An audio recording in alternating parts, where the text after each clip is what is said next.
wearing the villain's halo. I had already messed up all the protagonists, but just as I was about to deal with the last protagonist, it caused a disturbance in the world line. So the heavens were furious, not only mobilizing the power of the heavens to replay the plot, but also casting a curse on the system. It was originally a good wish system, but now every wish I make will result in the protagonist receiving double or even 10 times the consequences. When I opened my eyes and heard the system's explanation, I also had a headache. The system has become so messed up. Granting a wish to the protagonist may make them 1,000 times stronger. What a mess. As you pondered how to continue playing, an employee ran over and whispered, "Boss, boss, someone is stealing." Hearing this, you furrowed your brow, and the plot thickened. The girl who stole is named Jiang Choli, a top second-generation female lead in the city, with a beautiful face and an impressive figure. But she doesn't usually dress up much and prefers to be alone due to family reasons. This supermarket theft incident marks the beginning of me, as the antagonist, being beaten up by the protagonist. Taking this into account, I nodded slightly. Got it. You guys go back to work? I'll go take a look. Then, you dismissed the other employees and went alone to the small warehouse of the supermarket. Pushing the door open, you saw Jiang Chuli curled up in the corner, her face slightly flushed, her watery big eyes covered with a layer of mist, looking like she had just cried. Translation: What? I heard you stole something? I asked her coldly. I.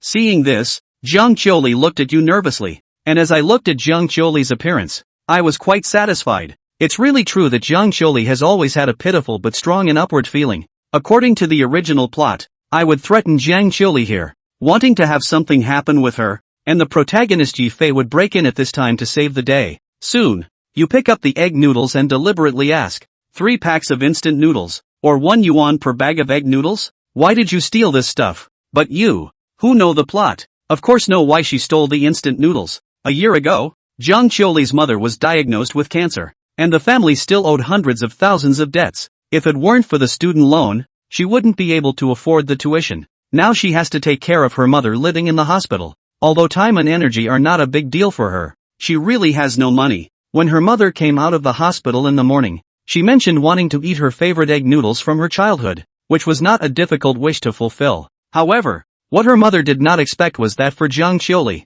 who hides in the dormitory every day eating steamed buns, this became a huge challenge. Borrowing from others, she had considered it, but in the eyes of everyone around her, she had always been seen as a solitary and eccentric person, not even having a single friend in the green bubble. She couldn't bring herself to ask for a few dollars. It wasn't until just now, passing by the school's mini supermarket, that she saw the inconspicuous egg noodles on the shelf, and a crazy idea surged in her mind. But she was too inexperienced, and in her panic, she took the wrong exit, only to be caught by the store clerk as soon as she left the supermarket. When I came to my senses, I looked at Jiang Choli with great interest. The reason I asked this question that could hurt Jiang Choli was that I didn't want her to be on guard against me, so I needed to break her guard first. So, in a cold tone, I said, "Aren't you going to say anything? Don't forget, you were the one stealing from my supermarket. If you don't speak up, I'll have to hand you over to the school." You gave a cold smile and continued, "Right, Jiang Choli, a sophomore student from the public administration class 3.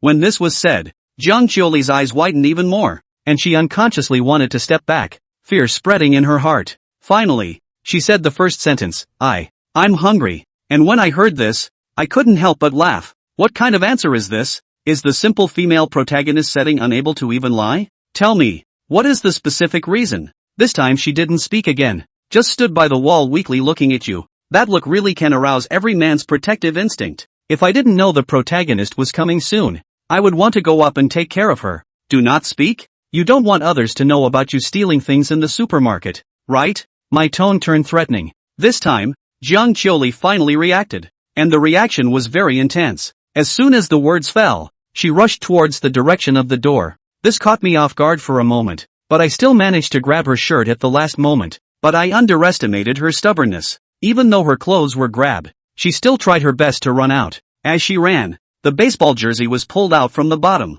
just like taking off a sweater. The gray baseball jersey fell into Chen Zhu's hands. As for Jiang Choli, the upper half of her body was only left with a pure white short sleeve, which was a bit small. It made Chen Zhu's eyes go straight. This figure, run is really run. Woo woo. Jiang Choli squatted on the ground and cried. An employee who was passing by in a side corridor saw the scene and walked away pretending not to see it. Nowadays, In this day and age, it's better to do more than less. But this young boss, he's playing with flowers. It's good to be a rich kid. You're not paying me back, so why are you condescending? Chenhua walked over and said while grabbing Jiang Qiuli's warm little hand. Yeah, it's cozy. Jiang Qiuli withdrew her hand as if she had been electrocuted. No, don't. Give me back my clothes. Give you back your clothes, of course, but you have to tell me the truth about your situation. I have to judge if you really can't afford to pay for it. Chenhua looked at the heroine named Jiang Qiuli with interest. Just now, when he pulled the clothes off Jiang Qiuli's body, he smelled a very soft fragrance. It's light and smells good. Definitely doesn't smell like perfume. Whether or not this was Kang Qiuli's body odor, it showed that she was a person who was hygienic and usually very tidy. Otherwise, there wouldn't be this scent. What surprised Chenhua even more was, at the label on the collar of this gray baseball jersey, the words Zhongjiang University were written, and next to it, there was the emblem of Zhongjiang University. Chenhua found the dress in his memory. This is last year's new students at the beginning of the military training. We purchased the school uniform, walk-in formation through once at the end of military training. And then later, the dress was basically unworn. Everyone forgets that this dress is a school uniform. Jiang Qiuli raised her arm and wiped the tears from the corners of her eyes, but she couldn't stop them at all. 2 more lines of tears flowed from the corners of his eyes, which he had just wiped away. Her emotions flared up again and she said with a sobbing voice, "My mom has cancer. I want to buy her a cheap thermos. I haven't eaten much in the past few days to save enough money for the thermos. I didn't realize that I accidentally touched the porcelain cup just now. I can't help it. I can't help it. I can't help it." Saying that, Jiang Qiuli squatted on the ground and buried her head in her knees. The tears couldn't stop flowing. The words "no way" kept coming out of his mouth.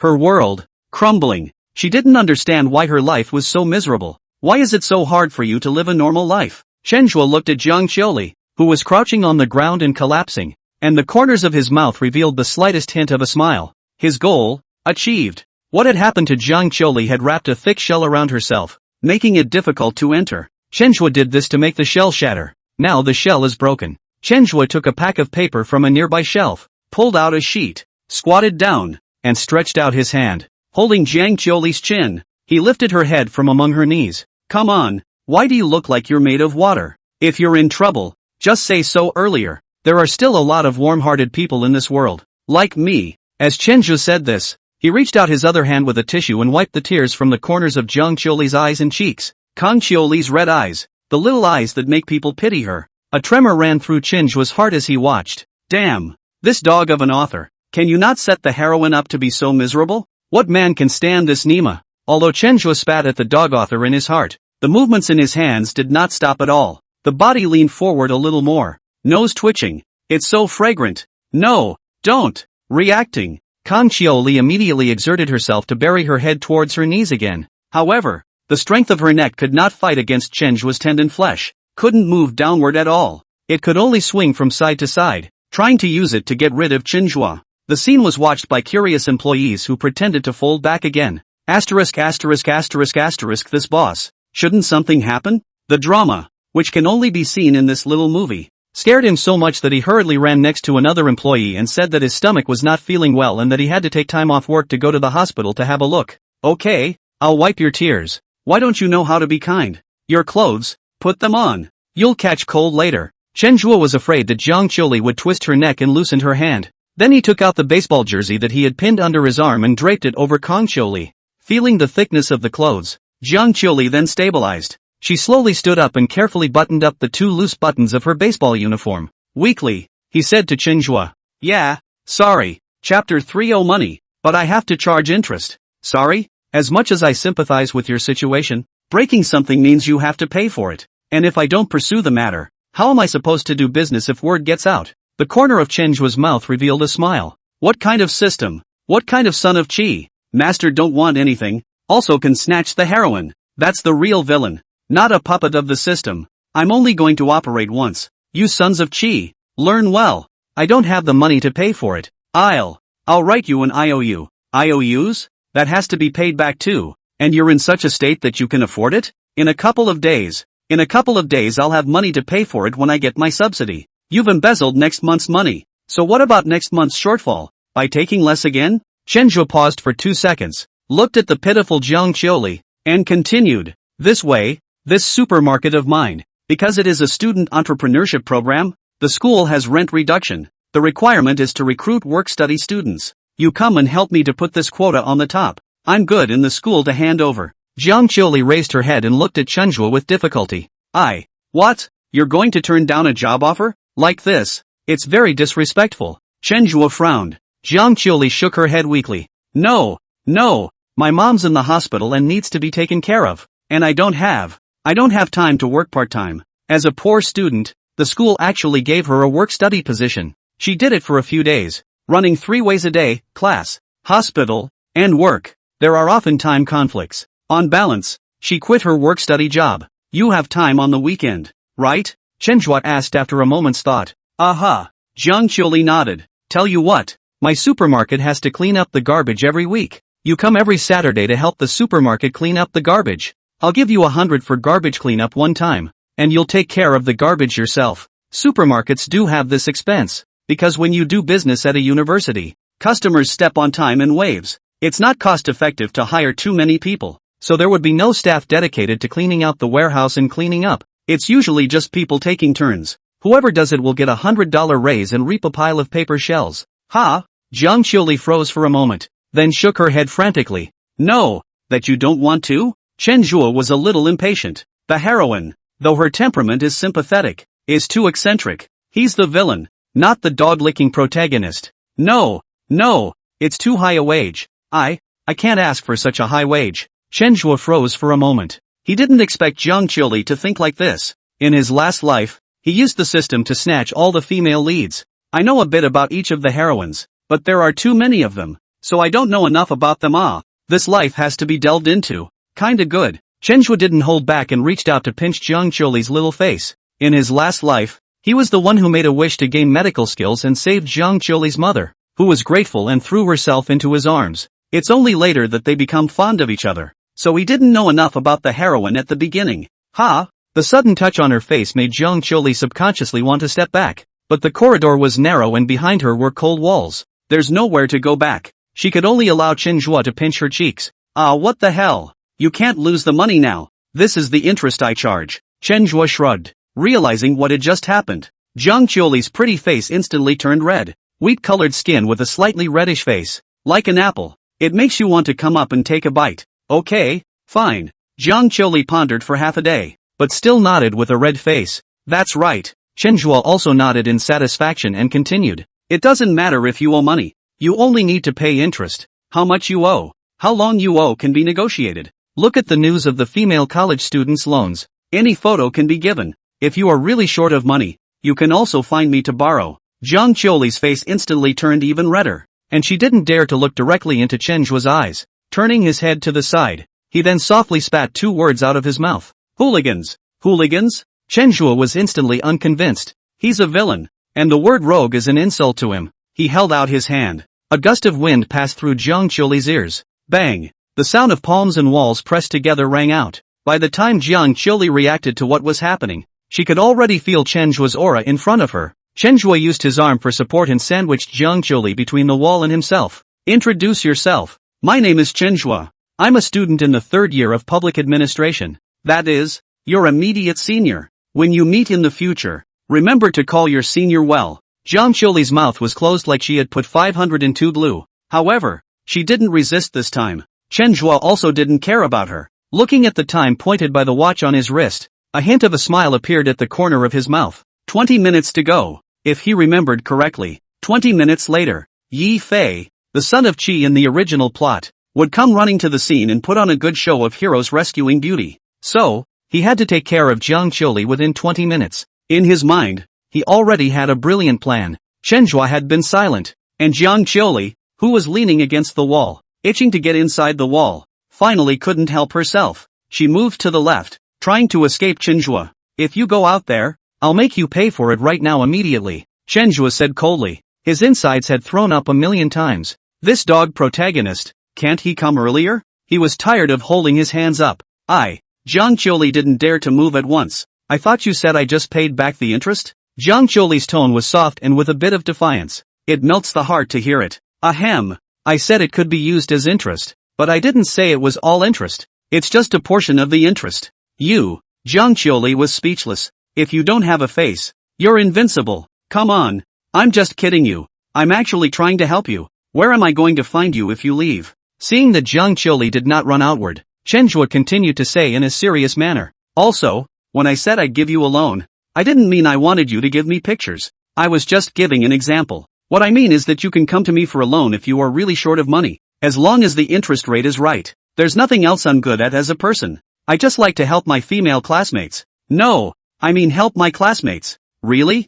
Zhang Qiuli always felt in her heart that the man in front of her didn't have good intentions, but she was too short of money. If what Chenhua said was true, it could solve her immediate problem. That's how people are in times of extreme hardship. No matter how outrageous the words are, as long as there's a glimmer of hope, she'll choose to believe them. Of course it's true. I've met a low point in my life before, and at that time, there were 24 men who tried to beat me up every day, and it was hard for me to escape from their clutches before I got to where I am now. The faces of a dozen or so Chi Lux sons appeared in Chenhua's mind, and a trace of sadness flashed under his eyes. You're talking about bullying, right? Zhang Qiuli felt Chenhua's sadness and asked seriously. Yes, it's bullying. You don't realize. There's a dozen of them and I'm only one. And besides, I've got a bunch of women behind me who need my protection. Then you're really strong. Zhang Qiuli remembered her own past and had a hint of spiritual resonance with Chenhua. That's why. I was thinking of helping you. I see in you a reflection of what I used to be. But don't worry. The interest I want is not that kind of photo. You can pay for labor. Or items. If so, thank you. That's how it is with people. When your heart divides a person into the camp of your own people, all the offensive things he's done before can be automatically ignored. At this moment, Zhang Qiuli had already ignored Chenhua's molestation of her just now. There was even a hint of goodwill towards Chenhua. Chenhua looked at Zhang Qiuli's appearance and knew that his predecessor task had been completed. Now is the time to witness the miracle. System out. I want to make a wish. Chapter 4. Okay. So first aid, right? Please state your wish. A system tone came from Chenhua's mind and he sighed in relief. Fortunately, the system is still in place. My wish is for my body to pass out for an hour while everything is normal. Ding! The system has detected that the wish is within the realizable range and is in the process of being fulfilled. Wish fulfillment will take some time. Please wait. Your opponent's protagonist, Yi Fei, will be rewarded with a 5-fold blast. Chenhua froze for a moment. What's going on? The system in this life seems different from the last one. Do you mean to say that the son of Qi can fulfill my wish by storm? Yes. The system will automatically detect your opponent's protagonist at the time of your wish, and that protagonist will randomly receive your wish blast reward. If the system does not detect the opponent's protagonist, it will be randomly selected from all the protagonists appearing in the game. And, if you make your opponent's protagonist feel angry and depressed, the system will shrink the cooldown time of your next wish based on the intensity of the emotion. Before Chenhua could make any comments,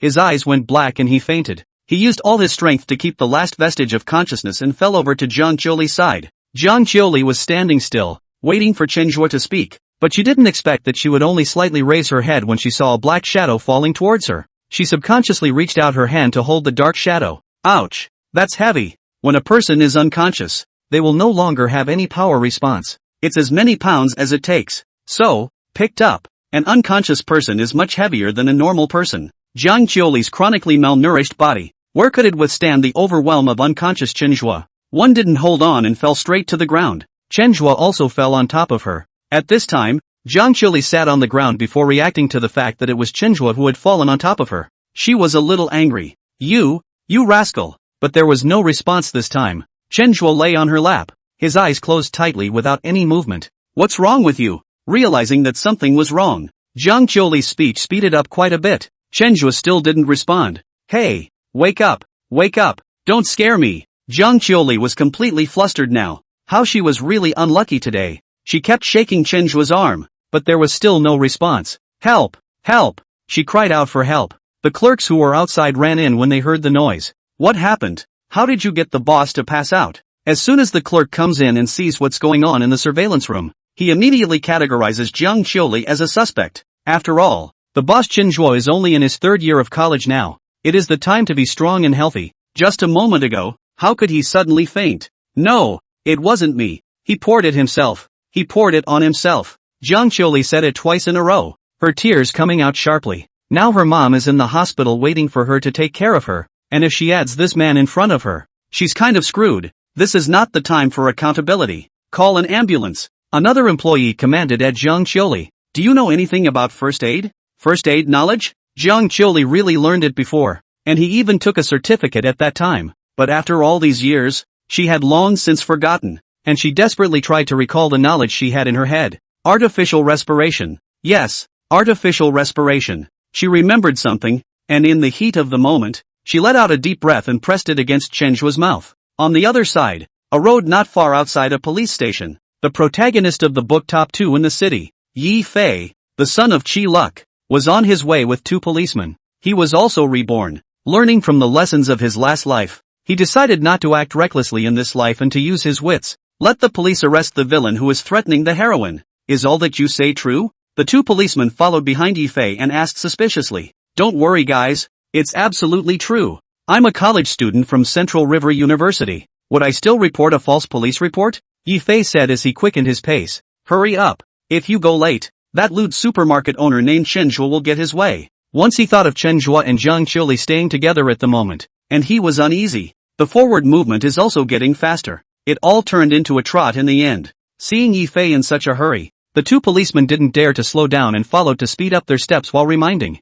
Be careful. This is the back street of the school. There are many alleys and complicated vehicles. You don't want to get hit. It's alright. I know this place well. Yi Fei was halfway through his words when he suddenly felt a sense of vertigo coming from his mind. Before he could realize what was happening, he was completely unconscious. Without warning, he went limp. And where he stood, it happened to be a fork in the road. A small pickup truck hauling a load was about to pass by, driven by a driver who tried to slam on the brakes but, nevertheless, was a step too slow. Although the pickup truck had slowed down, it still crashed into Yi Fei. The impact directly knocked him out more than 3 meters away. Quick, call an ambulance. The 2 policemen looked at each other. They also didn't realize that what they feared would come. You wait here for your colleague from the traffic police to come over. I'll go to the Lime supermarket. With a brief explanation, the 2 men split up. The first hospital of CJM has a compound right next to CJMU. So, the ambulance quickly arrived at the entrance of the Lime supermarket.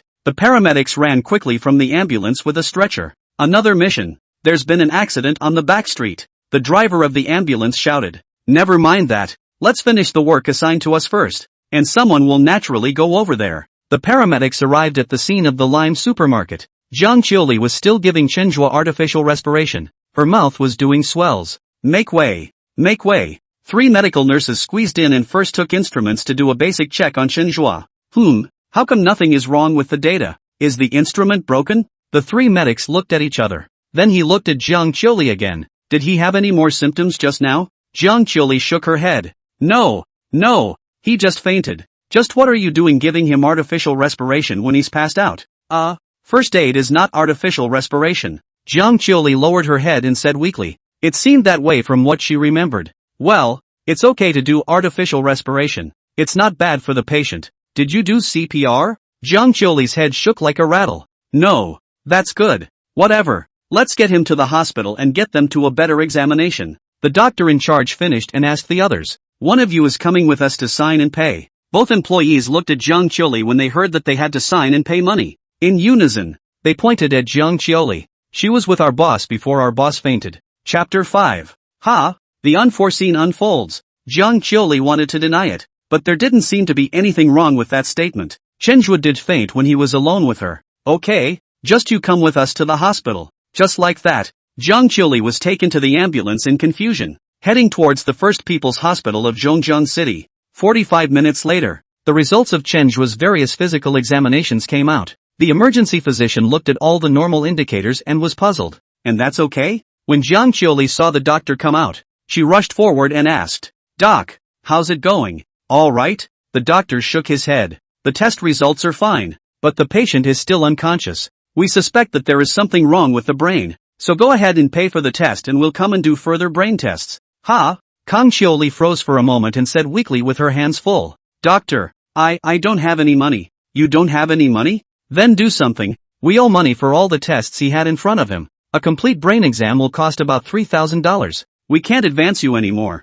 Here's the payment slip, so hurry up and think of something. The doctor finished and went back to the emergency room. Zhang Qiuli stood in place and stared. How can she have money to pay for thousands of dollars in tests when she can't even afford to pay for the 48th porcelain vase? What to do? What to do? A deep sense of powerlessness welled up. How about a loan? As a hardship case, she was able to get a loan, and a low-interest loan at that. She took out a little loan for her mom's medical bills, but low interest rates are not interest-free, and interest, plus principal, has to be paid back. That's a lot of money for her right now, even at a low interest rate. So, when she can, she doesn't take out a loan. In this current situation, it seemed like the only option left for her. After thinking it over, she found a young doctor who had just come out of the emergency room and handed over the payment slip in her hand. Can you guys do the tests and owe the bills first? I'll get a loan right now and pay it off when I get it. Jiang Qiuli's speech was fast. That soft and supple aura disappeared into thin air at this moment. The young doctor frowned and raised his hand to refuse.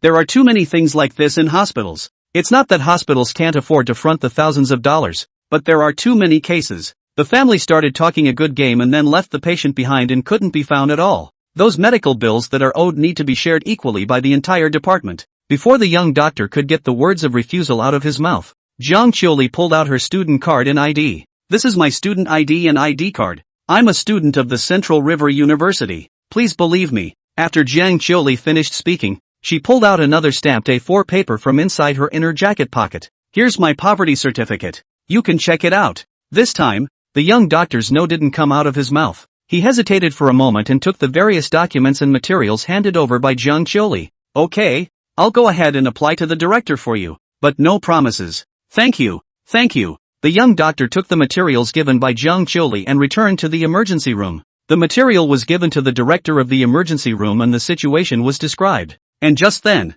the hour was up. Chen Zhuo lay on the hospital bed and opened his eyes. Director, that female student is really pitiful. And I've learned all about it. She didn't cause this patient. She was doing artificial respiration at the scene. And because of the wrong method, her mouth was swollen. Well, there's also a certificate of poverty. Or a student of the Central River University. Just give her this opening. Don't disclose it to anyone. Go out and whisper to her. Let her grab a loan. Okay, come on. There's a patient with very serious injuries from a car accident coming in right now. Get ready to resuscitate. The master pushed up his own glasses and whispered. The sound of the two men talking was small though, but all of it was heard by Qin Zhuo, who was lying on the bed next to him. What? Jiang Qiuli do artificial respiration for me mouth are doing swollen? And I'm going to get a loan for my check. She's a soft-spoken heroine who's so poor she can't afford to pay for a $48 China mug. And she's actually going to take out a loan just to pay for my medical care. That's kind of funny. Chen Zhuo did not expect that a wish he casually made would actually have this effect.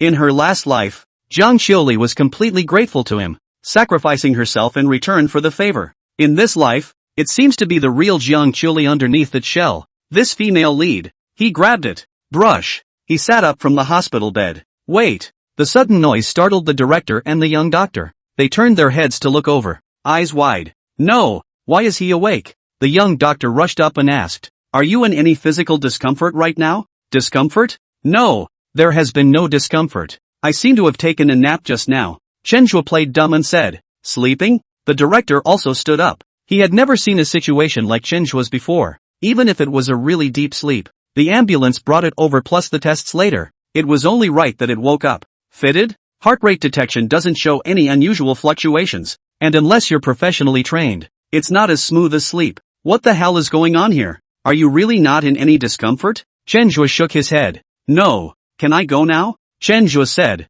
and even stepped down from under the hospital bed and jumped twice. The director had been a doctor for so many years, and had seen all kinds of strange situations. But it was the first time that Chen Zhuo was like this. I'm afraid you're going to need further tests here. We haven't found out what's wrong with you that's causing the coma. It's better to find out. That's better. I think I'm fine now. And besides, didn't you guys do the initial tests and they came back okay? No problem. No problem then no. I'm off. Chen Zhuo waved his hand, humming as if he was going home from school, and headed for the door. Just then, the corridor outside suddenly resounded with the urgent sound of wheels turning and floorboards scraping. Car accident. Car accident patient is here. Several doctors and nurses, pushing stretcher carts, ran into the emergency room. And the one lying on the stretcher truck was no one else but Ji Fei. His arms had been strapped into braces, his clothes were covered in dust, and a patch of skin had been scratched on his face, with a trickle of blood at the corner of his mouth. The stretcher buggy brushed against Chen Zhuo. Chen Zhuo glanced curiously. There's something familiar about that face. Isn't this Ji Fei? It's not right. I just wish to be unconscious for an hour. Even if it storms. That's just sleeping for 5 hours. How did it turn out like this? Chapter 6. Understood. Get him to sickbay now. The doctors in the emergency room got busy. Ugh. Chen Zhua. Take these out of here if you don't do further treatment. And hurry up and pay the outstanding fees. Receiving the various documents and materials of Jiang Qiuli's documents from the hands of the young doctor, Chen Zhua walked out of the emergency room with questions. Could it be that this system had other perks besides gifting the Sons of Qi a blast reward? After walking out of the emergency room, Chen Zhua picked up the documents in his hand and glanced at them. Not to mention, Jiang Qiuli, this did not go through the fine-tuning of the ID photo. Actually better than in reality. Not to say it looks good, either. It's got a little more energy. Youthful energy. This photo, I believe, was taken before her mom was diagnosed with cancer. December 23rd. Next month is Jiang Qiuli's birthday. Chen Zhua walked while pondering. Kang Qiuli was standing next to a uniformed police officer at this time, holding a notebook and making inquiries. She didn't realize that Chen Zhua had already come out. You mean Chen Zhua didn't threaten you, and he had to help you with your job, and is a good guy? Aha. Now that he's unconscious in there, you don't have to hide anything from me. Just be honest. That's it. The policeman looked at Jiang Qiuli, that weak look, not like he would lie. In other words, the one called Yi Fei, reported a false police report? At the moment both of them are in trouble and there is no point in holding anyone responsible. The cop sighed and continued to ask, so tell me, what's the deal with him fainting? Jiang Qiuli shook her head. I don't know. I was talking to him, and he collapsed on himself. So the medical bills are on you now? The policeman put away his pen and asked curiously. Aha. You have money? I'll get a loan later. Jiang Qiuli's answer made the police officers, who were used to dealing with all kinds of trivial matters, a little surprised. But, he tried to say something, but was interrupted by a male voice from behind. I heard that you're taking out a loan to support me? Jiang Qiuli only felt that the voice was somewhat familiar and looked up. Coming face to face was Chen Zhua's handsome face. You're awake? Jiang Qiuli was surprised and pleasantly surprised. Chen Zhua nodded and said lightly, I'm very touched that you took out a loan for my treatment, so you don't have to pay for these tests. After a pause, he added with a twist of words, but even though I'm on my feet now, the doctors haven't found anything wrong with me, and if something goes wrong back there, you're responsible for me. Ha? Jiang Qiuli froze for a moment, her head not responding. The policeman standing aside said, Hello, you must be Chen Zhua. According to our investigation, we are not certain that this girl caused your coma. Then you can't prove otherwise. Chen Zhua retorted quickly. He clearly remembered that there was no surveillance in the monitoring room, so the truth is that these cops can't find out. The police officer was speechless. There was nothing wrong with what Chen Zhua said. Chen Zhua continued, Don't worry guys, I'm not trying to blackmail anyone. If I wanted to blackmail anyone, I would have to ask her to pay for my checkup now. Soldier first, then courtesy. Give the other side a leg up. The police thought about it carefully, and it seemed like it. Jiang Qiuli said it herself. Chen Zhua is going to arrange a job for her. Besides, a junior who started a supermarket in college shouldn't be a bad person. Wait, a possibility suddenly occurred to the cop. The two of them, Chen Zhua and Jiang Qiuli, had already looked at each other. He's being a lightning rod here. The reasoning skills he'd learned in school were becoming more and more apparent to him the more he thought about it. Alright, since it's okay with both of you, I'll leave it at that, and you can come back to me if you need anything. The police officer who figured out his current identity snorted. Gone. Chen Zhua handed over the document information in his hand to Jiang Qiuli. Sigh. You're quite a silly girl. You'll do anything silly. A loan to pay for my medical care. Only you could think of that. Jiang Qiuli looked at Chen Zhua's eyes and said weakly. I can't hold you back. Chen Zhua was a bit embarrassed. Why did the sentence sound more and more wrong? Alright, there's nothing uncomfortable in my body right now. It should just be a short period of physical dormancy. By the way, do you know who was pushed in just now? Chapter 7. Isn't it a coincidence that it's not? Chen Zhua steered the topic to Yi Fei. Jiang Qiuli was a student in the third class of public management, while Yi Fei was the class president of the third class of public management. The two will have a lot of contact in the future. Therefore, he had to find a way to stink up Yi Fei's image in Jiang Qiuli's mind. Who? Jiang Qiuli froze. If I'm not mistaken, it should be sophomore Yi Fei. Do you recognize him? Chen Zhua played dumb and said, Who did you say it was? Hearing the words Yi Fei, Jiang Qiuli's eyes widened considerably. Sophomore Yi Fei seems to be the class president of which class? I have some impression. It should be him. Chen Zhua continued to play dumb. He's the president of our class. What happened to him? It looks like he fell from a great height or was hit by a car with obvious trauma. Chen Zhua replied seriously. Then continued, since it's your squad leader, why don't we go ask him about his injuries? Good. This time, Jiang Qiuli didn't refuse. Yi Fei, as the son of Qi, was known as a big licking dog, and when there was something going on in the class, he tried to find ways to please the girls, so the image in the minds of all the girls was pretty good. Chenhua brought Jiang Qiuli, arrived at the front door of the emergency clinic, and asked the medical nurse at the door, the patient who just went in, how are his injuries? You didn't just go out. What's he got to do with you guys? We were his classmates. Then you'll wait at the door for a while we do further tests. The rest of his injuries aren't too serious. We just haven't figured out why he's in a coma. And there may be a cranial injury. Good. Chenhua let out a sigh. Pity. What a pity. Surprisingly, the injuries weren't too serious. Ugh. Come on. Let's go sit there and wait. Chenhua said, pointing to the row of chairs along the wall. Aha. Jiang Qiuli nodded her head obediently. Time rushed by as the two sat in hospital chairs. Jiang Qiuli, who was sitting next to Chenhua, was finally tired. The ups and downs of today's day had exhausted her heart to the point where she had been bracing herself. Now that I've been sitting here, sleepiness comes over me, eyelids fighting up and down. Finally, he didn't hold on, leaned his head against the wall, and fell asleep. But the smooth wall where to lean on the head. Not 2 minutes later, Jiang Qiuli's head leaned on Chenhua's shoulder. Chenhua turned his head to survey Jiang Qiuli's face. Breathing evenly, the bangs on her forehead moved with her breath. It's sweet. Sleep on it, and when the time comes, the big bad will be charging interest. Chenhua didn't disturb Jiang Qiuli and let her sleep on his shoulder. More than 40 minutes later, the young doctor who had just been greeting Chenhua walked up to Chenhua. Jiang Qiuli was too tired to wake up when someone came over. You're Yi Fei's classmate? Right. His car accident trauma is fine. Just a dislocated arm and a couple of slightly fractured ribs, which will recuperate with recuperation after a simple repositioning and immobilization. The young doctor continued. There's a problem though. He hasn't woken up for some reason. He seems to be like you, but you didn't have a cranial exam. He did, and we didn't find a problem. Chenhua was sorry to hear that. It's really not a problem. After the young doctor finished talking to Chenhua, he took the list to Yi Fei's family again, learning that this was a traffic case and that the family had not yet arrived. The only people on the scene were the perpetrator and the insurance company. The young doctor told the nurse to go get the appropriate people.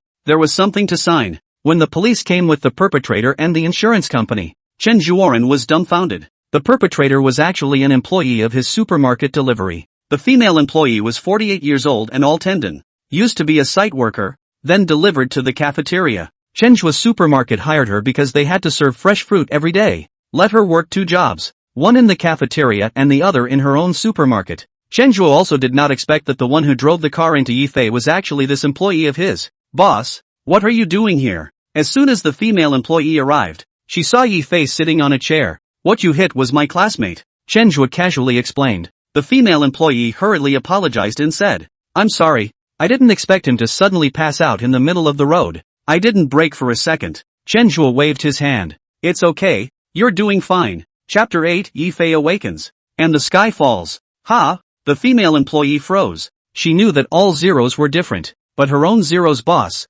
This was too different, wasn't it? She hit a man with her car and her boss said it was well done. Chenhua realized that he had inadvertently said what was on his mind and quickly explained. I mean, you handled it well. The car is insured, so just go through the normal process, and I'll coordinate the goods from the supermarket. Okay, thanks boss. After the female employee left, Jiang Qiuli also woke up. She rubbed her eyes to clear her head. At this time, she suddenly realized that she was leaning on Chenhua's shoulder. She hurriedly moved her head away. Weakly. Yeah, sorry, I'm so tired. Chenhua touched his shoulder. You don't say. This 1 hour, really buy you to lean pain. Who really sour You wait to help me whack a hammer. Good. Jiang Qiuli was at a disadvantage. She weakly nodded her head in agreement. By the way, you said your mom has cancer. Is she hospitalized in this hospital? Chenhua asked knowingly. Aha. So you're going to send her food? Jiang Qiuli glanced at the time. Shake your head. It's not time yet. You can go over and rest even if it's not time, or I'll drop you off. Jiang Qiuli shook her head again. No. She thinks I'm in school right now. She'll ask a lot of questions and worry if I go over there.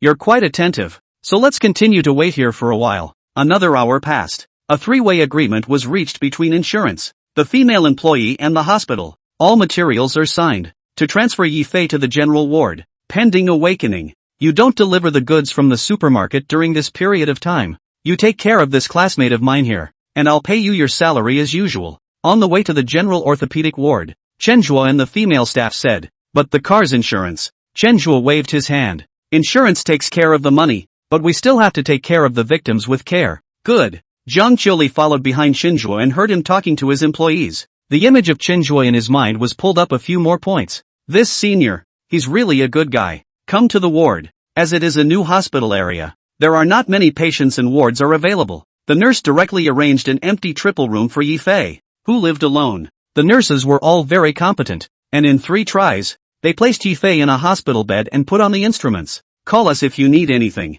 According to the medical advice, Yifei didn't have anything that needed special treatment. The nurses explained and left. The insurance company people organized their materials and left as well. The police simply did the accident and left as well. The only 4 people left at the scene were the female employees, Chenhua, Jiang Qiuli, and Yifei. The police side notified the school. Yifei's family should come over soon. You take good care of him here during this gap time. Chenhua arranged to the middle-aged female employee. Good. After saying that, Chenhua was about to leave with Jiang Qiuli, but before turning around, he suddenly noticed the 2 empty hospital beds next to him. Stopped dead in his tracks. He looked at the time. More than 3 hours had passed since he had made his wish. Yifei's blitz had doubled 5 times, which meant that there was still more than an hour before Yifei would wake up. Wouldn't it be a waste of such a good opportunity if we didn't get mad at him? So, how long before you go to bring your mom dinner? Jiang Qiuli also looked at the time. 2 hours to go. Then it just so happens there are 2 empty beds next to me.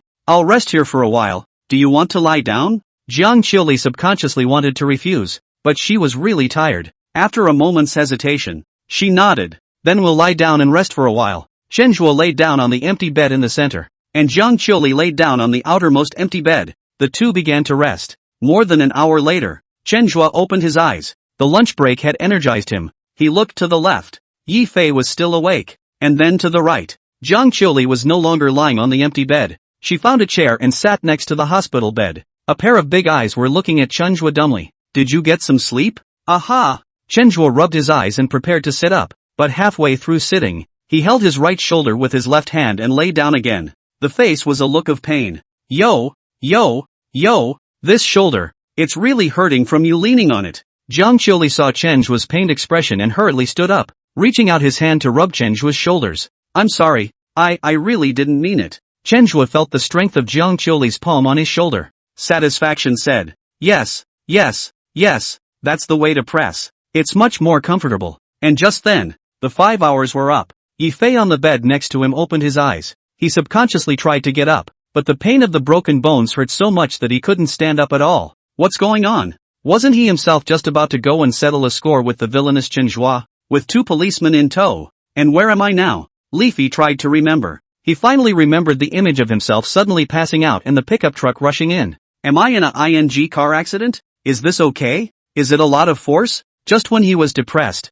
he heard a weak female voice from the side. A little familiar. It seems to be Jiang Qiuli. With all his might, he turned his head to the side, only to see Chenhua lying on the bed next door. Jiang Qiuli was standing next to him obediently pressing his shoulders. In that instant, Yifei only felt that his sky had collapsed. You guys. Yifei's agitated mood caused his heart rate to rise, and the instrument used to test his vital signs actually sounded an alarm due to his exasperation. The woman sitting by his bedside saw this and hurriedly got up to call a doctor. And Chenhua sat up and looked at Yifei who had a pained face. Student Yifei is awake, he said to Jiang Qiuli. Alright, he's awake. Nothing seems to be wrong. Go bring your mom some food. My shoulder is a lot better after all that pressure you gave it. Aha. Jiang Qiuli nodded her head obediently. Then she looked at Yifei and said, Squad leader, you stay here and get well. We asked the doctor. It's nothing serious. Just need to recuperate. Yifei wanted to talk, but, with multiple broken ribs he was. As soon as he tried to speak, a sharp pain shot through his chest. Can't say it at all. Classmate Yifei, then classmate Jiang Qiuli and I will leave first, and we'll come back to see you when the next time comes. Ding! Detected that the son of fortune Yifei is burning with rage. Your next wish will be shortened by 6 hours. Chenhua stood down from the bed and greeted Yifei. Then he took Jiang Qiuli's hand and walked towards the outside of the hospital room. Jiang Qiuli subconsciously tried to break away, but Chenhua's grip was so tight that she couldn't break free. Only after walking out of the hospital room did Chenjua release Jiang Qiuli's hand. Come on, let's go see auntie. Ha! Jiang Qiuli's small mouth slightly opened, her face filled with surprise. She said weakly, You're going too? Chenjua gave her a blank look. Of course, I've come all the way here. It's uncharacteristic not to go and take a look. And then again, you're my employee. No. Jiang Qiuli shook her head frantically. For what? Because I didn't get to introduce you to mom. Harm. What's this called? Just say I'm the president of your class, representing the class to see auntie. Ha? Is this okay? Sure, let's go. Still no. I'm not ready. Chenjua turned to look at the stubborn Jiang Qiuli and shook his head. This heroine, she's pretty tough. Since soft doesn't work, let's do it the hard way. He walked up to Jiang Qiuli and said with a sneer, If you don't agree, I'll tell auntie about the porcelain vase you broke and the money you owe me. Jiang Qiuli panicked at once. Her mom knew the economy was bad, but didn't know it was this bad. Kang Qiuli keeps lying to her mom that she still has money and tells her mom not to worry. If Chenjua told the truth about this, what would be the result? She didn't dare to think. Chapter 9, a solid female lead. Must get her hands on. Jiang Qiuli is really made of water. Tears welled up in the corners of his eyes. That teary-eyed, pathetic look was heartbreaking to watch. Chenjua hurriedly reached out his hand and wiped away the tears from the corner of Jiang Qiuli's eyes. Okay. Why do I have to cry when I say that? I'm not a bad person. I'm just going to see my aunt. Don't worry. I won't talk nonsense when I go. I promise. Just to check it out and absolutely no nonsense. Jiang Qiuli looked at the convinced Chenjua and shook her head. What? I promised and I'm still not allowed to go? The reason why Chenjua had to go see Jiang Qiuli's mother was because if he missed today, Jiang Qiuli's mother would die. When the time comes, Jiang Qiuli's heart will be left with a scar that can never be healed, and it will even cause her temperament to change drastically. Jiang Qiuli shook her head again. Weakly. No, I meant to say. Yeah, sorry, I'm being overly sensitive. Thanks for going to see my mom. It's just that my mom is in a bit of a bad state and it might scare you. Chenjua took Jiang Qiuli's soft little hand. It's okay, come on, let's go to the cafeteria. Ha, what are you doing in the cafeteria? Jiang Qiuli didn't pull her hand back, just asked in disbelief. Chenjua turned his head and glanced at her. No, what do you eat when you bring your mom food and don't go to the cafeteria?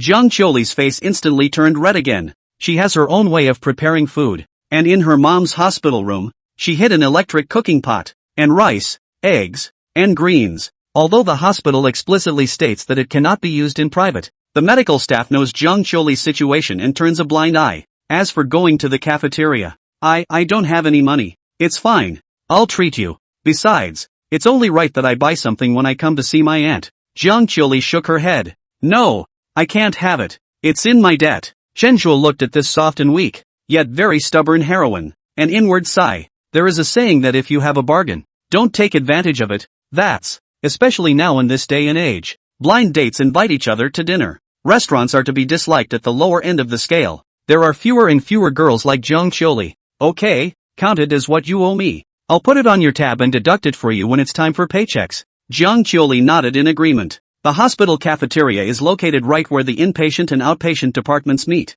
Like the university cafeteria, the entire cafeteria is divided into small and large stalls in order not to be monopolized. External contracting. To guarantee price and quality. Not cheap, not expensive. Normal price. Putting it inside a hospital is already considered conscientious. Chenjua brought Jiang Qiuli to a stall that sold small bowls of vegetables. Auntie, I'll have a cassoulet of prawns, a braised pork.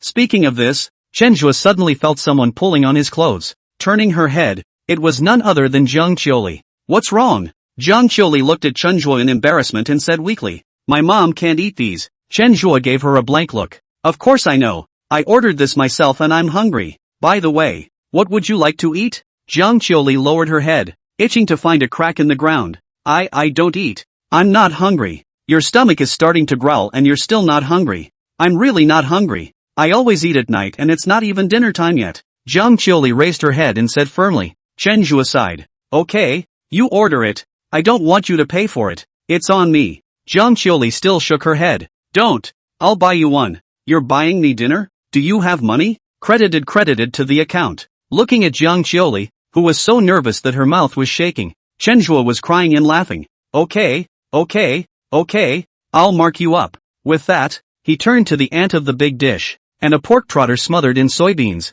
a tomato and egg, and a fried green vegetable. Chenjua paused for a moment and continued. 2 more bowls of rice. Auntie Beatrice loaded the meal with great aplomb. That's 58 bucks. Pay here. Chenjua swept the money over and took the meal that was served on a plate and beaten. Jiang Qiuli stood back, constantly rubbing her small hands and not moving a muscle. Go, why don't you move? Chenjua asked suspiciously. It's so much. Can you eat it all? Jiang Qiuli stood still, dumbfounded. Chenjua froze. What? Are you heartbroken? Jiang Qiuli nodded her head twice quickly. Chenjua almost laughed out loud. This heroine, she was really honest. Usually looks high-strung. You can say anything when you get acquainted. Then I don't care. You said you'd buy me food. That's how much I eat. Chenjua shrugged and walked over to the nearest table and sat down. Pick up your chopsticks and start eating. Jiang Qiuli followed suit and sat down on the opposite side. The small bowls containing the dishes were lined up in front of Chenjua. Chenjua took the small bowl containing the rice and took a big bite.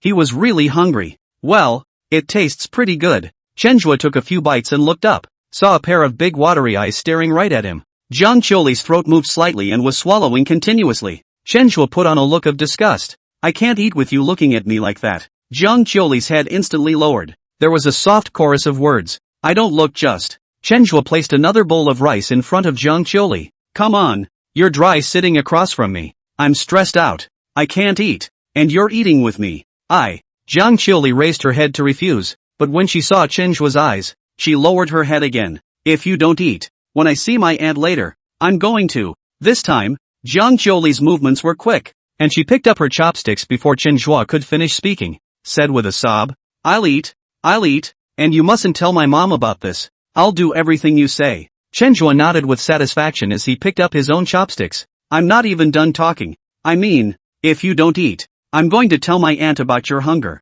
Jiang Qiuli lowered her head and rolled her eyes upwards in a very small margin to look at Chenjua. That little look seemed to say, do you see what I believe? Seeing that Chenjua didn't notice her little action, she hurriedly recovered. Take a big bite and start drying your rice. This meal, Jiang Qiuli ate very well. She hadn't had such good food in a long time. Chenjua had originally planned to have Jiang Qiuli eat with him as well, so he ordered a meal for 2, but under Jiang Qiuli's wolfing down, he actually hadn't eaten enough. It seems that this Jiang Qiuli is starving. It's not just physical hunger. It's more psychological. Jiang Qiuli looked at Chenjua with embarrassment. She couldn't wait to find a crack to drill in. She really couldn't control herself just now. Chenjua doesn't think he's a pig, does he? Yeah, I'm sorry. Jiang Qiuli looked ashamed and tried to apologize, but was interrupted by Chenjua. I knew this place was good as soon as I walked in. How's that for good? Jiang Qiuli froze for a moment. She did not expect Chenjua to say this. She responded weakly at a loss for words. Yes, it's good. Chenjua nodded. It's delicious. Thank you for treating me to such delicious food. I'll keep this favor. I'll treat you next time. Let's go. Your mom is still waiting for you. Ha? Jiang Qiuli froze again. She always felt like the man in front of her was setting her up, but she couldn't tell what was wrong. What? Wait, auntie hasn't seen you yet. She should be anxious. Oh, thinking of her own mother. Jiang Qiuli hurriedly began to tidy up the hygiene on the table, filling the plates and bowls, and then quickly using a paper towel to clean up the shrimp shells and other garbage and grease stains on the table. The movements are skillful and delicate. Looking at Chenjua, he was nodding repeatedly. This heroine must be gotten. Chapter 10 can't top it after a slight outburst. Oncology is on the 12th floor. The elevator went up slowly. In the small space, there were only Jiang Qiuli and Chenjua. How much does this noodle cost? Jiang Qiuli asked weakly. Just now in the cafeteria. After the two of them finished their meal, Chenjua found another stall that specialized in noodles and made a simple egg-clear soup noodle. It didn't cost anything. I told the stall owner I had a birthday today and she gave it to me. You lied to me. I saw you take the payment code. Jiang Qiuli shook her head to show that she didn't believe it. Okay, $7. Chenjua reached out his hand again and touched Jiang Qiuli's soft little face. This heroine, why is she so naive and cute? According to the persona, shouldn't she be cool? The moment Chenjua's hand touched Jiang Qiuli's face, she hastily retreated 2 steps back, then whispered, okay, then I owe you 65. And can you not touch me all of a sudden? I'm not used to it. It's okay, touch it more and you'll get used to it. Stream dash. Jiang Qiuli hooligans 2 words are about to come out of the mouth, but thought of the scene that happened in the supermarket warehouse. She stifled the word again. Stick to a point. Well, just then, the elevator doors opened. Come on. Which ward is auntie in? Chenjua said while pulling Jiang Qiuli's small hand towards the elevator. At the elevator door, two female nurses in white nurses' uniforms were waiting for the elevator. Akari, you're so late today. Jiang Chioli, who has a special family and outstanding looks, comes over every day in order to take care of her mom. So the doctors and nurses in the oncology department know her. There was a bit of a delay. The two female nurses looked at Chen Zhuo again. Yo, this is your boyfriend. Right. Quite handsome. Lead it to the ward and let Auntie take a look. A good mood is conducive to treatment. The two female nurses didn't think much of it. And Chen Zhuo was still holding Jiang Chioli's hand right now. What can it be if it's not a boyfriend and girlfriend relationship? Jiang Chioli's face flushed red. She panicked and wrenched her hand away from Chen Zhuo. No. She was just about to explain when she was interrupted by two nurses. Well, we've come from your age too, so get a grip. We've got things to do, so we'll be off, said the two, and glanced at each other, gave a know-it-all look. Jiang Chioli wanted to explain something, but the elevator doors had already started to close. She turned her head to Chen Zhuo again, her cheeks carrying a reddish hue as she pleaded.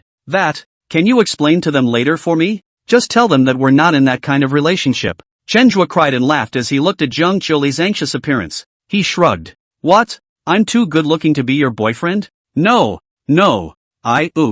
I mean, we weren't even boyfriend and girlfriend in the first place. Jiang Chioli had rarely interacted with outsiders over the years. Talking was rare, let alone being molested like this by Chen Zhuo, blushing to the roots of her ears. Petite. Seems like it, so I can't explain it to you for nothing. I have to get paid for it. Tell you what, give me a kiss and I'll go and explain it for you. Chen Zhuo held the noodle bowl with one hand and pointed to his cheek with the other. Jiang Chioli was so ashamed that she stomped her little feet and ran away. Chen Zhuo shook his head and followed. This heroine, how come I can't top it after only a slight outburst? Kong Chioli's mom's hospital room was at the end of the hallway. It's a triple room. This is a new campus and the leading oncologist is not on this side most of the time, so not too many patients in the ward. It says it's a triple room, and only Jiang Chioli's mom lives in it. Go in there later, and don't you dare say anything, please. When she was almost at the door of the ward, Jiang Chioli pulled Chen Zhuo's hand and pleaded. Don't worry, I'm as good as my word, and I'm sure I won't say anything about that incident. Aha! And just say you're the president of our class. Jiang Chioli rubbed her small hands nervously. Sure. Chen Zhuo thought of the one who was receiving treatment at the emergency clinic downstairs at this time. Jiang Chioli's real class president, the son of Qi Yi Fei. If this kid knew that he had impersonated him to meet with Jiang Chioli's mother, he would probably have a crooked nose. It's a shame. This kid can't see. Chen Zhuo let out a sigh in his heart. You're not allowed to lie to me. Jiang Chioli's eyes were wide open, staring intently into Chen Zhuo's eyes. Of course I don't lie to you. I'd be a puppy if I did. Looking at Jiang Chioli's naive eyes, Chen Zhuo said indifferently. Yes. Jiang Chioli nodded heavily. Half a minute later, at the end of the corridor, the door to Ward 026 was pushed open. Mom, I'm coming. Jiang Chioli walked in with a joyful tone. It was something she had learned online, that cancer patients, many of whom were scared to death by themselves, that it was important to stay in a good frame of mind, to make his mom feel good. He kept a smile on his face every time he stepped through the door of the hospital room, no matter how she was feeling or what difficulties she was experiencing. Akari, sit down here and rest for a while. A woman in a purple woolen hat, half lying on a hospital bed, with a frail face. Auntie Jiang, you're hungry. This is the egg noodles that Chioli prepared for you. Just then, Chen Zhuo, who followed him in, said in a calm and soothing voice. Jiang Chioli changed her name to her mother's surname since her father died. The woman lying in the hospital bed slowly raised her head. Autumn Li, this is? Before Jiang Chioli could explain, Chen Zhuo introduced himself. Auntie Jiang, my name is Chen Zhuo. I'm the class president of Jiang Chioli's class. Hearing these words, Jiang Chioli breathed a sigh of relief. Fortunately, Chen Zhuo didn't lie to her. Chen Zhuo continued while placing the bowl with egg noodles in his hand on the cabinet next to him. I'm also Jiang Chioli's boyfriend. I'm really sorry that I didn't bring anything with me when I first came here in a hurry. Chen Zhuo's tone was calm and steady, and his work was organized, completely different from when he molested Jiang Chioli. Jiang Chioli's entire body was petrified and froze in place. You said, you're Autumn Li's boyfriend? Jiang Chioli's mom froze for a moment as well. She had planned to learn about her life this evening after spending her last moments with her daughter. Chen Zhuo's appearance completely disrupted her plans. Yes, Auntie, Chioli said that it's too tiring to take care of you alone and called me to come along. This is the egg noodles that Chioli and I cooked together. You can taste how it tastes. In order to replenish the nutrition, Chioli also added eggs and green vegetables. Saying that, Chenhua had already set up the small table where the sickbay ate and brought the bowl of egg noodles to the small table board. Well, thank you. Jiang Qiuli's mother came back to her senses and picked up the chopsticks that Chenhua handed over, a tear flashing in her eyes, but it was quickly overshadowed by the movement of her arm. Kang Qiuli, who was still standing in a daze, didn't realize it. Chenhua saw the detail. A light smile played at the corner of his mouth. He knew that he had achieved his goal. Kang Qiuli's mom will surely spend the next period of time peacefully and won't think about lightening her life. After all, she hadn't even been the gatekeeper for the rest of her daughter's life. How can you leave without worrying? Chapter 11. The heroine didn't get it done. But the mother-in-law first? Mom, don't listen to him. I'm not Dash. Jiang Qiuli's tears were coming out in a hurry. She panicked and tried to explain. Only, before she could finish, she was interrupted by her mom. What isn't? The fact that you have brought it all means that you have an unusual relationship. Mom is a person who has been here before. Don't rush to judgment on some things. Have a complete understanding and then give your own conclusion. Jiang Qiuli's mother sat upwards and spoke with a little more elan. Okay, you go out first. I'll talk to him alone. It's... Jiang Qiuli glanced at her mother and then at Chenhua, and didn't move. Behave yourself and get out of here. It's not like mommy's going to hurt you. Although Jiang Qiuli's mother had a weak face and was skinny as skin and bones, her voice was still very soft and elegant when she spoke. Okay, fine. Jiang Qiuli reluctantly walked out and took the door of the hospital room with her. Jiang Qiuli's mom looked at Chenhua. Chenhua, your name is Chenhua, right? Yes, auntie. I'm rather weak, and I don't know how much time I have left, so the next question I'm going to ask may be rather vulgar, so I hope you'll understand. Kang Qiuli's mom tried to make the corners of her mouth turn up and show a smile. She continued, look at Qiuli's reaction. You guys shouldn't have gotten to that point yet. This daughter of mine has been pampered since she was a child. Growing up with such a big change in her family has also made her temperament change drastically. It's hard for strangers to talk to her. Can you tell me how you got her to agree to bring you here? Jiang Qiuli's mother's weak gaze had a little more curiosity in it. Chenhua didn't answer the question head-on. Auntie, actually I'm not the class president of Jiang Qiuli's class. I'm currently in my junior year and I'm her senior. Chenhua put Jiang Qiuli in the supermarket, wanted to buy a thermos. Broke the porcelain bottle. No money to compensate. And something about having to take out a loan to pay for his medical bills later. A 50-50 generalization. Of course, a few details were omitted in between. Jiang Qiuli is a very nice girl. Except that I see in her a thick barrier that wants to exclude all strangers from her world. At this rate, she will get mental illness. So, I want her to come out of this state and try for a more exciting life. In this paragraph, Chenhua spoke from the heart. It was also in his heart. In his last life, he had forcibly conquered Jiang Qiuli by strength. Now that I think about it, how could that submissive heroine not be another disguise for Jiang Qiuli? In this life, his golden finger has changed. It was just the right time for him to get to know the real Jiang Qiuli. Chenhua was now interested in Jiang Qiuli. Jiang Qiuli's mom had a million questions ready in her mind. She thought that her days were numbered and that helping her daughter with her last hurdle would be a fulfillment of a wish. But the torture that belongs exclusively to the mother-in-law has not yet begun. Chenhua's words made those questions she wanted to ask become so small. Sincerity is the way to go. Chenhua's sincerity was like a universal answer to all her questions. 100%. This mother-in-law's exam paper. She gave Chenhua 100%. The man in front of her seemed to know her daughter better than she did. Auntie, it will take time to see if Jiang Qiuli and I can end up together. But don't worry, I will do my best to pull her out of that haze. Chenhua's tone. Sincere, genuine. Kang Qiuli's mom nodded affirmatively. You don't look like you're only a junior. You're doing better than a lot of adults I know when it comes to dealing with people. And I can't see through you now. Jiang Qiuli's mom sighed, her eyes confused. And I don't know if the future is good or bad. Auntie, it's not that complicated. I just believe that sincerity is the master key to getting along with people. So I can say anything. Chenhua's tone was one of conviction. Said he believed it himself. What's sincerity? Since ancient times, sincerity cannot be retained. Only the setup to win the hearts of the people. Jiang Qiuli's mom has been through so many ups and downs in her life. And it's not something that can be fooled so easily. She nodded. Sincerity to sincerity. I won't hide it from you if you've been so frank. I don't have much time left. And before I leave, I want to see Qiuli start a family. Kang Qiuli's mom paused for a moment and continued. From the short time we spent together just now, you're not a bad kid. So I'll help set you up. But you should also know that Qiuli is my daughter. And if there's the slightest thing wrong, I'll make her leave you. Or even leave Zhang. Looking at the woman lying on the bed, skinny and gaunt, but extraordinarily serious, sighing inwardly. Pity the world's parents. Unfortunately, He's the villain. Pure love warlord, is that still called a big bad? Besides, if it wasn't for his appearance, Zhang Qiuli's life would have gone to tragedy after tonight. He just wanted to save a few more heroines' lives and make them feel warm. So what's wrong with that? Chen Zhuo thought in his heart. But his face did not have any change in expression. And he still had a serious face. Auntie, don't worry. I'll make you happy. With that, he glanced at the door. A pair of soulful eyes were watching intently what was happening in the hospital room through the glass on the door. Chen Zhuo opened the disposable chopsticks and handed them to Zhang Qiuli's mother. You eat it, when it gets cold down there. Zhang Qiuli's mother noticed Chen Zhuo's eyes and also discovered Zhang Qiu, who was hiding behind the door and observing. He took the chopsticks that Chen Zhuo handed over and pointed at the door again. Chen Zhuo coughed. Zhang Qiuli in the doorway was so scared that she hurriedly shrunk her head back. Okay, come on in. Auntie and I are done talking. The door to the hospital room was opened and Zhang Qiuli walked in awkwardly. Akari, come here. Mommy wants to talk to you. Kang Qiuli's mom said as she laid down a bit. What had just happened had consumed a great deal of her energy. Now she was talking in a much lower voice. Mom, stop talking for a moment. Eat the noodles. There's eggs in here. They're delicious. Seeing this, Zhang Qiuli rushed forward, took the chopsticks, picked up the bowl, and wanted to feed her mom the noodles. There's no rush.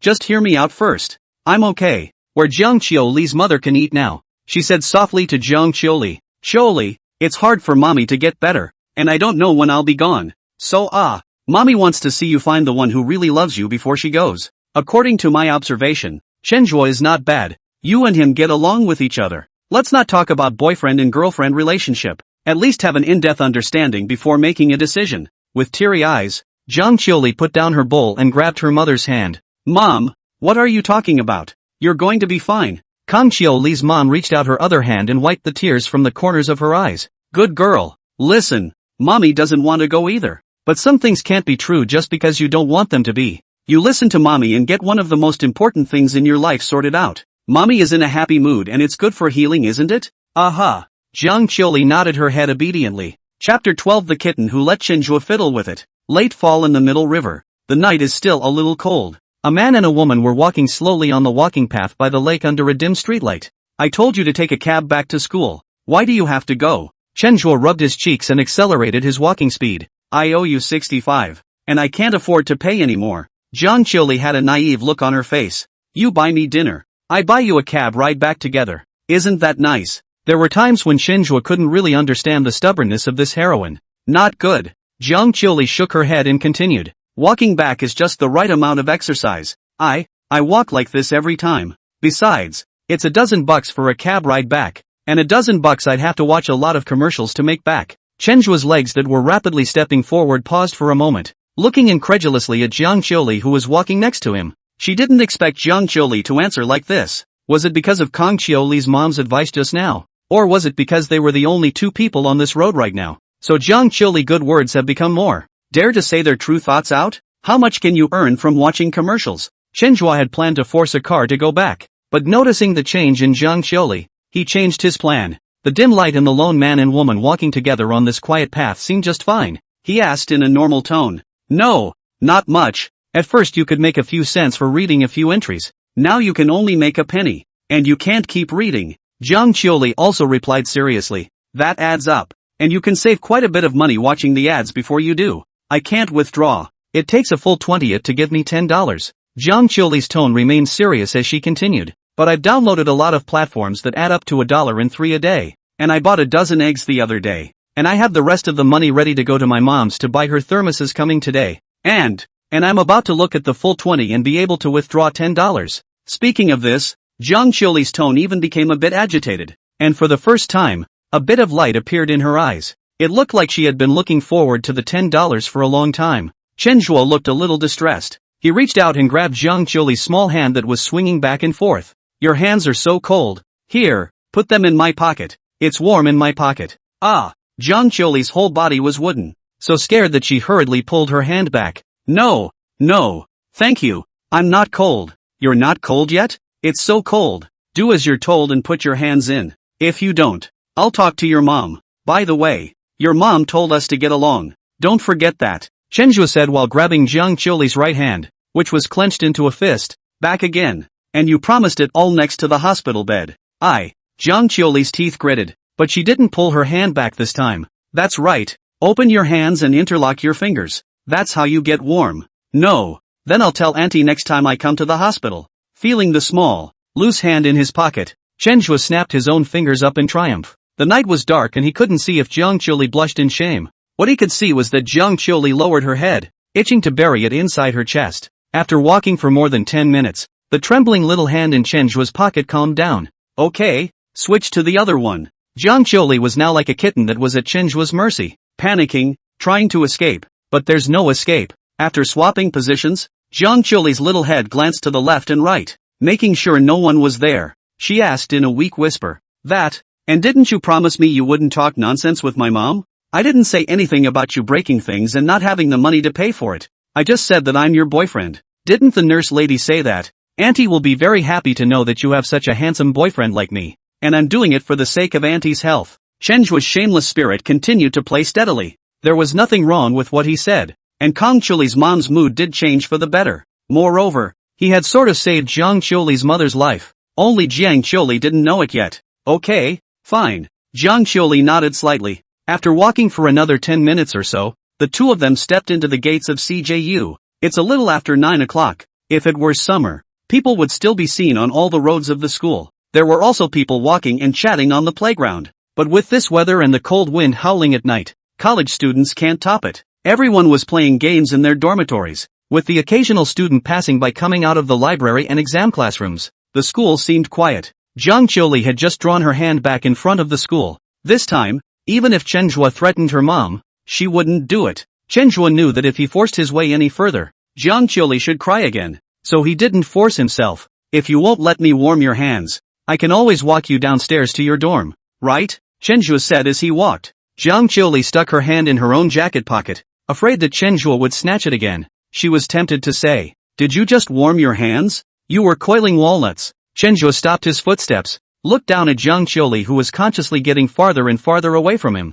and said indifferently, "We're at this distance. People will see us and think we're strangers. So can you come over here? Otherwise, I'll have to pull your hand again." Jiang Qiuli fearfully moved a meter in Chenhua's direction and gently nodded. Chenhua frowned. "What do you mean by that? Is it a yes to me holding hands? Or a yes to me walking you to your dorm?" "I go to the dormitory," Jiang Qiuli said weakly, a pretty face itching to be buried inside her clothes. "Go." 8 minutes later, Jiang Qiuli ran into the dormitory buildings as if she had fled. Chenhua looked at the number on the outer wall of the dormitory building and said in his heart, "Building 31, Plum Court, remember." Turning around, he pulled his cell phone out of his pocket, hadn't looked at his phone, and he had quite a few messages on it, but mostly it's just irrelevant information from some group. He took a general look at it. Nothing important. Going over the events of today in his head, he remembered Yi Fei, who was still being treated in the hospital, and the shopgirl who took care of him. "Sorry, I was so focused on interacting with the heroine that I forgot about you." He found the shopgirl's microphone and sent a message. "Take care of Yi Fei in the hospital. Follow the doctor's requirements. He has to move around, never let him move around freely. And also, let him stay for a while longer, and be discharged when he's completely well. I'll make up for what the insurance company doesn't pay out." After sending this message, Chenhua sighed lightly. "How do you think I'm so good at being a villain?" Just as he was about to put his phone away, a message from his class group caught him. "Fellow students, because the counselor's job is too stressful, but also in order to set an example for the younger siblings. Now the freshmen and sophomores are ready to recruit a group of classroom assistants to the juniors, with a subsidy of $400 per month. If you want to sign up for it, chat with me privately." Chapter 13 College is too big for one shirt. Chenhua, are you sure you want to be a class assistant? Don't you have a supermarket to keep busy at school now that you've participated in the provincial entrepreneurship competition? The female counselor with the cherry Mariko avatar saw Chenhua's private chat and sent her own question. "Yes, teacher,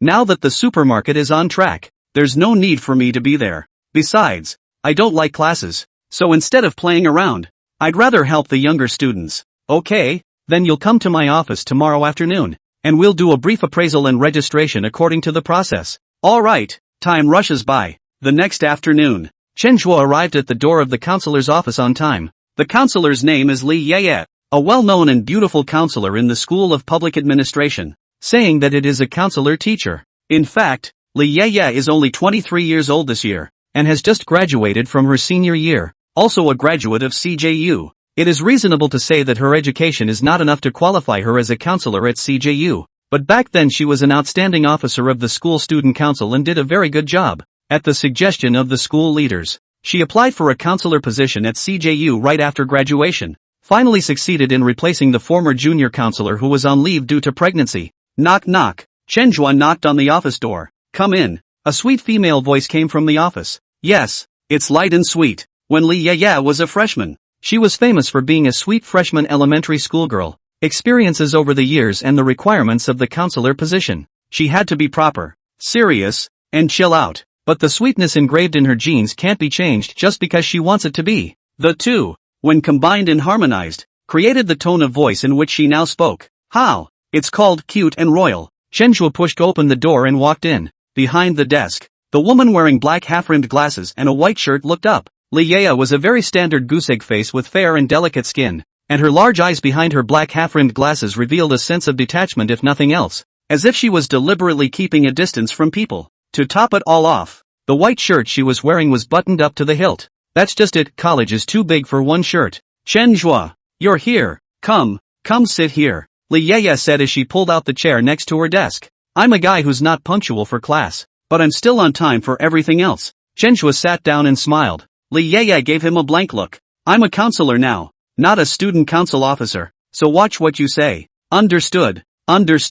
According to the original plot, an extreme counselor like Li Yaya was naturally one of the female leads. When Chenhua was a freshman, Li Yaya was a junior. The two knew each other at that time because of some conflict in the student council. In the original plot, after Yi Fei, the son of Qi, took care of Jiang Qiuli, he set his sights on Li Yaya. Only in his last life, Chenhua directly made a wish and bought the entire Zhongjiang University. After that, it's Counselor Li, and you don't want to lose your job drama. In this life, he's going to think differently. How is your supermarket doing now? I've been passing by lately and it looks like business is alright. Except, I heard from Mr. Wang, the sophomore, that a sophomore student was hit by an employee of your supermarket in a car yesterday? Chenhua sighed. Yes, the other party called Yi Fei is the sophomore public management class 3 class president, now still in the hospital. Do not know how. He fainted in the middle of the road himself, but nothing too big. I left the female shopkeeper there to take care of him.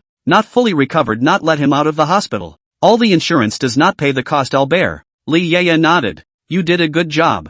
Do a good job on his side. Are all classmates? You have such a good attitude. He certainly will not pursue. Chenhua let out another sigh. I don't care if he pursues it or not. It's just that he's still the class president of the third class of public administration. He must be very good at studying, and this incident has delayed his study time. So I feel very sorry in my heart. Chenhua's face had a rich expression, and the tone of his voice was from the bottom of his heart. Pulling him into acting definitely hangs up against all the fresh meat on screen. He continued, but things have come to this. I can't do anything about it. Last night, I happened to see the message you posted in the group about looking for a class assistant, and I thought, Yi Fei is the class president, and now that he's hospitalized, there's a lot of things that no one is handling in the class, so I'll go to their class and become a class assistant, and it's just the right time to help him with the burden of these things. Li Yaya's eyes cast a rich appreciation. She reached out and patted Chenhua's shoulder and said in a sweet voice, I didn't expect you to have a bad attitude towards studying and do other things with such thoughtfulness.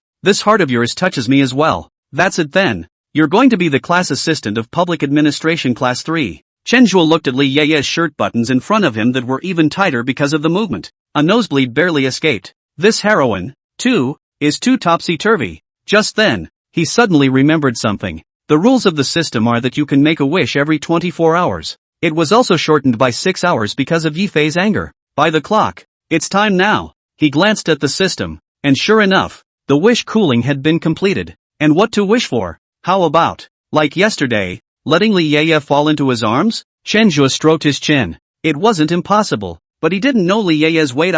The desire to be more direct. Yi Fei is also a beneficiary, and it doesn't work. Suddenly, he looked to the chair he was sitting in under his butt and thought of a brilliant wish. System out. I want to make a wish. My wish is to fall from a height of 45 centimeters to the ground. Ding. Wish detection successful. The wish can be granted. Wishes are being granted. Please wait. Your opponent's protagonist will be rewarded with a double blitz, falling from a height of 90 centimeters to the ground. What are you touching your chin for? Bai Yi had a puzzled look on her face. It's nothing. My chin is a bit itchy. Chen Zhua said indifferently. Cut it out. Just then, there was a sound of machinery breaking under his ass. Immediately afterward, the chair fell apart and he fell right out of it, with a height of 45 centimeters. Unless you land on your face, you won't incur much damage at all. Not to mention that Chen Zhua had long been prepared. He fell on his ass. Oh ouch ouch ouch. The force of the fall, though, wasn't nearly as strong as the force of the club lady's massage. But Chen Zhua, that was a face of pain. Li Yeye drew herself to her feet, revealing the black sheath dress under the desk and the flesh-colored stockings underneath it. Black heels clashed with the ground with a sharp thud. Li Yeye half ran and rushed to Chen Zhua's side. Crouching down, eagerly, he asked, "Are you all right?" Chen Zhua sat on the ground and only felt a fragrant breeze blowing. The eyes were bulging white. He rubbed his ass with a pained look on his face. "It's nothing major. Just a little above my buttocks got stuck in a chair and it hurts." Li Yeye hurriedly turned behind Chen Zhua. "Where is it? I'll show you." Chapter 14. Don't you wow me. This is it. Li Yeye didn't realize that Chen Zhua was faking, and she carefully searched for an injury at the junction of Chen Zhua's pants and skin. She looked over to where Chen Zhua was pointing. Left of the waist, lean down a bit, spanking shot place, and this place isn't bruised from the fall? Li Yeye frowned with a puzzled expression. Yeah, but it just hurts. It should be an internal injury. Internal injuries? As they say nowadays, it's a pinched nerve. Li Yeye nodded her head plausibly. I've got some Yunnan Baiyao here to give you a little spray. Li Yeye stood up, went back behind her desk, and took out a can of Yunnan Baiyao from the drawer. Hand it to Chen Zhua. Chen Zhua took Yunnan Baiyao and sprayed it back hard. I can't see. I can't spray the location. I'll spray you. Li Yeye didn't think much about it and took the Yunnan Baiyao in Chen Zhua's hand and sprayed the location where Chen Zhua said it hurt. Then took a couple of cotton swabs and helped spread it evenly. Chen Zhua sighed inwardly. What's going on? What's with the cotton swabs in this office? Well, much better. Thank you, you counselor. Much more competent than the other counselors in the school. Next time the school selects the most beautiful counselor, I will mobilize students to vote for you, Chen Zhua said as he stroked his ass. That look, it doesn't look like a fake. Really? Li Yeye, who was bending down and preparing to put Yunnan Baiyao back, turned her head to look at Chen Zhua. Her eyes were bright and full of expectation. To know, the school hosts a selection of counselors that students vote on. The end result is not as simple as the title of Most Beautiful. Other than that, she'll get an extra $200 a month if she's judged. This $200, it's like a freebie. How nice to improve the food. Also, while she broke the mold and became a counselor at CJU, she was on contract. You need to be very good to transfer to the school's establishment. The title of Most Beautiful Counselor is an important one. Chen Zhua nodded. Of course it's true, but the fact that I skipped class dash. Li Yeye withdrew the surprise she had just experienced and gave him a blank look, saying faintly, I'm your counselor. I'm sure I'll have to take care of it when I find out you're skipping class. Chen Zhua coughed. So what you're saying is, you don't know and you don't care? I didn't say that. Okay, come on over here and sign. I'll have to take you to their counselor after you sign. Saying that, Li Yeye wrote Public Administration Class 3 on the form. The process of becoming a classroom assistant is simple. If it weren't for the $400 subsidy, the process would have to be a no-brainer, and the teachers on both sides would just know about it. Just as Chen Zhua and Li Yeye signed the contract, the first hospital of Zhongjiang City, orthopedics on the inpatient unit. Yi Fei's injuries were not considered serious in the orthopedic department, and surgery was not even necessary. After the bones are straightened, just rest and recuperate, waiting for the swelling in my arm to go down and for my slightly fractured ribs to grow back. This was good news for Yi Fei. Except, he was the hidden youngest member of the Yi family. That's the Yi family's baby bump. Whether it's a major or minor injury, it's a big deal. Yesterday afternoon, Yi family sent in Zhongjiang, responsible for all the affairs of Yi Fei. Wang Butler rushed over after getting the news that Yi Fei was injured and hospitalized, and reported the incident with the family. Yi Fei's identity,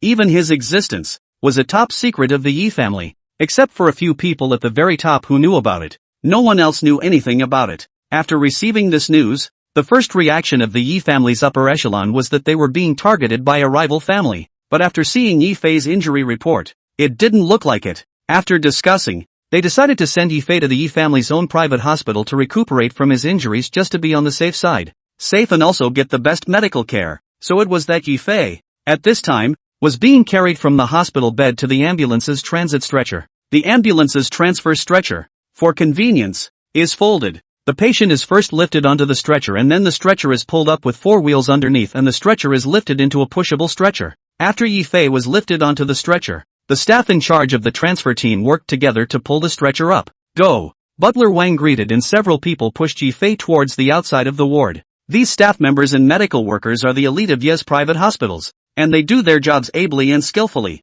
The shopgirl stood back and shouted, should I come over? She didn't know that these were people from the Yi family, and she didn't know that Yifei was the son of the Yi family, and she thought that Butler Wan was Yifei's relative. No, you get the hospital paperwork done, Butler Wang said coldly, then followed behind and walked out of the hospital room. Just as the stretcher cart was being pushed down the corridor, Yifei only heard a click of metal breaking from below him. The stretcher trolley is not too high or too low, exactly 90 centimeters. Clunk! 2 strut screws flew out of one side of the stretcher truck. Without support on one side, the stretcher instantly tilted. Yifei, who was lying on top, rolled off the stretcher before he could react to what had happened. Then it fell heavily to the ground. This height, it's not too high, and a small child would only cry for a while if he fell from such a high place. However, Yifei's ribs were still in a fractured state, and his arm had just been attached and was still on ice to reduce the swelling. The fall made him cry. The pain from yesterday came back and tears were soaring in the corners of his eyes. You bunch of losers. It hurts, Daddy. The doctor who was on duty in the duty room heard the commotion outside and ran out quickly. What's going on? The nurse standing nearby reported. They had to be transferred, and just now the stretcher cart they were transferring on broke down and the patient fell off of it. The doctor frowned as he looked at Yifei, who was lying on the ground crying out. This isn't one of our hospital people and stretcher trucks, is it? The nurse shook her head. The doctor breathed a long sigh of relief. Then he walked over to Butler Wang. What's wrong with your patient's family? Even if you want to transfer, can you find some decent hospital to come here? With that kind of work ethic, what's the point of transferring? The king's housekeeper is also stupid. He killed himself not expecting this to happen. If the master finds out about this, they'll all be finished. Okay, you guys go. We'll take care of it. The doctor on duty took out his phone and started calling people. After making the call, he squatted down and began to check Yifei's injuries. Whoa. Can you touch it gently? It hurts, Daddy. Yifei was grimacing and swearing in pain. The doctor on duty is also a young doctor. Where has he ever been so angry? If he doesn't listen to the hospital and messes up like this, let's just say he's going to be disciplined. Still being scolded. He was getting angrier and angrier as he thought about it, and the amplitude of his hand movements became larger. Whoa. Oh, ouch. Okay, don't you give me the wah-wah. Pull over for a movie. Ding. Detected the son of Qi. Yifei, burning with rage. The cooldown time of the wish has been shortened by 3 hours. Chapter 15. What do you want with my socks? Selling them for money. The female shopkeeper, who was still inside the ward, froze as she watched the scene. It took a long time before he reacted. Then he hurriedly called Chenhua. I've waited a long time for today, and I've waited a long time for my dream to come true. Inside the office, Chenhua's cell phone rang. Taking it out and looking at it, it was the female sales clerk. He spoke to Li Yeye, and then picked up the phone. What? You said his family came over to transfer him to the hospital, and on the way there, the stretcher truck flipped over? Chenhua forced a smile at the corner of his mouth and had a worried look on his face. Now his injuries weren't aggravated by the fall, were they? Being sent for examination? Good. Make sure you get things straightened out while you're there, or they'll find you responsible for any damage they cause as well. And let me know any good news immediately after the inspection. Chenhua paused for a moment, realizing that he had spoken too quickly, and added, keep me informed of both good and bad news. Hanging up the phone, Li Yeye asked with concern. What's wrong? Chenhua sighed. Isn't that sophomore class president Li Fei? His relative was fooling around in the hospital and ended up causing secondary injuries by messing up and falling off. Li Yeye also frowned slightly after hearing this and admonished. Things have gotten complicated. You must deal with it. What can't be dealt with, just tell me. I'll give you ideas. I'll give you my phone number. If the QQ messages don't come back, you can call me. Yes. After saving Li Yeye's phone number, Chenhua looked at the time. With this happening over at the hospital, I still have 2 more classes this afternoon, so I might not be able to go. So you can grant me a leave of absence and I'll go talk to the teacher. Li Yeye glanced at him, hesitated for 2 seconds, but still opened the leave slip and stamped it. Okay. Take 5 minutes to go next door with me to meet the sophomore counselor. 1. And then you can go to the hospital. Li Yeye stood up and was just about to step out when she sat down again. Said to Chenhua, would you bring my shoes behind the door for a moment? I'll change them. I'm going out too and I'm not comfortable in them. Li Yeye's tone was normal. She seemed to think it was nothing. Chenhua turned to look behind the door. where a pair of small brown leather shoes lay. Inside the leather shoes, there were white socks tucked in. Chen Zhuoren was dumbfounded. No. Is that right? It's not right. It's very wrong. He went to the door and picked up the little brown leather shoes, which didn't stink. Instead, there is a light leather blend scent. I don't know if it's the new shoes, or if it's because Li Yeye takes good care of them. What are you waiting for? Bring it, Li Yeye asked from behind in disbelief. Chen Zhuo coughed. Director Li, do you have foot odor? Why do these shoes have a smell? Chen Zhuo turned around and changed his expression to one of gravity. Li Yeye's face instantly turned red. She took the small leather shoes that Chen Zhuo handed over and put her nose up to sniff them. Where is it? No flavor? After sniffing a few times without smelling, Li Yeye brought her nose closer again. She was pretty sure that her shoes didn't smell, otherwise she wouldn't have asked Chen Zhuo to get them. However, Chen Zhuo's tone of voice was so believable that it didn't look like a fake. It caused Li Yeye to doubt herself a little. Yeah, maybe I smelled it wrong. Chen Zhuo couldn't hold back a single laugh. Li Yeye froze for a moment. Looking at Chen Zhuo's smile, she reacted. Well, you kid lied to me, didn't you? Li Yeye was so annoyed that she didn't hold back and picked up the 2 pairs of white socks in her little brown shoes and threw them at Chen Zhuo's face. Chen Zhuo's reaction speed was also fast. Reaching out, he caught both pairs of socks with unerring precision. Then, quite naturally, he put it inside his pocket. What are you doing? Li Yeye man is numb. Director Li, when you threw the socks at me, didn't you want me to go and throw them away for you? Did you just want to throw the sock in my face? Facing the red warm Li Yeye, Chen Zhuo resumed his seriousness. Li Yeye wanted to say something, but just as her lips slightly opened, she retracted. This question, Chen Zhuo, is a giveaway. You know, this is the counselor's office. She is the counselor, and Chen Zhuo is the student she manages. Young female counselor throwing worn socks in the face of male students in her office? If this news got out, she wouldn't have to wait for a transfer. She could start looking for a new job tomorrow. She coughed softly. I was ready for you to throw it away, but now I've changed my mind. I want to wear it. Give me the socks. Chen Zhuo lowered his head to look at her feet, then asked with an innocent face. Aren't you wearing flesh-colored stockings? Just put your shoes on directly. Why do you need to wear a layer of white socks? It's not farting with your pants down. Looking at the serious-looking Chen Zhuo, Li Yeye labeled him a straight man. Then explain. You don't understand.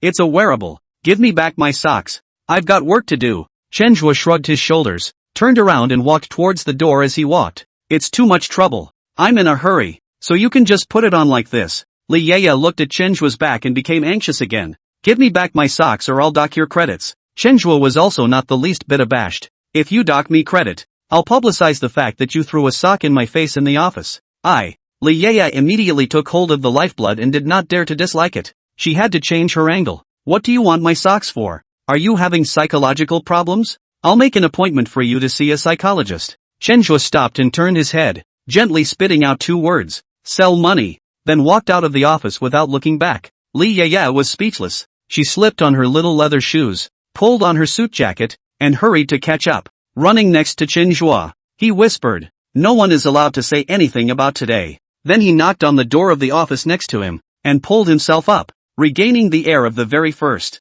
Mr. Wang, the classroom assistant I found for you has arrived. The door to the office was opened and the counselor for the sophomore year of public administration was a woman in her late 30s. Li Yeye pointed at Chen Zhuo and introduced him. His name is Chen Zhuo. He's a junior in public management. He's participating in the entrepreneurship competition, and he owns the supermarket next to our school cafeteria. Li Yeye pulled Chen Zhuo inside and continued. Didn't the class president of your public management class 3 have an accident at his supermarket? He was so upset that he thought of going to the 3rd public management class as a class assistant, and taking the class president's job on a temporary basis as well. Teacher Wang looked at Chen Zhuo appreciatively and nodded with satisfaction. Not bad. Such a responsible young man can surely be a good class assistant for class 3. Then, I'll find some time to go introduce it with the students of class 3. With that, she rummaged through the pile of materials next to her and pulled out the class schedule for the 3rd class's major. There are a lot of college classes that you can take, and different schedules for different people, but the majors are all the same in one class.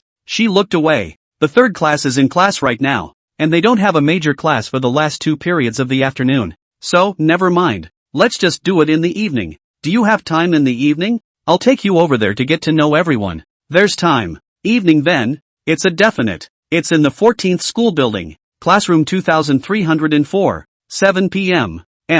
I'll see you there. Chapter 16, Too many people can't do it, but fewer people can? Counselor Wang made the announcement in the class group of Public Administration 3. One in particular at Kong Chuli. We're going to introduce the class assistants tonight, so come over early when you're done with your business. Over the years, students have become more and more diversified in their recreational activities, in order to ensure the quality of their studies and not to indulge in fun and games. I don't know what year it started, but freshmen and sophomores at CJU began studying at night. Zhang Chili after applying with her counselor because she has to take care of her mother. She can come in late for evening study, or even skip it. As for her academic performance, Zhang Chili's GPA was not low, and the counselor did not have to worry about her. After coming out of the office building, Li Yeye and Chenjue dinged. You get to the hospital quickly. I've got things to do, so I'll be off. Call and contact me if you can't get anything done. I can give you ideas, although I can't always fix it. After saying that, she jogged in the direction of the school entrance. The black overskirt tightened and loosened with the amplitude of her body's swing. Those are some long legs. Chenjue sighed. Just then, Li Yeye stopped her pace and turned around. Chenjue froze. No way. You can hear that? Li Yeye looked at Chenjue and said, didn't your butt hurt? How come it looks like it doesn't hurt now? That's not because your Yunnan Baiyao is so effective. Alright, go get busy. I'm going to the hospital. With that, he turned and walked away. He's aiming for school building 15. Going to the hospital to see Yifei? Look at, still, the hospital he had to go to. Just now he looked at the class schedule that Mr. Wang took out. And now Jiang Qiuli, their class, was taking professional classes upstairs on the 15th. Looking at the clock, class was about to end in 10 minutes. 10 minutes later, the bell rang. Chenjue stood at the door of the classroom, looking for Jiang Qiuli in the crowd. It only took him 3 seconds to see Jiang Qiuli sitting in the front corner. And next to Jiang Qiuli, there was no one. College classes are like that. The last few rows have to be grabbed. A few rows ahead, the dogs don't even sit. Not to mention, Jiang Qiuli was a high-cool girl who didn't like to talk in everyone's eyes, so there was even less people to sit next to her. Okay class, that's the end of today's class. Make sure you complete the homework I've assigned. And I'm here to remind you that you don't have to come to me for scoping on the final exam. These assignments have the original questions in them. That's it. Class dismissed. Most of the students in the classroom had only a textbook, a pen, and, of course, the all-important cell phone. Even their textbooks are still new, but the King segment hasn't dropped at all. It was easy for them to get out of class and take their textbooks with them. Jiang Qiuli was different. Jiang Qiuli carried a pink canvas school bag, which was simple with only a yellow zipper. She was packing her textbooks, notebooks, and pens, one by one, into her book bag. Once it was loaded, she pulled out her own phone again and unlocked it to look at it. Someone at her. Tap on it and it's a message from the counselor. I have to go to night study today, so I have to go early to get food for my mom. She muttered, then got up and picked up her backpack, keeping her head down as she headed for the classroom door. Oops. Just as she exited the classroom door, she felt herself hit something. Hastily, he bowed his head and apologized. I'm sorry, I didn't mean it. Then she felt her wrists being grabbed and a familiar voice ringing overhead. Okay, it's me. She raised her head in confusion and saw Chenjue's familiar face. Hurriedly struggling, he pulled his wrist out of Chenjue's hand. Weakly, there's a lot of people here. Chenjue froze. You mean, just not too many people? Oops. Jiang Qiuli lightly stomped her feet and ran away with a swish. Ugh, wait for me. Chenjue also hurriedly chased after him. Look at the students still in the hallway. No, Jiang Qiuli is in love? Asterisk.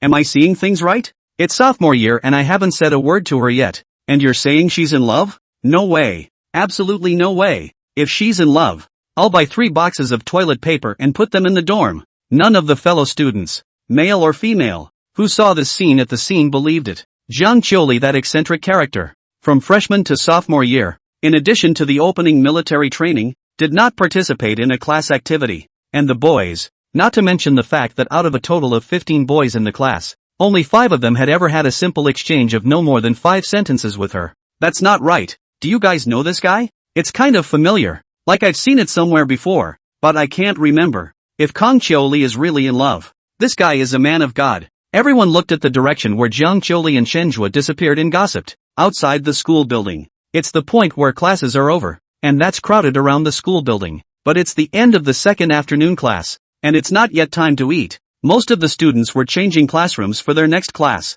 and some of the ones that didn't have classes were heading in the direction of the dorms. The road leading to the cafeteria was not much crowded, and Kong Qiuli ran until there were not many people to stop. I say, what are you running for? Seeing me is like seeing a ghost.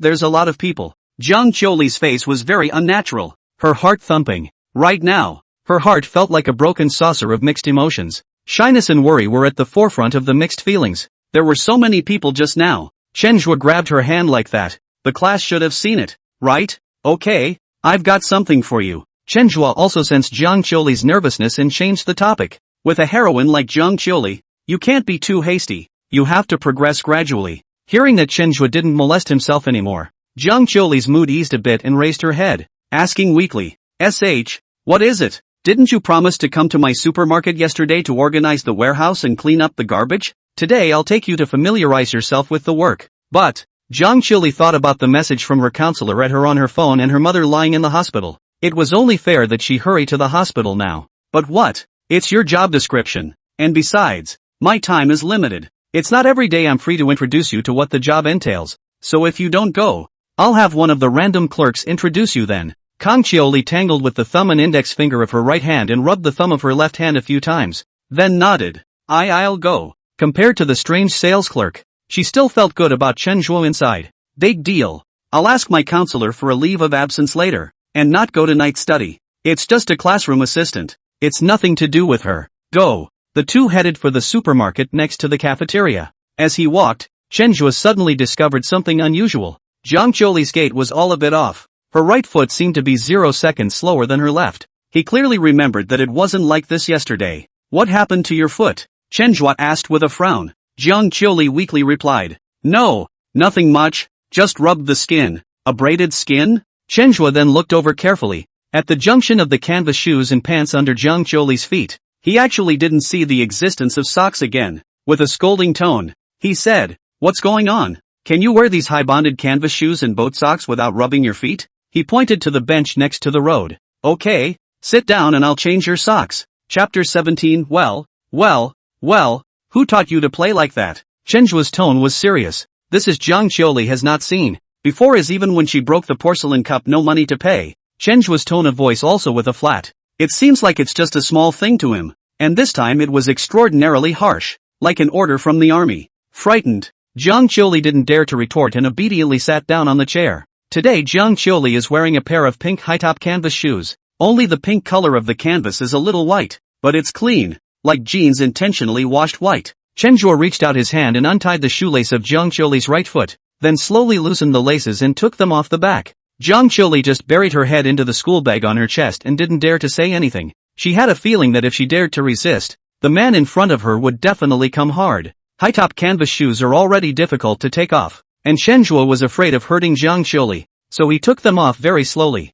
It took a long time to get it off. The moment the shoes came off, Chenhua's frown deepened. What's going on? Why aren't you wearing socks? Chenhua thought that Jiang Qiuli was wearing boat socks, so she couldn't see, but now at a glance, Jiang Qiuli's feet were bare. Only the tender red little feet could be seen. Where were the socks? Jiang Qiuli glanced to the left and right. There was no one left on this road, she said with relief. I lost my socks in the sun. Socks are missing? Where did you sunbathe them? It's downstairs in the dormitory. I was going to let it bask in the sun for a while, but maybe I came back too late yesterday and the wind blew it away. Blown away by the wind? Well, never mind. I happen to have a pair of socks here. I'll give them to you. Saying that, Chenhua pulled out a pair of white socks from his pocket. Find the right foot and get ready to set it on Kang Qiuli's foot. I'll do it myself. Jiang Qiuli hurriedly snatched the socks from Chenhua's hand and then put them on herself with a speed of 0.01 seconds. Li Yeye's pair of white socks, which were worn over stockings,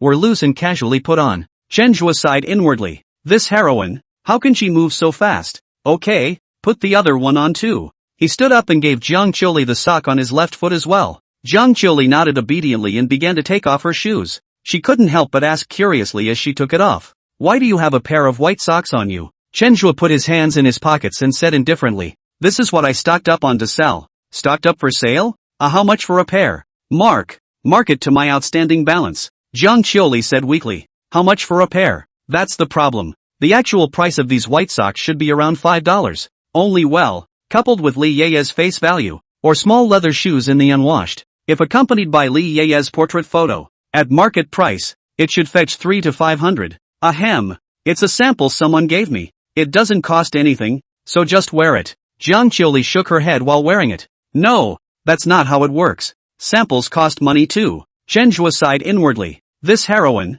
how do you figure it out? It would kill you to just take it. Can't you see these socks are worn? There are models who have worn them, and if you don't want them, I'll throw them away. Don't. This cotton has a nice feel to it, and it looks like a good sock. When I have money, I'll buy a pair. By this time, Jiang Qiuli had already put her shoes on and was tying her laces. Buy a pair? Then he'll have to see if Li Yeye still has it. After Jiang Qiuli put on her shoes, she followed Chenhua to the supermarket warehouse. What's my job description? Jiang Qiuli looked at the familiar warehouse and asked seriously. See those labels on the shelves? You check to see if the goods and the labels are the same, and then clean up and organize all these bags, boxes, that were thrown on the floor. And, nope.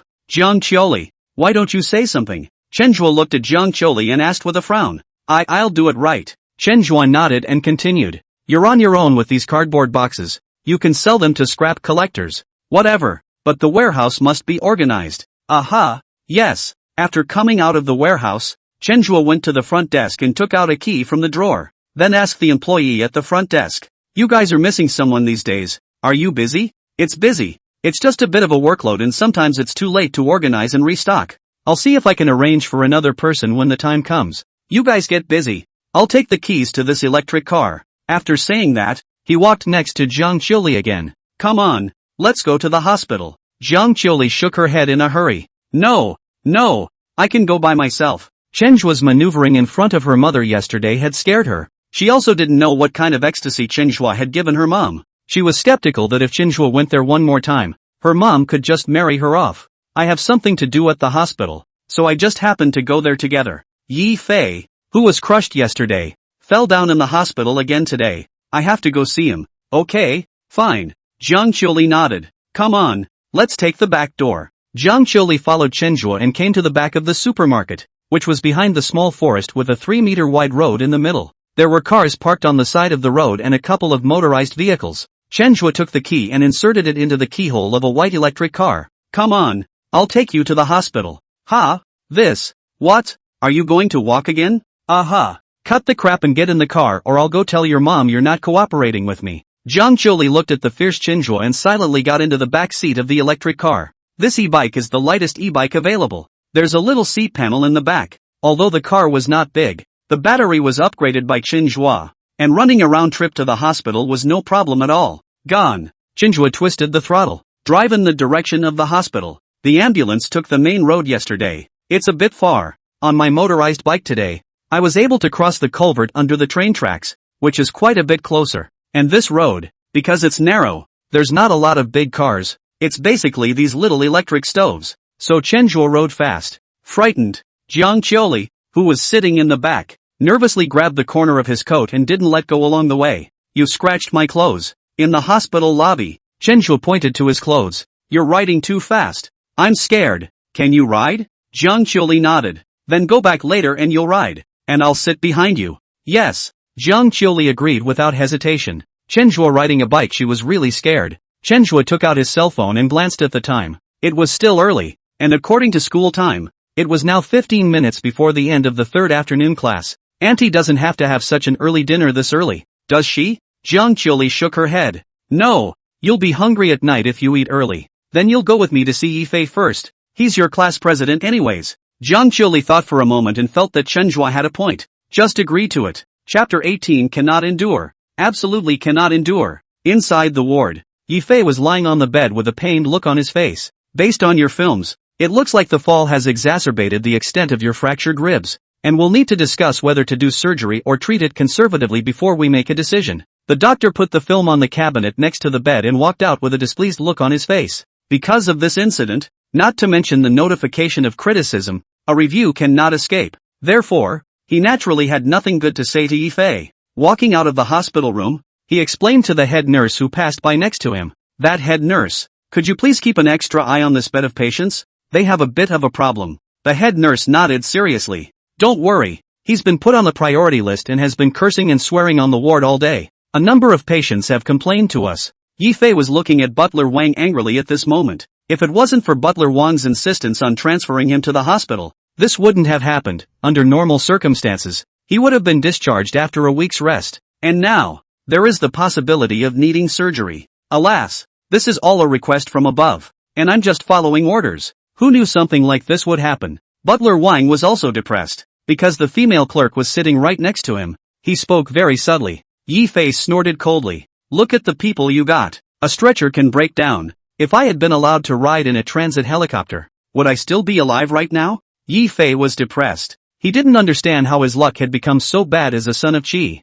In his last life, he was brutally beaten by Qinzhua, and although it was tragic, that still allowed him to see Qinzhua, and it was a fair fight. In this life, he couldn't even see Qinzhua's person, and could only lie in the hospital, not moving a muscle. How can you not be depressed? Butler Wang looked at Yi Fei's ugly face and didn't say anything. He knew that no matter what he said at this time, it would only aggravate Yi Fei's anger. Say something. The depression in Yi Fei's heart had to find a place to vent it out. Seeing that Butler Wang refused to open his mouth, he had no choice but to look at the female sales clerk on the other side. And you fat pig, if it wasn't for you, would I be here? None of this latter series of events would have happened. The shopgirl looked at him coldly, and if it weren't for the last vestige of sanity weighing him down, he'd have been lifted off the ground again. Can you keep your voice down? There are patients sleeping in other wards. Just then, a nurse stood in the doorway and snapped. They have long been looking at Yi Fei. This thing pussy is not happy. All day a old man world first attitude. Make them this group of medical staff like nurses. Oh him. Yi Fei was about to dislike him when he saw a familiar figure walk out from behind the nurse. Miss Nurse, thank you for bringing us here. You go ahead and get busy. We'll remind him to pay attention. Qinzhua politely, gently said to the nurse. The nurse nodded and prepared to walk out the door, took a step, then turned her head, looking towards Yi Fei. Take a good lesson from this friend of yours. The same people. How can the difference be so big? With that, she turned and walked away. Yi Fei was lying on the bed with eyes that could spit out fire. The nursemaid actually said that he, a son of Qi, was no match for Qinzhua. The villain? Strange shame. It can't be tolerated. Absolutely intolerable. He decided that when he was able to get out of bed and move around, he would go to the nursing department and complain about the female nurse. Yi Fei, tell me about you. Come to the hospital and listen to the doctor properly, but also think of running around and going to some private hospital. Alas, all college students, can you have some IQ? How could Qinzhua let Yi Fei go at such a good time? He was a proper, serious scold. None of your ing business. What the do you have to do with what I want? I'm telling you, you kid, don't bother me. I'll settle the score with you when I get out. That bull supermarket of yours, and Jiang Qiuli, sooner or later, they'll all be mine. Yi Fei, who has long been red warm, where can he stand this kind of stimulation? He sprayed at Qinzhua, venting his depression and anger. Of course, as a son of Qi, he was not so brainless as to be a retard. He did this for another purpose. Let Chencho give him 2 punches. In his last life, he was beaten by Qinzhua and didn't immediately use the full power of the Yi family. Then step by step, he fell into the abyss until finally, even the entire Yi family couldn't fight against Qinzhua. In this life, he couldn't make that mistake again. He had to strike a blow. However, with his current status, he couldn't mobilize the entire power of the Yi family. He wanted Chencho to do it to him in the hospital room. As long as Qinzhua made a move, he immediately asked Butler Wang to report it to the family. By that time, Qinzhua will surely die. A smile involuntarily appeared at the corner of his mouth when he thought of this. All the pain in his body seemed to lessen in this moment. He closed his eyes and quietly waited for Qinzhua to give him a punch. He knew that from what he knew about Qinzhua in his previous life, Qinzhua would definitely make a move. Let's go. I didn't realize he was like that. However, what he waited for was not Qinzhua's fist. Instead, it was Jiang Qiuli's icy voice. Yi Fei snapped his eyes open, only to see that at an unknown time, there was an additional person by Qinzhua's side, a girl in a gray jacket, denim wide-legged pants, and pink canvas shoes. No, Akari, let me explain. Yi Fei sat up directly from the hospital bed in excitement. His whole body was confused. When did Jiang Qiuli come? However, Jiang Qiuli ignored him. This time, Jiang Qiuli took the initiative to pull up Qinzhua's hand, as if she was fleeing from a junkyard, and darted towards the door. Yi Fei's teeth were about to be clenched. Ding! Detected the son of Qi. Yi Fei gnashing his teeth. The cooldown time of the wish is shortened by 5 hours. Young Master Yi, hurry up and get some sleep. The fracture will aggravate again later. Butler Wang looked at Yi Fei's appearance and hurriedly said, "Get out." Yi Fei ruthlessly hammered the bed and said, Then the sound of him killing a pig came from the ward. The doctor on duty, who was writing the examination, rushed over. What's going on? Butler Wang didn't dare to say anything, and the shopgirl described what Yifei had just sat up and pounded the bed. It was the doctor's turn to explode. He hadn't even finished his last check and this happened again. If Yifei continued to stay here, he would simply specialize in writing checks. Just then, the director, who had finished the surgery and had come over to see how the patients were doing, walked in as well. What's going on? The doctor on duty looked at the director and replied helplessly, Chief, with this patient, I'd recommend a psychiatric-psychological consultation. Not far from the elevator, the stairwell labeled emergency exit. Jiang Qiuli was squatting on the ground and sobbing. What's wrong? You don't have to be sad like that when he curses, do you? Chenhua looked at Jiang Qiuli, who had buried her head in her knees, and was somewhat puzzled. Although having Jiang Qiuli come along to see Yifei made Yifei angry, it was his plan from the beginning. Even if it ended up having an unexpected effect, Kang Qiuli wouldn't have to cry like this, would she? Hearing Chenhua's inquiry, Jiang Qiuli stood up and wiped her tears with her sleeve. Weakly, I'm sorry, I just thought of something bad. Chapter 19 Nothing. I thought of happy things. Bad things? Can you talk to me about it? I might be able to open your eyes. Chenhua put away his laughter and became serious. He knew that now was a good chance to get inside Jiang Qiuli's heart completely. If he handled it well, his relationship with Jiang Qiuli would come to unprecedented heights. Jiang Qiuli hesitated for a moment, but opened her mouth. It's not much. It's just that I always thought that class president Yifei was a very good person, but I didn't realize that behind his back, he was also this annoying. Jiang Qiuli paused for a moment and continued. People like that are the worst. Back in the day my dad was scammed by people like that and it broke our family. And if my mom didn't have so much stress, maybe she wouldn't have gotten cancer. Speaking of this, Jiang Qiuli wiped the tears from the corner of her eyes again. All these years, she didn't know what kind of life she and her mom were living. I thought back then, she was also a carefree little princess who was full of smiles when she saw anyone. What's wrong with that? You should be happy after discovering Yifei's other face. At least, you won't fall for his tricks in the future. Chenhua seriously analyzed Jiang Qiuli. He finally realized how good girlfriends played a key role in those bloody events. Now he's more or less a best friend. Yifei, the son of Qi? He had to stink up Yifei's image in Jiang Qiuli's mind today. Moreover, you said that there are a lot of such people in the society. In fact, there are a lot of what kind of people in the society. There are double-faced people like Yifei, and there are also bright and honorable people like me not.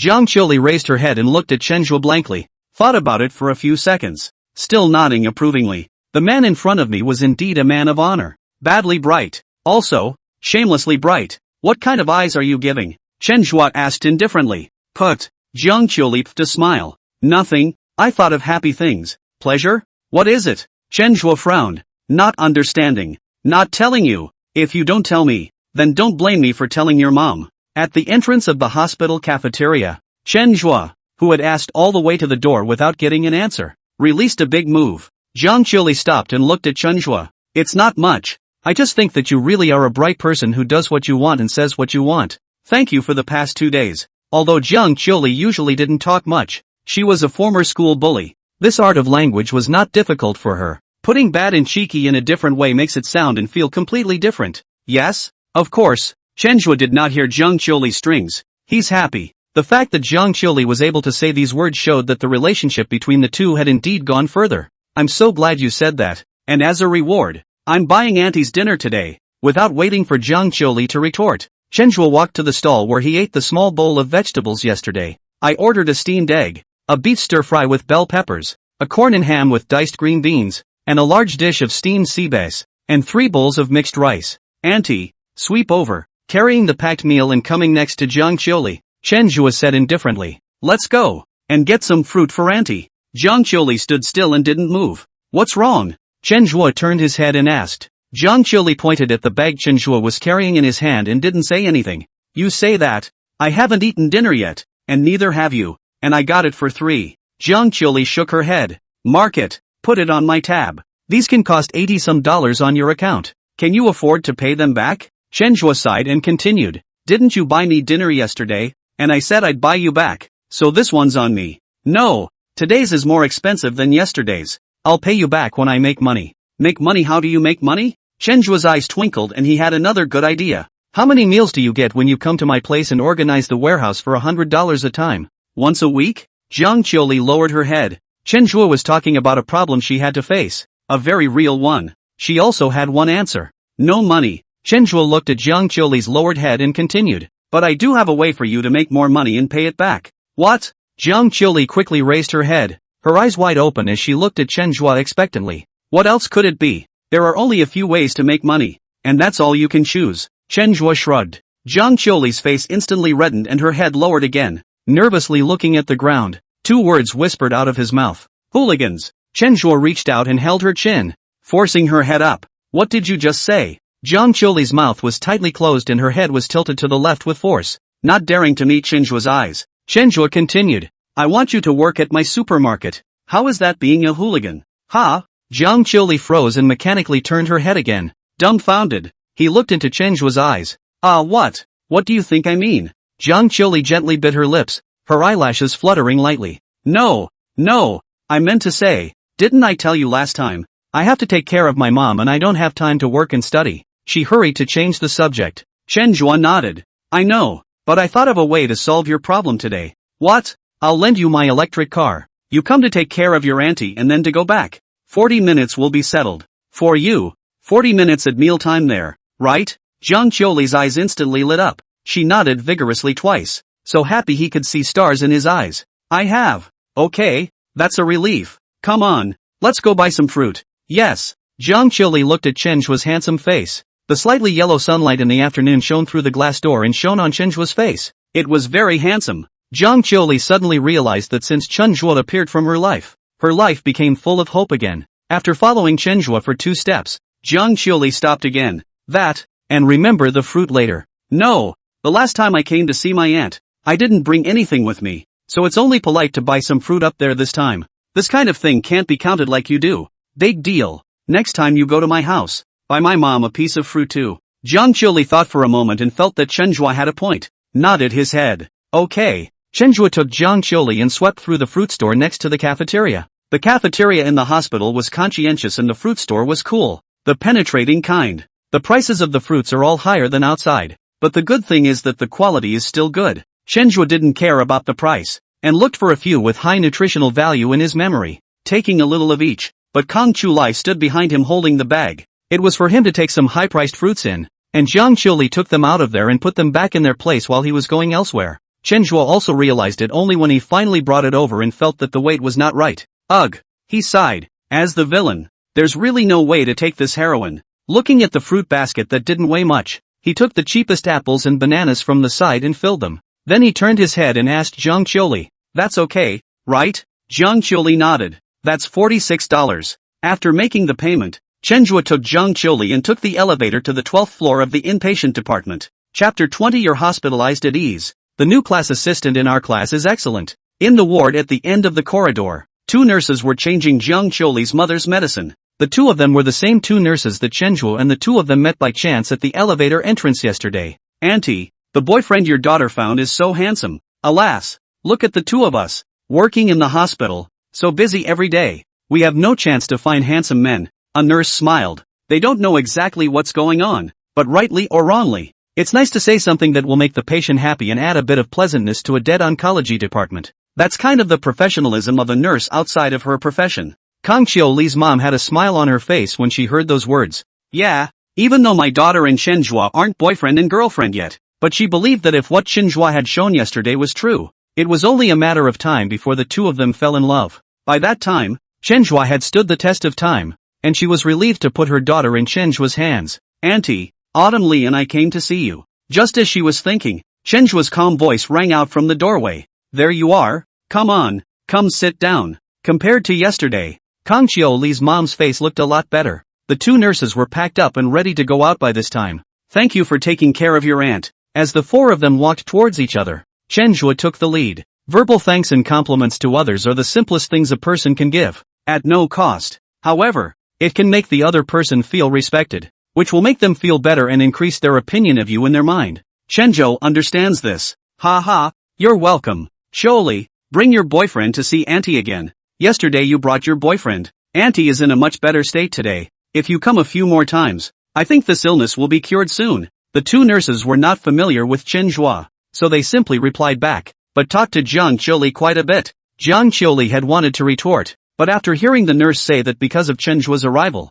her mother's condition had changed for the better, She withdrew the words from her lips. Smiling, he nodded his thanks. Thank you. You're welcome. You guys have a good time with your auntie, who's been waiting for you to come this whole day. By the time Jiang Qiuli turned her head, Chen Zhua had already placed the small table board for eating. He was arranging the food he had brought up, one piece at a time, neatly on a small tabletop. Auntie, neither Qiuli nor I had dinner today, and Qiuli bought some meals for us to eat together. This is steamed sea bass. This is steamed egg. This is beef fried with bell peppers. None of them are heavy dishes. There is also nutrition. Qiuli said that we should make your body a good tonic. There is a good body, so that you can get well quickly. These words were spoken casually by Chen Zhua, caring words for caring for the sick foundation. Kang Qiuli's mom didn't hold back and wiped the tears from the corners of her eyes. Unlike Jiang Qiuli liked to cry since childhood. Grew up a little better. After the family changes, a lot better. Crying is only secretly cry. And Jiang Qiuli's mother, but a serious strong woman. Serious rich generation. Back then and Jiang Qiuli's father all the way to fight over. Crying? Even when Jiang Qiuli's dad committed suicide and left behind a pile of debts, she never cried. And at this moment, in the face of Chen Zhua's simplest words, she did not hold back her tears. Chen Zhua brought warm sunshine to the ice-like life of mother and daughter. Mom, why are you crying? Chen Zhua was arranging the meal and didn't notice. Jiang Qiuli, who was standing next to him, saw it and hurried forward. No, it's nothing. I'm a little worried. You're in school. Where do you have the money to buy so many vegetables? Did Chen Zhua pay for it? Jiang Qiuli's mother was much more mature than Jiang Qiuli and changed the topic in 2 sentences. Jiang Qiuli touched her finger and hesitated. No, Mom, I got a job and I'm getting paid now. Really? Mom told you last time that you should continue to work and study to improve your life, and that Mom can make it alone in the hospital. But you just didn't listen. So now you figured it out? Jiang Qiuli's mom was happy. His own daughter is finally on the right track and able to pursue her new life. And her? A liability. See what God has in store. Jiang Qiuli shook her head. No, that boss gave me an electric car, so I can come to the hospital quickly in the morning and afternoon without too long a delay, and I can balance classes, work, and coming to the hospital. Jiang Qiuli's mom froze for a moment. She wanted to persuade Jiang Qiuli not to come, but she knew that doing so would stress her daughter out even more, and it's futile to persuade. She thought for a moment and said, your boss is really nice. Jiang Qiuli nodded. Well, he's fine. There was another line she didn't say after that, which was that it was a little bad sometimes. Chen Zhua, who was arranging the dishes, was delighted in his heart. The relationship with the heroine is really taking a new level this time, so it looks like the hospital will have to come back more often. Let's eat. I also bought fruits. Auntie, you eat first. The ward was a scene of harmony, and in the orthopedic ward, Yi Fan was being questioned by the psychopsychiatric department. The patient has no obvious symptoms of mental illness, but his mood is very unstable. Is it because of this accident? The psyche suffered some fluctuations. Give him more psychological counseling. It should not be a big problem. The psychiatrist went out. Another group walked in. That's Yi Fei's counselor, Mr. Wang, and a few other class members from Public Administration 3. Whether it was a student down there, or the class president who had this kind of accident, she had to come and check it out, as a matter of public interest. Yi Fei, I heard from the doctor that you were emotionally unstable in the hospital and fell on the floor. I know that this accident has been hard on you, but you need to be sensible. You'll be fine soon. When Yi Fei saw that it was the counselor in the class that came in, he immediately resumed that look of a good student. Maintaining a good image of himself in the minds of his classmates and teachers will give him a chance to explain himself in front of Jiang Qiuli. Moreover, even if Jiang Qiuli's side had an accident and could not be undone, he has another target. The beautiful counselor who parachuted in for his junior year, Li Yaya,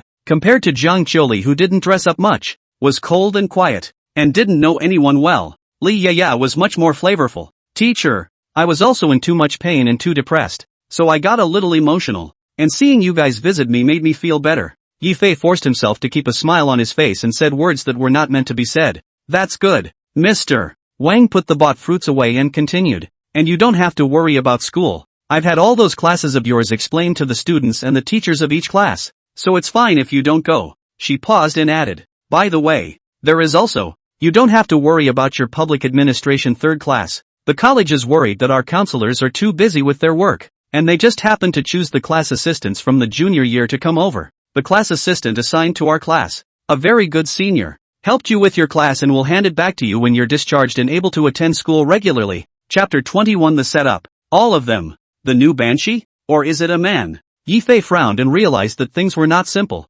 That, Mr. Wang, what's the name of the new class assistant? Let me see if I recognize her. Harm. Mr. Wang waved his hand. You're such a good squad leader. You're like this and you're still worrying about the squad. Just rest in the hospital and don't worry so much. But, Yifei wanted to continue, but he was interrupted by Mr. Wang. Well, we made time to see you too, and we're relieved to see you're okay, so get well in the hospital, and we'll be on our way. With that, Mr. Wang stood up and headed outside. The few students who followed over also bid farewell to Yifei. Brother Yi, just get well. Don't worry, if we get the test scope for the final exam, we'll definitely be the first to send it to you. With that, a few people walked out of the hospital room.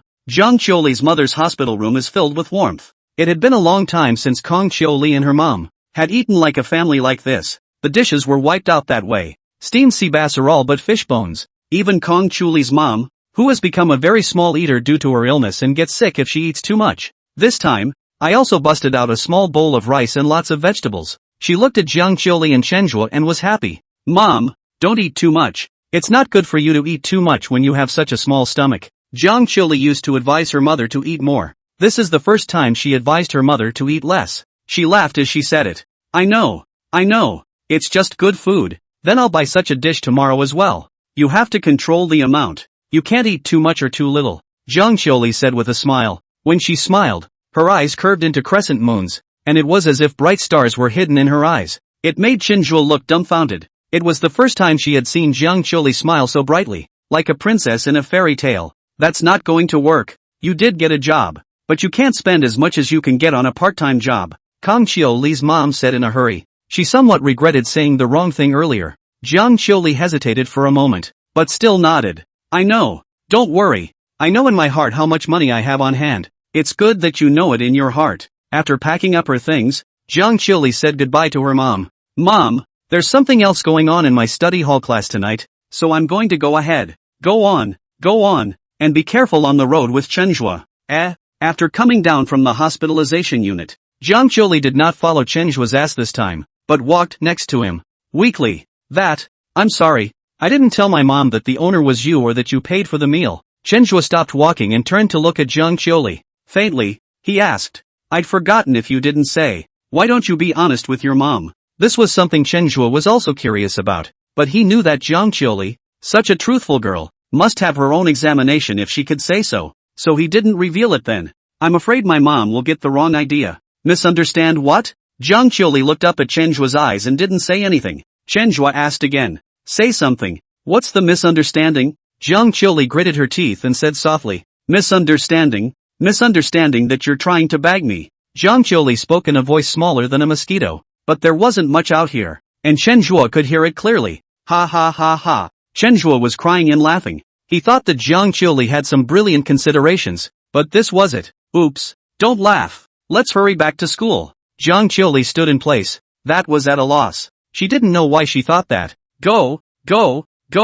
Next time you mustn't think like that. Not to mention whether I would make that request or not. Just a few $dozen for a small bowl of food, plus a part-time cashier job at a supermarket. And that's all it takes to bag you. You're saying that out loud and people want to laugh. Chenjue laughed as he walked forward. He wanted to hold back, but he really couldn't. The two walked from the entrance to the hospitalization unit, to the staff quarters. Chenjue parked his electric car right here. On this journey, Zhang Qiuli had a red face and lowered her head. She couldn't wait to get inside the sewer. Don't you laugh. I'm just scared. Okay, I'm not laughing. Come on, back to school. It's almost time for night study and I've got things to do, Chenjue said, pulling out the electric car keys and handing them to Zhang Qiuli. You don't think I ride too fast, so go back and ride for you. Zhang Qiuli nodded and took the key. Wait, have you ridden an electric bike lately? Chenjue looked at Zhang Qiuli's flustered appearance and asked worriedly. No, but I used to ride it all the time. And when my mom didn't find out about cancer,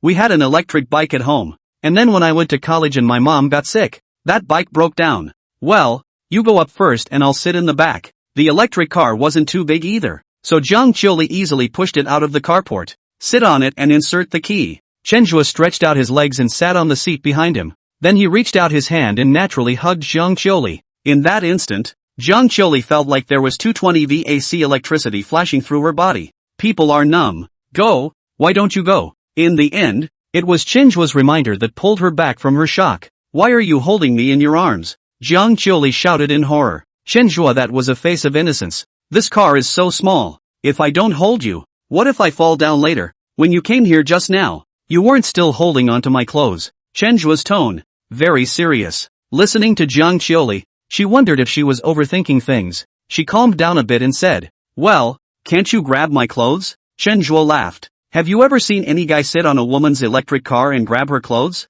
If someone saw that, they'd think I was something. When Jiang Qiuli heard that, that was also true. She said weakly, that won't work. You can't hold me anyway. I'm not comfortable. Chenjua thought for a moment and let go of his hand. That's fine, but I need to find a place to put it, or what if I fall off later? Chenjua paused for a moment and continued. I'll put it on your lap then. With that, he fluidly put his released hands on the side of Jiang Qiuli's thighs. Jiang Qiuli looked down. It was also a little awkward, but it was better than holding her waist. Plus, she's wearing wide-legged jeans, so she doesn't look so sick. Okay, but you can't move. No problem. The electric car traveled gently down the path. Chenjua sat in the back of the car. The corner of his mouth was a smile that was harder to suppress than an AK. Sure enough, human nature is eclectic. He said he would put his hand on Jiang Qiuli's leg, and Jiang Qiuli definitely didn't want to. But first he says he's going to hold Kong Qiuli's waist, then he says he's going to put his hands in his lap. Jiang Qiuli would be willing.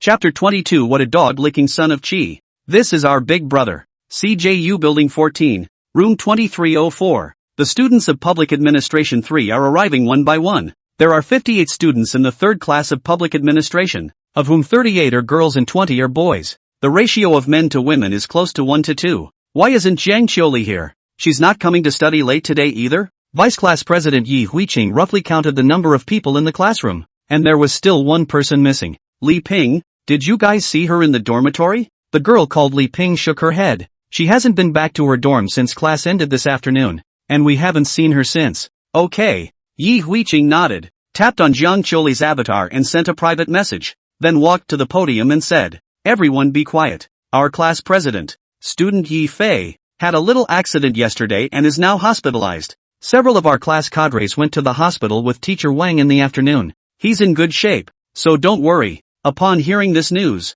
the girls on stage were a little surprised and worried. Something happened to the squad leader? No wonder he hasn't been here all day today. Unfortunately, the counselor said we're having a reunion in my class this month, and I was just about to suggest it to him. Looks like we're out of this month's reunion, so let's just sleep in the dorm. The girls were talking animatedly in whispers, but the boys sitting in the back were preoccupied with their cell phones. It's as if they didn't hear it. It wasn't that they didn't speak of classmate friendship, but Yifei was a dead-licking dog in their eyes. Being class president is all about blending in with the girls and licking like crazy. When there's something going on in the class, they send only a third of the boys to do it. If there are any activities, prioritize the needs of girls, taking the interests of all the boys and trading them for the favor of the girls. When they heard the news, they didn't scream already, considering the friendship of their classmates. Yi Huiqing, who was standing on the stage, continued, while class president Yi Fei is hospitalized, matters related to the class will be handled by the new class assistant. The counselor will be here later with the class assistants, so watch out for the Public Administration 3 class. Vice Squad Leader Yi Huiqing finished and prepared to walk off the stage. A girl sitting at the front of the room raised her hand and asked, so is the new class assistant in charge of our reunion this month, too? Yi Huiqing nodded. According to the plan, our class was to arrange a reunion this month, but now that the class leader, Yi Fei, is hospitalized, I'm not sure if the reunion will still start properly. If it will, yes. This time, the boys sitting in the back row playing with their cell phones, finally raised their heads and looked away from the happy landlord's screen. I heard that this new class assistant is also a guy. What do you guys say? Will he be a licker just like Yi Fei? The roommate sitting next to him shook his head and whispered, whether it's a dog licker or not I don't know, but it definitely has to be better than Yi Fei. After all, those who can lick to the point of Yi Fei are all superb. That's true. For ease of management, there are 2 life members in class 3. One for boys and one for girls. The one who spoke was the life committee member on the boys' side,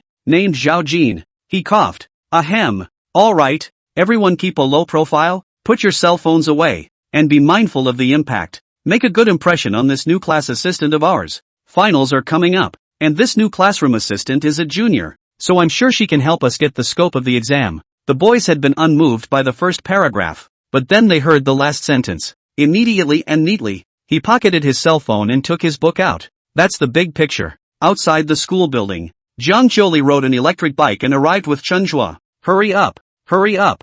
There's not enough time. Jiang Jiuli parked the electric car and urged Chenhua to get off. Chenhua reluctantly released his hands and asked with some curiosity after getting down from the car. What are you in such a hurry for? It's not like being late for a college night study session is going to do anything to you. Kang Jiuli explained as she shifted the pink school bag she was carrying on her chest to the back. But there will be a lot of stares and embarrassment if you go late. Saying that, she rushed inside the school building as if she was fleeing. Chenhua looked at Jiang Jiuli's back and touched his nose. The seemingly cool heroine seemed to become different in front of him. Chenhua, you're here. Just then, a female voice came from behind him. It's the sophomore counselor. Mr. Wang. Mr. Wang, it's time. I can't keep the class waiting, can I? Chenhua's voice was neither humble nor overbearing, and had an aura that was difficult for ordinary college students to possess. That's a unique aura that only comes after the ups and downs of this community. Mr. Wang nodded appreciatively. No wonder you can open such a big supermarket in the school at such a young age. Let's go. The students of class 3 are lucky to have a class assistant like you. 2 minutes later, Mr. Wang appeared at the classroom door. At this time the classroom is still slightly noisy. Saw Mr. Wang appeared. Regardless of boys and girls, everyone is very tacit, understanding. Quiet down. Everyone's here, right? Vice Squad Leader Yi Huiqing nodded. Present and accounted for. Teacher Wang scanned the entire classroom and saw Jiang Jiuli sitting at the very back, in the corner. Nodding slightly, he then said, well, everyone welcome our new class assistant for public administration class 3, the outstanding senior from junior year, Chenhua. The classroom erupted in thunderous applause. Just a girl in the corner of the classroom with eyes as wide as brass bells. Dumbfounded, he looked at the classroom door. Amidst the warm applause, Chenhua walked in. Chenhua's pace was calm and confident, plus his handsome face, an aura that no ordinary college student could possibly possess. It caused a cheer from the girls sitting in the front of the room. The cheers only dropped when Chenhua walked to the podium.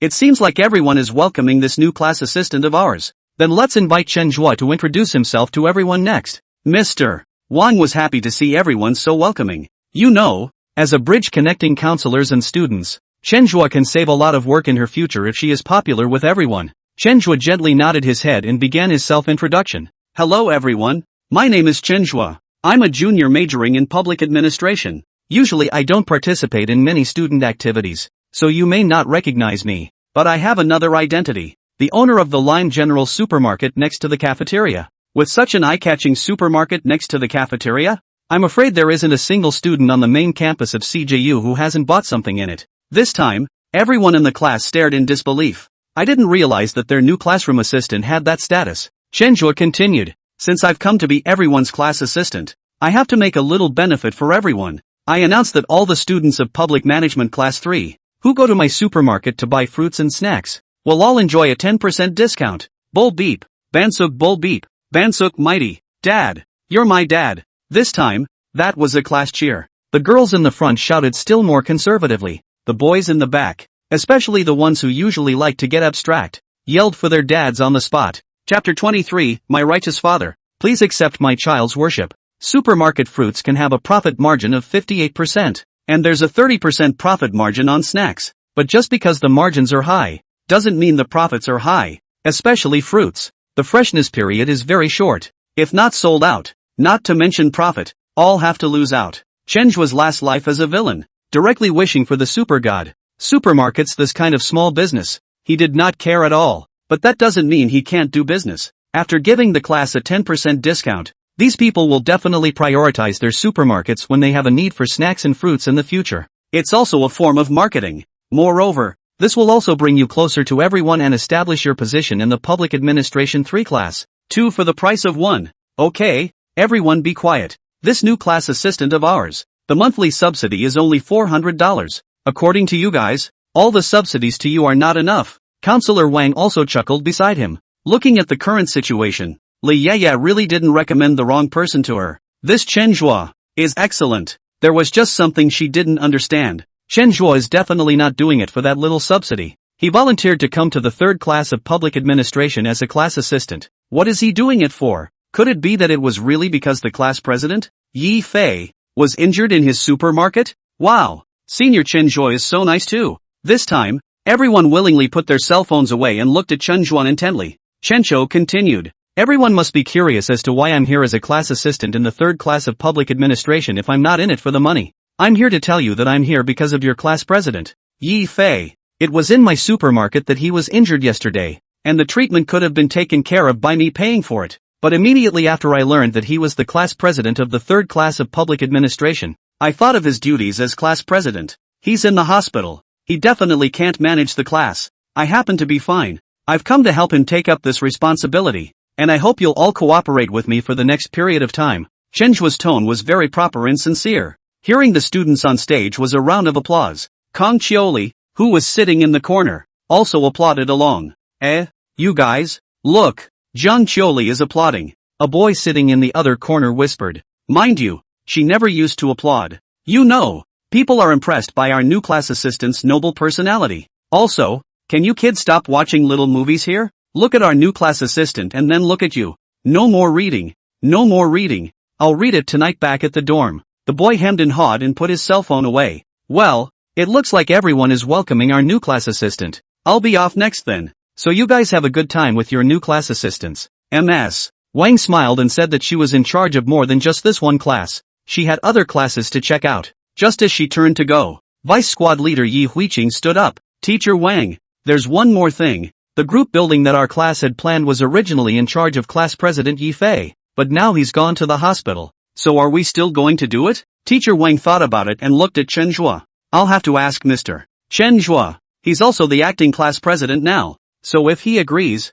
just give me a simple schedule. Holler. After Mr. Wang left, the classroom became lively. Everyone is discussing it with the roommates around them. Chen Zhua coughed, and the classroom immediately quieted down. You guys said earlier that the class was scheduled to have a reunion? Right. Class president Yi Fei originally scheduled it for the day after tomorrow, Friday afternoon. We don't have classes during that time, and it looks like the weather is great. Chen Zhua took out his cell phone and looked at the weather. The weather was nice for a few days around Friday. The temperature was perfect and there was sun. And in a few days, the temperature will drop dramatically. Physically, these are the last glorious days of fall. A few more days won't be good enough to go out. Class reunions and hanging out. Chen Zhua suddenly realized that this was a great opportunity. If he asked Zhang Qiuli to go out to play, Zhang Qiuli would definitely refuse. But to take everyone out in the name of group building, then Zhang Qiuli is not so good at refusing. Okay, what was your original plan for the reunion? It's to the playground to play games.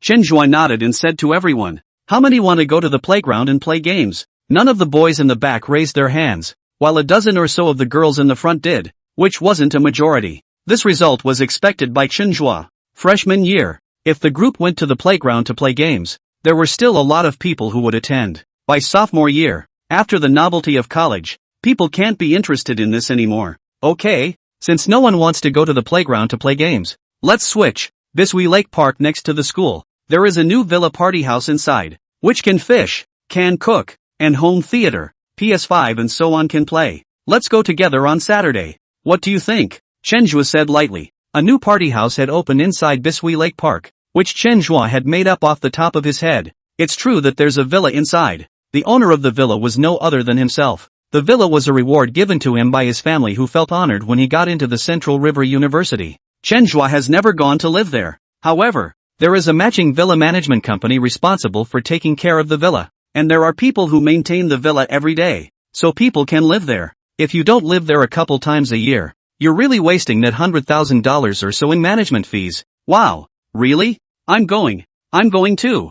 Add me. This time, everyone, men and women alike, raised their hands. There was only one exception, and that was Zhang Qiuli. This was also expected by Chen Zhua. Alright, let's all put it down. There's one more thing I have to tell you all. The cost of this villa boom house is on me. I hope everyone will be there. Chen Zhua used the flattest of tones to speak words that made everyone boil. The girl sitting in front of her, looking at Chen Zhua's handsome face, her eyes were beaming with stars. What kind of divine banshee is all this? The boys in the back row, on the other hand, were even more exaggerated. The counselor, Mr. Wang, wasn't here, and they unleashed their natures. Dad, thank you Big Daddy. Righteous Father is above. Please accept my child's bow. Moving, so moving. Think back to when Yi Fei was still class president. What a hard life we had. Hold your tongue. Hold your tongue. It's a good thing he's hospitalized now. Hopefully he'll stay a few more months. Chenjua coughed, signaling everyone to be quiet. He continued.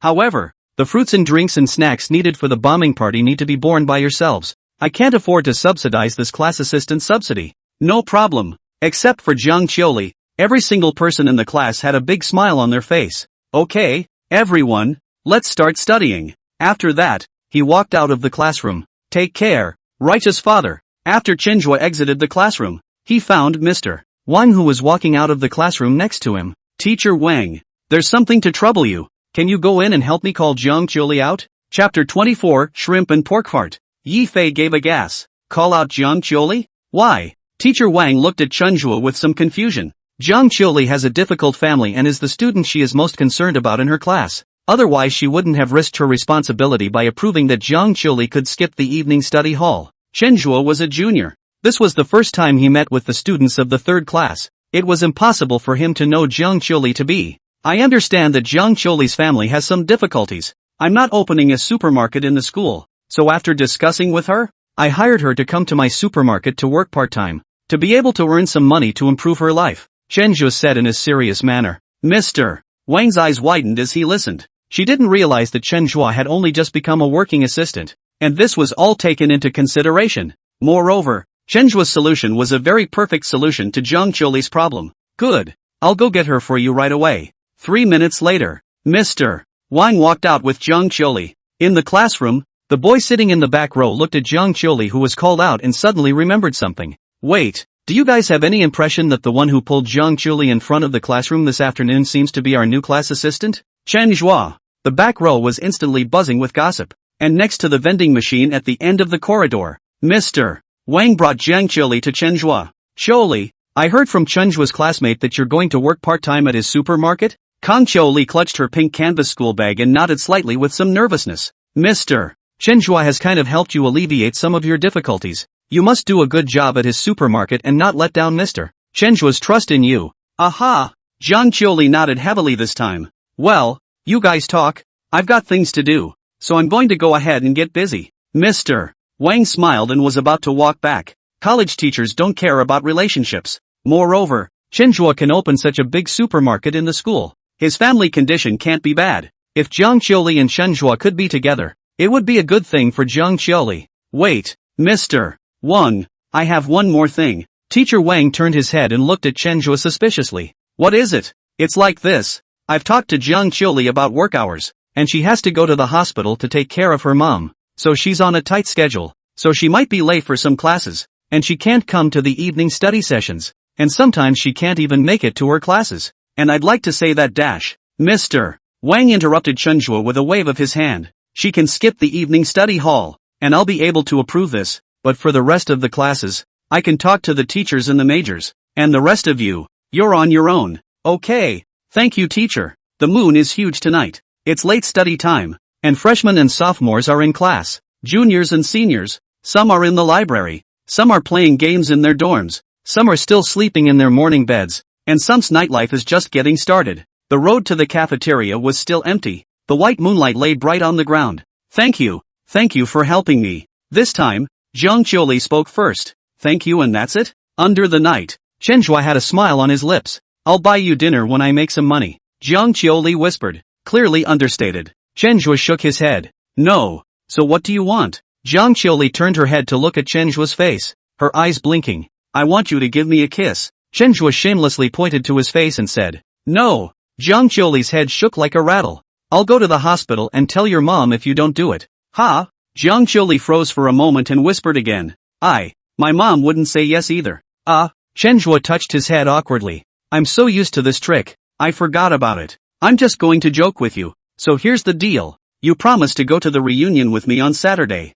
Jiang Qiuli still shook her head. That's not too much to ask at all. And you won't grant it? I'm embarrassed by the crowd. Chenjua wanted to laugh when he looked at Jiang Qiuli, who had a serious face. It turns out the heroine is cool because she's embarrassed. What's there to be embarrassed about? We're all hanging out together. It's a rare college memory. And you don't want to look back on your college life after you graduate and have nothing, do you? Jiang Qiuli's footsteps stalled for a moment. After 2 seconds of hesitation, she said weakly, but I have to work on Saturday, so I don't have time to go. I'm giving you a paid vacation. Jiang Qiuli shook her head. No, I want the same as the other employees. No preferential treatment. Looking at the stubborn Jiang Qiuli, Chenhua sighed in his heart. How can there still be such girls in this day and age? In that case, I'm going to open the membership system in the supermarket. Members buy snacks and fruits to enjoy a 10% discount. Reach a certain amount, but also enjoy delivery services. The back will be left to you to be responsible for. Ha! Jiang Qiuli touched her head, somewhat unable to understand. Chenhua continued. Didn't I just say in class that the class gets a 10% discount? They are the first members. If they come to the supermarket on Saturday to buy something, you're responsible for taking inventory and delivering it to them. Chenhua stroked his chin as he spoke. He thought of something deeper. Doing so, putting aside the fact that it could fool Jiang Qiuli, was really a viable business plan. This is the campus version of a community group buy, plus services such as delivery to dormitories. If you can get the process down, the subsequent income won't be low. Chenhua led Jiang Qiuli in the direction of the supermarket, and in the first hospital of Zhongjiang City, Yi Fei, who was lying on the bed, had his veins rippling, and his eyes were spitting fire as he looked at the cell phone screen. The image on his cell phone screen was none other than the class group chat of Public Administration 3. Vice Squad Leader Yi Huiqing posted 3 videos in a row and a DM. Squad Leader, don't worry, in the hospital, our new class assistants have us all set up, and the next reunion, the new assistant invited us to the villa party. Oh,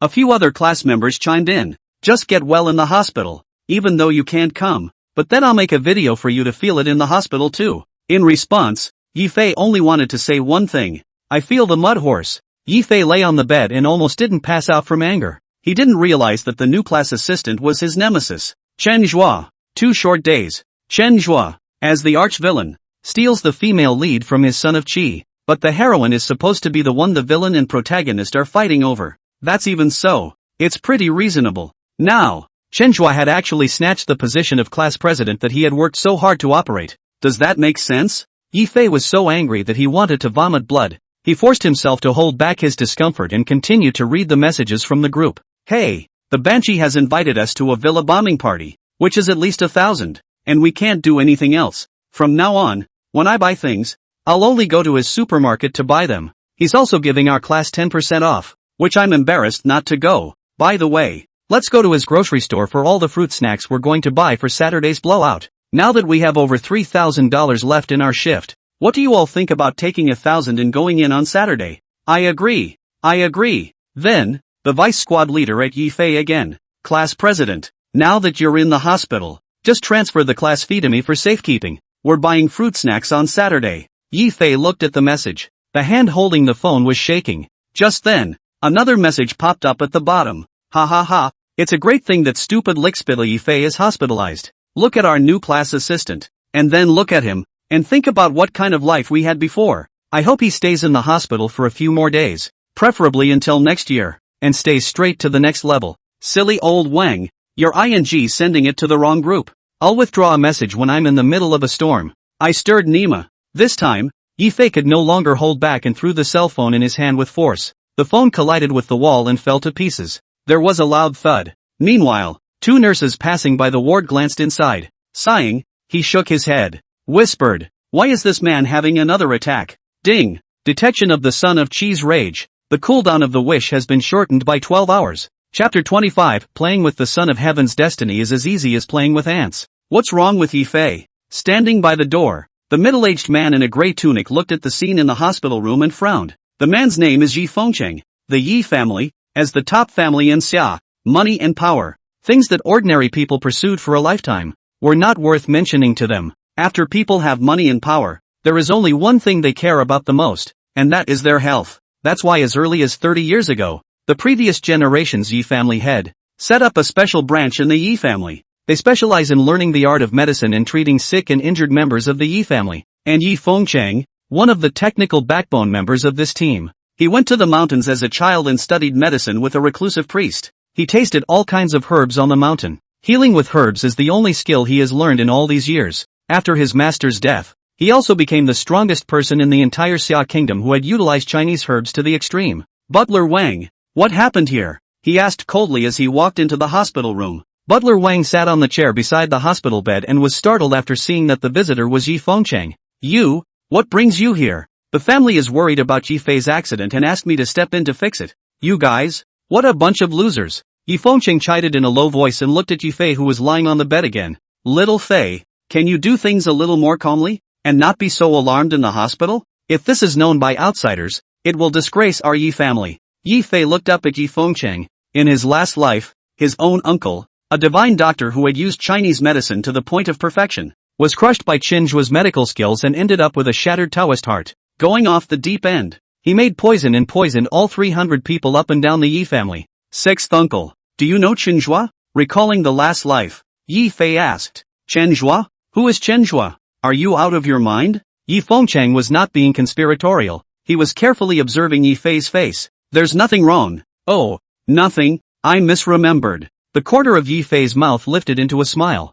Seeing how things are now, he's the only one who's been reborn. Sure enough, the divine ordered son is different. Since God had given him the chance to take revenge in this life, he must be prudent. That Uncle 6. My injuries aren't serious. Just a slight fracture of the ribs and dash. Knock knock. Yi Fei was halfway through speaking when there was a knock on the door of the room. The three people in the room looked over together. A figure that Yi Fei would not forget even if he turned into ashes was standing by the door with a smile. Seeing everyone's eyes on him, he said lightly, Yi Fei, although you were very rude during the day today, but after all, you had an accident in my supermarket. I still can't leave you alone in the hospital, so feel free to mention any requests you have. This is. Chenjua looked at Yi Fengcheng with a puzzled expression. In his last life, Yi Fengcheng had poisoned the entire Yi family with his own strength, so of course Chenjua would not forget. Chenjua drove to the hospital after sending Jiang Chili back to the dormitory just now, thinking of licking Yi Fei's block and speeding up the wish refresh time.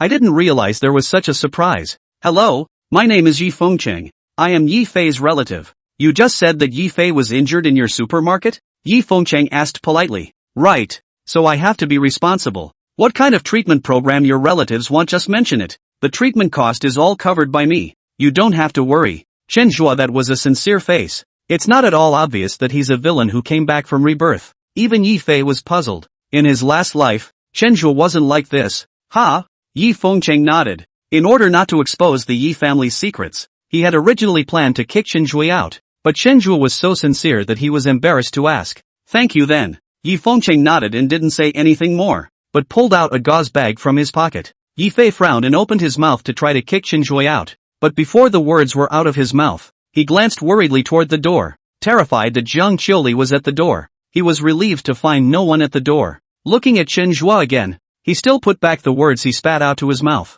Nope. The first few failures were because he was too impulsive and was overwhelmed by the drawn hatred of his last life. Now, he had to be a smart son of Qi and couldn't be so impulsive. Take the long view. What are you trying to say? Yi Fengcheng noticed Yi Fei's desire to speak and asked suspiciously. Nothing. I want to ask you if there is any suitable treatment for me. I just have a slight fracture of the ribs and a dislocated arm, and now I have maneuvered to recover. Yi Fei said calmly. Of course I did. This is the medicine I brought you. Apply it to your injured area to speed up the recovery of the damage. And if nothing else, you'll be able to leave the hospital tomorrow if you apply it overnight. Yi Fengcheng was very confident. In front of his medical skills, this injury of Yi Fei's was too small to be small. If it wasn't for the family head's request, he definitely wouldn't have come. That's good. Yi Fei took a long breath. Right now what he needs most is to get out of the hospital. Only by getting out of the hospital could he reclaim his position as class president and explain himself to Jiang Chili. It was only then that he could snatch Jiang Chili back from Chenjua and torture Chenjua to death. Really? The doctors at the hospital are ready to operate. And the medicine you brought in can do that? Chenjua, that was a face of disbelief. Yi Fengcheng, as a leader in the field of traditional Chinese medicine, couldn't stand it when people questioned his medical skills. Hospital doctors? What do they know? A bunch of schoolchildren. It's not just any gauze I'm holding in my hand. It's filled with heaven. Forget it. You won't understand even if I tell you. All you need to know is that according to modern medicine, he can speed up the replacement of cell division in the injured area. That is, speed up the healing. After hearing Yi Fengcheng's explanation, the expression on Chenjua's face changed from skepticism to shock. Really? If that's the case, then that's great. If your medicine can achieve such an effect, it's definitely the light of Xia. Watching Chenjua's change in demeanor, Yi Fengcheng was extraordinarily flattered. No matter how big a bigot, there's always a butt to kiss. Some of the big boys are playing ball. Some are playing cards. As for Yi Fengcheng, the greatest fulfillment in his heart was the affirmation and admiration of others for his medical skills. He smiled and explained. A lot of what I've packed in here are herbs you've never seen before. and the medicinal effects you've definitely never seen before. And here you are today, sort of witnessing a medical miracle. He added to Yi Fei. This is filled with a powder that I have beaten up. Later I will wet it and apply it to your injured area. Then the medicinal ingredients will burrow into your pores and enter your body and you will feel a burning sensation. Next, these medicinal ingredients will stimulate the metabolic capacity of the cells in your injured area, speeding up their division, which may be a little itchy, but as soon as we get to tomorrow morning, everything will be back to normal. Hearing Yi Fengqing's explanation, Yi Fei's eyes lit up. This was the kind of divine medicine he needed right now. Uncle 6, hurry up and use it for me. Good. I'll get the water. The one who smiled even more than Yi Fei was Chenhua, who gave an explanation and walked out of the ward. After he exited the hospital room, he couldn't keep the corners of his mouth down any longer. I didn't realize that a trip to the hospital would be such a rewarding experience. He's going to start making wishes. Looking at the system, Yi Fei's several consecutive emotional outbursts had shrunk the cooldown time by more than 10 hours. The cooling is now over. System out. I want to make a wish. My wish is to make my body 100 times more sensitive to the effects of drugs. Ding. 100 times out of the wish range. Please reduce the multiplier. That 80 times. Please reduce the number of times. 50 times. Finally, when Chenhua said 5 times, the wish was successful. Chapter 26. No comparison. No harm. Congratulations. In the next 24 hours you will be 5 times more sensitive to the effects of the drug. Sons of Qi. Yi Fei's 20-fold blast was successful. In the next 24 hours, he will be 100 times more sensitive to the drug's effects. Asterisk asterisk asterisk asterisk 100 times. Can the son of Qi resist? Chenhua whispered with his mouth, and the movements of his hands didn't stop for a second. A glass of water was quickly fetched and returned to the hospital room. Here, water. Yi Fengqing nodded and took the cup of water handed over by Chenhua, signaling Butler Wang to open Yi Fei's clothes. The gauze containing the medicinal powder was soaked into the water and then began to medicate Yi Fei. Chenhua stood next to him and wanted to laugh as he watched Yi Fei's expectant face. Yi Fengqing's movements were sharp and smooth to the point of looking decompressed. This divine pill shouldn't be something you made yourself, right? I see that you have quite a master's demeanor when it comes to medicating. This temperament, ordinary people can't fake it. Chenhua had nothing else to do and patted the horse's ass. Yi Fengqing listened with great complacency, but did not show it. There are some things you should not guess or inquire about. Stand by and watch. Chenhua asked with a puzzled expression. So this medicine you talk about is so amazing. Is it possible that if you apply more and increase the dosage, he'll get better faster? Yi Fengqing nodded. Theoretically, yes. As long as his body can absorb more, he'll get better faster. And using the drug in an amount just equal to his body's ability to absorb it is the best amount to use. Chenhua was thoughtful. I see that student Yi Fei's body is so good. His body's absorption ability must be very strong as well. If you apply more to him, maybe in an hour he'll be fine. Yi Fengqing smiled and didn't say anything, but the speed with which he applied the ointment on his hands quickened. Yi Fei, who was lying on the bed, didn't say anything either, although he looked at Chenhua with displeasure. The words Chenhua said were the same as what he was expecting. He decided to wait until he was better before settling the score with Chenhua. Soon, Yi Fei's arms and chest were covered with a layer of shiny black ointment. Don't you need to wrap this ointment in gauze? What if it falls off your body? Chenhua asked with a frown. If the medicinal powder had gotten off Yi Fei's body very simply, wouldn't his wish have been in vain? Yi Fengqing laughed. Young man, you've thought it through very thoroughly. This is the most amazing thing about this medicinal powder of mine. Before its medicinal effect is finished, it will cling to one's skin like a leech, and can't be gotten off, until the medicinal effect is all finished. Then it will fall off by itself. Chenhua's eyes lit up and he gave a thumbs up on the spot. This medicine of yours is a real bullseye. Yi Fei was lying on the bed, and as he applied the medicine, he only felt a refreshing coolness. It's like the coolness of mint, so cool that it's somewhat like ice. He thought it was a special reaction to the divine medicine, so he didn't care. Gradually, the coldness disappeared and turned into warmth, like a plaster, and the heat was slowly rising. Yi Fei clenched his teeth and didn't say anything. Just now, Yi Fengqing had explained that the divine medicine would drill into the pores when it was applied to the skin, and a burning sensation would be felt at that time. The temperature now indicates that the drug is already making its way into the body. It's just, why is this temperature still rising? After 3 minutes, Yi Fei couldn't hold back completely. He had the feeling that someone was violently pouring boiling water over his wounded area. Ah, Uncle 6, it's not working, it's not working. Why is the temperature of your medicine so high? Quick, take it away from me. Yi Fengqing frowned with some displeasure. There's never been a problem with his medicine, and Yi Fei actually suspects him? However, Yi Fei was the family's key cultivator, so to be careful, he picked up the temperature gun next to him, shot a little at the dressing. 38.9 degrees. It's outside of normal body temperature, but the drug is supposed to be febrile. 38.9 degrees, which is normal. Wait for the temperature. Yi Fengqing's frown deepened. But 39 degrees? What are you burning? You can't stand 39 degrees? Ha! Yi Fei was confused. A moment ago it was like pouring boiling water over his injuries, but now it was like being tortured with a cannonball. The burning iron was scalding down his body. It was pain to the bone. He can drink a mouthful of warm water at 39 degrees. So hot the ointment is only 39 degrees. Chen Zhuo looked at Yi Fei's appearance and hurriedly guessed. It could be that the effect of this medicine is too good, and Yi Fei's body has a strong absorption ability, so the effects of the medicine felt are stronger than the average person as well. If you look at it this way, he must be able to get well soon. Yi Fengqing nodded approvingly. His objective tests. The medication was not a problem. It would be a matter of Yi Fei's subjective feelings. After Yi Fei heard Chen Zhuo's explanation, he stopped shouting to rip the medicine off. He clenched his teeth strongly. As a son of Qi, what is this injury?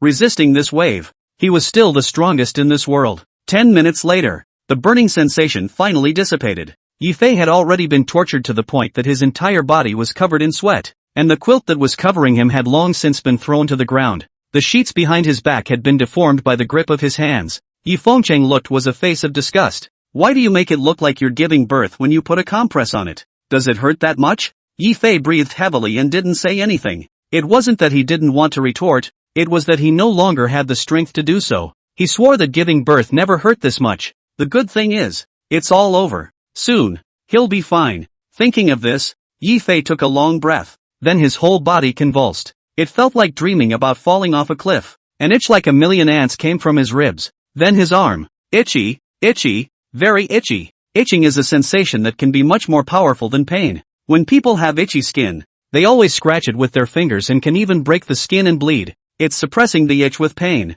And if it hurts enough, it won't itch anymore. Yi Fei reached out his hand and tried to grab the ointment off his chest. However, it was as if the ointment had stuck to him with 502, and he couldn't grab it at all. So he changed the scratching to scratching again. Seeing this, Yi Fengqing hurriedly stepped forward and pressed his hand down. The ointment's absorption capacity was strong, but after all, it was a paste formed by adding powder in water, and it couldn't withstand this repeated scratching. Come help me tie his hands. Yi Fengqing shouted at Chen Zhuo. Okay, this kind of good thing. Chen Zhuo responded extraordinarily quickly. He picked up the rope used to tie the fruit gift box next to him and pressed Yi Fei's hand to the guardrail next to the bed and wrapped it around 20 times. It made Yi Fei unable to move. Yi Fei's hand couldn't move anymore. He glared angrily. His eyes reddened, and the itching on his body was even more unbearable as he had nowhere to vent it. What made it even harder for him was that his sixth uncle Yi Fengqing, who had been pitted so miserably by Chen Zhuo in his last life, was now actually joining Chen Zhuo and tying him to the hospital bed. Ding! Detected that Yi Fei, the son of fortune, is as sick as a disease, headache and brainache from inner annoyance. The cooldown time of the wish has been shortened by 16 hours. Chapter 27 Taisha is dead. And the legs tie him up too. Yi Fengqing didn't have the good sense to say. He was a person who valued his family's honor. If it wasn't for the fact that outsiders didn't know that Yi Fei was the son of the Yi family, he would have already drugged Yi Fei and knocked him out. Yelling like at the hospital. Yi Fei didn't know what was in the mind of this sixth uncle of his. Had he known, he would not have hesitated to choose to be mesmerized. At this moment, he only felt like there were countless ants crawling on his bones. It tickled him to tears. Uncle, there's no rope. I'll go get the restraints from the nurse, Chen Zhuo said and turned around to walk out of the hospital room. The busiest time for the medical staff on the inpatient unit is in the morning, and in the evening, there is nothing but normal custodial work. Only 2 nurses and a doctor are on duty at night. Chen Zhuo first went to the doctor's office and asked the doctor on duty to prescribe a restraining belt. Coincidentally, the doctor on night duty today happens to be the one who was disciplined because of Yi Fei. Originally, prescribing a harness required a joint assessment by a doctor and nurse, but when he heard that Chen Zhuo was Yi Fei's family member, he immediately opened up. While driving, he also admonished Chen Zhuo, keep an eye on him. If anything happens again, we'll have to transfer him to psychiatry. Chen Zhuo agreed dryly. Don't worry, if I can keep him still this time, I won't. Meanwhile, inside the ward, seeing Chen Zhuo leave, Yi Fei forced himself to endure the itching on his body and said to Yi Fengqing tremblingly, Sixth uncle, you mustn't fall for his trick. In fact, I was reborn back. In my last life,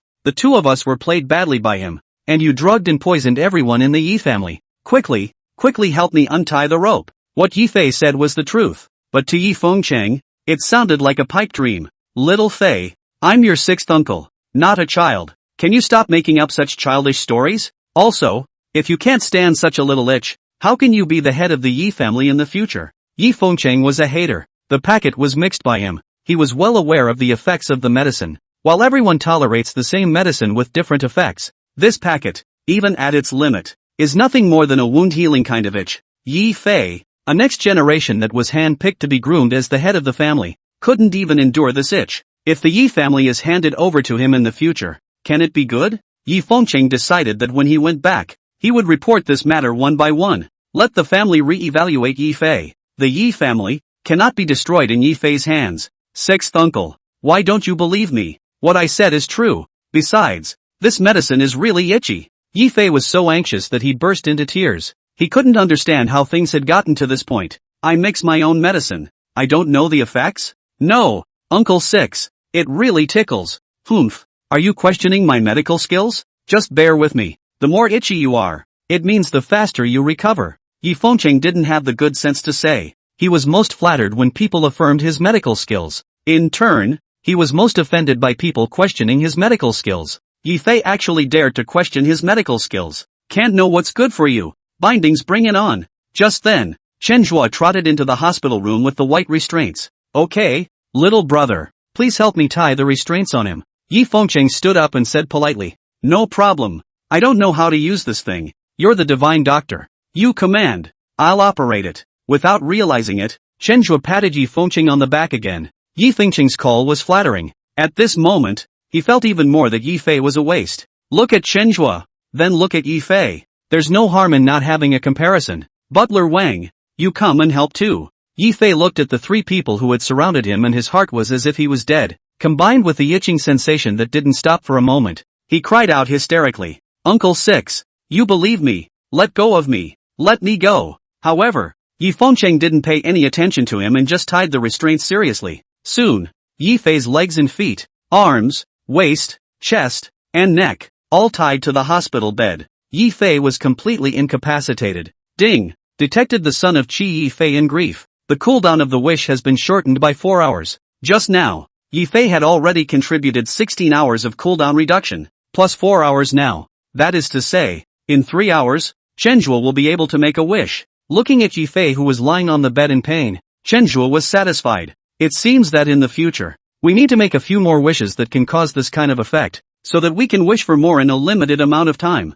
Letting the protagonist storm to get it? Kind of interesting. Get out of here. All of you. Yi Fei's body was tied up, but his mouth was not gagged. Unable to move his body, he shouted louder. The entire orthopedic ward was filled with the sound of him killing a pig. Many of the patients' families came out and stood in the doorway to watch. Originally, they had an angry face and wanted to scold, but when they saw Yi Fei's appearance on the bed, their anger turned into pity. I said, why are you shouting so loud? So it's a psycho. Can these straps be tied to the bed? I don't see this man having a mild attack. Just then, the doctor and nurse crowded in. What's going on? The other patients have to rest, so keep your voices down. Doctor, let me out. Let me out. Yi Fei was now so tickled that he had lost his mind. Finding the doctor coming in, it was as if he had grabbed a lifeline. If you were a normal patient, shouting like that would have some effect. But in the eyes of the doctor, Yi Fei was no longer an ordinary patient. His claims were simply ignored. The doctor asked Chen Zhuo,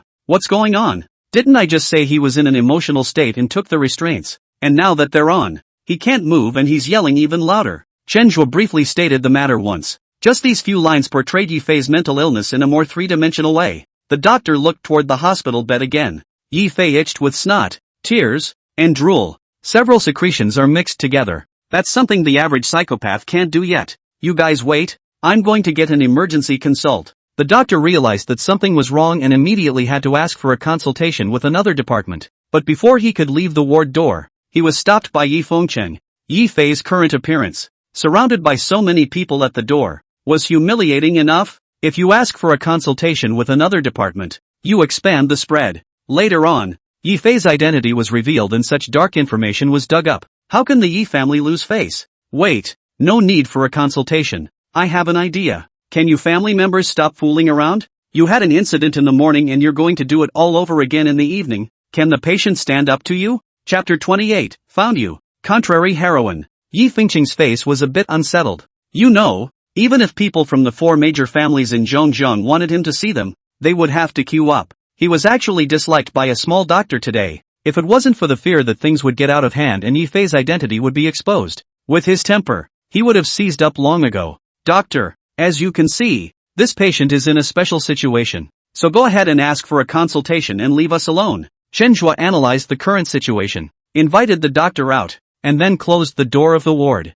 Said to Yi Fengqing, Uncle, is there any medicine you are still not using? Before the doctors from this hospital come, you give it to Yi Fei to use. With your medical skills, when the group of doctors come later, they will definitely be shocked and dumbfounded. Yi Fengqing nodded. He knew that there was no time to delay. It's nothing. The medicine I put on him wouldn't have reacted so badly. He's like this now, most likely because his sensory nerves are overdeveloped. Since that's the case, it's fine to quiet his nerves. Saying that, Yi Fengqing pulled out another porcelain vase from his pocket, pouring a tiny red pill from the porcelain bottle. This is my own development of sleeping pills. Such a small pill to eat, at least can pass out for 3 hours. The average person can sleep for 12 hours. Chen Zhuo calculated the time in his mind. 3 hours? That's 100 times that. That's 300 hours. 12 days.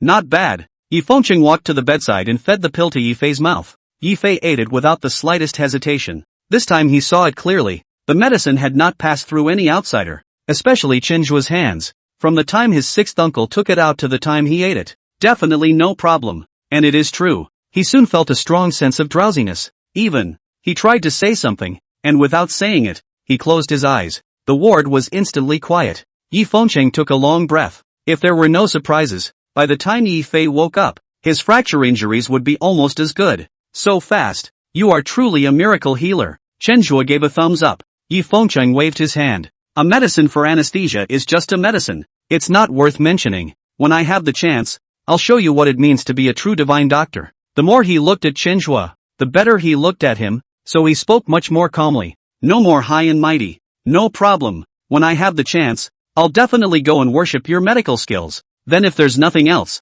I'll leave first. I have class tomorrow. Aha. After coming out of the hospital, Chen Zhuo hummed a song. If there were no surprises, Yi Fei wouldn't show up for 10 days. He could have a good time bonding with Zhang Qiuli. By the time Yi Fei was discharged from the hospital, the sky had collapsed. Ding! Detected the son of Qi Yi Fei in pain. The cooldown of the wish is shortened by 3 hours. Just then, a system beep suddenly sounded in his head. What's going on? Yi Fei has been anesthetized. How is there still a reward? Could it be dash? Chen Zhuo thought of a possibility. There is a specific medical term called anesthetic awakening. It's when, after anesthesia and on the way to surgery, the patient awakens to consciousness, but couldn't make any movements, but could sense the pain in his body. That is, the sensory neurons are all awakened, but the motor neurons are still in a coma. There are multiple factors that can contribute to this. For example, there are factors of anesthesia drugs, but there could also be factors of the patient's body. Chen Zhuo didn't know which factor had caused Yi Fei's death.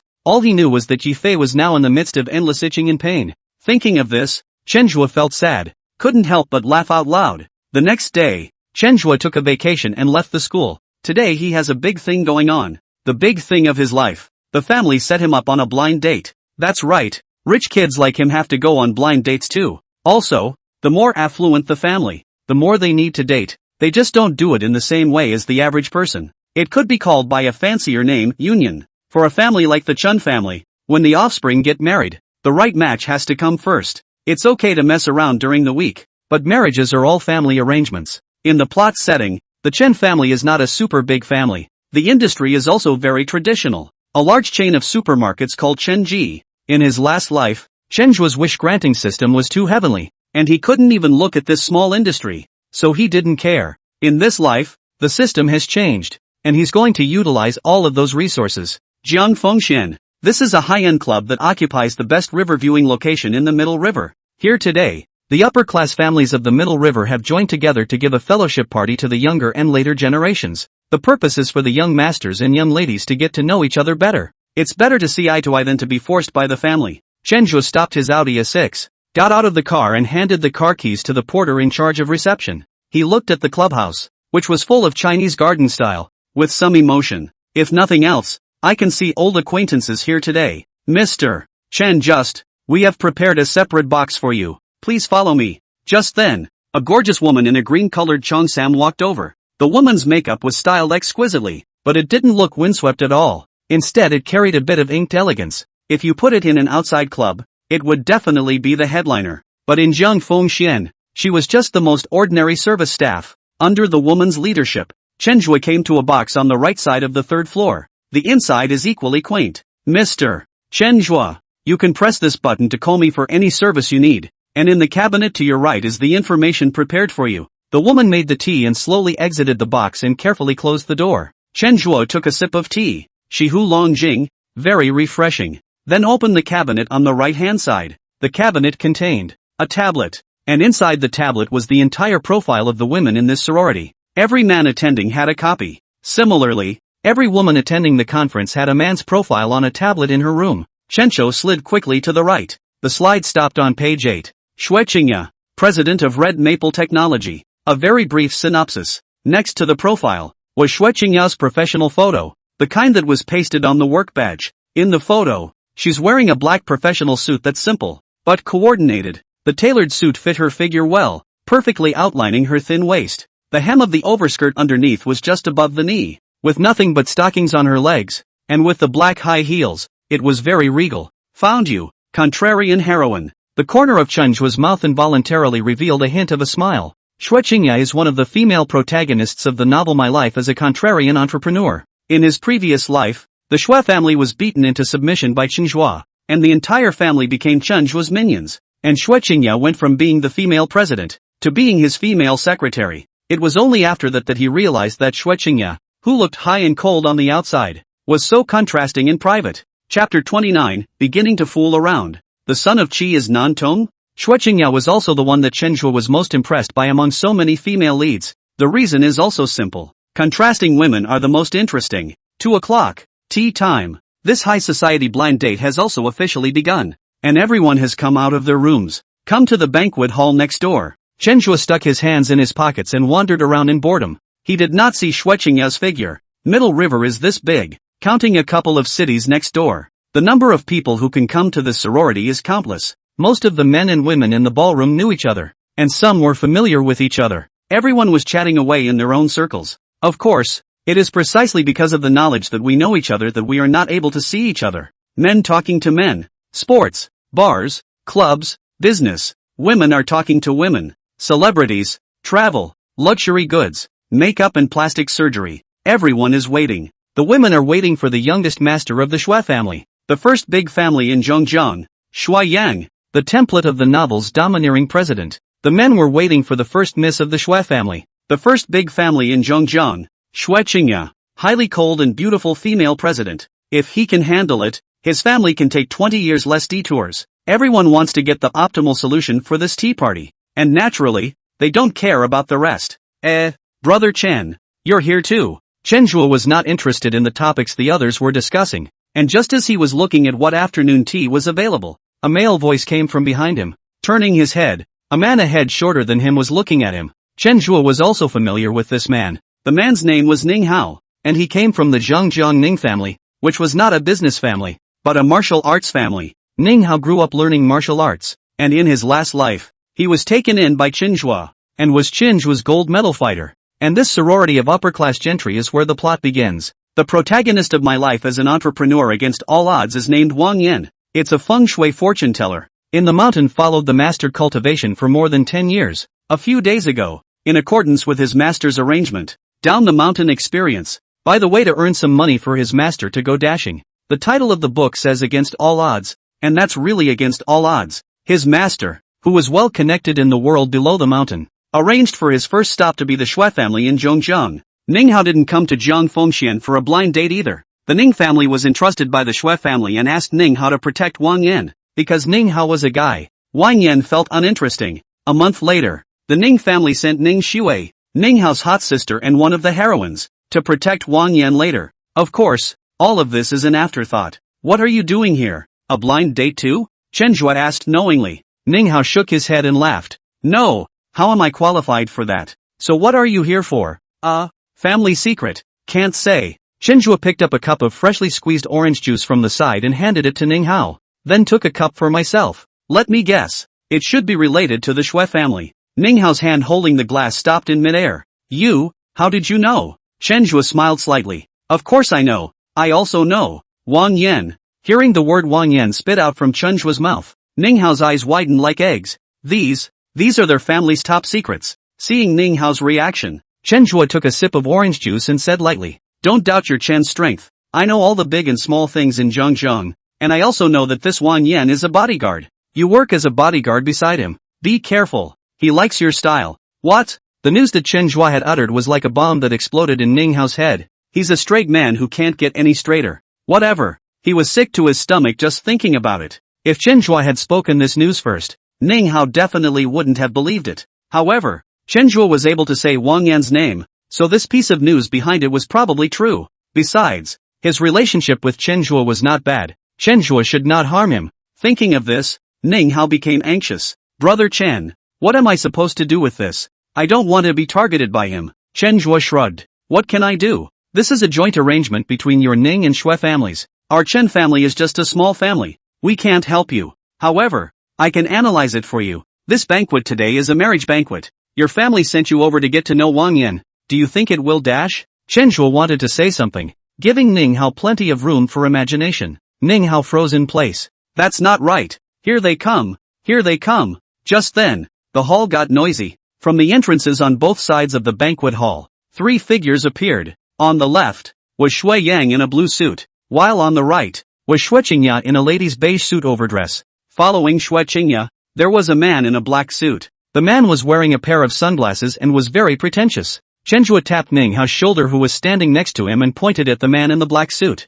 See, he is Wang Yan. Look at the pair of high white socks under his pants. I tell you, all like to wear this kind of socks. Ha? No way. Ning Hao still held a sliver of hope in his heart. He couldn't believe he'd stumbled upon something so outrageous. Chenhua put his hands in his pockets and was very serious in his lull. You don't believe me? You can do a search on your cell phone to see if what I'm saying is true. Ning Hao took out his cell phone and immediately searched. Soon, he got his answer. What Chenhua said was true. It's over. It's completely over. At the very front of the hall, Shui Qingya, Shui Yang, and Wang Yan, the 3 of them stood together. It's just that their relationship is subtle. Although Shui Yang and Shui Qingya are both members of the Shui family, the two have a strong competitive relationship, and Shui Yang has always wanted Shui Qingya to stop working on her career and find a man to marry, so that he can monopolize the resources of the Shui family. As for Wang Yan, as the son of Qi, he was naturally the licking dog of the female lead, Shui Qingya. But now that the plot had only begun, Shui Qingya didn't have much of a crush on him, so he's going to lick like crazy. He wanted to stand with Shui Qingya, but Shui Qingya kept her distance from him. Ahem. Sorry we're a little late because of the change of clothes. Let's get started, everyone. A sorority. Let's relax. Shui Yang, in order to show off his position, picked up his wineglass and was the first to speak. Shui Qingya also raised her wineglass in a gesture. She didn't say anything, though. She didn't really like such occasions and wouldn't have come if it wasn't for the family's imposition. And Wang Yan, who was standing next to her, smiled and raised his wineglass up. Wang Yan's gaze was focused in one direction. That's on Chenhua and Ning Hao. As a son of Qi, he was also reborn. In his last life, Ning Hao was supposed to be his bodyguard, but he thought Ning Hao was a guy and kicked him out. Later on, I don't know what happened, but Ning Hao became Chenhua's little brother, and the strength has become extraordinarily anticlimactic. He wasn't even an opponent using the heavenly Tao. In the end, Ning Hao ate him himself. The female lead, Shui Qingya, was also taken into the harem by Chenhua and became a personal secretary. He's ruthless. Fortunately, God gave him the opportunity to be reborn, and in this life, he would take back all the things that had been taken by Chenhua, especially top hitter Ning Hao. In this life, he was going to take Ning Hao under his wing. He wanted Chenhua to taste death under Ning Hao as well. Chapter 30, because of your sister, I'm sure you're my brother. Chenhua also felt Wang Yan's gaze. He returned a faint smile. Then he patted Ning Hao next to him and snickered. Look, Wang Yan was on to you as soon as he came out. Brother, I'm really worried about you. Ning Hao hurriedly looked toward the stage after Chenhua reminded him of this. It met Wang Yan's eyes. He was a big straight guy. Where had he seen this kind of scene before? Immediately anxious. It's over. It's over. Brother Chen, you can't see death to save me. The sexual happiness of the rest of my life can't be lost in the hands of this kind of man. Zhua pretended to ponder for a while. Fade in. Tell you what, since you trust me so much, you'll listen to me from now on, and whatever happens to you around him, talk to me about it, and I'll tell you what to do. But the family dash. Ning Hao was a bit hesitant. Zhua immediately added, brother, family is family. You are you. You have to live for yourself. Besides, your family is planning to send you to such disgusting people for the sake of profit, and you're still thinking about the family? Sowing discord was as simple as drinking water to Zhua. Ning Hao was a bit hesitant. Still, there was no immediate promise. The Ning family, as a martial arts family, taught their descendants very traditional concepts. Ning Hao grew up in such an environment, and his family was important to him. Okay, this has nothing to do with me, so since you don't want to, forget it. Don't, Brother Chen. Let me think about it. Alright, take your time to think about it and tell me when you've thought it through. Alas, I also don't want my good brother to step into such an abyss. Zhua let out a long sigh and acted with that kind of affection. And to Ning Hao, there is only one thing that ranks above family, and that is the bond between brothers. Zhua's words touched him. Brother Chen, this matter is too big. Let me think about it more. Don't worry, no matter how it ends, when the time comes, I'll introduce my cousin Ning Shuai to you. Zhua's mind conjured up Ning Shuai's proud figure, patting Ning Hao on the shoulder. Good brother, I'll do you this favor. Think about it. After saying that, Zhua continued to look at the stage. It seemed that the story he had just made up hadn't hit Ning Hao hard enough, and he had to up the dosage. He looked at the wine glass in Ning Hao's hand, a hint of a smile appearing at the corner of his mouth. System out. I want to make a wish. My wish is that after drinking, my body's dopamine hormone production levels increase 100-fold. Dopamine is a regulatory hormone in the human body, mainly responsible for the brain's love jade sensation, signaling excitement. Make people happy. The more it is secreted, the more excited a person becomes. Within the normal range, it's good technique, but once it's overproduced, it's, ding, 100 times out of the range of desire. Please reduce the multiplier. That 90 times. Please reduce the number of times. 60 times. This time, when Zhua said 20 times, the wish was successful. Ding. Congratulations. After drinking alcohol, your dopamine hormone secretion level will increase by 20 times. Remarks. The system will repair the permanent damage of hormones to your body for you. Ding. The son of Qi, Wang Yan, will be rewarded with a 10-fold blast, and after drinking, his dopamine secretion level will be increased by 200 times. Let's all raise our glasses to the success of our fellowship. Shui Yang showed his leader's demeanor and smothered the red wine in the glass in his hand. In one gulp, the others raised their glasses to match. The scene was a pleasant one. Shui Qingya frowned, but still took a sip from her wine glass. She disliked her cousin's style of calculating everything. However, this was a public place, and she couldn't bring the Shui family's internal conflicts out into the open. Wang Yan, who was standing next to Shui Qingya, saw that Shui Qingya put her wine glass next to her lips, and he hurriedly followed suit. While drinking, he looked at Zhua smugly. Zhua responded to him with nothing but a smile. Brother Chen, drink up. This wine prepared today is good, but I still like to drink white. Ning Hao, who was standing next to Zhua, took a sip of wine and said, Ning Hao is a person who was very much in line with martial arts practitioners. Brisk and straight character.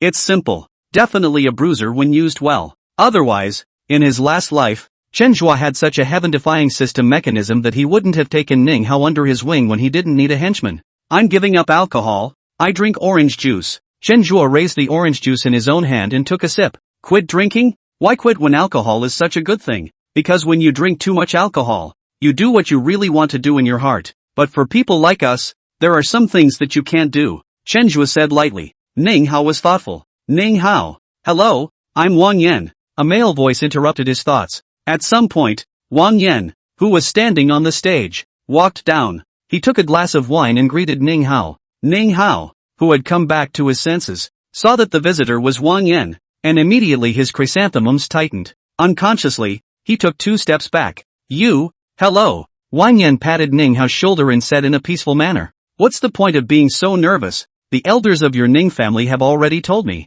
Don't worry, you'll definitely enjoy the best treatment when you're with me in the future. In his last life, Wang Yan was the one who treated Ning Hao coldly, which eventually caused Ning Hao to run to Zhua's side. So in this life, he was going to treat Ning Hao well and let him feel the warmth of his side. What he didn't know, however, was this. Ning Hao, who had already been successfully brainwashed by Zhua, had already labeled him in his heart. The more he did, the more scared Ning Hao became. Ning Hao, such a big straight man of steel, was stiffly scared by Wang Yan and backed up. Wang Yan looked at the terrified Ning Hao and was somewhat puzzled. What? There's nothing wrong with what he said. Without much thought, he set his eyes on Chen Zhua, the rightful owner. Again, I was played so badly by you in my last life, but luckily God favored me and let me be reborn. In this life, I'll show you why flowers are so red. Hello, we seem a little familiar. He smiled and said to Chen Zhua. Yeah, we haven't met, have we? Chen Zhua had a bewildered look on his face, a look that didn't look like he was pretending at all. Maybe I'm misremembering. Come on, I'll drink to that. Wang Yan raised his glass. This drink meant that the second round of his match with Chen Zhua had officially begun. He was thrilled and excited, and for some reason, he felt his heart racing with a feeling he had never experienced before. It's cool. Chen Zhua smiled and pointed to the glass of juice in his hand. I'm sorry, I don't drink. I'm not a good drinker. I tend to lose my temper when I drink. It's okay, I'll drink the wine and you'll drink the juice. There's always going to be a gap between people. After Wang Yan finished speaking, he smothered all the wine in his own glass in one gulp. It is important to realize that alcohol stimulates dopamine production. This is the reason why many people's voices get louder and louder after drinking, and why some people lose their minds after drinking. When people get excited, they can do anything. Chapter 31, I'll just have a drink and my home is stolen. Chen Zhua drank down the orange juice with a full smile, then praised. Worthy of being a cultivator, what a good capacity for wine. Quite like the style of the living Buddha Jigong. However, Jigong also drinks white wine. Drinking red wine always feels almost interesting. Wang Yan's heart beat faster after he finished the glass of red wine, and everything in front of him had a psychedelic feeling. But there was one last bit of sanity in his mind, though it was hard to see why Chen Zhua said that. But he knew that he couldn't trust everything the arch-villain Chen Zhua said. He was just about to shake his head in denial when he saw Chen Zhua pull Ning Hao over. I won't hide it from you. This brother of mine just likes to drink white wine. Just now he was still complaining to me that red wine is meaningless. Why don't you accompany this brother of mine to drink a couple of glasses? This time, Wang Yan was a bit hesitant. Drinking with Ning Hao was a good opportunity to pull Ning Hao in. After hesitating, he still took a step forward and walked over to Ning Hao. Place the glass in your hand on the table next to you. Another bottle of thatch from the table. Ning Hao looked at Chen Zhua with some confusion. Chen Zhua gave him a reassuring look, then another pat on the shoulder. Just have a good drink here with brother Wang Yan. After that, many of your doubts will be answered. You guys have a good drink. I won't bother you. Wang Yan looked at Chen Zhua's back as he left and was a bit puzzled. The villain Chen Zhua leaves, leaving Ning Hao, his right-hand man, to drink with him. Isn't that giving him a chance? Could it be that in the world after the rebirth, the villain Chen Zhua's intelligence had decreased? Wang Yan couldn't figure it out, and he didn't think much about it. Things were clear. Ning Hao staying here and drinking with him was a good opportunity for him to pull Ning Hao in. Come on brother, we don't talk much. The words are in the wine. He opened the bottle and poured 2 glasses of wine. Hand Ning Hao a cup. Ning Hao was tempted to refuse, but remembered what Chen Zhua had said. Still fighting back the nausea, he took the glass. The two drank. As for Chen Zhua, he had already arrived in front of Shueqingya by now and handed over a cup of Coke. Shueqingya didn't like to drink alcohol, but she enjoyed drinking Coke. Her favorite thing to do was to stay alone in her room at night,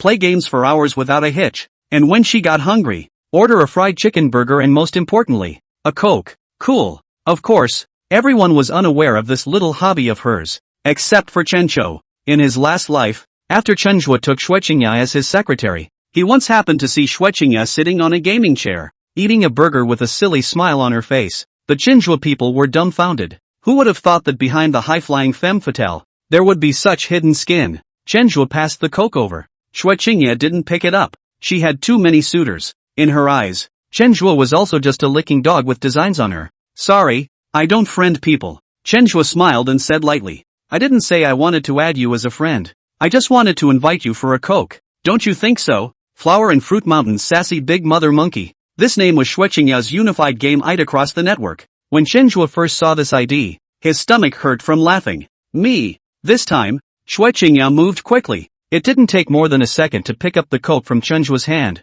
Her eyes were as wide as brass bells, her face full of disbelief. Why you, how did you know? Ahem. Chen Zhua coughed dryly and did not answer Shueqingya's question positively. Instead, it says, how about joining me for a Coke? Okay. Shueqingya hesitated for 2 seconds, but still drank the cup of Coke in one go, and this scene instantly drew gasps from others not far away. What's going on? I didn't say a word to Shueqingya. How did Shueqingya drink his Coke? Still drinking it all in one go. So giving face, who is he? The son of a big family from another city? You're overthinking it. I know this guy. His name is Chen Zhua. He's from the Chun family. That big supermarket Chenji family. His family isn't as rich as mine. Why is Xue Qingya drinking his coke? Can't read. I seem to have just heard him say something about monkeys. You guys, could it be that Xue Qingya likes monkeys? You look like a monkey to me. Tell me, how did you know? After drinking the coke, Xue Qingya asked in a low voice. Chen Zhua smiled slightly. I don't think I said I'd tell you if you drank it.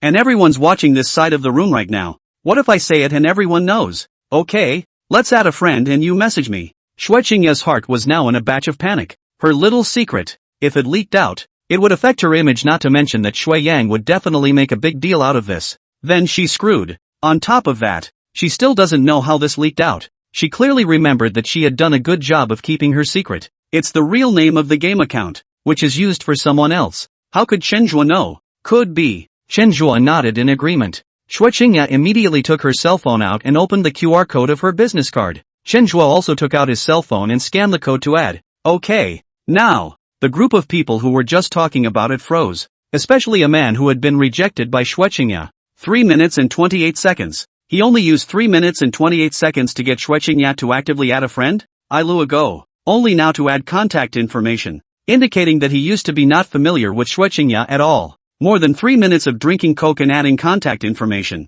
What kind of girl getting ghost talent is this man called Chen Zhua? Everyone in the room, basically, was whispering about it. There are only 2 exceptions. That would be Ning Hao and Wang Yan. Wang Yan didn't know why. He used to have a good capacity for alcohol, and he couldn't get drunk from 1,000 cups of wine with his master on the mountain. But today he would drink so much to his head, 1 cup after another. At this point, he was looking at Ning Hao's face with heavy shadows. Looking at the surroundings was even more of a blur. The hand holding the bottle was shaking, and the wine that was poured out didn't even come close to matching the wine on the table. However, he didn't fall to the ground like a drunk. Instead, he was all excited and thrilled. Drink, keep drinking, be happy today, drink more. As he spoke, he poured wine for Ning Hao, completely unaware. His own home was burglarized. Chapter 32. All shocked. Enchanting dance of the son of Qi Luck. Brother Shui, I see that everyone is a bit put out. Why don't you propose that we come and hold a dance party on the spot to break the awkwardness of the atmosphere?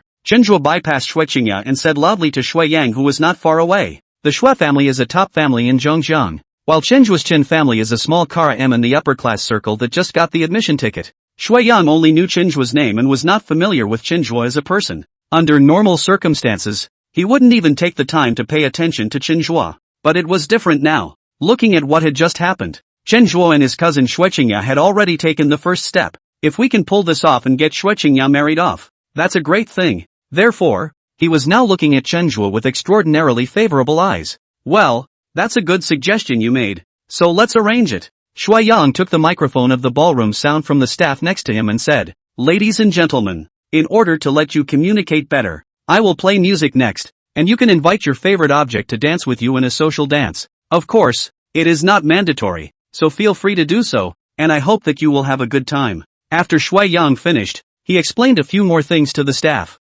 Before he could turn around, a bunch of women came and asked him to dance. On the other side, Xue Qingya coldly asked, Do you know him well? She thought of a possibility. Could it be that Shui Yang had discovered her secret and told Chen Zhua about it? If that happens, she's really screwed. Chen Zhua shrugged. Don't know him well. And this sentence just now is the first thing I've said to him since I was born. This cousin of yours is a bit of a pretender. And I don't like it. Ha! Xue Qingya's eyes were full of surprises. She didn't expect Chen Zhua to answer her like this. You know, there isn't a single one of these young masters and young ladies in the upper circle that doesn't hold Shui Yang's stinking feet. This man in front of him actually dared to comment on Shui Yang like this on this occasion. The point is, she feels the same way. Wait, there's a lot of people here. Even if it's true, you can't say it like that. What if someone else hears it? Xue Qingya, who had returned to her senses, had a tone filled with worry. I know, he's still very careful and holds grudges, but it's okay, I'm just here to ask you to dance. It has nothing to do with him.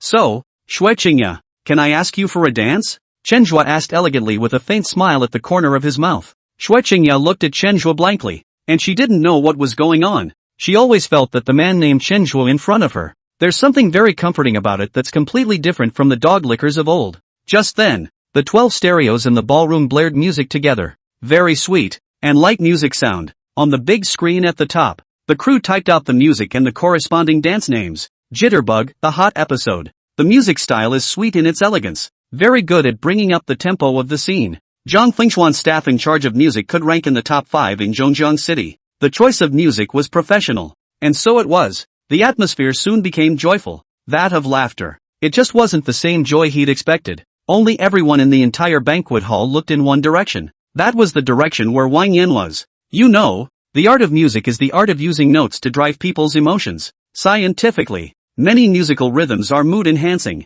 One of the mechanisms of action is that music stimulates the secretion of hormones in the human body, making people feel pleasure and happy. The little bit of hormones that music stimulates the body to produce is nothing to the average person. But Wang Yan's own hormone secretion was already bursting, and now he was floating. After the upbeat music reached his ears, his body unconsciously danced to the music, and the movements grew larger and larger, eventually wrapping his arms around Ning Hao's neck. The scene was so. Those rich young ladies at the scene cheered at the sight of this scene. People were pulling out their cell phones to take pictures. Many of the people in the room were regulars at the bar, and it wasn't as if they hadn't seen images like this before. But today is a very formal fellowship arranged by the elders of the family. The sense of contrast, of seeing such a scene on such an occasion, was exciting, and Ning Hao, who was being held by Wang Yan's arms, was crying without tears. He understood what Chen Zhua meant by the phrase doubts can be answered before he left. It turned out that Chen Zhua hadn't lied to him. It turns out that this Wang Yan really is. With all his strength,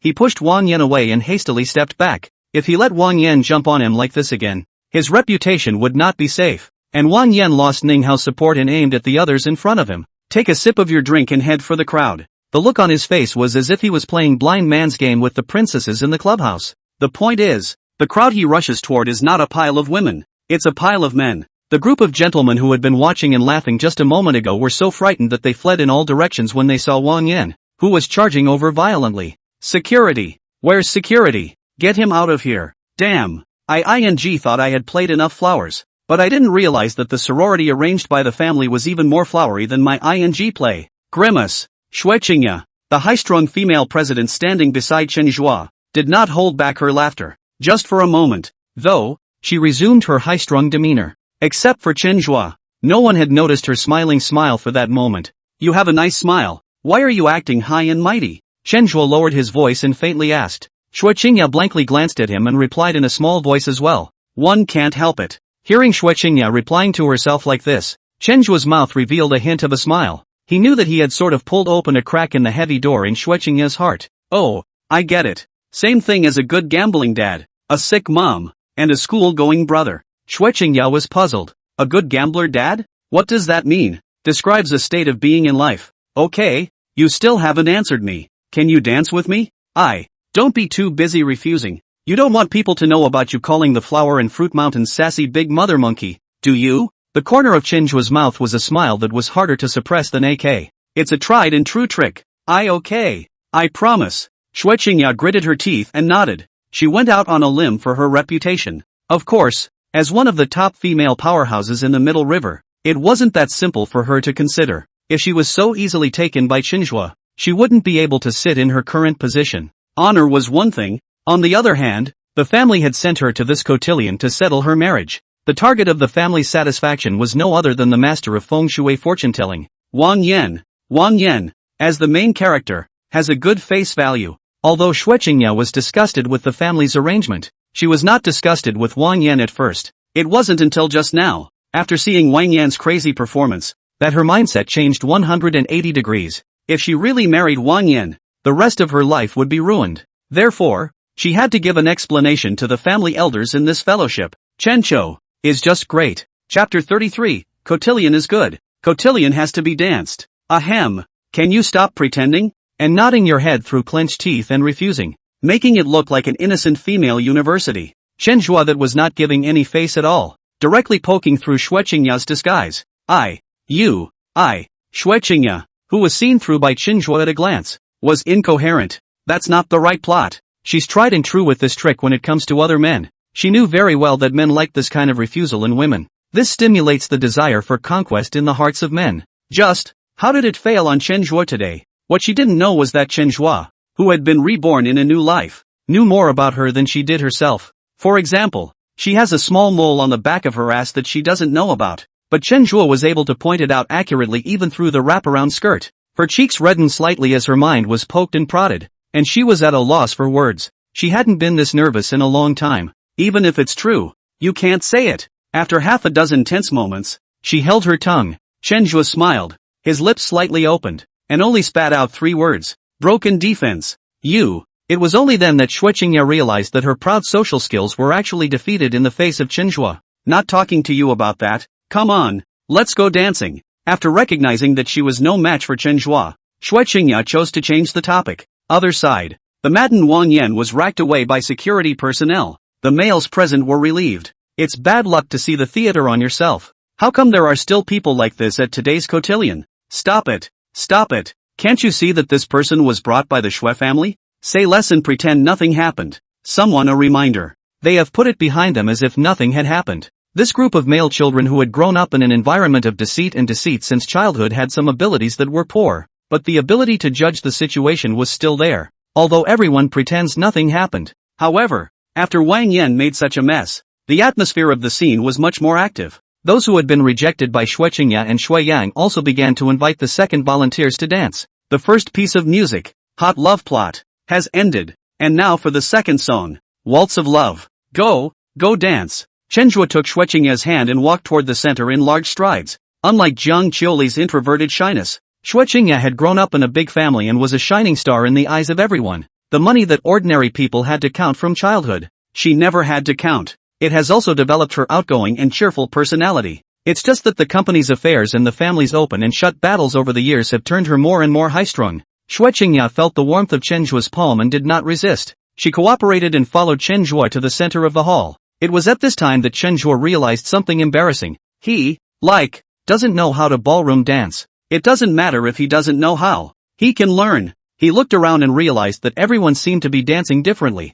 What's wrong? Seeing that Chen Zhuo did not move, Xue Qingya asked suspiciously. I won't. Qingya Xue, you asked me to dance and you said you wouldn't? In the face of Xue Qingya's questioning, Chen Zhuo did not feel the slightest bit of embarrassment and asked quite frankly. Wouldn't you? Xue Qingya nodded. Cotillion, which she knew in elementary school, when there was a special dance class in school. Wouldn't you just do it? You teach me. I'm a fast learner. You. Xue Qingya wanted to run away, but the arrow was on the string and had to be sent. If she broke up with Chen Zhuo again, and the young masters and young ladies at the scene spread the news, she would really not be able to deliver with the family. There was nothing she could do about it. Okay. She stood opposite to Chen Zhuo and reached out her left hand, taking Chen Zhuo's right hand and lifting it up. Then to Chen Zhuo. Put your left arm around my waist. There was certainly no way for Chen Zhuo to refuse such a request. It only took 0.3 seconds for him to wrap his arms around Xue Qingya's waist. Xue Qingya was wearing a tailored professional suit overskirt today,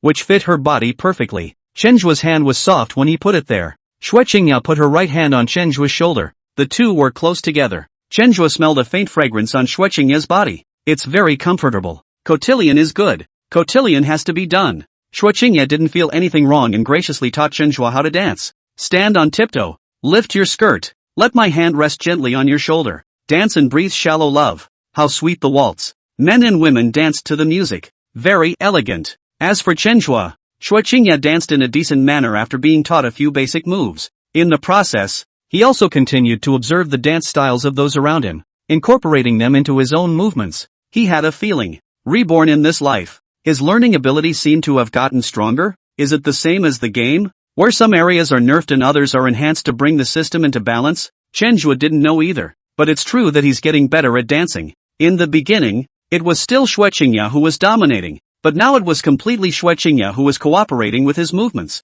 spinning and pulling closer as he tugs. Xue Qingya's dancing skills were also very mature, and even with the wraparound skirt she wore that didn't facilitate drastic movements, she was still able to barely keep up with Chen Zhuo's rhythm. Only, she was shocked. Chen Zhuo's progress was something she could practically feel. It didn't take more than one song to grow so much. What kind of pervert is this man named Chen Zhuo? Xue Qingya even had a suspicion in her heart. Could it be that the rustiness at the beginning, Chen Zhuo was faking it? But the idea was quickly dismissed by her. Let's not even talk about whether or not you can fake that rusty move in the beginning. As far as motivation goes, Chen Zhuo has absolutely no motivation to pretend. In other words, the man in front of him called Chen Zhuo was really a pervert in the dance world. Chen Zhuo did not notice the change in Xue Qingya's expression as he was mesmerized by the music. There's no way around it. The song is soft, warm and bouncy. No, it's tonal. A song falls closed. Xue Qingya couldn't wait to ask, is this really your first ballroom dance? Well, to be precise,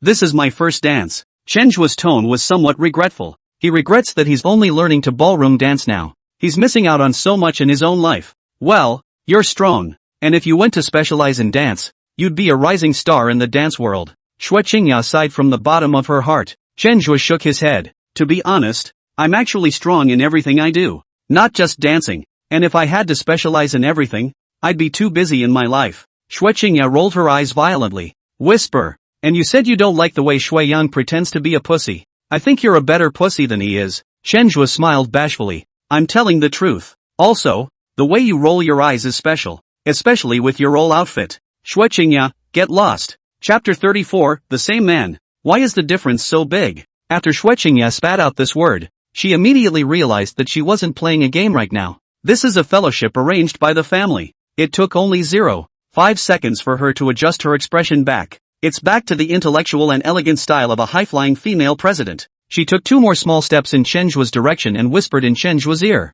using a voice that only Chenjua could hear. Hooligans. Chenjua shook his head. I don't remember you cursing so civilly in the game. Do you? You. Xue Qingya stomped her foot, annoyed. She now had a feeling that her bottoms had been seen through by Chenjua. If he were to ask the man in front of him right now what color his underwear was, he could possibly know. It's horrible. Got to change tactics. After briefly thinking about it, Xue Qingya adjusted her emotions and faintly asked, by the way, I still don't know your name. You can call me the Monkey King of Mount Huagua. Get out. Although Xue Qingya's mouth whispered roll, but her heart wasn't upset. On the contrary, the exchange with Chenjua made her find a feeling. The feeling of communicating with your friends in the game. Sometimes it's really comfortable despite the profanity and dumping on each other. Never mind. I won't tease you. My name is Chenjua. I'm a male college student. You're still a college student? Xue Qingya was a bit surprised. Of all the things that Chenjua had done just now, some of them seemed childish on the surface, but every single one of them had achieved his purpose.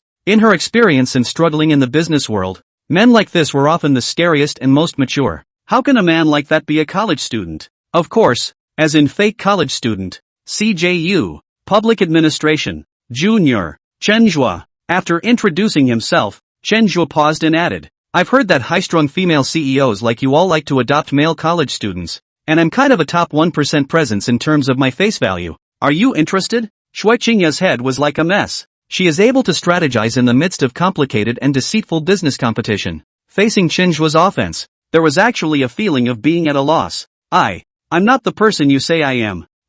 We can call it a game escort for a change. You play games too? What male college student doesn't play games? How's it going? I'm cheap. Xue Qingya was really a bit moved. Her chat with Chencho was easy. She hadn't been this relaxed in a long time since becoming the family's presidentess. And, while she had a ton of gaming friends, in the real world, she had almost no friends at all. She so longed for a soulmate who had a real-world friend. But this is a sorority. Both spoke in small voices. Xue Qingya was afraid of being heard by others. She thought for a moment and said, keep your voice down. We'll talk on our cell phones when we get back. Xue Qingya's reply caused Chenjua to freeze for a moment. He'll just get high-mouthed and make a joke to liven things up. Looking at Xue Qingya's appearance, she really wanted to agree. What a surprise. That's what it is. Yes, we'll talk privately. Danced for 8 more songs. Everyone was a little tired of dancing. The atmosphere of the scene has also changed. No longer the atmosphere of the very beginning of talking business. Everyone is talking and laughing. Start learning about each other's hobbies and lives.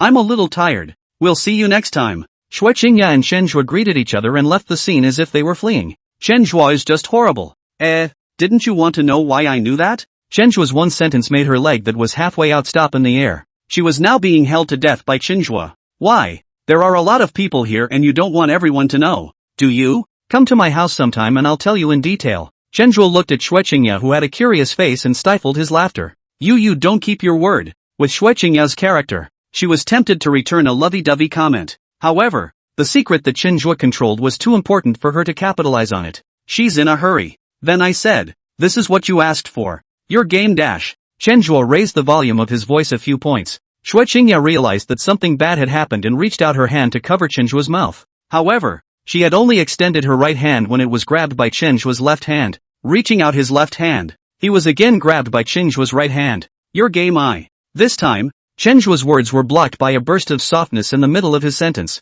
Xue Qingya's hands were both controlled by Chen Zhuo and she couldn't move. In a hurry, she directly blocked Chen Zhuo's mouth with her own lips. Chen Zhuo's eyes widened. Warmth and softness on the lips. Stimulation. This was still his first kiss after being reborn. And he actually lost it just like that. Since it's the first kiss, it can't go to waste. He let go of Xue Qingya's hand and directly wrapped his arm around the other party's waist, and hugged hard in his direction. Xue Qingya's eyes widened like copper bells. She herself didn't know what she had just thought. Just want to gag Chen Zhuo from revealing the secret. In the heat of the moment, he actually gagged with his mouth. She panicked and struggled in Chen Zhuo's arms, trying to break free. Unfortunately, her strength and Chen Zhuo were not at all on the same level, and she could not break free at all. The movement of the two quickly attracted the attention of everyone in the room. Xue Qingya, the Xue family's high-flying female president Xue Qingya, actually embraced and kissed a man. This explosive image caused everyone present to drop what they were doing in unison. In unison, they looked toward the two men. There were also a few of Xue Qingya's senior lickspittles who saw the struggling Xue Qingya and wanted to go forward to force the two apart. But before they could get together, they were pulled away by Xue Yang's men. Xue Qingya actually kissed a man. It was an image he had dreamed of seeing. Now this scene was right in front of his eyes. Whether Xue Qingya had volunteered or not, this matter had actually happened. How could he let others destroy it? Regardless of how Xue Qingya reacted afterward, it would be a great thing for him if this matter could get out. Chen Zhuo felt his lips a little dry before he released Xue Qingya. How could you? How could you? Xue Qingya had tears in the corners of her eyes as she looked at Chen Zhuo excitedly. What about me? It's your initiative to kiss up, not mine to kiss you. Chen Zhuo looked innocent. I humph. Xue Qingya wanted to say something, but the reason in her heart told her that this was not the right occasion. She gritted her teeth and turned to leave the meeting. Ugh, I throw. Brother Chen, you're a real bully. After Xue Qingya left, Ning Hao, who was standing on the sidelines, walked up and gave a thumbs up. Chen Zhuo shook his head. Piss off. In terms of bullishness, it's still your Wang Yan that's more bullish. Hearing Chen Zhuo talk about Wang Yan, Ning Hao instantly became anxious. The image of Wang Yan pulling him to dance just now came back to his mind. Why does Chen Zhuo just have a high-strung female president pulling her to dance? He's Wang Yan, the dead pervert? Same man. How come the difference is so big? Chapter 35, Public Execution. The son of Qi broke his defense. Jiang Fengshuan's medical team is very professional. After security officers brought Wang Yan in, they immediately diagnosed that it wasn't just a normal bout of drunkenness, but a hormonal disorder. Immediately, his blood was drawn and hormone levels were checked. After seeing Wang Yan's sky-high dopamine hormone levels on the examination results, the paramedics were shocked. This man in front of me is definitely in existence that can issue SCI-level papers. They immediately treated Wang Yan accordingly. Let's get his dopamine production levels down to within reason. Dr. Zhao, if he has an internal organ problem, what we're doing is only treating the symptoms, and it will soon rise again. There's no way out. Save his life first. If we can delay for a while, it's a while. I've already contacted the helicopter transit to send him to the Jiang Province Central Hospital for treatment.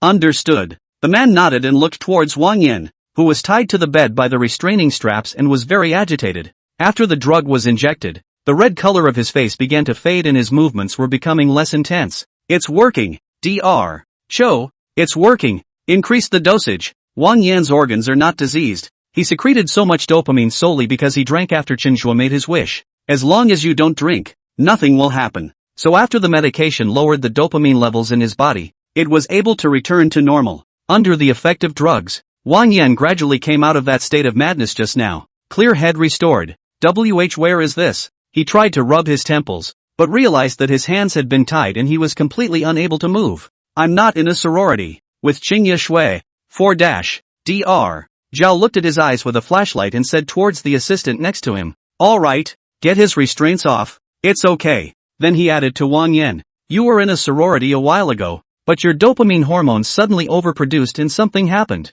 Accident? After Wang Yan's restraining straps were undone, he lay on the bed and rubbed his temples. I think I remember drinking with Ning Hao. And then there were a lot of people dancing? Dancing showing. Wang Yan wanted to recall the images of that time, but he couldn't. Every time he touched that point in time, he felt a throbbing pain in his brain. Yes, it's dancing. Dr. Zhao nodded slightly, looking at Wang Yan with a hint of pity in his eyes. If you want to know exactly what happened then, you can look at your phone, tap on any short video app, click on nearby, and you should be able to see it. Short video software? Wang Yan was still a bit confused. Check your own cell phone. Dr. Zhao was usually a man who didn't smile, but this time he really couldn't hold it in. After saying this, he forced a smile and turned around to walk out, turning right out the door and leaving Wang Yan's line of sight. He covered his stomach and tried not to laugh too loud. Wang Yan pulled out his cell phone from his pocket with a confused face, opened the Note short video software and switched to same city.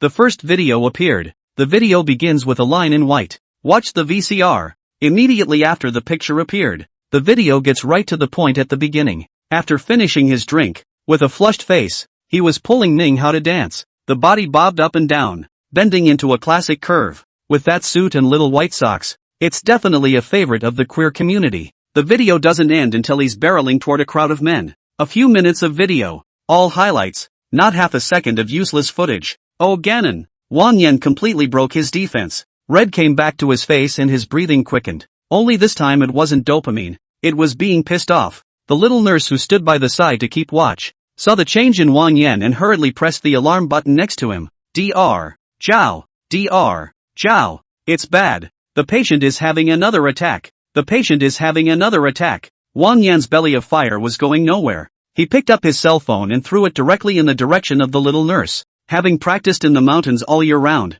he threw it very accurately. The cell phone collided straight with the little nurse's head. A tremendous amount of pain came from the head.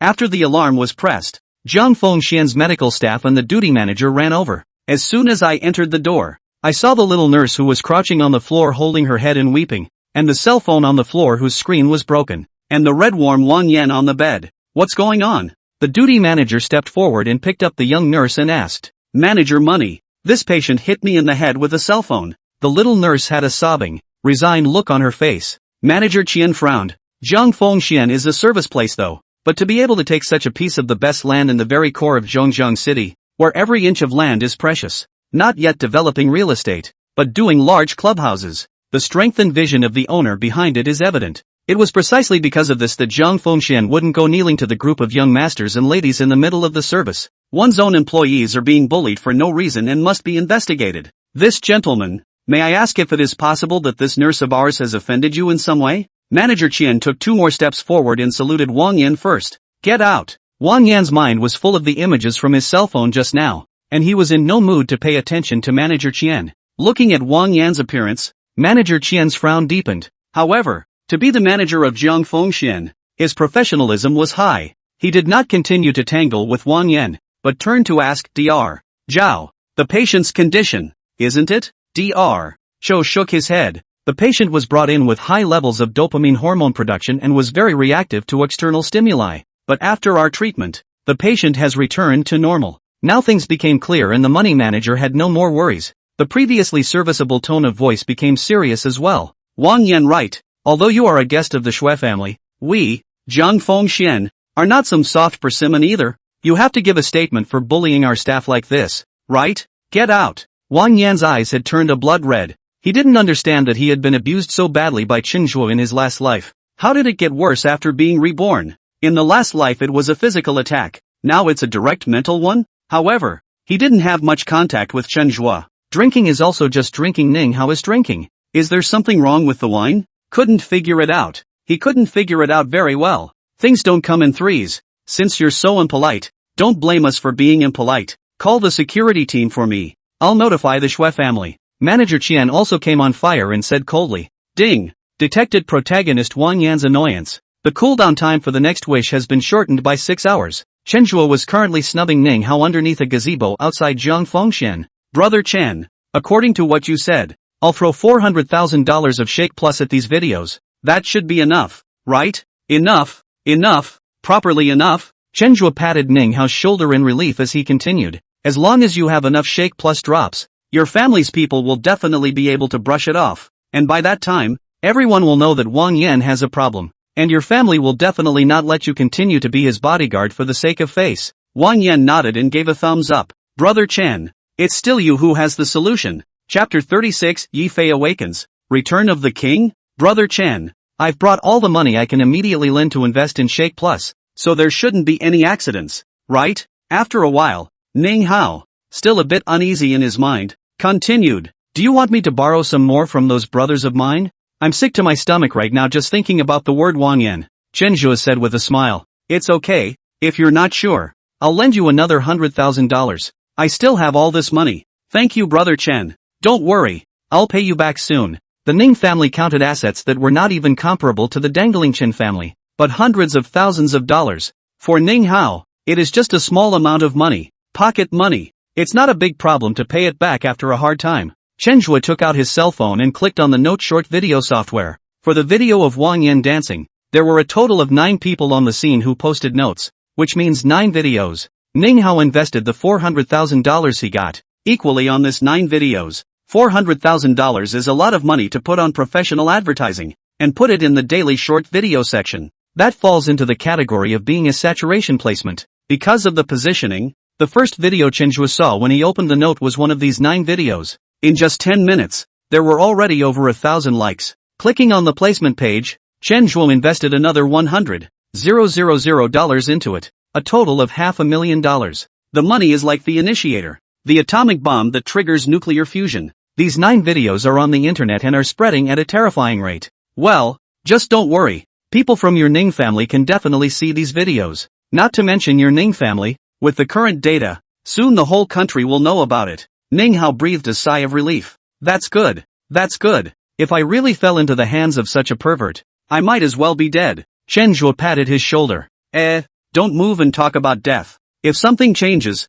you tell me the first time and I'll help you figure it out. Okay? Thank you, Brother Chen. When I go to Zhongjian University, I'll definitely treat you to a meal. No. Wait, you said you're going to CJU? Ning Hao nodded. There was a leader in your school who was preparing to start a national martial arts class underneath the sports. Found our Ning family, and the family handed this task over to me. Only because of Wang Yan's sudden appearance, this task of mine was interrupted. Chen Zhuo was thoughtful. It would be a great thing if Ning Hao could really come to CJU. In his last life, he was able to gain great power by wishing for it himself, and it didn't matter if there was a Ning Hao or not, but that wouldn't work in this life. It would only make the power between him and the Divine Destiny Son even more disparate. That's why he needs a security officer by his side. Ning Hao is a good candidate. Yi Fei, the son of Qi, in case the dog jumped over the wall and wanted to fish out of water. Looking for a forceful powerhouse for a physical showdown. At least it buys some time. Okay, I'll wait for you at CJU.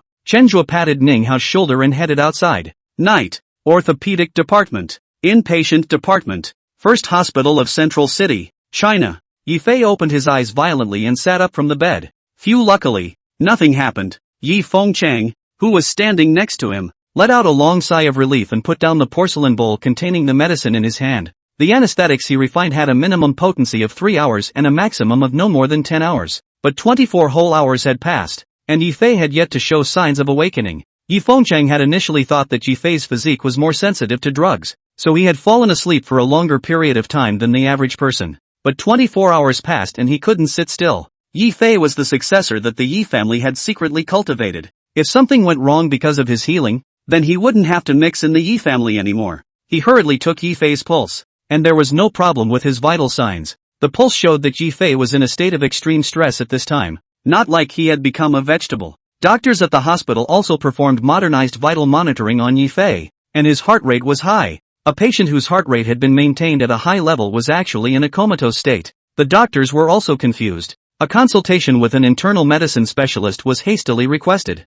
Yi Fengchang listened to the doctor's diagnosis and snapped to an understanding of what was going on. The anesthetic he fed to Yi Fei. This was anesthetizing his body. The nervous system within his body had not been anesthetized yet. When the doctors left, he hurriedly configured the antidote and fed it to Yi Fei. Roll! Get the hell out of here! Get out! Yi Fei was furious as he sat up from the bed. The torture he had been subjected to for the past 24 hours surpassed any torture in all of history. Yi Fengchang looked at Yi Fei and frowned. Yi Fei, I came to save you, and this is how you talk to me? Also, I'm your elder. If it was before, Yi Fei would definitely not refute Yi Fengchang, but after 24 hours of inhuman torture, his mind was broken. What Yi Fengchang? What sixth uncle? What Yi family? All get lost. Uncle Six. I'll call you Uncle Six again. Do you know what kind of torture I've endured because of your medicine? Do you know how I lived these 24 hours? Yi Fei was furious. Yi Fengchang had followed his master in the mountains for so long to settle down, and was not a brainless person.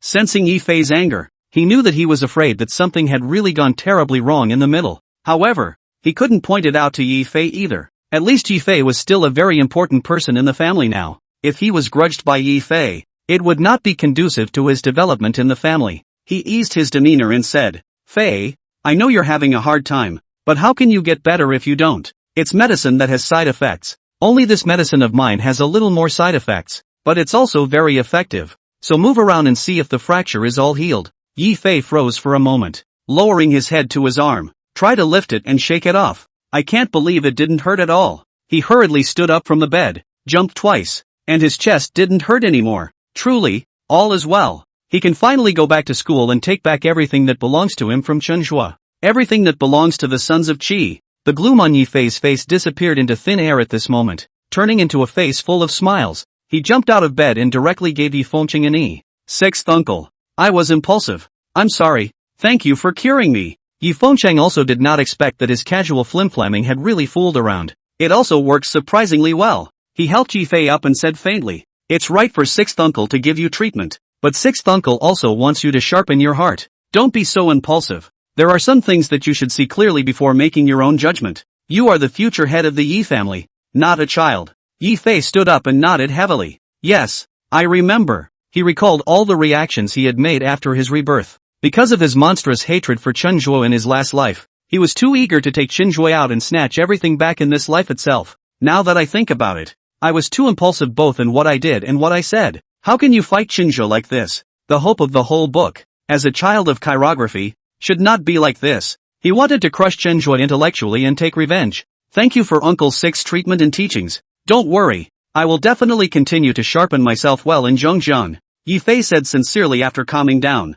Yi Fengcheng patted his shoulder. A child is a child. So that's it. I'll go, and you can do your own discharge. After Yi Fengcheng finished speaking, he turned around and walked out of the hospital room. He was afraid of saying too much to Yi Fei and revealing himself. He had just been out for 2 minutes when the door to the hospital room was pushed open again. The female clerk who was arranged by Chen Zhuo to stay here walked in with 5 doctors. Cho, you're telling me he never woke up, but his heart rate was surprisingly high. How is that dash? The 5 doctors talked as they walked. The head doctor was just in the middle of his words when he saw Yi Fei standing. Dr. Zhao, who was in charge of Yi Fei in the orthopedic department, was dumbfounded. No, why are you standing up? P.S. Newcomer new book. In desperate need of all kinds of data support. Ask for a bookshelf. A 5-star praise. A free gift at the end of the chapter. Ask for a bookshelf. A 5-star praise. A free gift at the end of the chapter. Thank you. Chapter 37, Inspecting the Girls' Dormitory? The city will play.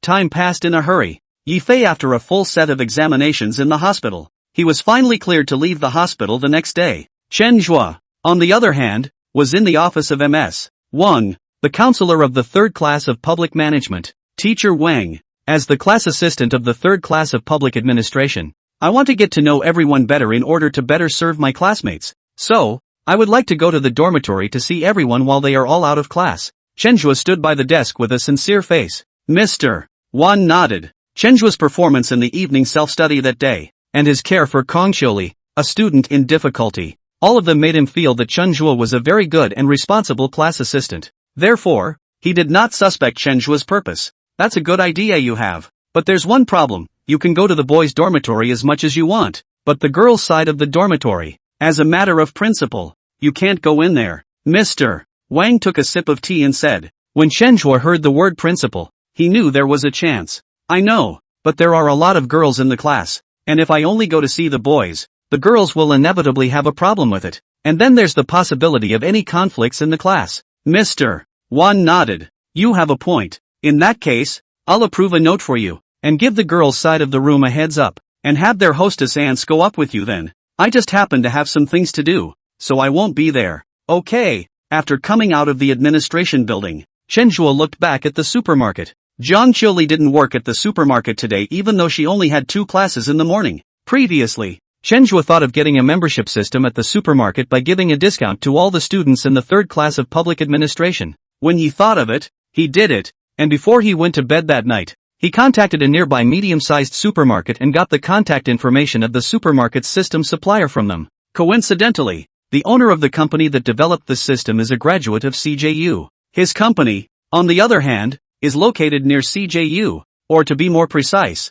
in an office building 2 kilometers from the hospital. Because there are ready-made templates that were developed one day yesterday, the system that Chen Zhuo needs has already been developed. Installation to the cash register machine and cell phone is fine, except that there is a matching physical card that needs to be brought over. It just so happened that Jiang Qiuli was going to the hospital, so Chen Zhuo gave this task to Jiang Qiuli. Looking at the time on his watch, Kang Qiuli should be coming back. Boss, Yi Fei has already been discharged from the hospital. It didn't use much medical expenses. I'm really sorry for stirring up such a big basket for the store. While he waited, the 200-pound strand of shopgirls came out of the warehouse.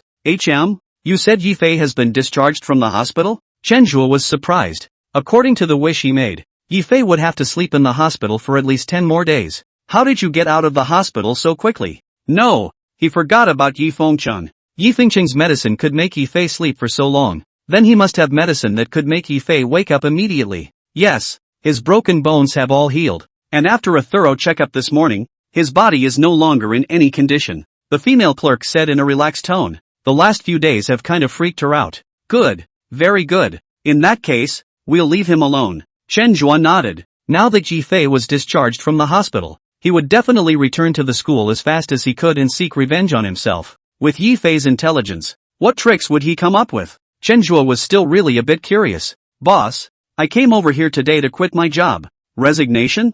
Well, I had a little accident at home, too, so dash. Okay then. When it came to family matters, Chen Zhuo didn't ask too many questions. Settled her paycheck. There was also a bag of fruit in a bag for her to take back with her. The shopgirl was a big contributor to the count. Thank you, boss. In the future, if you have any urgent matters, you can also contact me and I'll volunteer to come and help. Saying hello, the shopgirl headed outside the store. Chen Zhuo raised his head. His eyes glazed over. Crossing over to the shopgirl, he saw a familiar figure. Mr. Chen Zhuo. Thank you for taking such good care of me and visiting me in the hospital. Yi Fei wore a smile and greeted Chen Zhuo warmly. Mr. Yi Fei, I didn't expect you to get well so quickly. That sixth uncle of yours is really a miracle doctor. Chen Zhuo put away his staring eyes, and a smile filled his face. Ha ha, although the process is a bit painful, the result is always good. That's good. I've read a saying in a book that a person who wants to be extraordinary must eat a lot of sufferings that normal people haven't eaten. You can definitely become a different person if you suffer more. Chen Zhuo walked forward and patted Yi Fei's shoulder. Yi Fei's shoulders shook slightly and threw Chen Zhuo's hand down. I won't bother you with that. We'll see you in the future. I've come to tell you that the third class of public administration is having a class meeting this evening. Are you coming as the class assistant? Go. You invited me. I definitely have to go. Humph. See you tonight. Before Yi Fei left, he gave Chen Zhuo a meaningful look. Tonight at the class meeting, he's going to take back his lost class position, especially the upcoming class reunion. Chen Zhuo relies on inviting everyone to a villa party to buy people's hearts. And this time, he wants to buy them all back. Isn't it just money? Their Yi family, the last thing they lacked was money. Not 5 minutes after Yi Fei left, Jiang Qiuli rode an electric bike and stopped at the entrance of the supermarket. There you are. Here's the membership card. Jiang Qiuli parked the car and carried down a cardboard box from above. Inside the cardboard box, there were 5 colors of cards with lime labels printed on them. Chen Zhuo took the box, placed it in the corner, and took another small box from the side. Took a bunch of cards from the big box and put them in the small box. It is? Jiang Qiuli stood next to him and asked somewhat dumbfounded. Go hand out memberships to your class. Ha, but it's not class time eh? Jiang Qiuli took out her cell phone whose paint had been worn off a piece and looked at it. Make sure you're remembering correctly. Weekly. I know. I'm going to the dorms now, to find out how everyone lives. You're coming with me, Chen Zhuo said as he organized his membership card. Ha, Jiang Qiuli wanted to refuse. Going to inspect the dormitory with Chen Zhuo? Such a scene, to the introvert, made her buckle her feet in embarrassment just thinking about it. You're the employee, I'm the boss. This is your job assignment. If you don't complete it properly, I'll fire you. And don't forget, you still owe me money. Before Jiang Qiuli could get the words of rejection out, Chen Zhuo threatened. Okay, well, I'll go. Jiang Qiuli finally agreed weakly. P.S. Estimated that starting today, the people who read the book is less and less. In advance, I wish you all a happy New Year's Eve. A happy New Year. Chapter 38, Buying People's Hearts. The son of Qi was infuriated. Before he left, Chen Zhuo used the cart that was pulling the goods and pulled 2 boxes of apples and 2 boxes of canned Coke. Sort of a newbie package for activating your membership card. If today goes well, this is the way to promote it to each dormitory in the future. Other side. After Yi Fei returned to the dormitory, he took out his cell phone and sent a notification of the class meeting this evening in the class group. Immediately after all members, A girl asked in the group. Squad leader. You're so quick? Yifei sent out a trivial and pretentious emoticon. Then reply. A little injury is all. It won't do much damage to me. We'll have a class meeting tonight. I haven't seen you in so many days. I need to get back up to speed on how everyone's been doing lately, and get better at being the class leader. After sending this message, he followed up with another. Thank you all for your support. It's okay. It's good that the squad leader's body is recovering. You recuperate. Nothing has changed in the class. There's no rush. Vice squad leader Yi Huiqing came out and said. Yifei was about to reply with a couple sentences to show his dedication. Just saw another message appear in the group. Malagasy. How did this idiot Yifei get discharged from the hospital so quickly? Is there something wrong with the doctor's diagnosis? I was counting on him staying in the hospital for half a year to stay in grade. Asterisk asterisk asterisk asterisk. Old Wang. UING sent the wrong group again. I'll withdraw a message when I'm in the middle of a storm.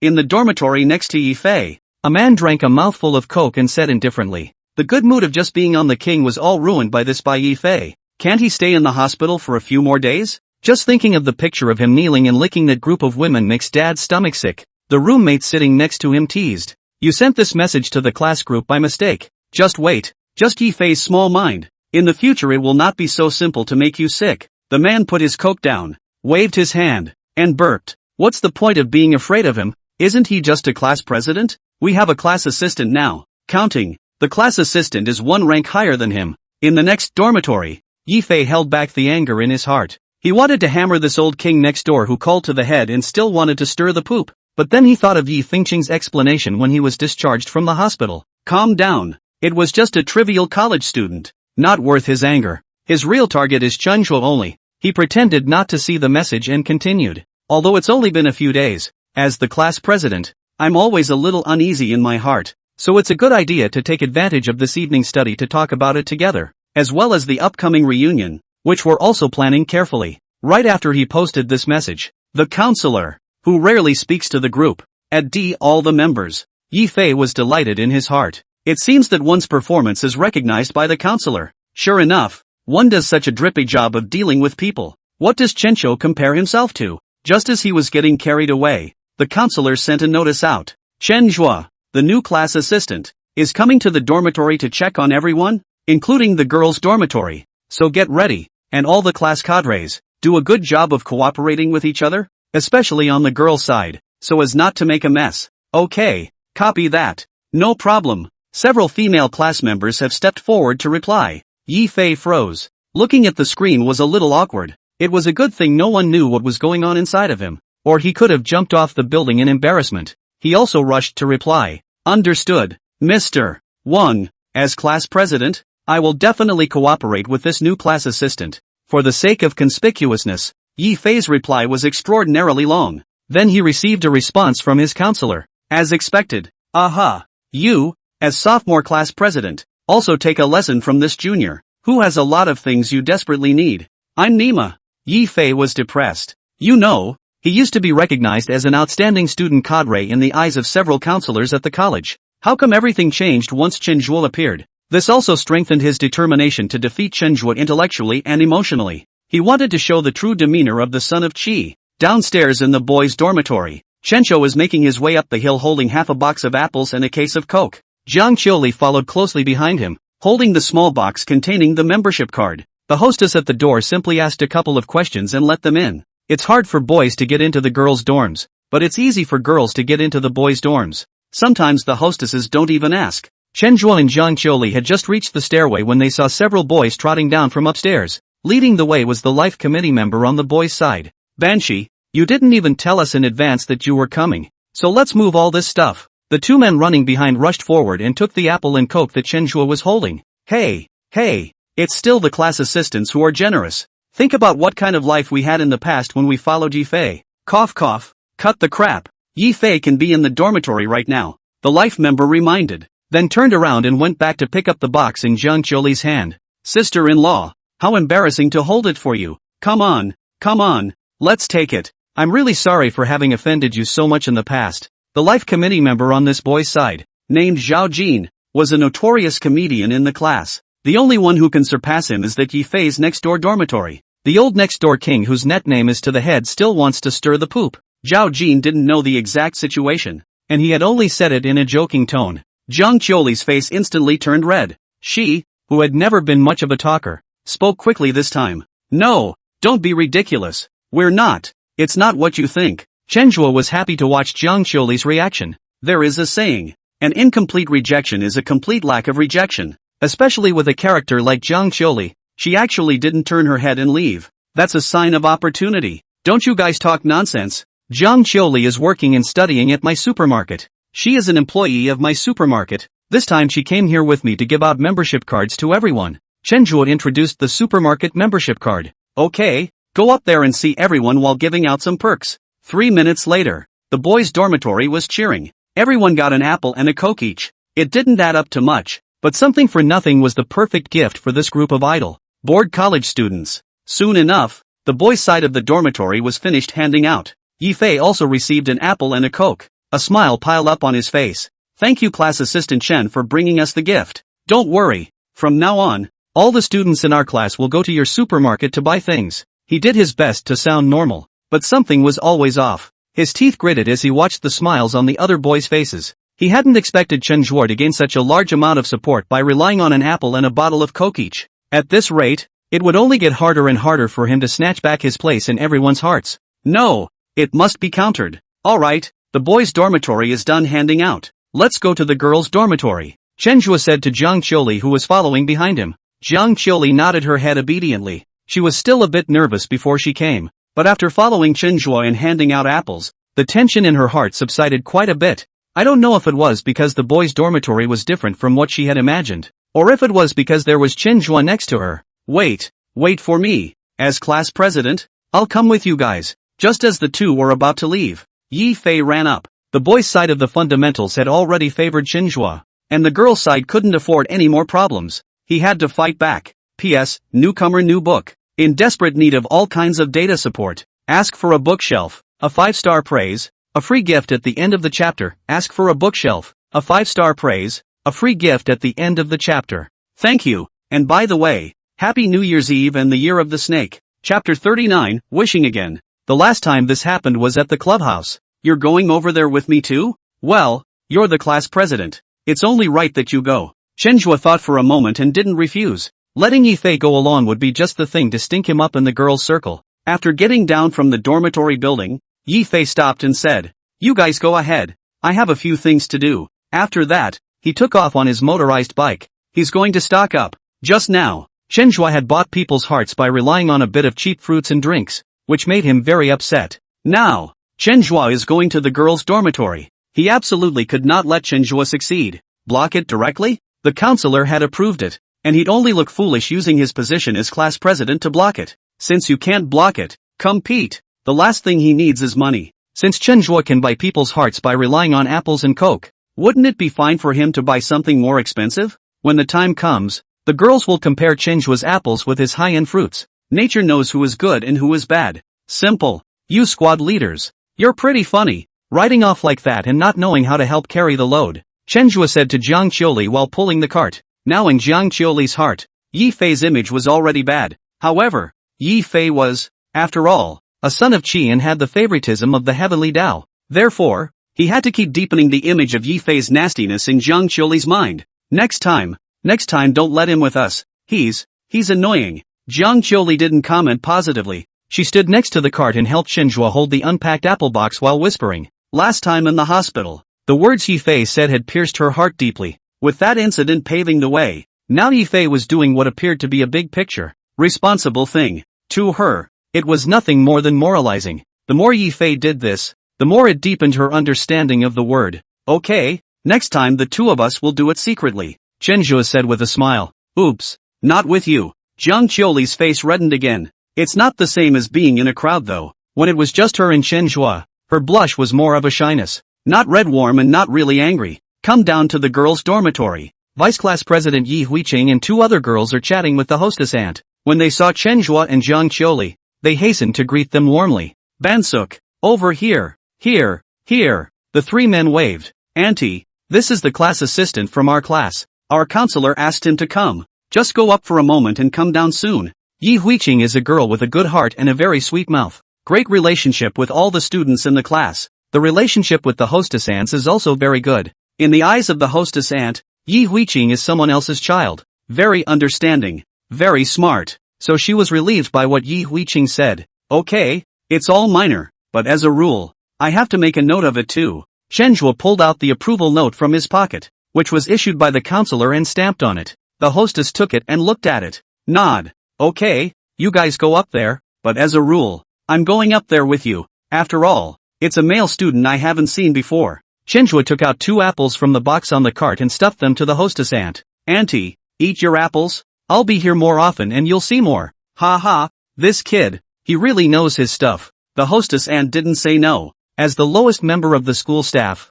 it makes her happy to be respected by others. Only, again, she always felt that there was something wrong with Chenhua's words. Come on, let's go up. The hostess ant put the apple in a drawer and then shouted back into the duty room. Sister son, watch this place for me. I'm going up for a while. Good. In the duty room, a grandmother nodded in agreement as she sorted through the shells of scrap paper. Go. Chenhua turned around and tried to get the apple and coke off the cart. He saw that he didn't know when. 2 boxes of goods that added up to more than 24 pounds had been cradled in Zhang Qiuli's hands. Zhang Qiuli was walking forward with her head down, and after taking 2 steps, she collided with Chenhua. Ouch! Chenhua stretched out his hand and held Zhang Qiuli in place, snatched the case out of her hands again. It's so heavy, you can carry it alone. No, it's not particularly heavy, I can carry it. Zhang Qiuli lowered her head like a child who had done something wrong. Chenhua sighed. This heroine is so angry and heartbroken. A case of apples and a case of coke. He needed some strength to move it,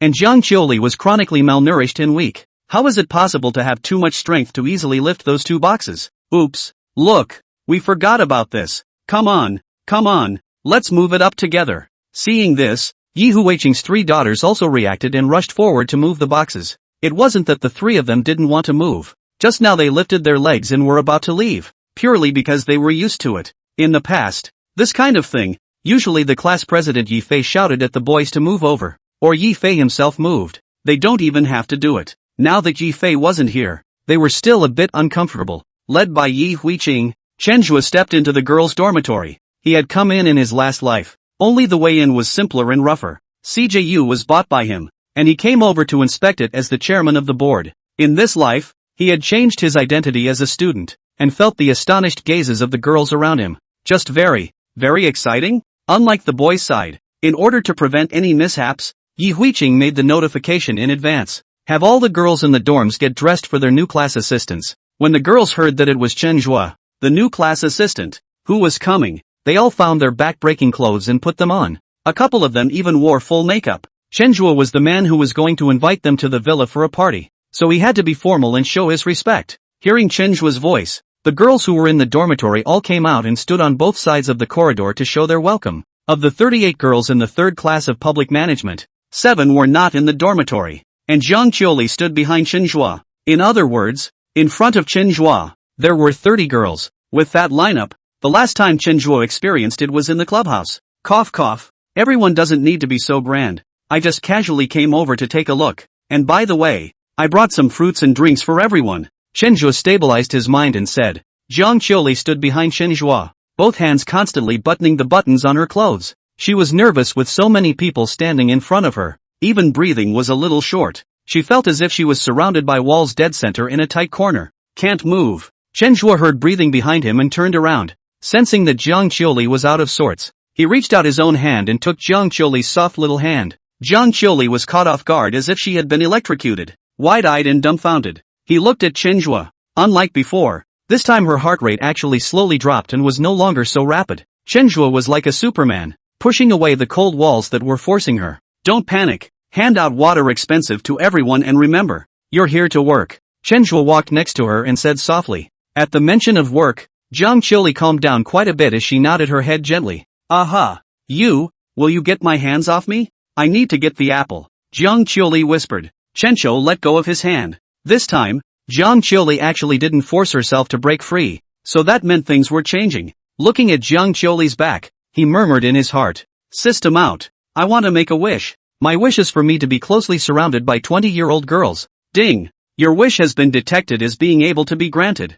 The wish is being activated. Please be patient. Ding! Your wish, Yi Fei, the son of Qi, will be granted 3 times. Yi Fei will be closely surrounded by 60-year-old girls. The universe doesn't explode. The author doesn't take a vacation. The earth doesn't reboot. The author stays with you. It's the first day of the new year. Give everyone a good morning. By the way, ask for a bookshelf, a 5-star praise, a free gift at the end of the chapter. Aligardo 3 grams of oil Similac. Chapter 40, the son of Qi was in a hurry. After making the wish, Chenjua walked up and said, "Everyone is too enthusiastic. The last time we had a class meeting, I said to everyone that in the future, I will come to my supermarket to buy fruit snacks all 9. Today I will send the supermarket membership card to everyone. Also, every new member will be rewarded with an apple and a Coke. So thank you for your support." Chenjua's tone was calm and magnetic. It's the big brother feeling. It's hard for the average male college student to have that kind of demeanor. That's what a fictional bully feels like.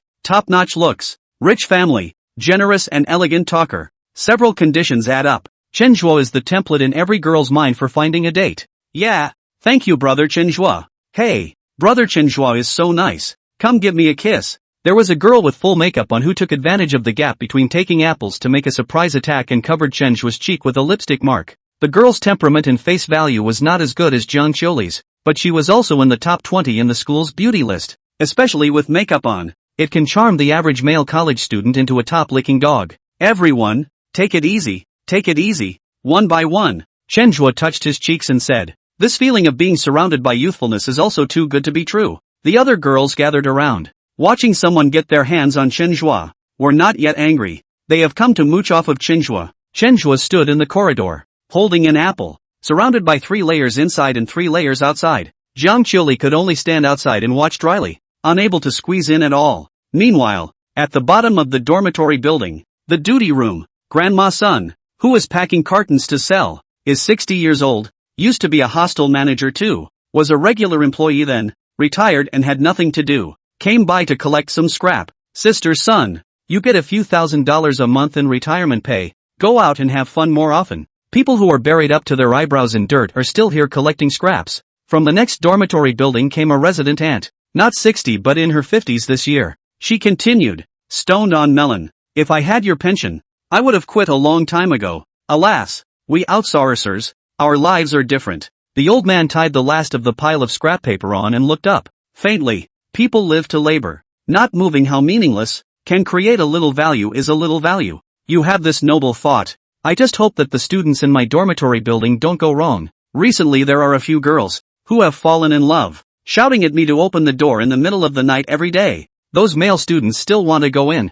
and it's also really." The woman couldn't stop talking and rambling as she got high. "Students are different now than they were in my day. It's getting harder and harder to manage, but the good ones are still good." Grandma Sun paused for 2 seconds and continued. "For instance, there was a boy just now, handsome and polite, who was led up by Cho. Where to? To the girls' dormitory? Let the male students go up to the girls' dormitory?" The stoned hostess aunts were shocked. This was a big deal in their line of work. "Hey, it's just a boy student in a girls' dormitory. You're so shocked to doob, stop right there. What are you doing?" Grandma Sun, who was still looking kind, suddenly became serious. A figure appeared behind the stoned hostess aunt. He was carrying a box of Cheerios and a box of strawberries in his arms. It was no one else but Yi Fei, who rode an electric bicycle to the supermarket to buy goods, with an apple and a Coke. Chencho was able to pull in a whole lot of trust and admiration from the boys, but he didn't believe that he could get a following from the girls by relying on something as cheap as an apple and a Coke. So, he bought Cheerios and strawberries. When the time came for him to show up in front of the girls with these things, it would be seconds for Chenjua. That group of girls will definitely be on their side. Chenjua, on the other hand, was destined to drink the northwest wind alone. When he thought of this image, Yi Fei's heart was incomparably excited. However, just as he was getting excited, a stern female voice pulled him out of his fantasy. He was physically shaken by the shock. "You? What for?" Yi Fei raised his head and saw that it was the hostess aunt, and hurriedly smiled and explained. "Auntie, I'm the class president of the sophomore public administration 3 class. I'm here to see how the girls in my class are doing and to bring something for everyone." Grandma Sun nodded. Yi Fei had just raised his leg to go in when he was stopped by Grandma Sun again. "Stop, do you have a list from the counselor?" Although she hadn't chimed in much just now, she had also heard that Chenjua had gone in with a list. "Ha?" Yi Fei froze. He hasn't heard any list either. "Ha? What? You want to go in there without a bill? Who's going to take the blame if something happens?" The hostess, who was getting high, pocketed the melon in her hand and said seriously, Managing this sort of thing was something she was comfortable with. Sophisticated as hell. But I'm really the class president of Public Administration 3. And if you don't believe me, I can call the counselor. Come on, whether you are or not, you can't go in without a note. And besides, a boy already went up there just now, and was greeted by a girl from your class. So if you really were, would there be no one there to pick you up? Grandma-san also said with a cold snort. Her old eyes seemed to see through everything. No, I'm really the class president of Public Administration 3. This is my student ID. Yi Fei Man was dumbfounded. He had never thought to death that the pinnacle of his life among his fantasies was actually stuck at the first level. Can't even get in. A student ID is not a pass. I can't let you in. Either you write a note and come over and I'll register. Grandma-san, who has been a hostess for so many years, immediately became energized at the mention of these requirements. It doesn't look 60 at all.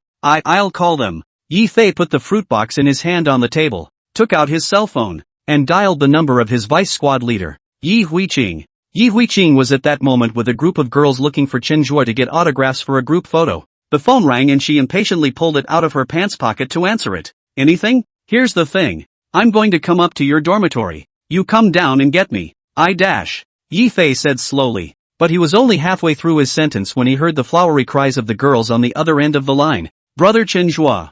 Nee. It's my turn. Don't you guys crowd. Brother Chenjue is mine. Zhang Yingying, how did your hand reach into Senior Chenjue's clothes? Then the phone rang a busy signal. Yi Huiqing hung up the phone so as not to be robbed of her position. Yi Fei looked at the cell phone screen, and the man was dumbfounded. That's not the right plot. Chenjue a few apples. How it seems to have reached the goal that he dreamed of reaching. He remembered that Chenjue took a red Fuji apple. Not an apple phone. Humph. No one else is talking to you. And you're still saying that you'll let someone else come down to pick you up. Students nowadays, they're really capable of telling any lie just to get into the girls' dormitory. The hostess aunt, who had just gotten high, had a look of contempt on her face as she continued. Honestly, this kind of trick of yours, others didn't use it 5 years ago. You'd better save your heart and go back to study hard. It's not easy for your parents to send you to school. Yi Fei had just heard the warbling on the other end of the phone and was anxious in his heart. Now that he was being educated like this by the hostess aunt, it was so hard on his heart. Chapter 41, Jealousy. Jiang Qiuli no resistance. Auntie, I'm really not lying. I'll call the counselor. Yi Fei found the name of the counselor in the address book and clicked on the dialing number. After a busy tone, there was no answer. Counselor Wang didn't come over with Chenjue just because something came up. Where was the time to answer Yi Fei's call now? Hey kid, in all my years as a hostess, this is the first time I've seen a student like you who can still play hard to get even after being poked and prodded.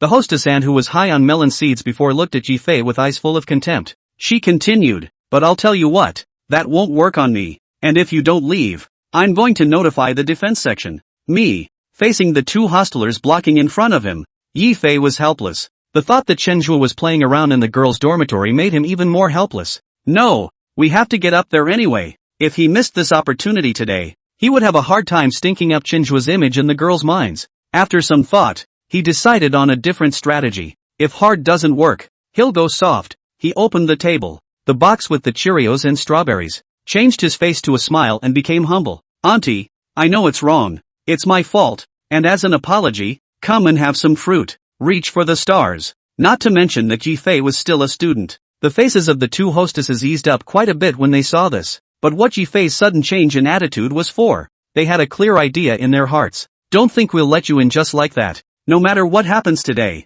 you can't set foot in the girls' dormitory. That's the rule. Yi Fei laughed. He's going to back away from it. What are you talking about? I have realized my mistake deeply and promise not to go in. I just want to buy you some fruit. The retired grandma-son and the stoned hostess looked at each other. Some disbelief. Are you sure you don't want to go in? Leafy raised his hand. I swear, I'll never go in there today or I'll flunk all my finals. It's the lifeblood of every college student to get past 60 points on a final exam. Yi Fei actually swore on the final exam. Credibility pulls straight through. Well, that's right. That's what college students are like. Don't think about those things between men and women all the time. Know what's wrong and then change as a good boy. Another hostess aunt followed suit. And we're not trying to eat a bit of your fruit. We're hoping you don't play it safe and put your mind to your studies. I see.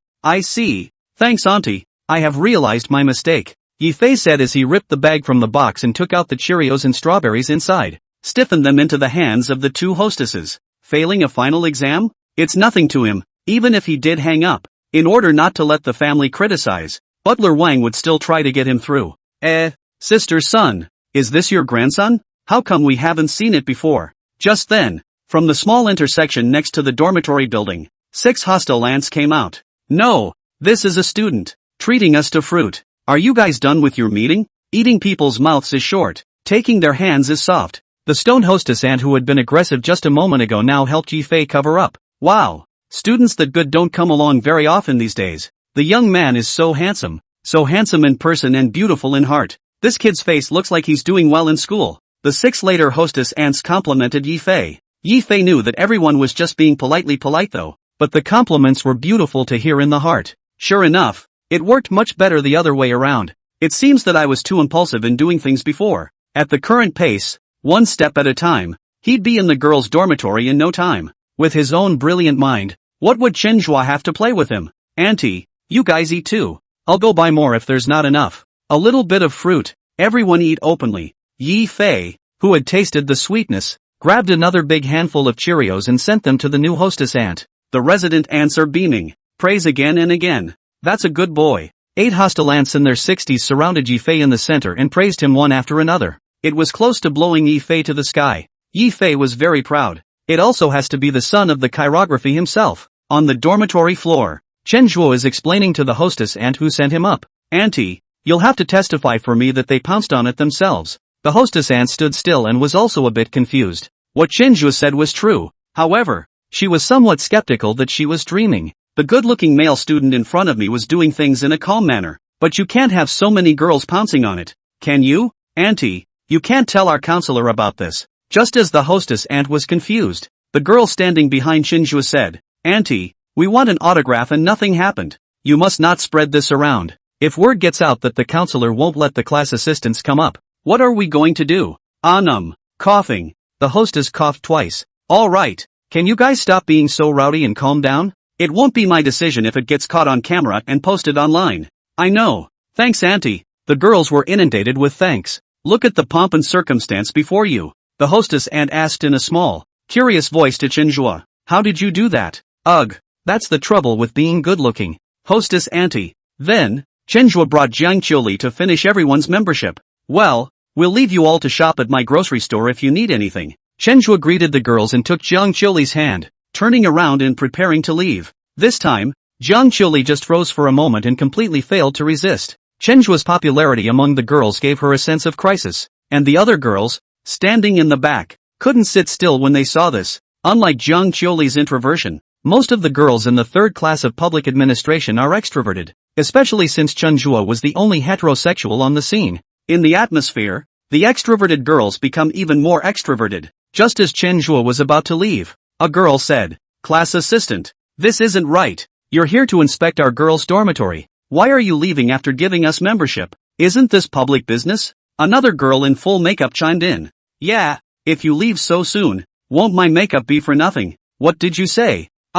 No, I mean, aren't we preparing for nothing? The most important word in inspecting girls' dormitories is the word inspect. The girls made a very valid point. Chenhua was a bit confused by what he heard. No, is there such a requirement? He turned to the hostess ant. That. The hostess waved her hand. As long as you don't do anything against the rules, I won't interfere with what you do. Just then, Chenhua felt a tensile force coming from his hand. Chapter 42 From a Licking Dog. I know a Dior. Jiang Qiuli didn't say anything and just pulled Chenhua's hand. Chenhua froze for a moment as he felt the pull on his hand. Is Jiang Qiuli jealous? He turned around and patted Jiang Qiuli's small hand and said softly, It's fine. I'm just completing the task the counselor gave me. Kang Qiuli loosened her hand and nodded her head gently with a Then Chenhua walked into the girls' dormitory next to him. When it comes to boys and girls' dormitories, many people's first thought is that girls' dormitories will be cleaner than boys' dormitories. It's actually the opposite. Leaving aside the particularly unhygienic ones,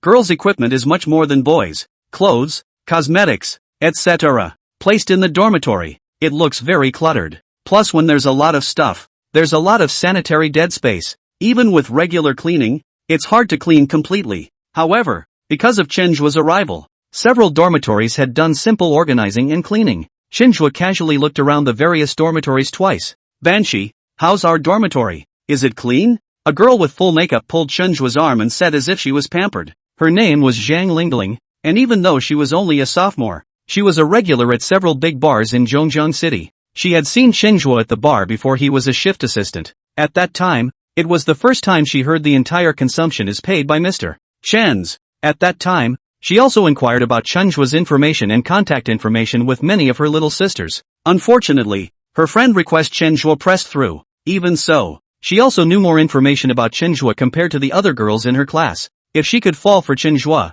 not to mention this life, at least for the remaining 2 years of college, she could realize the freedom of spending. Therefore, she acted extra hard in front of Chenhua. Chenhua nodded lightly. Yes, it's not bad. The perfume smells good. Dior Real Me Pour Essence? Zhang Lingling's eyes widened. Sure enough, the world of the rich is different. The perfume was given to her by a dog licker and she never got around to using it. She only opened the box today when Chenhua came over. As expected of a banshee, you can smell this too. Chenhua looked at the box in the trash can next to him, smiled slightly, and said faintly, sure, I know a Dio. Know a Dior? You must know Dior really well. Zhang Lingling had a look of adoration on her face. Now, she knew what to give Chenhua in the future. Slightly, and by the way, don't stuff worn stockings under your pillow in the future. They're prone to fungal infections. After Chenhua finished speaking, he turned around and left without the slightest hesitation. He kind of understood why Zhang Lingling had to use perfume. This old-fashioned sauerkraut flavor. Ordinary perfume could not suppress it. Yes, he is a regular mouth breather on the short video platform and loves the taste of stockings with long boots. But that's just lip service. Could it be that this is karma for getting high off the mouth? Zhang Lingling froze in place, blushing so red that she couldn't suppress the loose powder on her face. She was gutted that she had lost all her efforts. No, it's going to be over with that lick spill. It's affecting my progress. She gritted her teeth and whispered to herself. In fact, at first she didn't have any old tam sauerkraut feet, but that licking dog of hers just loved the smell of stockings with long boots walking up and down the road all day, and offer high prices for stockings she's worn, hundreds at a time. Easy money. It's her biggest source of livelihood right now. For the money, she was desperate. As a result, the more money she made, the worse her old sauerkraut smell got. And the other side is actually giving higher and higher prices. Caught in a consumer trap, she falls deeper and deeper into it. Come to the last dormitory. This is the dormitory at the end of the hall. Of course, there are stairs that go down on both sides, and you can get back to the first floor from here as well. This is your dormitory, right? Chenhua turned to Jiang Qiuli who had been following her. The first few dormitories didn't have a bed for Jiang Qiuli, so it had to be the last one. Jiang Qiuli nodded her head obediently. 3 of Jiang Qiuli's roommates, who were already in front, opened the dormitory door. Chenhua glanced over. The dorms were clean. It looked much neater than several other dorms. There was also a lot of stuff in the dormitory, but it was all organized and laid out in an orderly fashion. And the door directly opposite the balcony, a few white moonflower in the sunlight, looks particularly noble and elegant. The layout of the dorms are all the same though. However, as soon as Chenhua stepped through the door of the dormitory, he could feel a different aura, a light flavor, very refreshing and invigorating. With the layout of the upper bed and lower table, Chenhua knew at a glance which was Jiang Qiuli's bunk. There was nothing but books on Jiang Qiuli's desk, not even a box of Dabo, and the bed with the whitewashed 3-piece set. I guess Kong Chulai brought it over from high school. Well, that's good. This dorm is the neatest. I'll award first place. Chenhua just simply turned around in the dormitory and said lightly, and the girls gathered around the doorway were not unconvinced by the selection. The facts are right here, and the difference between their dorm and this place is not a fraction of a second. What is the reason your dorm is so clean? Share it with everyone. Chenhua briefly mentioned it. He knew very well in his heart that this dormitory could be so clean absolutely because of Jiang Qiuli, but he couldn't say it out loud. He had to let Jiang Qiuli's roommate say it. In this way, it was possible to gain recognition in Jiang Qiuli's heart. It was only then that the door that had been pushed open a little crack in Jiang Qiuli opened wider and wider. Jiang Qiuli's 3 roommates scratched their heads in some embarrassment. The head of one of the dormitories, a girl still in her pajamas, said, in fact, at first, our dormitory was the dirtiest. Only Jiang Qiuli himself silently engaged in hygiene. We overreacted, also began to engage in together, and then slowly, we got into the habit. Everyone's gazes went to Jiang Qiuli. Jiang Qiuli lowered her head, her hands gripping the corners of her clothes on each side, nervous, beneath her bowed head. However, a hint of a smile surfaced at the corners of her mouth. So that's how it is. It seems that one person can lead a piece, and we all need to learn more from Jiang Qiuli's classmates. So that's it for today's surprise attack. I'll be back next time and we'll all improve. Chenhua followed the process and said a few official words. Then to Jiang Qiuli, grab your stuff and let's go back to the supermarket. Walking up the stairs, Chenjua was surprised. In the past, when he made a wish, it triggered an emotional bonus, making the cooldown for the next wish shorter. It's been so long today, and his wish has been granted, but he hasn't received any prompts from the system. Is there a problem on Yifei's side? Or does Yifei just like 60? Instead of causing him emotional harm, it could make him happier and happier? Chenjua shook his head, unable to figure it out. That. As he was descending the stairs, Kang Qiuli, who was next to him, stumbled. Chenjua looked back. There's no one back there. They didn't follow me down. So if you have anything to say, just say it. That Zhang Lingling is not a good person. Don't get too close to her. Jiang Qiuli looked like she had summoned up a great deal of courage. With those words, she let out a long breath. Chapter 43, the heroine is in a hurry. I'll be responsible for you. Chenjua was a bit surprised. He didn't expect Jiang Qiuli to want to talk about this matter. With his understanding of Jiang Qiuli, this heroine would not easily badmouth people behind their backs. You mean the girl who yelled at me to inspect the dormitory and put on makeup? Chenjua asked with a simple face. Of course he knew that Zhang Lingling had big problems, not to mention he knew the plot. He just didn't know, and with his experience of reading women, he could tell a thing or two. Aha! Jiang Qiuli nodded. Why? I thought he was nice. Ha! Chenjua continued to play dumb. Numerous combinations of words came to Jiang Qiuli's mind to describe it, but in the end, she went with the least damaging one. Boyfriend? They're all college students. It's normal to talk about boyfriends. Besides, it's not like I'm chasing her. She's not my type. I still like your kind. Chenjua said, reaching out and pinching Jiang Qiuli's face. It's bouncy and has a nice feel to it. Jiang Qiuli's face reddened again. This time, however, she didn't get angry or run away petulantly. Just keep explaining. Gee, it's not what you think. It's just, she's got boyfriends outside. A lot. Jiang Qiuli's voice got smaller and smaller. Ha ha ha ha ha ha. Chenjua didn't hold back his laughter. He, the master of disguise, couldn't pretend either. The heroine. What fun. Oh, so that's how it is. I see what you mean. Don't worry. I definitely won't tell this secret. After laughing, Chenjua also imitated Jiang Qiuli's tone and whispered. Jiang Qiuli froze for a moment. What? What secret? It's you and me talking about Zhang Lingling. Don't worry. I definitely won't tell anyone that it was you who said it.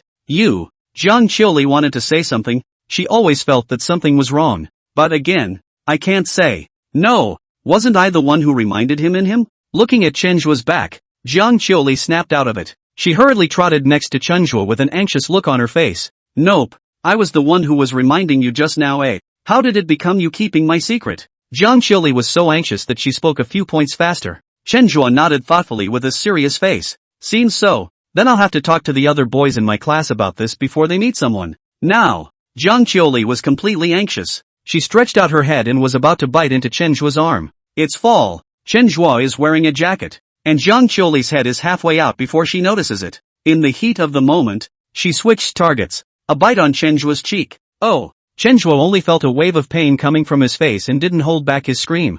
Hearing Chenjua's shout, Jiang Qiuli hurriedly loosened her mouth. Reaching out, he touched his hand over the area where the teeth marks were imprinted. No, it's okay, isn't it? I didn't mean to. Chenjua looked at Jiang Qiuli's appearance. It was both good-natured and funny. You didn't do it on purpose. Did I press you to bite? It's all because you're so angry. 1 is 1, 2 is 2. You can't bite me even if I make you mad. Just point it out to me and I'll correct it. Chenjua touched his cheeks. Jiang Qiuli did not bite hard, just hurt a little bit at the beginning. Now there is no feeling. Well, it was my mistake. I'm sorry. Simple Jiang Qiuli, working with Stan. Chenjua's fooling around, immediately recognized the mistake. Chenjua nodded. Very well, it's good to have this attitude. However, it's still the same thing. 1 is 1, 2 is 2. Since you bit me, I'm going to bite you and return the favor. Ha! Jiang Qiuli subconsciously touched her cheeks and looked at the serious Chenjua. After hesitating for half a day, he still stretched his face in front of Chenjua.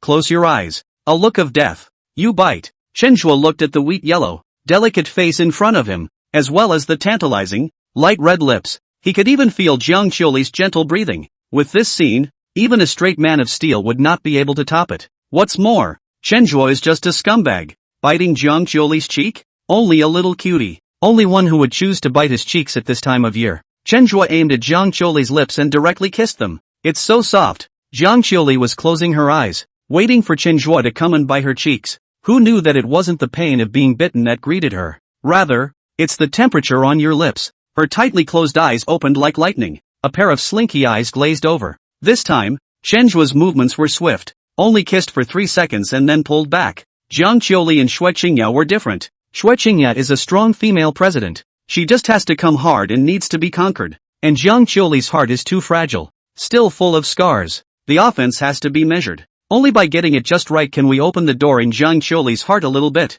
If you attack too much at once, it would only aggravate the wound in Jiang Qiuli's heart. The gains don't pay for the losses. And, of course, there's option C. After hurting a girl to the max, redemption in another way. At that time, she'll be all over you. Only, the Jiang Qiuli of that time would not be the Jiang Qiuli of now. After you acquire it, you will only chew on it. That's not what Chenhua wants. Chenhua, being the experienced scum that he is, extreme pulling comes with the territory for him. 3 seconds, just 3 seconds. No more and no less. Only after Chenhua removed his lips did Jiang Qiuli come back from her shock. What are you doing? Jiang Qiuli this time was really angry. It was her first kiss. I didn't expect to be snatched by Chenhua without the slightest preparation. Of course, what she was most angry about in her heart was Chenhua's sudden attack. It's not fair for me if you bite me and I return the favor, so I'm going to collect some interest. Chenhua had a serious face. But why didn't you tell me in advance? Jiang Qiuli was still angry and aggravated.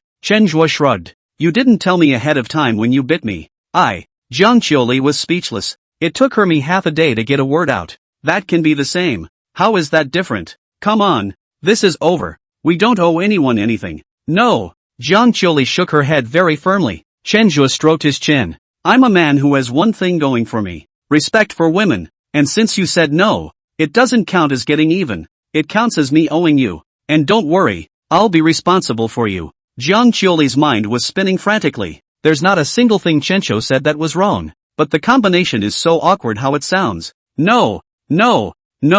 Why not? I'm not a man who raises his pants. Don't worry, I will absolutely be responsible for you to the end. Jiang Qiuli sort of understood. If she continued to talk to Chenhua, she would only fall deeper and deeper into Chenhua's trap. She grunted and continued down the stairs. Chenhua stood back and looked at Jiang Qiuli's back. A small smile appeared at the corner of his mouth. He didn't hear anger in Jiang Qiuli's hum, but only anger. This means that he has achieved his goal. The relationship with Jiang Qiuli was a step further. A minute later, Chenhua chased after Jiang Qiuli and walked out of the dormitory building. At this time, Jiang Qiuli was like a pig at New Year's Eve, and could not be chased at all. In cases like this, it's the girls waiting for someone to coax them or admit they're wrong. Not really determined. If handled well, it can instead enhance the relationship between the two. Okay, I was wrong. I'll talk to you before I kiss next time. Chenhua, as the first deep love of the Middle River, knows his way around. The art of the scumbag is to give the other person a leg up after admitting fault.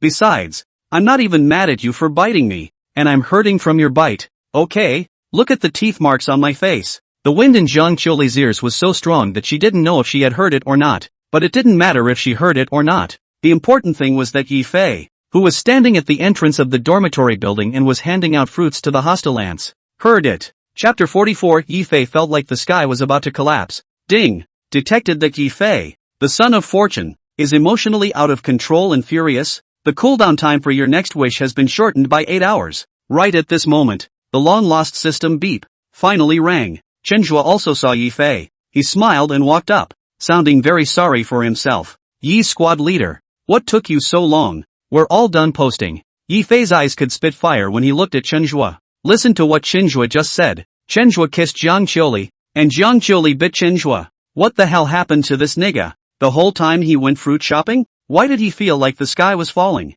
No, Chenhua is the villain. He's the chosen one. By what right in this life Chenhua was without his heaven-defying strength, and he couldn't compete? Why is that? Fortunately, Jiang Qiuli's face didn't show any traces of happiness. Instead, it was still a bit bad. Otherwise, his sky would really fall. Could it be that Chenhua had forcibly kissed Jiang Qiuli, and then Jiang Qiuli had bitten Chenhua in the midst of her resistance? When you connect the dots like that, it all makes sense. That must be it. Yi Fei himself admired his own cleverness. Chenhua, how dare you forcefully kiss a female student in the girls' dormitory? You're just waiting to be expelled. After having his own reasoning, Yi Fei was very proud of himself. Now, The advantage is on him. He wanted to use this opportunity to make Jiang Qiuli hate Chenhua, so he can take advantage of the situation. Chenhua looked at the little cutie with his eyes at Yifei.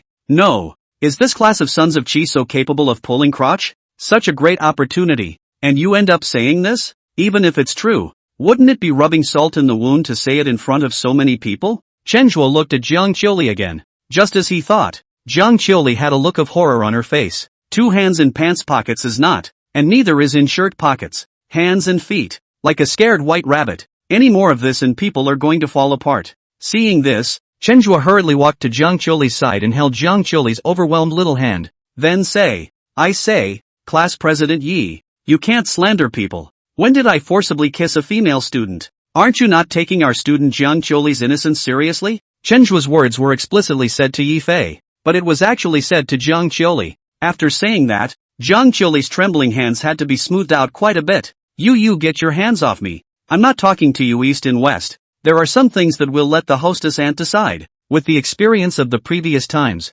Yifei knew very well in his heart that he could not be impulsive. He's going to use his high IQ, analyzing the situation. The relationship between Yifei and Jiang Qiuli was still unclear now, but this group of hostess ants ate his fruit and were on the same side as him. He was going to borrow the power of the hostile ants to target Chenhua. How did he, a boy, get into the girls' dormitory? And where's Cho? One of the several resident ants in a red punch bowl asked. Grandma-san, the retired hostess who stood in the innermost part of the room, the one who organized the cardboard boxes when Chenhua came over, explained what happened when Chenhua came over.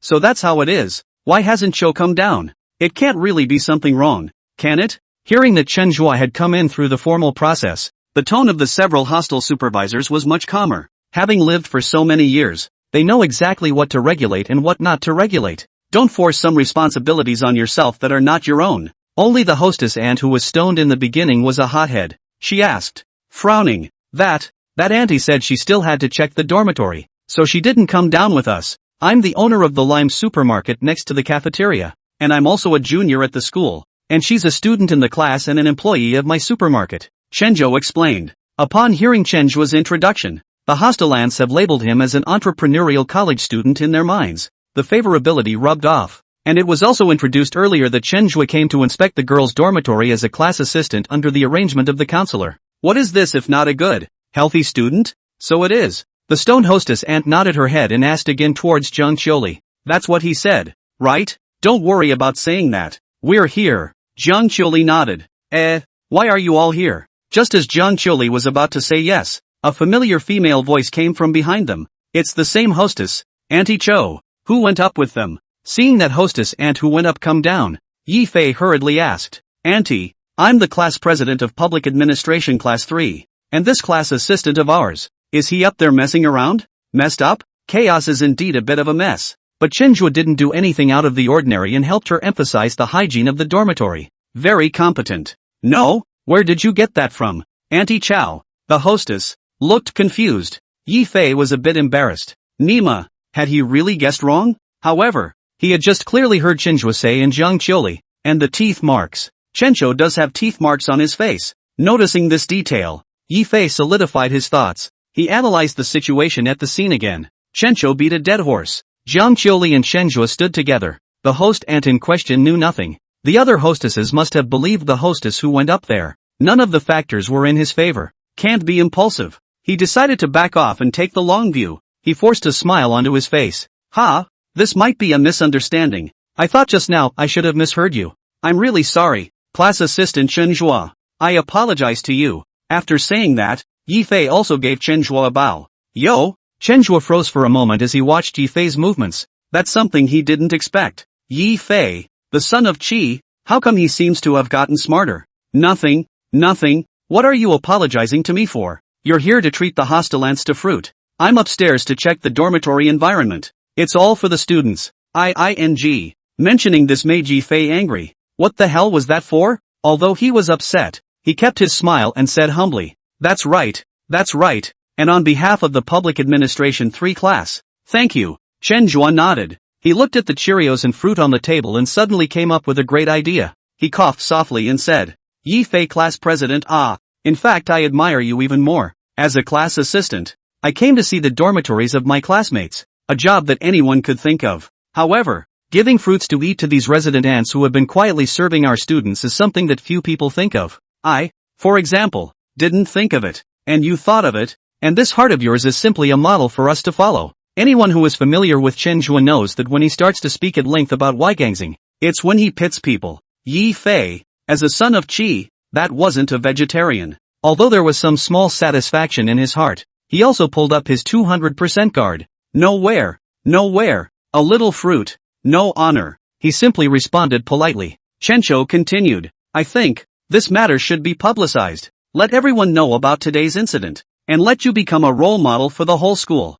With that, Chen Zhuo took out his cell phone and grabbed 2 photos, then to the hostess ants. Come on, everyone stand next to our Yifei class president. I'll take a publicity photo of everyone. Chapter 45, Separation Plan. The son of Qi was sold and helped count the money. The hostess ants ate Yifei's fruit and were cooperative. Like a cluster of flowers, they squeezed Yifei in the center. Yifei was also confused. Wait, Chen Zhuo was the villain and he was the son of Qi. The two should be mortal enemies. Chen Zhuo now actually wants to publicize him as a typical example. He always felt something was wrong. But again, I can't say. Thinking of Chen Zhuo's various previous tawdry maneuvers, he was very insecure. While he was thinking, Chen Zhuo had already taken the pictures. Leafy was surrounded by his hostess ants and it was perfect. Wait, class assistant Chen Zhuo, you still have class's junior year, and the supermarket has something to do. It's too busy, so I won't bother you with the publicity. Just give me the pictures and I'll get them. Just as Chen Zhuo packed up his things and was about to leave,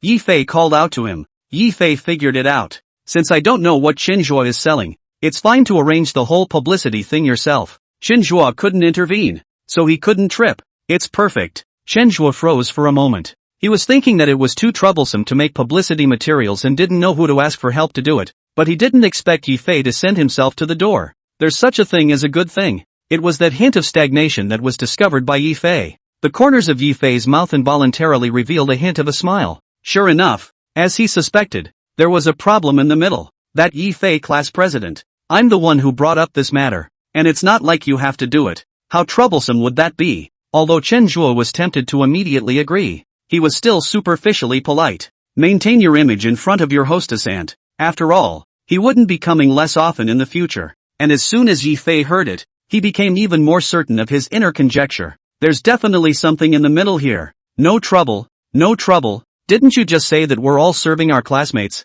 It's just that it's a little awkward for me to publicize myself, but it doesn't matter. I don't care if it's awkward or not if I can help the class assistants share some of the work. Yi Fei spoke with a heartfelt voice. The resident ants next to him were praising it. It had to be said that Yi Fei, as a son of Qi, was still online in both IQ and EQ. Chen Zhuo hesitated for 2 seconds and nodded, patting Yi Fei's shoulder. He said, well then, the publicity work is up to you, but you have to do it quickly, preferably within today. Soon the school will be selecting the top 10 people who move the campus. As a class assistant you have to get you up there. The two of them politely said a few words, and after sending the photos to Yi Fei, Chen Zhuo greeted the hostile ants again. Take Jiang Chili towards the supermarket. Yi Fei scrutinized the photos that Chen Zhuo had sent over and made sure that there were no problems. No, Chen Zhuo, the big villain, changed his mind? There's actually no problem. Forget it, no matter what. I have to find someone to do it right, and redeem myself in the hearts of my classmates in Jiangqiuli.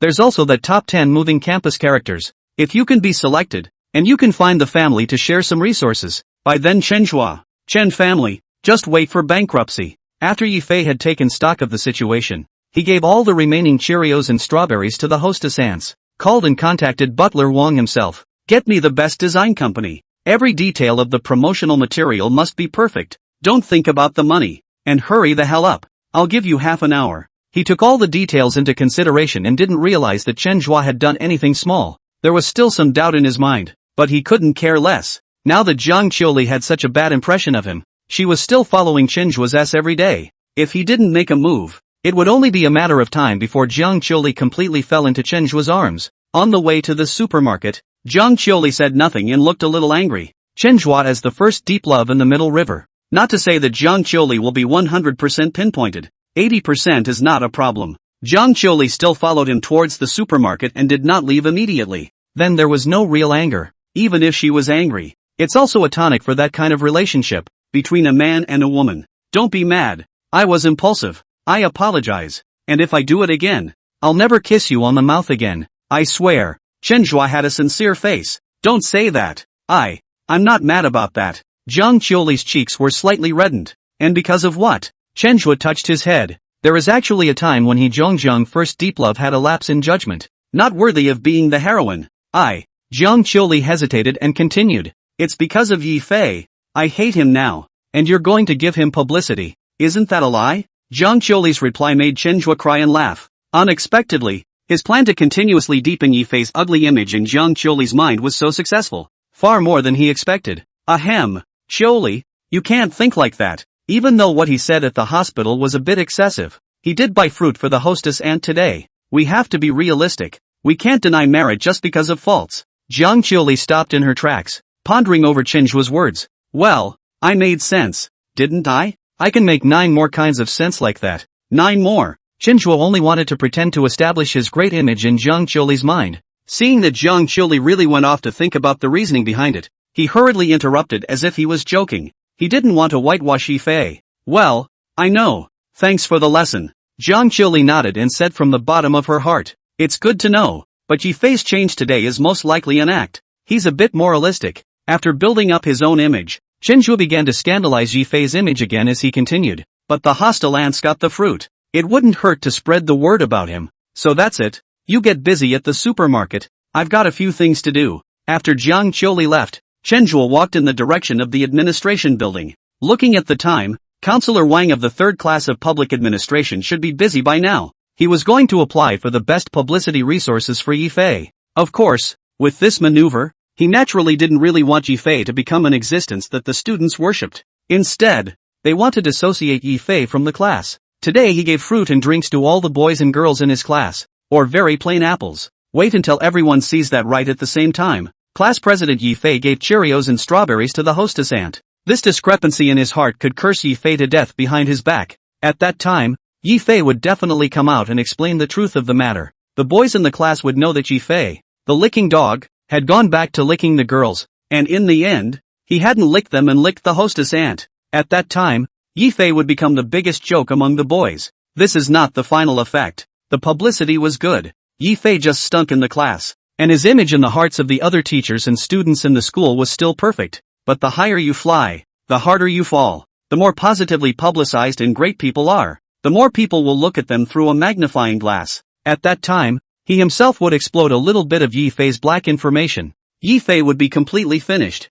Thinking of this, Chenhua held back from laughing out loud. As for Yi Fei, the son of Qi, he was carefully preparing the publicity materials at this time. Chapter 46, Is this the right plot? How is this a high-strung schoolgirl? Counselor Wang, who was in the 3rd class of public administration, went back to his office after a busy day. Chenhua knocked on the office door, walked into the office, and talked about what had just happened. Teacher Wang, Class President Yi Fei is really outstanding. Giving fruits to the hostile ants. Only he could think of that. No, I mean, he can think of this too. Mr. Wan nodded. This deed is really worth publicizing. It just so happens that the school is going to select the top 10 people who move the campus, and I'm worried about not having a candidate. Promoting anyone is work for him. Complicating it would only increase his workload. Chenhua is helping him get the job done by delivering prepared deeds to his door. He was satisfied. Chenhua, you're really competent as a class assistant. It's a pity that I'm not the one who pays your salary. Otherwise I'd definitely give you a raise. In that case, I'll treat you to a meal when I'm free. Mr. Wang praised and then continued. Right. Just now Yi Fei called me. I didn't receive it. I called him over before you came. He should be here soon. Let's discuss it together. What do you think? Of course. It just so happens I have a few more details to go over with him. Chenhua smiled and agreed. This time his laugh wasn't a polite one. He really wanted to laugh. He had another brilliant idea. Dum. Just then the office door slammed again. Enter. Yi Fei pushed open the door and walked in. Speak of the devil. Student Yi Fei, come sit here. Mr. Wang pointed to the chair next to him and continued. I've already heard Chenhua talk about your deeds. He wants to publicize this as a typical event, and I agree. What do you think? I'm fine with that. Yi Fei nodded, but his expression was very confused. He couldn't figure out how. Looking at Chenhua's actions, it seemed like he was really trying to give him publicity. Is this the right plot? Had the big villain changed? Just like what was written in the novel. The current Chenhua is no longer the Chenhua of the previous life? Wait, I have a few more questions. Just then, Chenhua's voice rang out. Yifei looked at Chenhua and sighed in relief. He knew that Chenhua definitely didn't have any good farts. Teacher Wang also looked at Chenhua. What's the problem? If we want to select the top 10 people who move the campus, this is a bit of a thin story. I don't think we'll be able to judge it. We'll have to step up our efforts. The corner of Chenhua's mouth raised a little arc and said in a serious manner. Those who were familiar with Chenhua knew that when he showed such an expression, he was about to pit people. Step it up? How do I step it up? Yifei students only gave fruits to a few hostel ants in the girls' dormitory today. In the eyes of other students, it's inevitable that there are some questionable areas. Why don't we step it up a bit, and give a piece of fruit to all hostel ants, uncles, and staff responsible for hygiene and cleanliness, all for one person? But wouldn't that look fake, like we did it on purpose? Mr. Wang nodded and shook his head. He was a bit puzzled. Gentlemen on signs regardless of heart. Even if it was intentional, everyone got real fruit. Others can't say anything, and, as I read the previous selections, everyone is more watery. Also, you're right. It's just that we need Yifei student to spend some more money. Yifei student. What do you think? Mr. Wang asked. Although he didn't know Yifei's specific family situation, the information sheet showed that Yifei's parents were in business, and through the usual dress, the use of electronic products, it can also be seen that Yifei's family is better off. That's why he agreed to the program. Yifei didn't reply. He was thinking frantically. Is there any pit in the middle of this program that Chenhua is talking about? Is it something financially difficult? If you don't think it's possible, I won't force it. Teacher Wang looked at Yifei's silence and asked. No, teacher, no problem. Yifei raised his head in agreement. He didn't think there was anything wrong in the middle. Buying a fruit and giving it to the school staff to eat, which didn't even pass through Chenhua's hands. As for that little money for fruit, he had enough pocket money for an hour. Does it mean that Chenhua, as the big bad, just wants to screw him out of his little money? If that's the case, the big bad is too much of a drop in the bucket, isn't it? It's a far cry from the last life. Well, it just so happens that our class assistant Chenhua has opened a supermarket at school, so go to him to buy the fruits you need, and I've heard that there's even a 10% discount. Mr. Wang is also a man of the people. Chenhua had helped him solve his work problems, and he had asked Yifei to go to Chenhua's supermarket to buy something, which was also a favor. And students generally don't turn down offers from counselors. Even Yifei, who wanted to refuse so badly, could only bite his teeth and agree in order not to refute the face of the counselor. I'll get it later. Good. Then it's decided. I'll go buttress the academy's promotional resources. After coming out of the office, Yifei went straight to the supermarket, very fast, without even greeting Chenhua. He was going to pull a little stunt and go to another supermarket, but then he suddenly remembered that now that Chenhua was in the administration building, only Jiang Qiuli was in that supermarket. He went to the supermarket to buy something. Wouldn't that be just the right time to butt heads with Jiang Qiuli and spend time together as a duo? Therefore, he had to go in front of Jiang Qiuli to brush up his favor before Chenhua went back to the supermarket. Chenhua looked at Yifei's back as he disappeared at the end of the corridor, rubbed his chin. This son of Qi is getting smarter and smarter. Sighing, he took out his cell phone and dialed Jiang Qiuli's number. 2 seconds later, the call was answered. What? What's wrong? Kang Qiu Li's weak voice came from the other end of the phone. There's a bit of an emergency at work, so go to the Green Harvest private kitchen on the 3rd floor of the 5th cafeteria and order me a 3-course meal. I've got business to discuss. On the other end of the line, there was a silence. What's wrong? I don't have any money. No money you say. Facing the introverted Jiang Qiuli, Chenhua was in tears. So that's where the high spirits come in. When you go there just say it's the name of the supermarket, that owner knows me. And you tell him to put it on the supermarkets tab. Chenhua glanced at the time on his watch and continued. It's almost time for you to bring Auntie her dinner. So order 2 more of the dishes that Auntie eats and bring them over to her. The food from this private kitchen tastes pretty good. Jiang Qiuli's first reaction was to refuse. But when she heard Chenhua say that the dish tasted good, she swallowed the words she'd spat into her mouth again.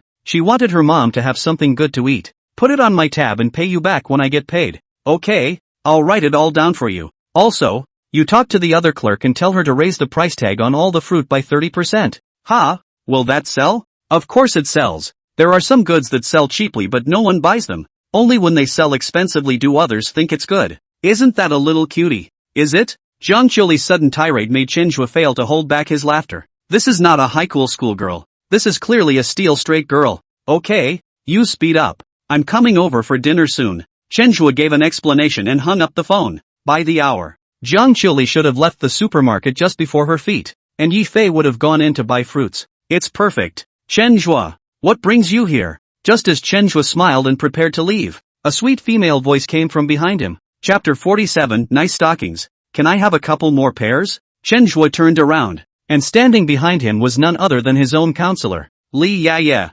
Today's Li Yaya was wearing a black and beige striped cardigan, and the lower half of her body was paired with a high-waisted black knee-length skirt. On her feet, she wore mid-length small white socks and shiny black leather loafers. The overall style is dry and gentle, combined with her unique vocal range. It's gentle yet sweet. It's completely different from the formal style of the previous shirt and overskirt. Chenhua's eyes lit up. Good afternoon, Director Li. I'm here to discuss class publicity with Mr. Wang. Li Yaya nodded gently. Come to my office. I have something to say to you. Also, just call me Sister Yu. What, Director Li? Make me look like an academic big shot. Okay, Sister Yu. Chenhua followed Li Yaya into the office. Just by looking at the back, you could say this is a freshman. Li Yaya walked into the office and naturally sat in her chair, and Chenhua followed behind with a click, casually bringing the door with him. Li Yaya's but hadn't even warmed up yet, and she stood up with a mischievous sound. What are you closing the door for? Chenhua's last tawdry operation in the office gave her a PPT.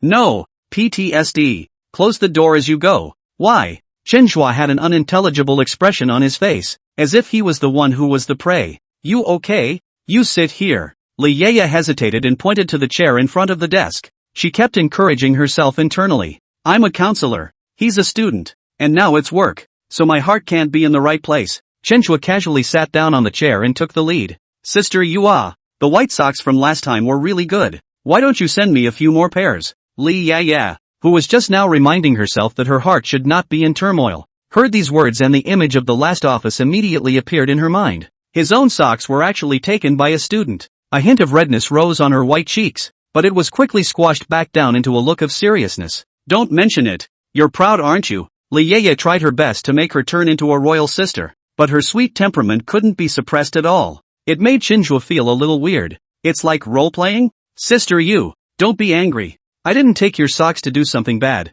I took them to help students in need. Chenhua spoke righteously. There's no sense of weakness at all. Helping difficult students? You're not lying to me? Chenhua's behavior at school always made Li Yaya feel untrustworthy. No, absolutely not. If you don't believe me, you can ask sophomore counselor Wang. I'm either a class assistant in the 3rd class of public administration, or one of their classmates. Really? Of course it's true. That classmate's name is Jiang Chili. Her family is bankrupt. Her father committed suicide. Her mother is seriously ill. She doesn't even have socks to wear. She only wears shoes. Her feet are all worn out. You say, can I not care about this? Chenhua patted his chest with a sense of justice. Li Yaya's tightly furrowed brow stretched. Jiang Chili she knew. As a very special student in the institution, several counselors knew the inside story. He also promised to help hide it so that Jiang Chili wouldn't be bullied. Normally, Chenhua shouldn't know these things. Now that Chenhua had said it, it meant that what he said was most likely true. I'm sorry if that's the case.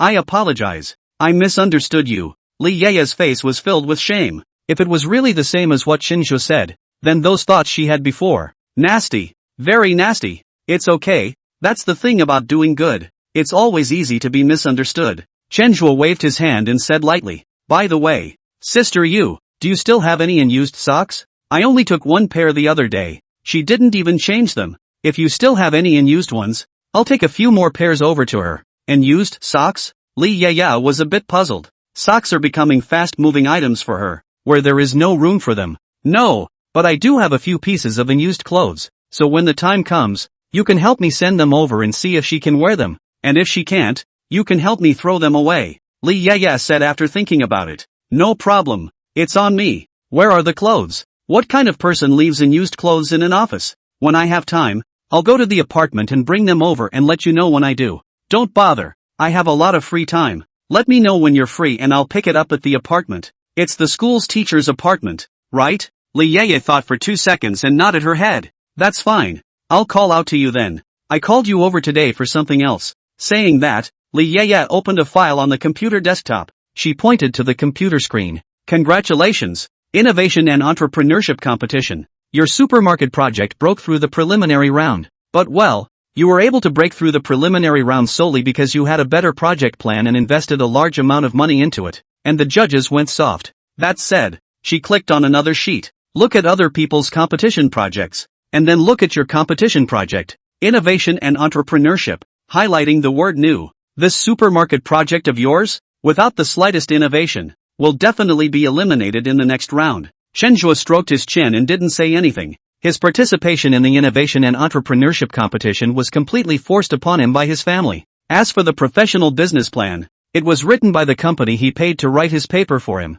and it was certainly perfect. Li Yeye continued. But then, you're the only one of the students below me who entered and broke through to the preliminary rounds, so I'd like you to change your startup plan to something new and original, with at least one point that will stand out to the judges. Looking at Li Yeye, who had a serious face, Chenhua straightened out the stakes of the matter. The innovation and entrepreneurship competition is not something he cares much about himself, and that's an important work accomplishment that Li Hyatt cares about. Therefore, the current situation should be that Li Yeye was begging for her. My guide sister, innovation and entrepreneurship is not so easy. My supermarket can make a profit is already very good, but also to innovate. What if I lose money? Do you take your salary to make up for me? Chenhua complained about his suffering and it didn't look like an act at all. Well, you're not a very flexible thinker. You can think. Lazy to think. I participate in the innovation and entrepreneurship competition is the family's request. Now I break through the preliminary rounds. Has been successfully completed the task. How the finals and what do I have to do with me?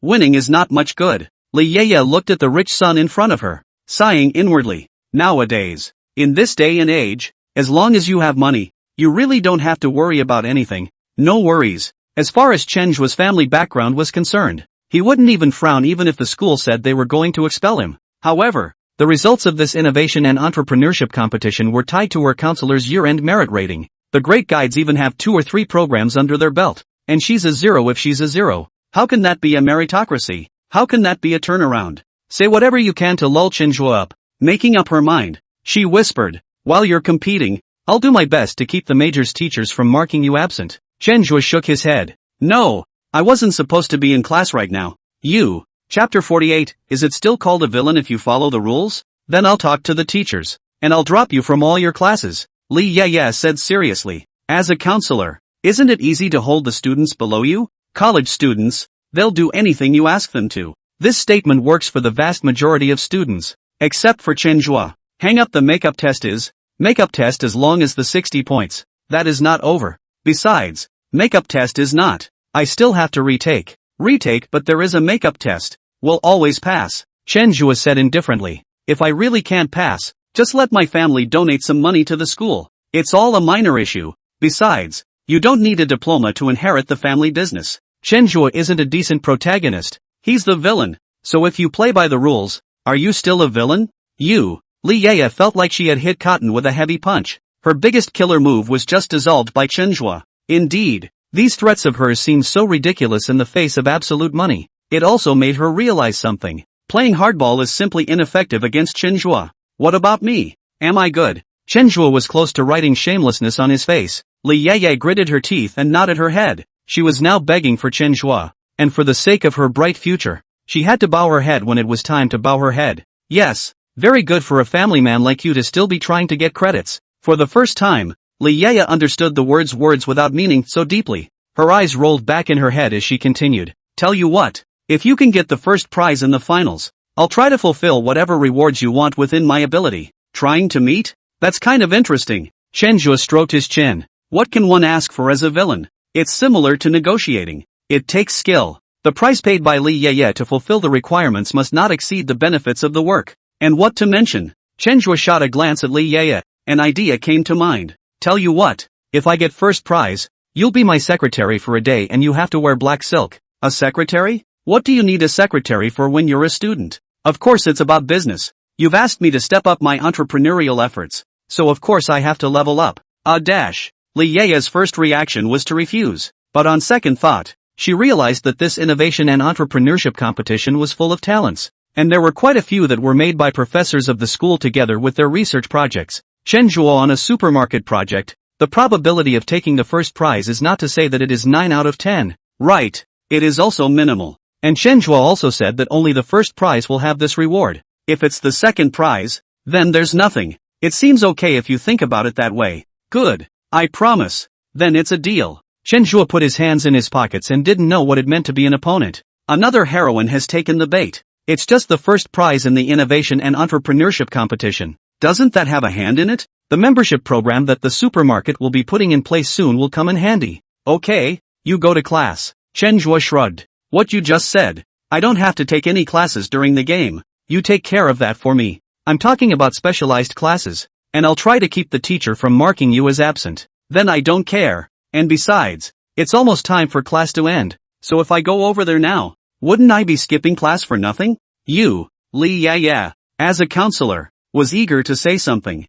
However, she still had a request for Chen Zhuo. And, as Chen Zhuo's test scores weren't bad, she was considered to have completed her studies in a different way. In college, it's not a matter of principle what the process is like as long as the end goal is reached. An inward sigh was all she could say. Then you have to make sure you pass the final. No problem. The final exams were not worth mentioning to Chen Zhuo, who possessed the ability to make wishes. Chen Zhuo continued. I just suddenly thought of a good idea for innovation. Now there are various models of supermarkets on the market. It is difficult to want to innovate in the model, but I can innovate from the service. Hearing Chen Zhuo talk about work, Li Ye also became interested. What innovation? Tell us about it and let's discuss the feasibility. Chen Zhuo touched his stomach. I'm hungry. I ordered food from the cafeteria. Why don't you come eat with me and we'll discuss it while we eat? Li Ye looked at the time. It is indeed time for dinner. She's hungry too. And Chen Zhuo was talking about going to the cafeteria. No problem. Okay, I'll buy you a meal.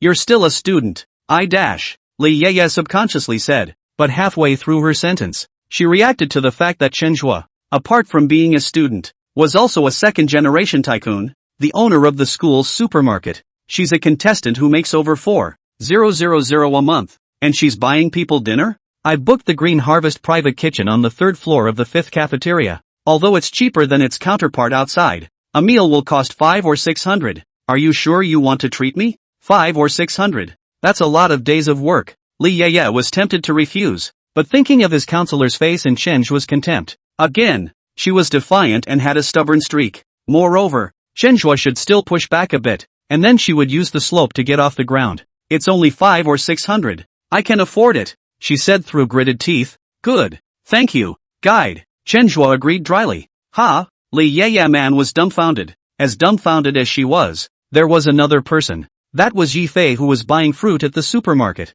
What? You're saying this Cheerios is $40 a pound? The ones I just bought at that supermarket were only $30 a pound. Yi Fei was upset. Being from a good family, he wouldn't normally care about the $10 difference. It's the difference of $100, which is a number to him. But the thought that this was Chen Zhuo's supermarket made him upset. Classmate, you can't say that. They are all called Cheerios, but the variety, origin, grade, and freshness are all different. And the ones we sell in the supermarket are the best fruits. The female clerk who was placed on the evening shift was very eloquent and disliked Yi Fei with a single sentence. Forget it. Yi Fei waved his hand. He didn't want to waste his time on this hundreds or thousands of small money. Where did your other shopkeeper, Jiang Qiuli, go? Yi Fei looked around the supermarket and didn't even see Jiang Qiuli. The shopgirl said as she packed the fruit. What are you asking for? I'm the president of her class and I need to see her. Oh, she's off duty. I think she went to that private kitchen upstairs in cafeteria 5. Said the boss wanted her to order. Why don't I call her for you? No, you pack it here. I'll come down and get it later. Yi Fei gave an explanation and eagerly ran in the direction of the 5th cafeteria. Chapter 49, You'll be the 6th. I'll take the blame, right? When Yi Fei arrived at the 5th cafeteria, Jiang Qiuli had already packed her meal and left. Only Chen Zhuo and Li Ye were sitting in the simply partitioned open box talking and laughing. How about my membership program? Chen Zhuo asked as he took a sip of tea. Great. It's just that if you do this, then your labor costs become higher. Li Ye helped analyze it carefully. It's fine. It's just the right time to recruit a group of work-study students in to help students in need complete their studies and improve their lives. That's a good idea you have. If you put it in the plan, it'll be a tough plus. The two talked to each other. The atmosphere is cordial. Chen Zhuo spoke hilariously, with some key messages that fit right into Li Ye's inner thoughts. Chen Zhuo was practically her confidant. As they chatted, Li Ye even forgot about the identity of the two as teacher and student, and a sweet smile appeared on her face from time to time. In fact, the two were only 2 years apart in age and would have been the same age. Ding! Detected the son of Lucky Fei gnashing his teeth. The cooldown time for the next wish will be shortened by 8 hours. The atmosphere in the box was melting. It was like a thick layer of ice had formed around Yifei at the entrance of the stairs. Chill. If ice could kill, Chenjue would have died 10,000 times already. Yifei had thought of destroying Chenjue and Zhang Qiuli's two-person world. I didn't expect that after coming up. Zhang Qiuli's people didn't see it and saw Li Yeye and Chenjue. Li Yeye is also the female lead among his plot line. According to the original plot, the entire CJU is his harem. Li Yeye, who had a special temperament and top face value, naturally could not escape him. Only in his last life. He had only just chatted with Li Yeye for a few moments before he was kicked into eunuch status by Chenjue. In between he approached Li Yeye a few more times, but by that time Li Yeye was already pregnant with Chenjue's child. It pissed him off for 3 days and nights at the time, mobilizing all of the family's strength. He wanted to fight Chenjue to the death. Unfortunately, his entire arsenal was not the slightest threat in front of Chenjue. And then later, he mailed it. Humph. In the last life you were the one who could fight well. In this life you can't fight. There's no way I'll let Li Yeye carry your child again. Yifei snorted coldly and muttered to himself. Now that Zhang Qiuli had been mostly snatched away by Chenjue, he was trying to find a way to pull Zhang Qiuli ashore. If Li Yeye then let Chenjue make the first move, then his disadvantage would be too great. He had to make a move. After recalling the recent events, a map of the situation appeared in Yifei's mind. He's going to lend a hand. Banshee Chencho. I didn't expect to see you here. Walking to the front of the box, Yifei changed into a smile. Isn't this the junior year counselor? MS. Li Yeye. Thank you so much for letting such an outstanding student like Chenjue come to our class as a class assistant. As the class president of the third class of public administration, that's very much appreciated. Yifei's words were said very beautifully, and Li Yeye switched back to work and replied politely. Hello, fellow class president. Ha, just call me Yifei. Okay, Mr. Yifei, do you want to come and eat together? Li Yeye politely invited. Of course, this invitation was not that she really wanted Yifei to come and eat with her. According to the normal process, Yifei would have excused herself, and at that time she would say that there would be another opportunity to have dinner together. Yifei will be able to go. Very decent and polite. Who knows that Yifei completely did not follow the script in Li Yeye's imagination. Silk nonchalantly pulled up a chair and sat in it. Sure. Thanks teacher. Chenjue looked at Yifei with interest. This son of Qi, how is it like he's getting smarter and smarter? Quite a bit of him back in the day. Yifei class president. I didn't expect to see you in the cafeteria. Didn't you go to the supermarket to buy fruits? Harm. The clerk was packing my bags for me, and I took the opportunity to come up here and have some. Oh. Chenjue nodded and turned to Li Yeye, told Yifei about sending fruits to the hostile ants. In order to increase the publicity, our Yifei student decided to send a piece of fruit to all the hostel managers in the school, as well as the staff who do the cleaning and sanitation. One person. How about it? Yifei student is excellent, right? Li Yeye awkwardly glanced at her cell phone and didn't say anything. A cold smile appeared at the corner of Yifei's mouth. When Chenjue was first introduced, he was still full of smiles, but the more the introduction went on, the more he felt something was wrong. In order to increase awareness, it was decided to send fruit. Isn't this a reputation? That's not a compliment. That's yin and yang. The point is, this plan wasn't proposed by Chenjue. Okay. You'll be the oldest 6, and I'll take the blame for the pot, right? Oops. Cannot say it is to increase publicity. The family has a little money. We have to shine. Yifei organized his expression and continued. I also just use a little money from home. Unlike Chenjue Banshee, open their own supermarket entrepreneurship as a boss. Tomorrow our class reunion. Chenjue Banshee also invited us to go to the villa party. Bringing this matter up was Yifei's true purpose. He's going to invite Li Yeye over for a booming party. When Zhang Qiuli and Li Yeye met at that time, he would see how Chenjue would play. In his previous life, Chenjue possessed enough strength to be able to maintain the Shura field from exploding. In this life, Chenjue only had that coquettish mouth. He would like to see how Chenjue would round up then, how he would choose between the two women. He'll add more fuel to the fire when the time comes. Perfect. Not to say that it would leave Chenjue in the dust, but no matter what, he would be able to snatch a female lead back. By the way, Counselor Li, tomorrow is Saturday. You shouldn't have to go to work, right? Why don't you come and party with us too? It just so happens that our teacher Wang has something to do and can't come. Yifei looked at Li Yeye with an expectant face. Li Yeye froze for a moment. She hadn't really thought that Yifei would make such an invitation. Chenjue took another sip of tea. He could now see what Yifei was thinking. Sit back and watch the tigers fight, then fish for their own profit. That's a good plan. Unfortunately, he was the arch-villain Chenjue. The arch-villain Chenjua who could make wishes. Well, I also think that Yi Fei class president's proposal is good. Anyway, I've booked the villa. Sister Yua, why don't you come over and hang out with everyone? It's just as well that we need someone like you who has experience in student leadership to organize it. Chenjua was afraid that Li Yeye would not agree and added. And, even though we're already college students, we can be safer with a counselor. I, for example, am more afraid of the dark. Yi Fei's heart was spitting madly at this moment. You're scared less. Also Li Yeye will be safer if she goes. With you around, the least safe is Li Yeye, right? These words, Yi Fei didn't say out loud. He still had a heap of smiles on his face. Yeah. It's much better to have a counselor over there than just us students. Chapter 50. If you can't wake up once you're asleep. You can't wake up once you're asleep. That's fine. I'll talk to your counselor Wang then. Li Yeye agreed after hesitating. Then it's settled. I won't see you then. Seeing Li Yeye agree, Yi Fei was relieved. So far, his plan had accomplished the last key point. All that's left is some detail refinement. Chenjua wanted to laugh as he looked at Yi Fei's complacent appearance. He was eager to see the wonderful expression on Yi Fei's face after making the wish. Unfortunately, it's too early in the day to permit it. He said to Li Yeye, Sister Yu, this villa I rented. There's a lot of fun to be had. It's grand, so you'll have to dress up and come over then. Li Yeye rolled her eyes at him. I'm a counselor and you're in charge of me. I'm not minding you. The girls in the third class of public administration are all prettier than each other. If you just go there, you'll easily be compared to them. I'm just kindly reminding you. Yi Fei interjected from the side. What the class assistant said is also true. The girls in our class, especially the one called Jiang Qiuli, are pretty. Yi Fei let out a cold laugh in his heart. The stirring up of trouble starts now. Let's get the lay of the land right today. The effect will be even more explosive tomorrow. Li Yeye didn't answer. Chenjua didn't answer either. He took out his cell phone and looked at it. Stand up. I'm sorry. I'm kind of in the middle of something right now, so I won't eat here. I'll pack some up and go back for dinner. Immediately following Chenjua, Li Yeye also stood up. She had been talking quite well with Chenjua, and Yi Fei's arrival made the atmosphere a bit awkward. Now that Chenjua was leaving, she didn't want to stay.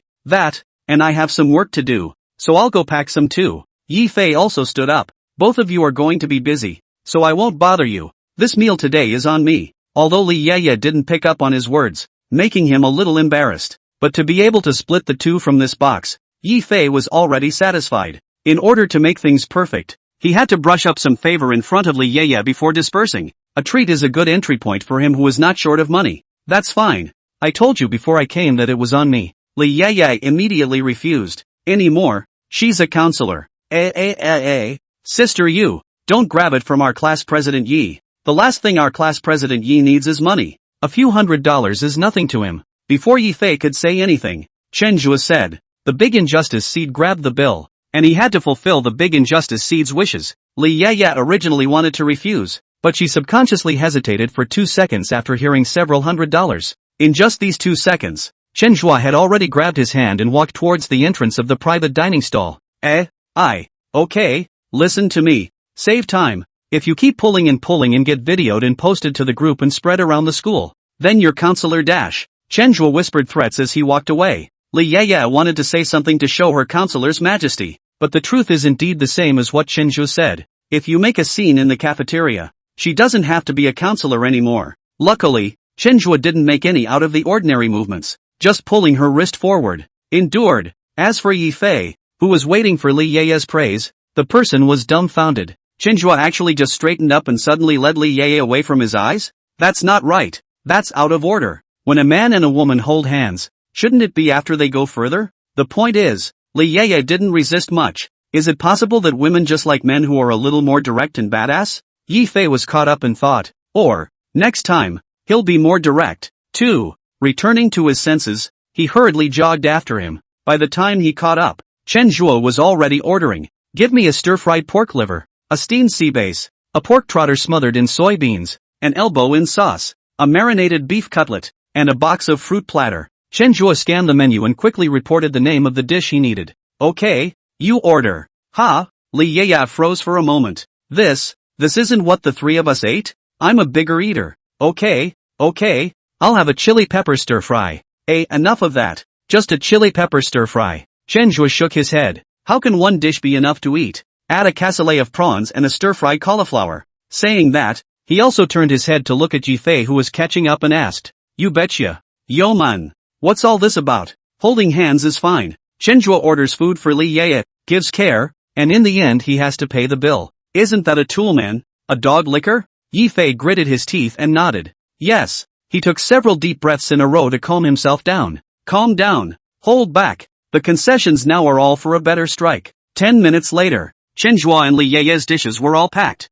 Coupled with the fact that Zhang Qiuli had ordered 3 dishes and 1 soup before, Chenjua mentioned 2 large bags full of them. Then, Class President Yi, we'll leave first. Thank you for treating us to dinner. By the way, Zhang Qiuli should have packed 2 servings as well, so you can buy it for her as well. Thank you. Don't worry. I will definitely give you good publicity for your touching deeds. Before Chenjua left, he said a few more words. What does it mean to kill a man and put him out of his misery? Looking at Chenjua and Li Yeye's back, Yifei had a hard time. He had the feeling of being the lickspittle. His goddess going out to dinner with another man and him following behind to pay the bill. That's a total of 1,348, so just give it 1,304. Just then, the female clerk entered the collection figures into the cash register, for fear that Yifei couldn't accept the price. She also explained, all the dishes that boy just ordered were more expensive, and also he had a girl come in earlier and order a 3-course meal. So get out. Yifei finished paying and quickly ran down to the cafeteria. He felt better when he saw Chenjua and Li Yeye walking, one towards the big road on the left and the other towards the small road on the right. Luckily, Li Yeye and Chenjua were split up. He's not quite a big grudge. Chenjua carried the groceries, went to the parking lot, drove his Audi A6, and headed to the hospital. With his knowledge of Zhang Qiuli definitely didn't order any good food. He had just gripped Yifei, the big wrong seed protagonist, so many dishes. He could not finish eating alone. Just take it to the hospital to eat together. Chenjua walked into Zhang Qiuli's mother's hospital room, where Zhang Qiuli was unpacking the packing boxes. A box of tomato and egg soup and a box of sautéed cabbage with a dash of meat in it. It was just as he had guessed. He placed the dishes he had brought on the small tabletop and unwrapped them one by one. The small tabletop won't fit at all. Chenjua went out again to find a nurse to borrow a larger table and invited the doctors and nurses on duty to come over to eat with him. It's so much. 3 people can't finish it. Why did you bring so many dishes? Zhang Qiuli's eyes widened as she looked at the sumptuous dishes on the table. These dishes must cost quite a bit of money. Can I pay them back in installments? Looking at Zhang Qiuli's serious face, Chenjua smiled and said, no need for you to pay. That doesn't make you pay. Zhang Qiuli blurted out. It wasn't mine to pay for it either. Ha? Who paid for that? Zhang Qiuli froze and asked suspiciously. A good Samaritan. It was a great meal for all. Zhang Qiuli's mother sees Chenjua and Zhang Qiuli getting along well and is more sure of the prospective son-in-law. At night, Chenjua went back to the villa he bought outside the school. Laying down on the bed he hadn't been sleeping in, he glanced at the time. He summoned the system. System, I want to make a wish. My wish is for me to have quality sleep for the next 8 hours. Chapter 51, What is meant by the wisdom of a son of fortune? Ding. Wish detection successful. The wish can be granted. Wishes are being granted. Please wait. Your opponent's protagonist, Yifei, will receive a triple storm bonus of 24 hours of quality sleep. Only a triple blitz? Yifei, the son of Qi, still doesn't have enough luck to go against the heavens. It would be good if there was 100 times blitz. Chenjua lay on the bed with a regretful sigh. He closed his eyes and prepared to sleep, but no sleep yet. It looks like the system's wish fulfillment will take a little time. Idly, he picked up the cell phone next to him, casually read the message. Why is this class group so active today? Chenjua, as the class assistant, had joined the class group of the 3rd class of public management, and usually there was not much news in this group. Any messages are usually received. I actually got 99 plus today, and there are a couple of red dots for private chats underneath. Wait, we're going to the Villa Blast tomorrow. I think I forgot to announce it. Chenjua snapped out of it. He tapped the class group open, ready to inform them of tomorrow's plans. He saw that Yifei was chatting away inside. Don't worry everyone. I even bumped into the class assistant in the cafeteria today at dinner, and I invited the junior year counselor, Li Yeye, to come along. Li Yeye is a famously beautiful counselor in the School of Management. Most of the boys in the class knew, and a few others still had pictures of Li Yeye on their cell phones. Really? Class president, you're doing the class a favor. No, I mean, this is a very good thing you're doing. Brothers stirring poop. Don't say anything if you can't speak. It's still Yifei's class president. Actually even the junior counselor can be invited. Squad leader is awesome. For Li Yeye's face, The students on the boys' side who had been calling Yifei a brain-damaged licking dog followed suit and praised him. Yifei looked at the group's praises one after another. It's very satisfying. What a banshee grand villa. And in the end, it's a dowry for him. This is the wisdom of the sons of Qi. Chenjo tapped on his cell phone keypad, typed a line. Tomorrow we'll meet in front of the villa. Hopefully everyone will be there. We'll see you all there. Click send. Chenjo's appearance made the group even more lively. Everyone in the group spoke up. Even Jiang Qiuli, who hadn't been sending messages in the group, sent a received. Yifei rubbed off on this heat and followed suit. Everyone, I won't see you tomorrow. May we have the most memorable day of our college lives. Yifei was lying on the bed. The smile at the corner of his mouth was harder to suppress than AK. When he thought of Jiang Qiuli and Li Yeye meeting tomorrow, Chenjuo encountered the Shura and was at a loss for words. The image of the two women getting angry and him taking advantage of the situation. And he got so excited he couldn't sleep. Thinking of this, he had Gang Qiuli in the group again. Kang Qiuli student must come tomorrow yo. Our class is united as a whole. However, Jiang Qiuli did not reply to him. At this time, Jiang Qiuli was at the supermarket counting the goods that needed to be delivered tomorrow one after another. The class had previously discussed purchasing supplies for this reunion with class fees. After deliberation, the purchase list was made this afternoon and handed over to the supermarket. Jiang, it's not your shift at night. Go back and rest. There won't be many customers in a while. I'll do the inventory. The female clerk standing at the register shouted inside. It's okay for me to go back. Jiang Qiuli replied back, then continued to check with the selected items according to the list on the sheet, piece after piece, checking carefully. After checking and making sure it was okay, she took out her cell phone and snapped a picture. Just then, she saw Yifei's message in the group. She just scanned it and continued to scroll up, then clicked on Chenjuo's avatar. Wanted to send the photographed order form and photos of the items. However, she and Chenjuo were not friends and could not send photos. After a moment's thought, she clicked add friend, then returned and sent the photo to the group. And at Chenjuo, I've packed all the items I ordered for tomorrow, except for the yogurt, which is still in the freezer. Don't worry everyone, I'll be on time tomorrow. And then a cheering bunny emoji. The group was quiet for 2 seconds after she sent the message. From freshman to sophomore year, the only message Kang Qiuli ever sent in the group was received. Today, Jiang Qiuli not only sent so many messages in the group, but also sent an emoticon. Wait, is this still the high school girl? Chenjuo gave Jiang Qiuli an okay back and laid down on the bed and yawned. I was so awake just now, and sleepiness came so soon. The effect of this system is really powerful. With a sigh, he agreed to Jiang Qiuli's friend request. Jiang Qiuli's QQ nickname is called Fragrance as the old. Does not look like a female college student's. But Chenjuo saw at a glance where Jiang Qiuli got this nickname from. Falling into the mud and crushing it into dust. Only the fragrance is as old as ever.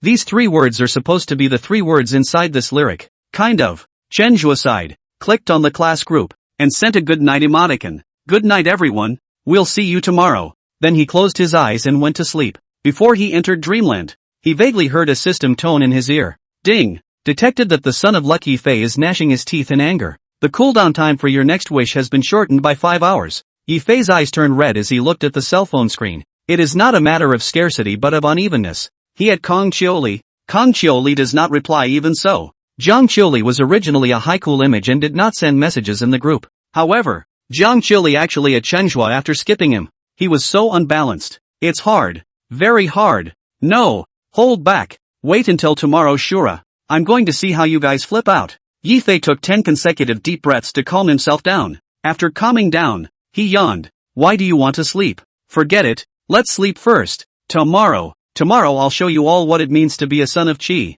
He followed Chenjuo's example before going to bed. It was posted in the group as if it were a joke. It's bedtime. No one has taken the day off from me. That means everyone will be there. And I hope everyone is on time tomorrow. After sending this message, he was a little afraid that Jiang Qiuli wouldn't go. If Jiang Qiuli didn't go, all his plans would be bankrupt. After 2 seconds of thought, he added jokingly, I hope you won't miss your appointment. Let's say it's ugly. If you didn't take a leave of absence today and then don't go tomorrow, then you're disrespecting our class group. And next time the outstanding student selection is made, then don't blame me for not picking you. Chapter 52 This melon has to be eaten. The night passed quickly. It's Saturday. No classes for everyone. Most students stayed up until the wee hours of the morning yesterday and won't wake up until noon. All the students of Public Administration 3 got up early today. Everyone was thrilled to go to a party at the top villa next to the school, or a white whore. Before we even got to the appointed time, someone called out to the group to gather. The girls' side of the family all turned out their date robes and put on delicate makeup. Some of the girls who hadn't been wearing makeup had help applying a few strokes. On the boys' side, on the other hand, there were no battle dresses. Those are classic skins. But people are lining up to wash their hair. Lining up to wash their hair in the morning was the biggest priority the boys placed on this class reunion. Chenjua stretched his back after sleeping for the full 8 hours. Ah, it's so cozy. This was definitely the most comfortable sleep he had ever had. Even in his last life when he was surrounded by a bunch of female leads. It's not even that comfortable to sleep. Sure enough, the system is still powerful. Counting the time. Yi Fei should be sleeping more comfortably now. Too bad. If only the wish I made could work for all the main characters at the same time. Then I'd make that wish every day and just take off. Chenjua sighed twice as he put on his clothes. It's a shame the promise can't be made. The protagonists of the doubling blitz after his wish were all the opposing protagonists in that event, as automatically determined by the system after detection, not valid for other protagonists. So, if he keeps making this wish to Yi Fei is not going to wake up, and the other protagonists can break him into pieces. After washing up, he went to a Chinese restaurant in the villa area to have a simple breakfast. Ding dong. Just as he was eating breakfast, his cell phone rang. Taking out his cell phone, he actually saw that it was a message from Ning Hao. Brother Chen. Thank you. I followed your method and invested another several $100,000 into buying traffic. Now our entire Ning family knows that Wang Yan is a pervert. They've agreed that I won't be Wang Yan's personal bodyguard and let me come to Zhongjiang University as a physical education teacher as previously planned. It just so happens that I have an online date at CJU. I'd like to have dinner together sometime. Do you think it's possible? Chenjua quickly skimmed through the message sent by Ning Hao. Internet dating? The rest of the plot was what he expected. It's just that this online love object, Chenjua, is a bit strange. In his last life, Ning Hao had become his faithful fighter, and he hadn't heard anything about this online love interest from Ning Hao. Kind of. People are gossipy. Especially people with nothing better to do. Chenjua ate the dumplings while tapping the keyboard to message Ning Hao back. You have an online date at CJU? What's the name? See if I recognize it. Ning Hao returned quickly. Chenjua hadn't even sent this message out for 2 seconds before Ning Hao sent a name. Her name is Ling Lingjiang. Chenjua is chowing down on dumplings. Seeing those 3 words froze straight away. No, there was something about the name that felt familiar to him. Yesterday, when I went to inspect the girls' dormitory, the girl with the smelly feet, wasn't her name Zhan Lingling? Holy, convex. Chenjua felt like he had discovered a new continent. It would be interesting to see if Zhang Lingling is Ning Hao's online love interest.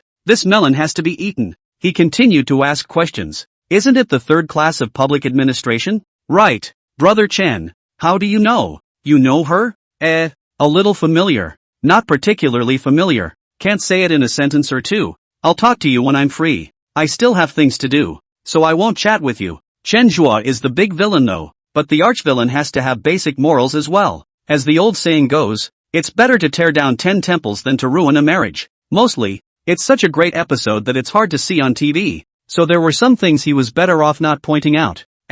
Brother Chen, don't go. There's one more thing to tell you. What? The gossip is that last time. Didn't Wang Yan get drunk and go crazy at the banquet, exposing his nature? I heard from the Shui family that he's very angry now, but for some reason he didn't come to me, and from what they said, he seemed to be looking for you. Looking for me? I see. Thanks for the news. Chenjua put away his cell phone. A slight frown. He just drank juice with Wang Yan last time and didn't do anything. Wang Yan couldn't possibly know that this had something to do with him. Then what does Wang Yan want with him? Could it be that Wang Yan had also been reborn? Or did Wang Yan get angry because he forcefully kissed Shui Qingya? Chenjua couldn't figure it out. If the former, all the sons of Qi were reborn like him, then he would be in big trouble. In his last life, he had tortured this group of sons of Qi to death, causing the heavenly Tao to be enraged in the end. If they were reborn as well, wouldn't they have to skin him in this life? If the latter is the case, it's also a bit of a pain in the ass. Wang Yan and Yi Fei were different. Yi Fei was just a top-tier rich second generation,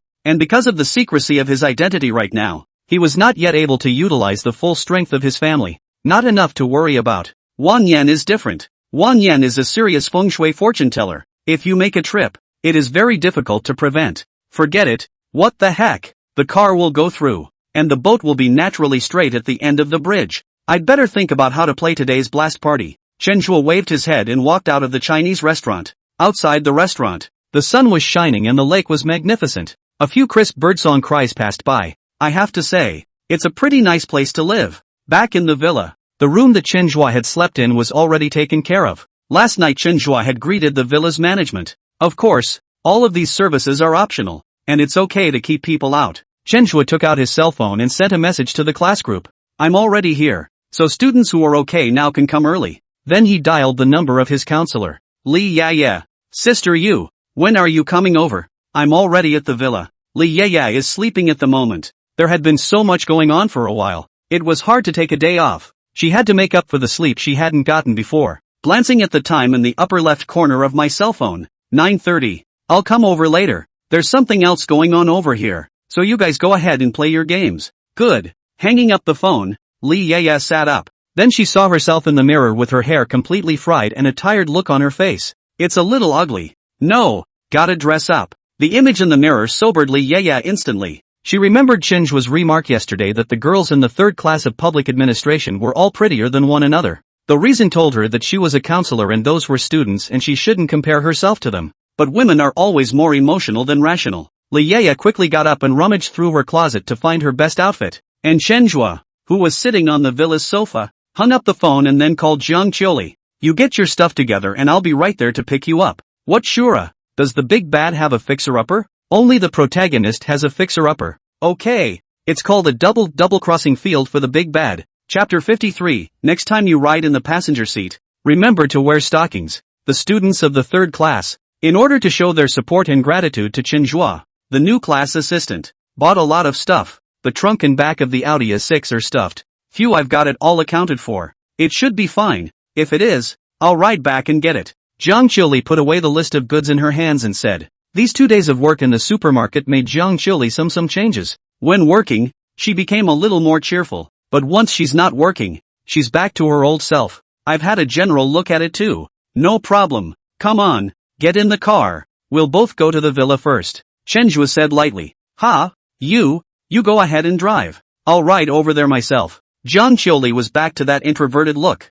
We're going to go over and place these in their appropriate places first, so how am I going to keep busy if I go alone first? Chenhua flubbed his words in a serious manner. Having said that, he added, and these are your jobs. Not mine. Okay, fine. Sorry. Jiang Qiuli bowed her head and apologized. Get in the car, Chenhua said as he helped open the passenger side. Jiang Qiuli got into the car in a formal manner. Today she switched out of that classic baseball outfit wear for a pale yellow loose long-sleeved shirt. The bottom half is normal jeans and white canvas shoes. A small white flower is embroidered on the chest of the pale yellow long-sleeved shirt. It belongs to his classic college girl wear. It looks so innocent. Did you embroider the flowers on this shirt yourself? Chenhua asked while fastening his seatbelt and staring at the small flower on Jiang Qiuli's chest. There are a lot of biased details in this flower, and mass-produced machines are usually not that far off. Aha! Jiang Qiuli nodded. The dress is hooked and torn. It can still be worn, so I just embroidered a random flower on it. It's not good, is it? You can see it at once. The car door was closed, and the car became a two-person world for Chenhua and Jiang Qiuli. Jiang Qiuli's words were much more varied. No! This flower of yours has an aura, which cannot be embroidered by a machine. Next time my clothes are torn, I'll come and ask you to embroider it for me too. Good. Jiang Qiuli agreed dryly. The car was started and Chenhua drove Jiang Qiuli in the middle of the campus. The sunlight on a fall morning is balmy and refreshing as it spills onto the road. From time to time, the road passed by a few struggling examiners with books, heading to the library to study. It was the feeling of youth. Of course, the one with the strongest youthfulness was Jiang Qiuli, who was sitting on the passenger side. This is the age now because of the onslaught of short video platforms. Many of the better-looking schoolgirls are copying the online look for mature dressing and makeup, or go towards a uniform line like JK and so on. The template flavor is too strong and lacks that heartfelt youthfulness, that youthful flavor that can't be faked. And the last thing that was missing from Jiang Qiuli's body was this flavor.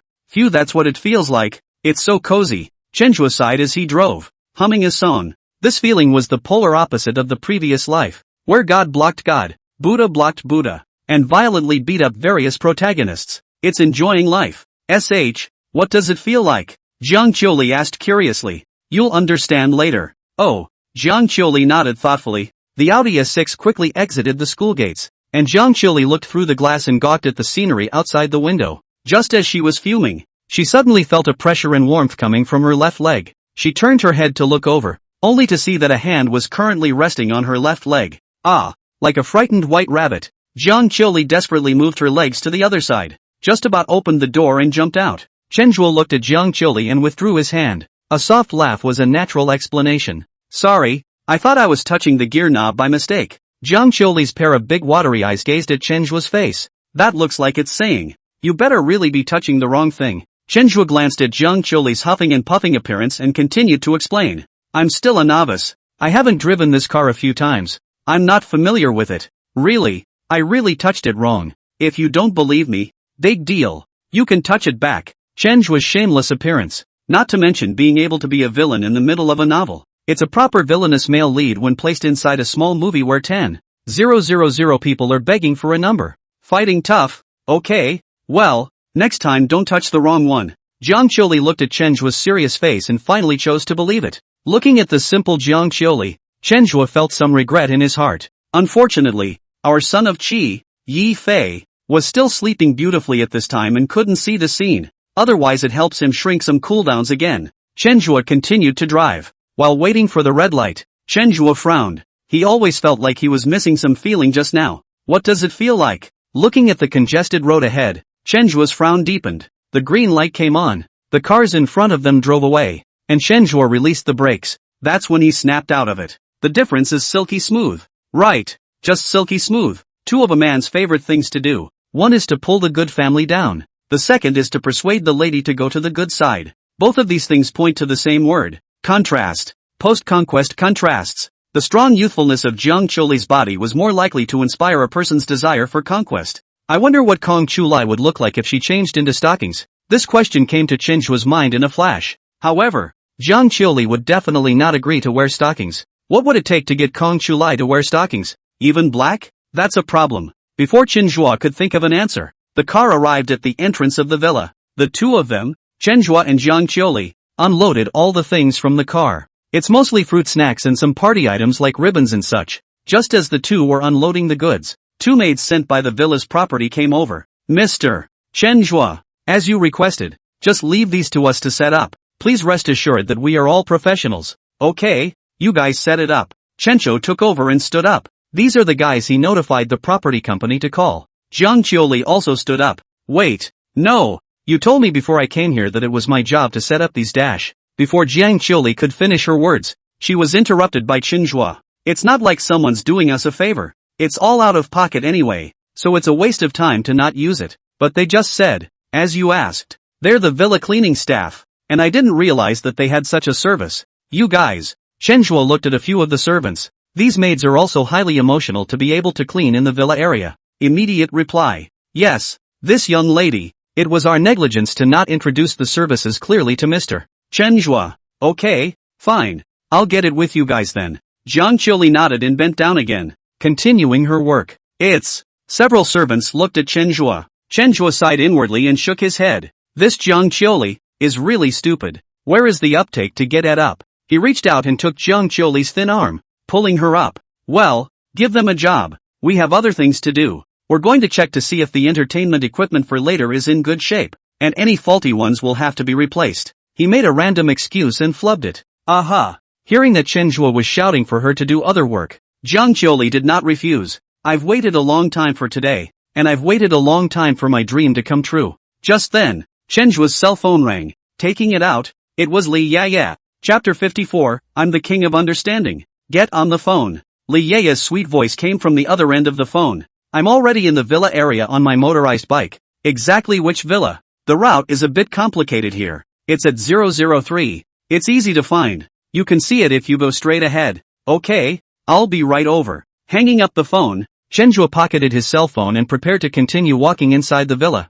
When he turned around, he saw Jiang Qiuli's big eyes looking at him blankly. It's my counselor, Li Yaya. She'll be right over. Checking in with us. Oh, Jiang Qiuli nodded. Drop by drop. Just then, a horn sounded at the door. Li Yaya appeared at the door on a small pink electric donkey. Parking the car, Li Yaya walked in with a puzzled face and walked over to Chenhua and asked, I remember this is the top villa area in Zhongzheng. How could someone rent out a villa here for a party? Aren't all the villas for partying more remote and with relatively low total price? Li Yaya's heart is very delicate, and she found this problem as soon as she arrived. Chenhua thought darkly. It's easy to get caught if there's something in the future. But it's good to have a heroine like that to speed up the rate at which the heroines get to know each other. Chenzhuo laughed and explained. It is true that this place is not for rent, but I know the owner of this villa, who happens to be idle, and I asked him to borrow it. He didn't tell the truth. Li Yeye and Jiang Qiuli now only know that he is rich, but there is no specific concept. Had the villa been their own, this specific measure would soon have formed in the minds of the two women. This creates a psychological divide. That's the trouble with having money. Having money can get a regular girl fast, but in the face of this one heroine who is anything but ordinary, having money backfired and became a bad thing. Oh, so that's how it is. Jiang Qiuli, you're here too. It was only at this time that Li Yeye saw Jiang Qiuli, who was quietly standing behind Chenzhuo. Ha, you know me? Hearing her name, Jiang Qiuli jerked her head up. Of course I know each other. Let me introduce myself. I'm also a counselor of the management college. My name is Li Yeye. If there's anything in the future, if your counselor isn't here, you can also come to me. Thanks. Let's add a QQ. It's easy to contact later. Li Yeye thought about it and pulled out her cell phone. Jiang Qiuli has a difficult family and gets okay grades. It's hard for such strong and upwardly mobile female students to be ignored by a responsible counselor like Li Yeye. Good. Jiang Qiuli didn't refuse. The two added friends.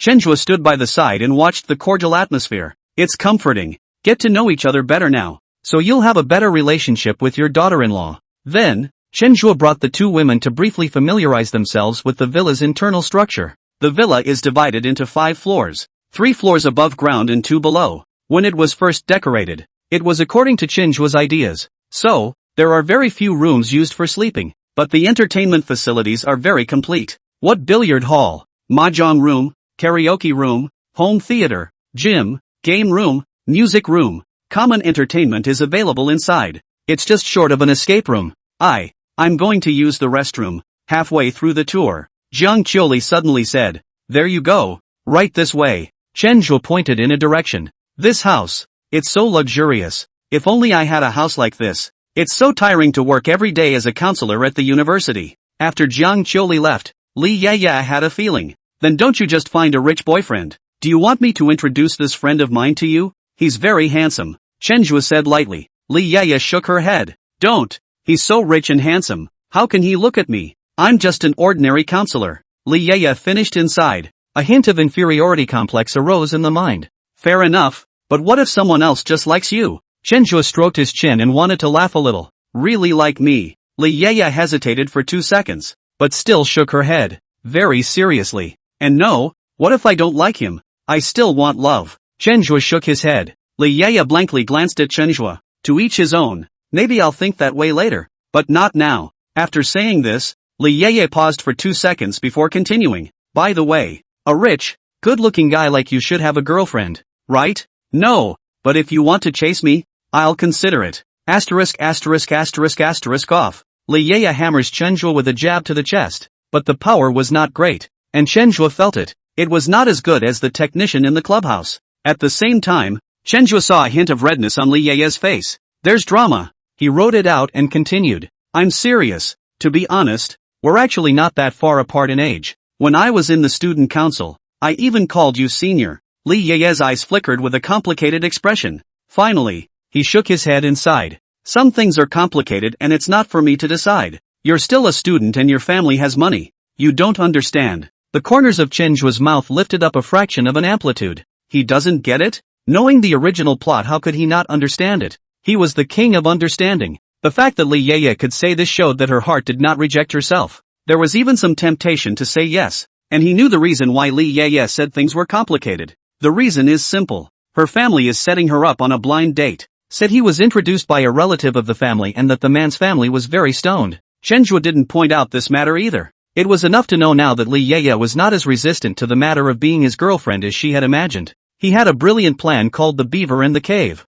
Isn't it just a blind date? A blind date. All of them. In the original plot, Yi Fei had used this move, and now it was his turn to use it. Alas, giving you a chance to chase me, you actually don't cherish it. Forget it. It seems that you can only give other women a chance. Without getting into that with you, when are the students coming over? Li Yeye rolled her eyes towards Chenzhuo and said faintly. Yesterday's Li Yeye said no to dressing up, but her body was honest. To show his counselor demeanor, he wore a little white suit, matching dress, and sparkly heeled boots. This outfit, paired with her rolling her eyes, is just so. Let's see. Chenhua took out his cell phone and looked at the group message. The group message for the Public Administration 3 class came to 99 plus again. Everyone's here, right? For safety's sake, let's gather up and get ready to leave together. Vice Squad Leader Yi Huiqing called on the group. The girls' side is all here. The boys' side is one short. The life member on the boys' side said. Who? Squad Leader Yi Fei. Chapter 55. This kind of cure is also drooling.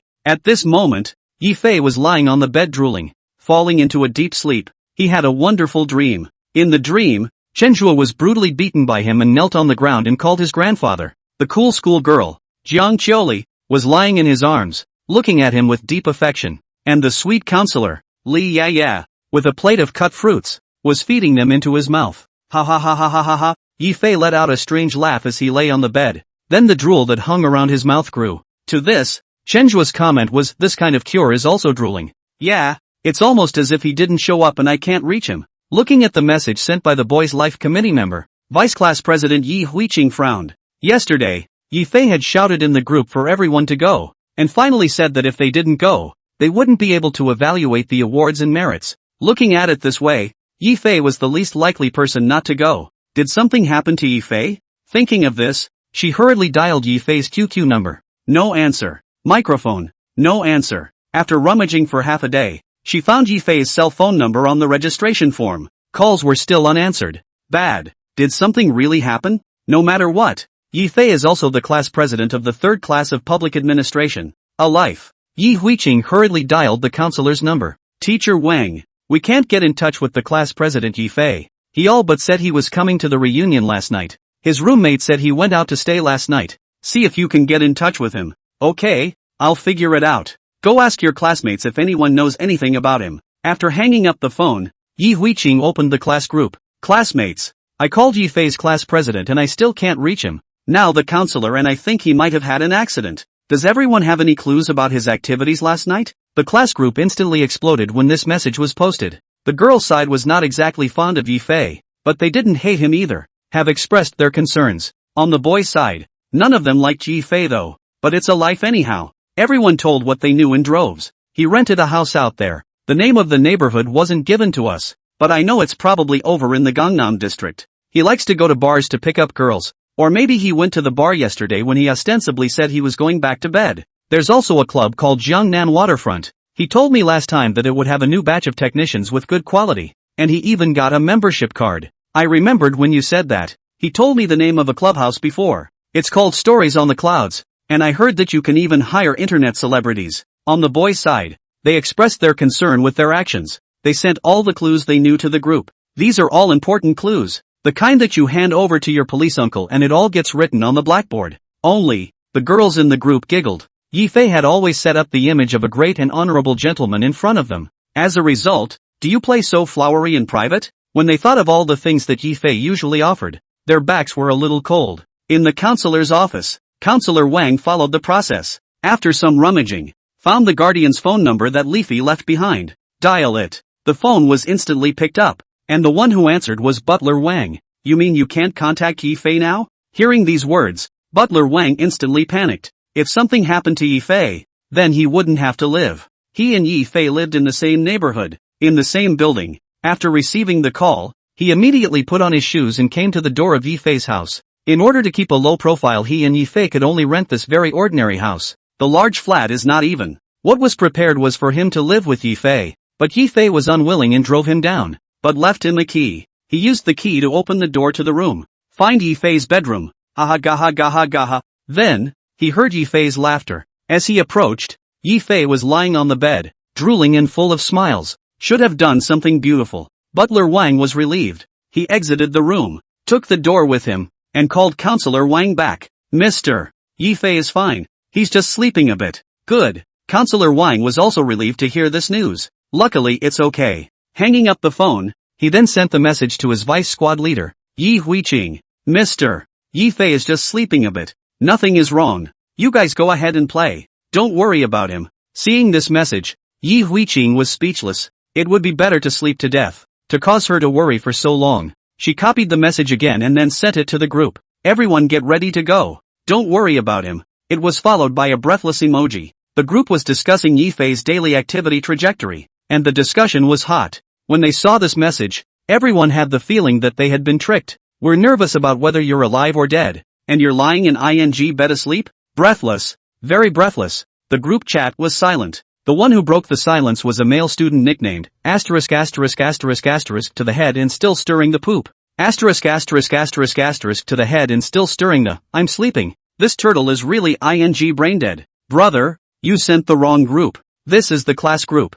****ting his pants and stirring his poop. I know. It's him that dad is scolding. Nice guy. Not even pretending. Chenhua and Li Yeye were checking the equipment in the home theater for any problems. They say they're checking, but they're really just looking for a movie to play. There are people here who come in at regular times for maintenance, and 99% of the time it's fine. However, Li Yeye was curious about what was inside. There was a smile on his face that hadn't disappeared since he came in. It was obvious that Li Yeye had a strong interest in the matter of watching movies. There are all kinds of resources here, including movies that just came out, so you can take your pick. Chenhua said lightly. If he remembers correctly, he paid that amount. What? All the movies that just came out? Really? Li Yeye's eyes lit up when she heard this. Sure, just search yourself. After Chenhua finished speaking, he raised his wrist and looked at the time on his watch. It's been 20 minutes since Kong Chiu-li said she had to go to the restroom. It's not a shower. It's not even been on for 20 minutes.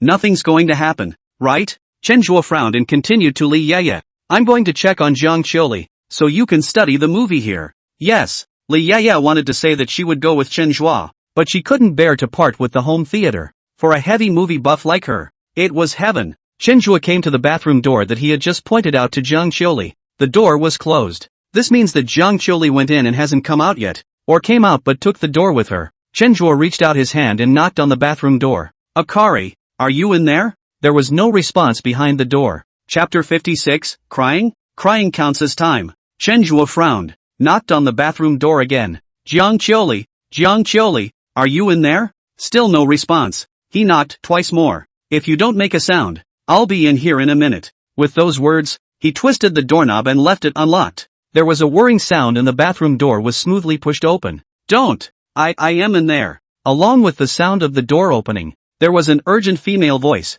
Unfortunately, she was too late. Chenhua had already opened the bathroom door. In the corner opposite the door, Jiang Chiu-li was squatting there. Pearly. Chenhua frowned and walked over. Smoothly, he pulled a piece of paper from the nearby sink. What's wrong? As he said that, he squatted down to wipe the tears from the corners of Jiang Chiu-li's eyes. Jiang Chiu-li desperately shook her head. No, not much. Chenhua reached out his hand and pulled Jiang Chiu-li's hand, forcibly pulling Jiang Chiu-li up. Nothing's wrong. What are you crying about? Treating me like a little cutie. Say what you have to say. And don't you forget that you still have a hold on me. Chenhua's tone was not gentle. He was very clear about Jiang Chiu-li's character. Using conventional techniques, win the warmonger, that is absolutely not asked. Therefore, he would take advantage of the fact that Jiang Chiu-li was grieving to force that door in her heart open. It's the only way to know the truth. From there, it goes on to heal the inner world of Jiang Chiu-li. As Chenhua expected, Jiang Chiu-li immediately panicked after hearing the word handle.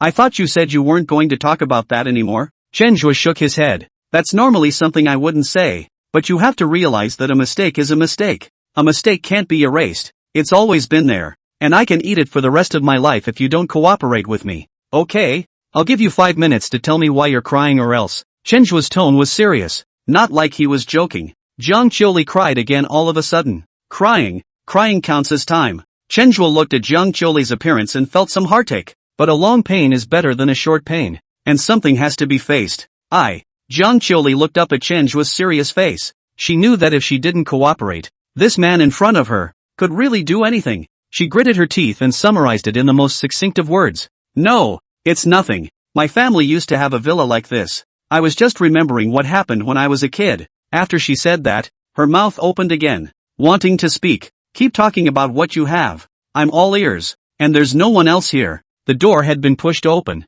and Chenhua's voice eased a bit. Jiang Chiu-li raised her head to meet Chenhua's eyes, as if she had made some decision, and continued. In those days, every time my dad would come home, he would bring me a different gift. It could be a doll. It could be a cake. It could be tickets to a certain exhibit. My mom, on the other hand, dresses up exquisitely every day. She loves to laugh. Her smile never fades from her face, and she takes me to all sorts of places to play. Although most of the time Dad was too busy to spend time with us, We were happy every day. Now, there's no going back. Speaking of this, Jiang Qiuli cried out, the higher you fly, the harder you fall. For a child of an ordinary family to meet such a thing is enough to make one despair. Not to mention a family like Jiang Qiuli. Back then, Jiang Qiuli was also a little princess in the hands of mom and dad. Woo woo. This time, Jiang Qiuli's first line of tears fell and she couldn't stop them anymore. Seeing this, Chenjue reached out his hand through Jiang Qiuli's armpit and carried Jiang Qiuli into his arms. Jiang Qiuli didn't resist.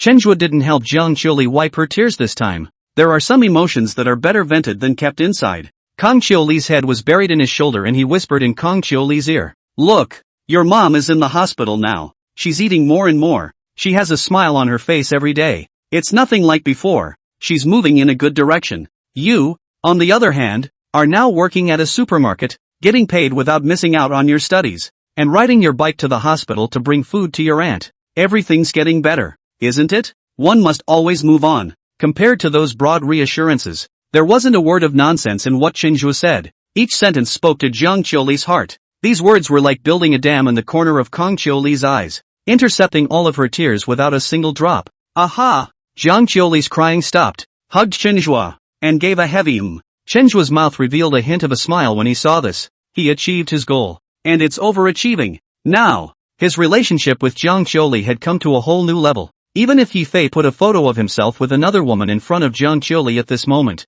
Jiang Qiuli would only think it was pee. The bathroom fell silent for a moment. Chenjue and Jiang Qiuli hugged each other like couples who hadn't seen each other for a long time. After a long time, Jiang Qiuli said weakly, can you let go? I really need to go to the bathroom. Chenjue let go of his hand and drew another piece of paper to help Jiang Qiuli wipe her tear tracks. You go on. Jiang Qiuli looked at the toilet in the back and then turned her head to look at Chenjue. A blush appeared on her face. Whisper. You, how am I supposed to get on when you're in here? Chenjue touched his head. Sorry, forgot. When he finished, he exited the bathroom and took the door with him. Jiang Qiuli looked at Chenjue's back and a different feeling appeared in her heart. What Chenjue just said. Mom getting better, getting a job, and being able to study, work, and take care of mom. All three at the same time. These aspects of her life are slowly getting better. It seemed like all of it was brought to her by this man. Chenjue was like a ray of light, bringing a trace of warmth. No, all of it, to her dark world. Chandra, do you know what it means to be a child of light? Half an hour later, the students of the third class of public administration arrived at the entrance of the villa together. The villa servants greeted them as arranged by Chenjue. Is this villa so luxurious? I've looked for a specialized villa blast before after high school graduation. And that villa, it doesn't feel like it does now at all. There's also a gap between villas and cottages. And high-end villas like this aren't usually used for blowouts. Are they? A servant on the sidelines heard the students talking and explained. Yes, our place is the highest-end villa area in Zhongjiang City. The management fee for a year is more than $100,000. And there are other maintenance costs. The cost of using it is very high, and if we use it for commercial purposes, we won't be able to earn back all these expenses. Wow!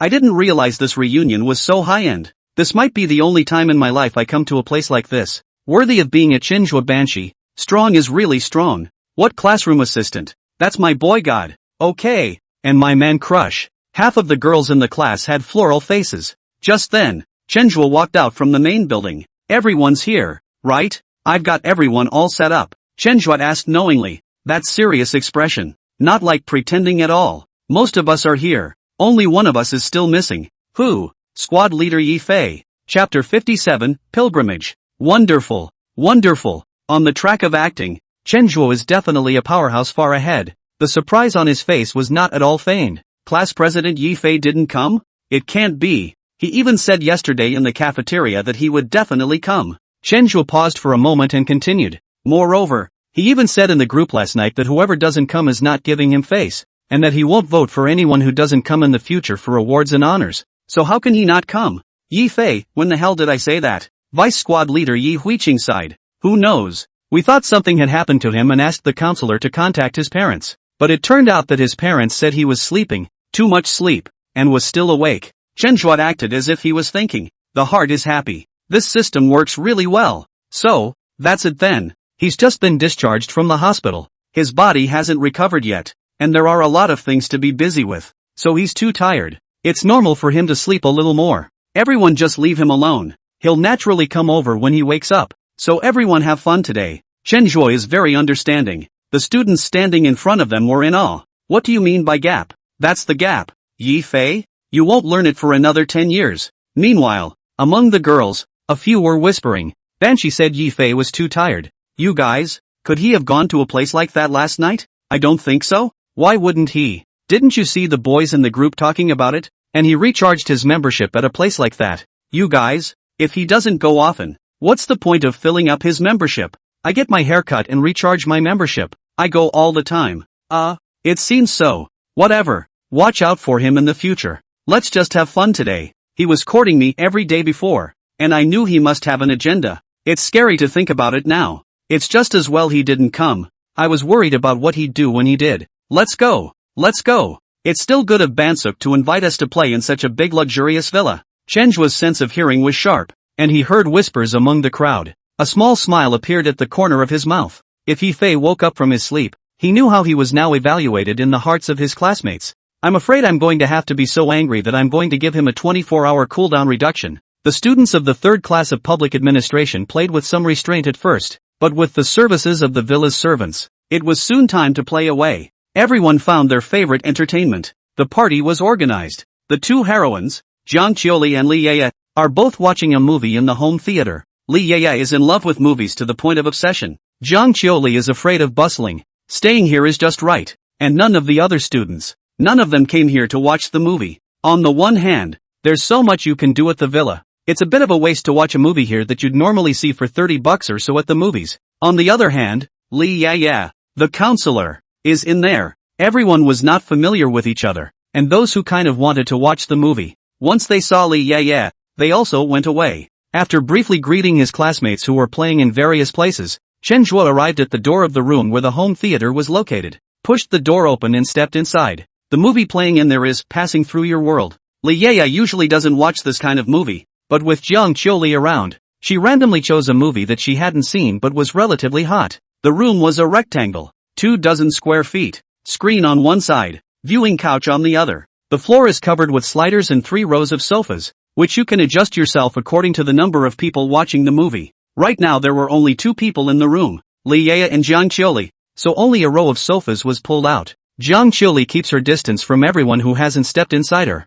Even though Li Yeye is the counselor, Jiang Qiuli still subconsciously separated some distance from her. Between the 2 women, there was a gap of roughly 30 centimeters. Chen Zhuo came in, looked at the gap, and sat straight in. Jiang Qiuli and Li Yeye spoke out at the same time. What's wrong? Chen Zhuo had an innocent look on his face. Kang Qiuli, who was sitting on the left, moved her butt to the left and didn't say anything. Li Yeye was different. She was very direct in her reproach. What are you sitting here for? Chen Zhuo was still puzzled. This seat, isn't it reserved for me? Li Yeye was speechless. 30-centimeter slit, is that a place for you? Who left you? Chen Zhuo looked at Jiang Qiuli. Autumn Liz left it for me. Don't you think so, Autumn Liz? As Chen Zhuo said this, he reached out his hand, took Jiang Qiuli's right hand and squeezed it. Jiang Qiuli was like a frightened white rabbit, trembling all over in fear. But looking at Chen Zhuo's eyes, she didn't dare to pull her hand out. Instead, he nodded. Aha, Li Yeye. Chen Zhuo looked at the understanding Jiang Qiuli and was satisfied. Watch the movie. Li Yeye breathlessly uttered these 3 words before turning her head to look at the big screen in front of her. A smile appeared at the corner of Chen Zhuo's mouth. There's a detail in the middle. Li Yeye's ass didn't continue to move to the right. It's true, women are all mouths. However, if Li Yeye didn't move to the right, he could move to the left, and today he was going to pamper. No, spoil the understanding Jiang Qiuli. Time passes quickly, especially holding Jiang Qiuli's small hand. In a flash, the movie came to the famous scene. Swallow, it's a good thing we didn't get a license. If we did, I'd be holding you back for the rest of your life. Swallow, how can I live without you? Chen Zhuo looked very speechless. This movie should make a second installment and ask Yi Fei, the son of Qi, to be the male lead. The box office is sure to blow up. However, feeling Jiang Qiuli's temperature, no plot mattered. It's just the bear and he can watch it with gusto. Just as he was spitting, he heard a soft sob. Turning her head to look over, Jiang Qiuli was crying again. Can you even cry watching this movie? This girl is not a love brain, is she? If so, that's great. Chen Zhuo didn't bother and directly handed over a piece of paper. In passing, he reached out and wrapped his arm around Jiang Qiuli's shoulders. Jiang Qiuli wiped away her tears and looked up at Chenhua. Her eyes filled with incredulity. Chenhua smiled faintly and waved his hand. The expression seemed to say, smooth things, and Li Yaya, who was sitting next to her, didn't notice this scene. She had become completely absorbed into the movie. It's not so much how immersive the plot is, but the device works so well. She's been to all the movie theaters in Central City. She was certain that no movie theater in Zhongjiang City had better playback equipment than the set in the room. Wouldn't it be awesome to watch your favorite movies on this set? Unfortunately, I'm just coming over for a little fun today, and I'm afraid I'll never get a chance to come back. If only this were her home. The thought unconsciously appeared in her mind. How is that possible? Chapter 58, Waking Up from a Sleep. The sky collapsed for the son of Qi. The time soon came to 3:30 in the afternoon. The movie is over. Jiang Qiuli also stood up. And I'm going to the hospital to bring my mom food. Chenhua nodded. Okay, but there's one more thing. That friend of mine, although he lent me the villa for free, asked us to take some pictures while we were entertaining so that he could take them later for publicity, and they'll be used as rent. This argument was something that Jiang Qiuli and Li Yaya couldn't refuse. Such a nice villa. They didn't spend a penny. Just a few photos. It's not good not to give. So the two women stood on either side of Chenhua and took a group photo with the movie screen behind them. There. Chenhua looked at this picture and was satisfied. I don't know if that friend of his, Yi Fei, was happy when he saw it. Then, Chenhua directly asked the villa's maid to buy a light meal, and then borrowed an electric car for Jiang Qiuli. Put it on my tab. Before leaving, Jiang Qiuli said to Chenhua. Chenhua was not polite this time. A straight nod of agreement. Okay, mark it up. All of it for you. Hearing Chenhua say this, a rare smile appeared on Jiang Qiuli's face. Yes. She happily twisted the grip of her electric car and left the villa area. Chenhua looked at Jiang Qiuli's back and muttered to himself. I'll write it all down for you, and I don't know what you'll have to pay it back with in the future. Back in the AV room, the lights were on. Li Yaya is acting like a little kid, observing and taking pictures next to various equipment. Don't look. These equipment plus decoration is only a few $100,000. Only the top sound engineer was invited to design the tuning. So, the effect is so good. Li Yaya. Just a couple $100,000? Is that what people say? Do you really think that this world is one of those brain-dead novels where there is no concept of money and tens of billions of trillions of dollars are given freely? The only tens of billions of dollars of projects that ordinary people can get involved in is one. That's the PXX's tens of billions in subsidies. Li Yaya stood up and asked, can you ask that friend of yours if I can rent this home theater alone for a movie? Can't. Hearing Chenhua say that he couldn't, Li Yaya's face was a bit lost. But I'm particularly close to him. So if you call me when there's no rental, I can just bring you here for no money. Really?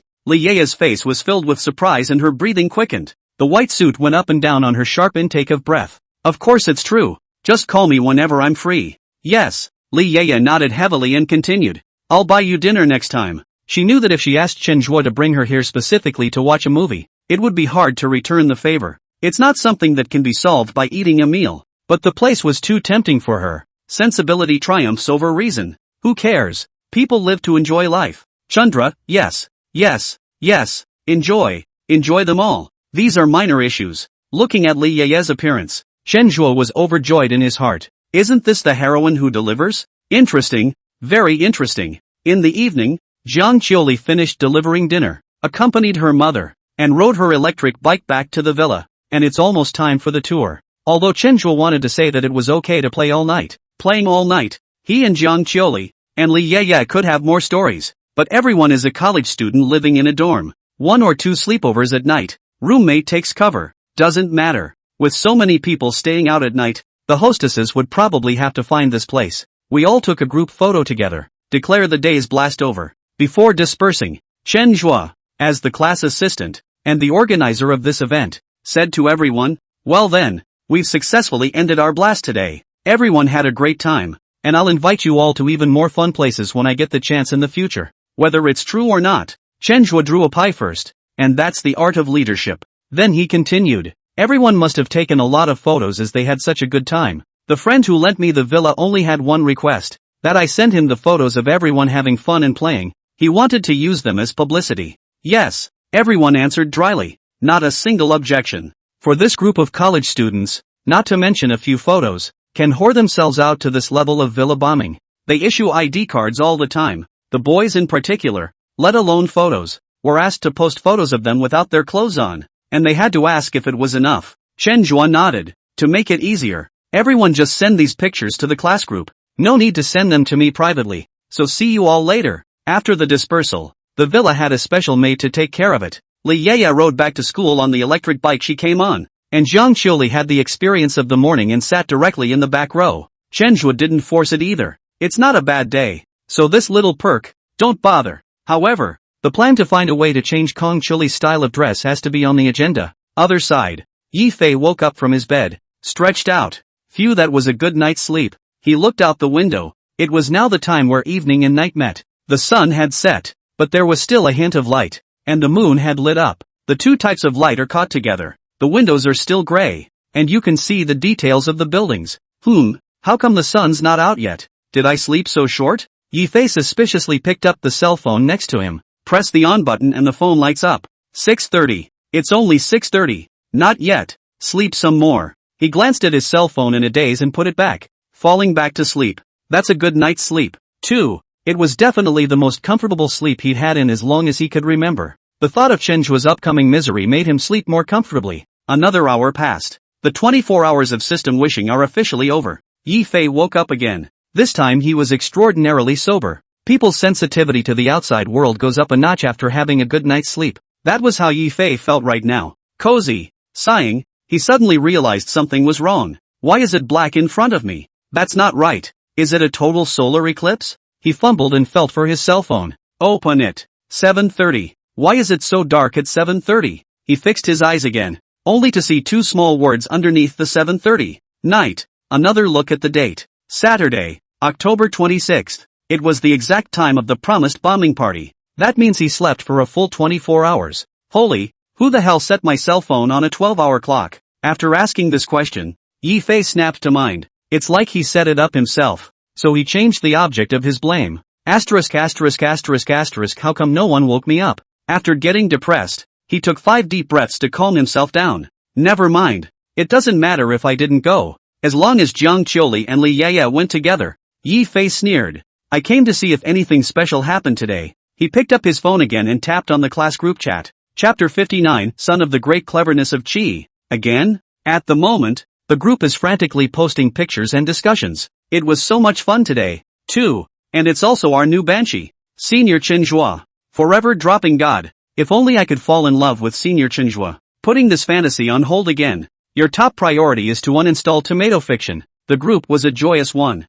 Yi Fei was a bit confused. This was not the same as the picture he had imagined. Where was the melon he wanted to eat? What about Chen Zhua, Jiang Qiuli, and Li Yaya's doggone drama? He typed a line into the chat box, ready to ask. But thinking of his absence today, he didn't have the heart to send it. Simply go through the group album. With so many photos, you can definitely see the trio. He flipped through the group album and looked for it. No sign of the trio except in that group photo. That's not right. With all the entertainment, are the three of them not playing? So what are they playing? With puzzlement, he stared wide-eyed and rummaged around again. Kung Fu. Finally, he found it. Over here. In the photo, the two women stood on the left and right sides of Chen Zhua, and the three of them had smiles on their faces, a happy and joyful look. And looking at the environment, it was a separate home theater. And inside the confined space, it seemed like there were only 3 people. Chen Zhua, Jiang Qiuli, and Li Yaya. What's going on? Miso. Yi Fei excitedly made a carp and stood up directly on the bed.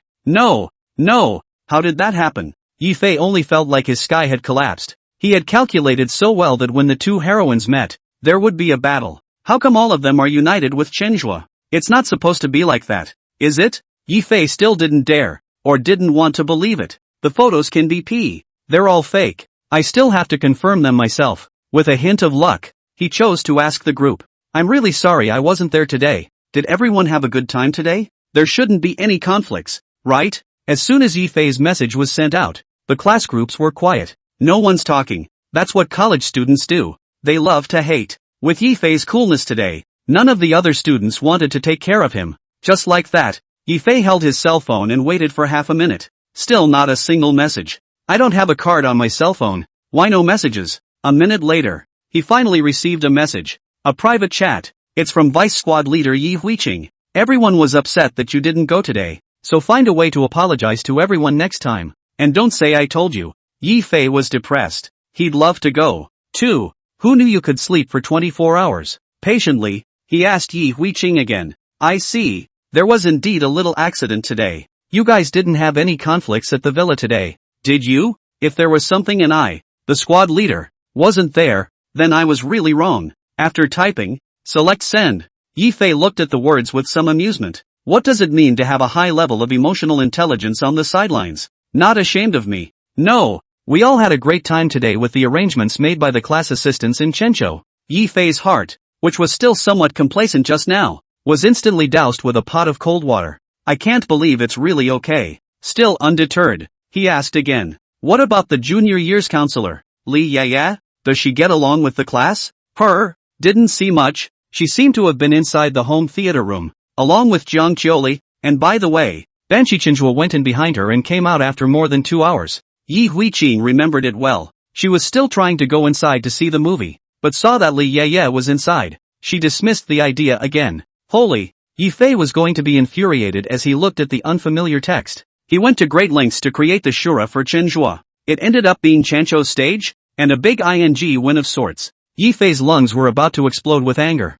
He regretted it, regretted that he hadn't gone today. If he had gone himself and fanned the flames on the sidelines, it certainly wouldn't have ended the way it did. Even if they couldn't fight, the three wouldn't be this happy. Ding! Detected the son of Luck. Yi Fei storming out. The cooldown of your next wish will be shortened by 12 hours. Ding! It is detected that the cooldown of your wish opportunity has been completed. 12 hours of cooldown reduction will be automatically used in the next cooldown. How does a normal person get 24 hours of sleep? He couldn't help but voice the question in his mind. Wait, there's something wrong. There must be something wrong. Yi Fei instantly sobered up after calming down. When things go wrong, they go wrong. He recalled the way Chenhua had greeted him with a smile in the cafeteria yesterday. A chill ran down his spine. Could it be that it was yesterday in the cafeteria that he drugged me? As soon as the idea appeared, it was all over the place. He opened his address book, found 6th Uncle Yi Fengqing's name, and clicked to dial. 5 seconds later, the call was answered. Yi Fei briefly described today's events. You mean, you slept for 24 hours under perfectly normal circumstances? Right. Have you been looking for women too much? Are you weak in the kidneys? Yi Fengqing thought about it for half a day and asked the question from the perspective of medical rigor. Uncle 6. I'm still a virgin. Yi Fengqing. 6th uncle. Is there a possibility that I was drugged by someone else? I feel that I slept very comfortably for these 24 hours, and I don't have the feeling of being asleep at all. Don't rule out this possibility. This way, you go to the first hospital for a checkup. I have an acquaintance there. Last time I went there I even caught up. I'll send you the contact information later. Good. After hanging up the phone, the more Yi Fei thought about it, the more he felt that he was right. It must be Chenhua. He drove to the first hospital of the central city, found a close friend of Yi Fengqing. Hello, you're the one Mr. Yi said was coming to check, right? Yi Fei had just entered the front door of the hospital when a middle-aged man in a black suit came out to greet him. The man is the vice president of the first hospital. Yes. Okay, please come with me. I've arranged for someone to give you a full medical checkup. The vice president was respectful. It was evident that his relationship with Yi Fengqing was definitely not as simple as a close friend. Under the arrangement of this vice president, the hospital used the emergency resources for Yi Fei and the green channel was opened. Yi Fei lay down on the bed in the emergency room. It's easier here. No need for you to run around. Just lie here and we'll do further diagnosis after the blood is drawn and the test results come back. Yi Fei nodded. When the test results come back questionable, he's going to be the first to call the police. Bring Chenchou to justice. Let him be so arrogant. At this moment, Chenhua, who did not know that Yi Fei had already entered the hospital, was going to play a tawdry operation. After checking to receive the new cooldown reduction, lying in bed, I swiped through my cell phone messages and got ready for bed. Seeing that no one in the group paid any attention to Yi Fei, he couldn't help but laugh out loud. Ugh, it's not good to be the class president. Of course, it's not easy being a classroom assistant.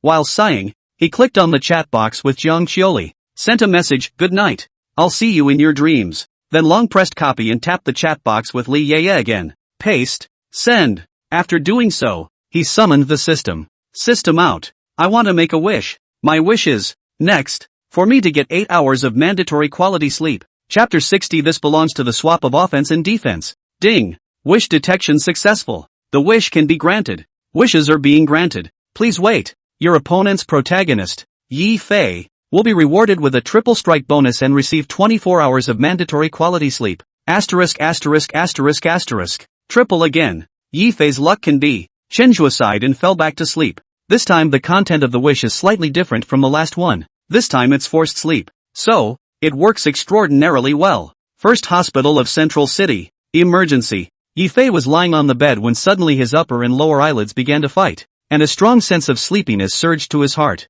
What's going on? Didn't I just sleep for 24 hours? This was the last thought in Yifei's mind. Then he fell into a deep sleep. Wake up! Wake up! 5 minutes later, the inspecting doctor noticed something was wrong and tapped him on the shoulder. No movement. Wake up! Wake up! The doctor patted his face again. Still no movement. The doctor reached out and briefly tested his breathing and pulse, and performed another brief face-to-face examination. Initial observations show no problems. What's going on? Wake up! Wake up! He increased the strength of his hands and gave Yifei 2 slaps. Still no problem. Realizing that things were a bit tricky, he hurriedly called out to the doctors and nurses who were on duty together and notified his supervising doctor. 5 minutes later, Yifei's body was laid out with wires, and the nurse connected him to various instruments for life detection. When connected, the instrument did not alarm. All data is normal. Now, several of the doctors in the room were a little confused. This is a situation that none of them have seen before. 10 minutes later, the vice dean who had greeted Yifei as he came and rushed in.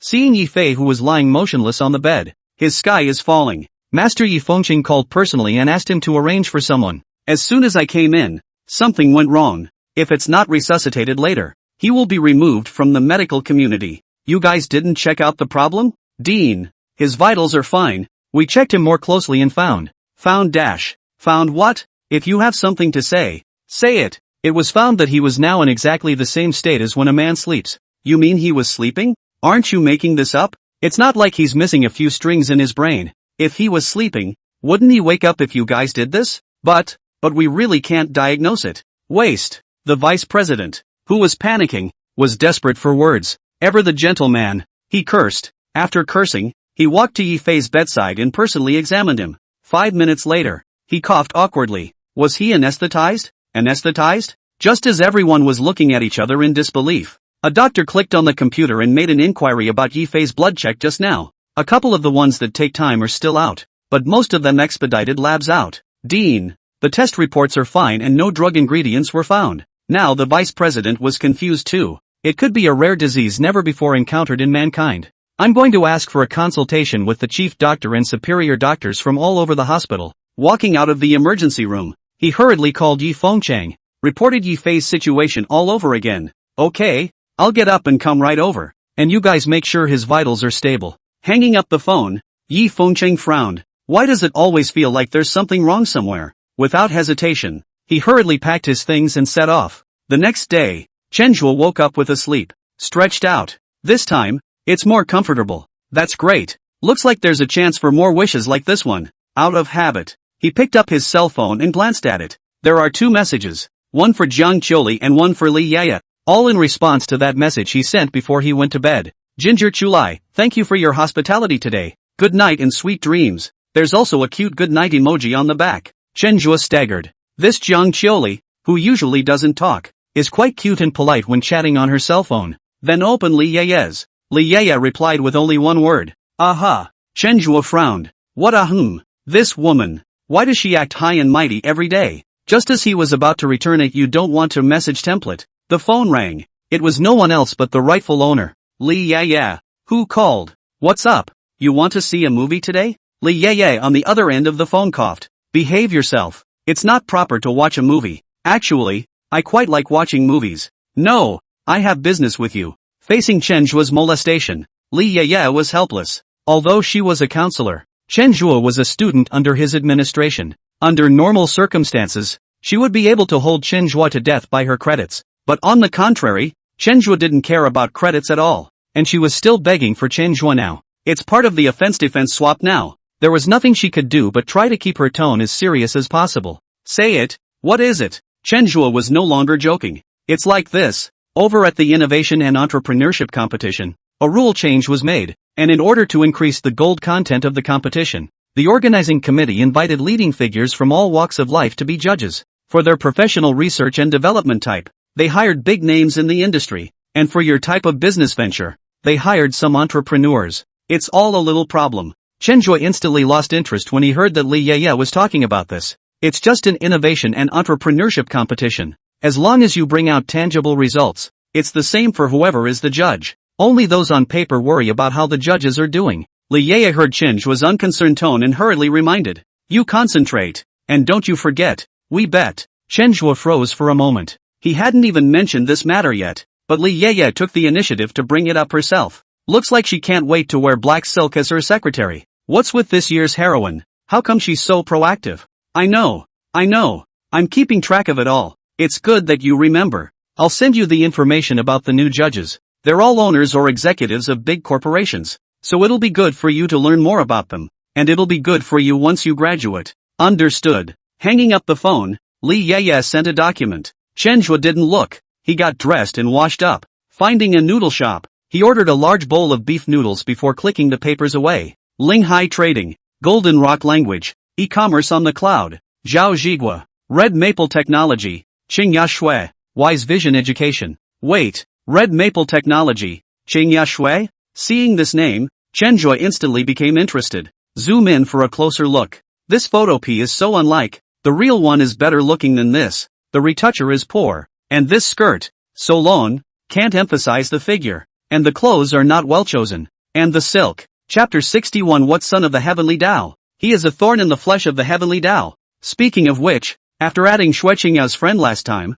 he said he'd go back and chat, but because of his offensive style of play, Qingya Shui seems to have a billion points of anger. Chenjue clicked on the chat box with Xue Qingya and casually sent a greeting emoticon over. Then start eating the noodles. 10 minutes later, a bowl of beef noodles was wiped out, and Chenjue opened his cell phone again. Xue Qingya didn't reply.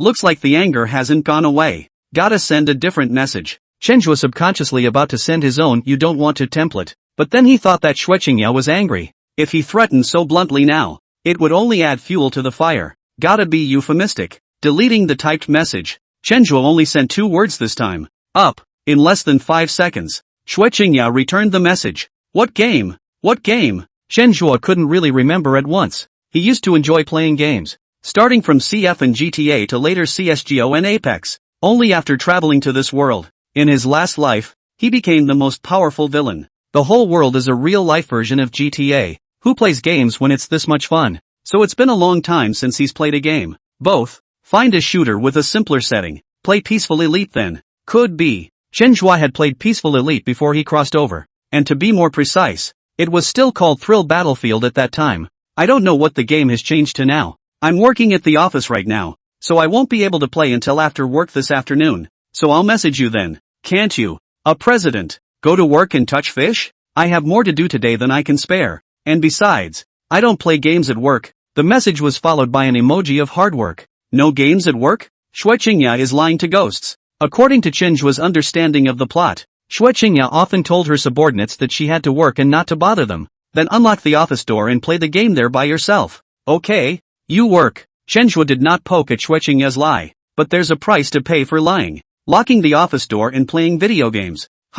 It's Sunday, and even the class schedule doesn't have any classes. He decided to go to Red Maple Technology to grab Xue Qingya. Other side. Wang Yan, the protagonist of my life as a contrarian entrepreneur. Fortunes are being told at the moment. After his last blind date party, he went crazy for some reason. Those live shot videos exploded all over the internet. Later, the Xue family took great pains to calm public opinion and suppress the matter, but the video had gone viral, and his reputation in the upper class was in complete disrepute. At first, he was angry. Being reborn in his first life, he knew very well that 9 times out of 10, this matter was done by the arch-villain Chenjue. He was eager to settle the score with Chenjue at that time, but the master's arrival calmed him down considerably. In his last life, Chenjue sent Ning Hao to beat him so badly that his cultivation was completely lost. Can't be so impulsive in this life. It has to be considered in the long run. After some scheming, he set his sights on Xue Qingya. All his conflicts with Chenjue were because of the female lead,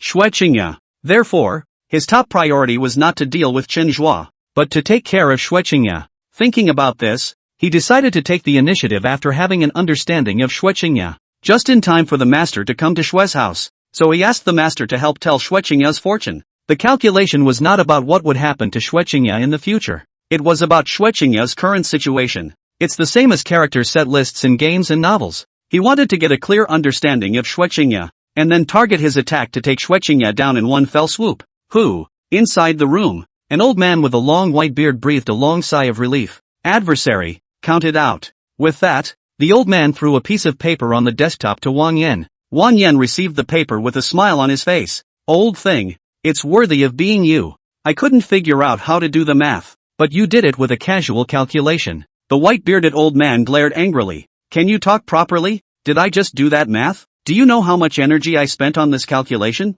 I won't be able to recover without 10 days and half a month. In that case, I was going to take you to the clubhouse to wash your feet. In that case, just saves me money. Wang Yen quickly slipped out of the room before the old man could react. Only the old man, who was furious and blowing his beard, was left behind. This disciple, what a waste of time. I was counting on him to give me old age, but it looks like I can't count on him anymore. So I have to find a new disciple. The old man let out a sigh with a joking tone. Then his face turned serious. This one called Chenhua. What exactly is his origin? I actually can't calculate any information at all. Could it be that he's even more heaven-defying than my disciple, a son of the heavenly Tao, or rather, an existence that's at the same level as the heavenly Tao? He was confused. After a lifetime of seeing things through and twisting other people's fates around in his hands, he actually needs someone like this when the dirt is buried up to his eyebrows. What he doesn't know is this. Chenhua was no son of the heavenly Tao. He was a thorn in the side of the heavenly Tao. Alas,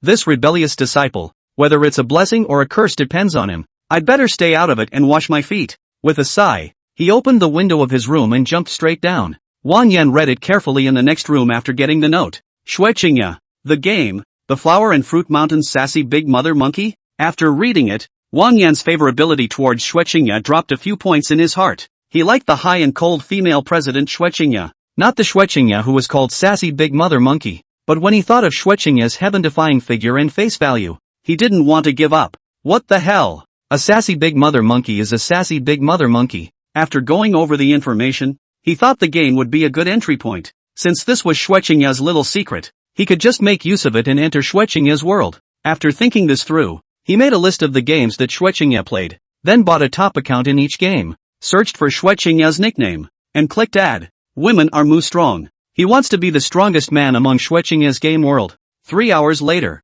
Chenhua appeared in front of Shwechingya's office door with a box of fried chicken and 2 cups of Coke. Originally, he couldn't come up, but he has good buddy Ning Hao. The Ning family and the Shue family had a good relationship, and the important security of the Shue family was basically handled by the Ning family. All the core figures of the Shue family knew Ning Hao. Therefore, under Ning Hao's leadership, he traveled unhindered all the way to Shwechingya's office door. Brother Chen, if the family finds out about this today, I'll definitely be disciplined. So hurry up. Chenhua turned his head to look at him. Can a man say fast? Don't worry, it's not a big problem. I'll do the job. Don't worry, you can go anywhere you want to have a little fun and come back to me in 5 hours. Ning Hao wanted to pull Chenhua away, but when he thought of Chenhua putting himself in harm's way and helping him get rid of the pervert Wang Yen, brotherly righteousness springs to mind. He's going to do both for his brother. He nodded and walked away without looking back. Chenhua looked at the gray office door in front of him, and the corner of his mouth lifted up a slight amplitude. Never play games at work, do you? Chapter 62, You're a lady president. You've got a lot of tricks up your sleeve. Using a little trickery, Chenhua opened the office door. There was a clicking sound. Shwechingya, who was wearing a white OL suit, thin flesh-colored stockings, white high-heeled shoes, lifting her legs, toes slightly hooked, holding a tablet, humming a song, shivering at the sound of the door opening. The tablet barely held. This feeling is like having a study session when you are leaning against the window with your cell phone is hiding it under the table to read a novel. When you get tired of looking at it, turn your head and look outside. Behind the window glass, the homeroom teacher is staring at you dead in the face. I don't know how long I've been staring. In that moment, the sky fell. Shwechingya was in the same mood now. It would be the death of society if his little secret was discovered by others and spread. It was as if she had been suspended in time. Her eyes wide as brass bells as she stared motionless in the direction of the office door. The door was pushed fully open. She was relieved when she saw that the person who walked in was Chenhua. Chenhua wanted to laugh as he looked at Shwechingya's panicked appearance. Who could have known that the high-cool female president who was out there strategizing every day would be like this in private? Chenhua came in and casually brought the door with him and unlocked it. How did you get in here? Shwechingya, who had returned to her senses, asked with some anger. She was really scared just now. Chenhua did not answer this question from Shwechingya. As the #1 deep love in Zhongjiang City, He knows very well that for a woman who is angry, the more you take her words, the more she will come. The best way to face such a situation is to be proactive. Take the initiative. I thought you said you never played games at work? Chenhua said as he approached and looked at the tablet in Xue Qingya's hand. Sure enough, the move worked well. Xue Qingya immediately hugged the tablet to her chest, not showing it to Chenhua, and her face was flustered, her cheeks still slightly red. The red was even more pronounced in the light of the sunlight cast in by the huge floor-to-ceiling windows, contrasting with the white old suit. It's like being drunk, slightly intoxicated. I'm tired from work and taking a break. Wait, you still haven't answered me. How did you get in here? The presidentess lives up to her name. It's not good to fool around by always grasping the core issue. It looks like this question will have to be answered. Chenhua put the fried chicken Coke in his hand on the desk. I apologize for last time, and as a token of my apology, I brought you fried chicken and a Coke. Only after Chenhua reminded her of this did Xue Qingya realize the fried chicken and Coke that Chenhua had brought. Eyes instantly lit up. This stuff, it's her favorite. Unfortunately, there were very few opportunities for her to be able to eat these in order to maintain her image in the eyes of outsiders. Well, I forgive you. It was almost lunchtime, and Xue Qingya was already hungry. The temptation of this fried chicken and Coke was more than she could handle. Very decisively, he forgave Chenhua. She put the tablet down and couldn't wait to open the box and go crazy with the dazzle. Chenhua looked at Xue Qingya wearing an OL suit, neat silk, and high heels, wildly flaunting fried chicken Coke in such a formal office. The corners of his mouth lifted into a smile. What do you mean? It's a contrast.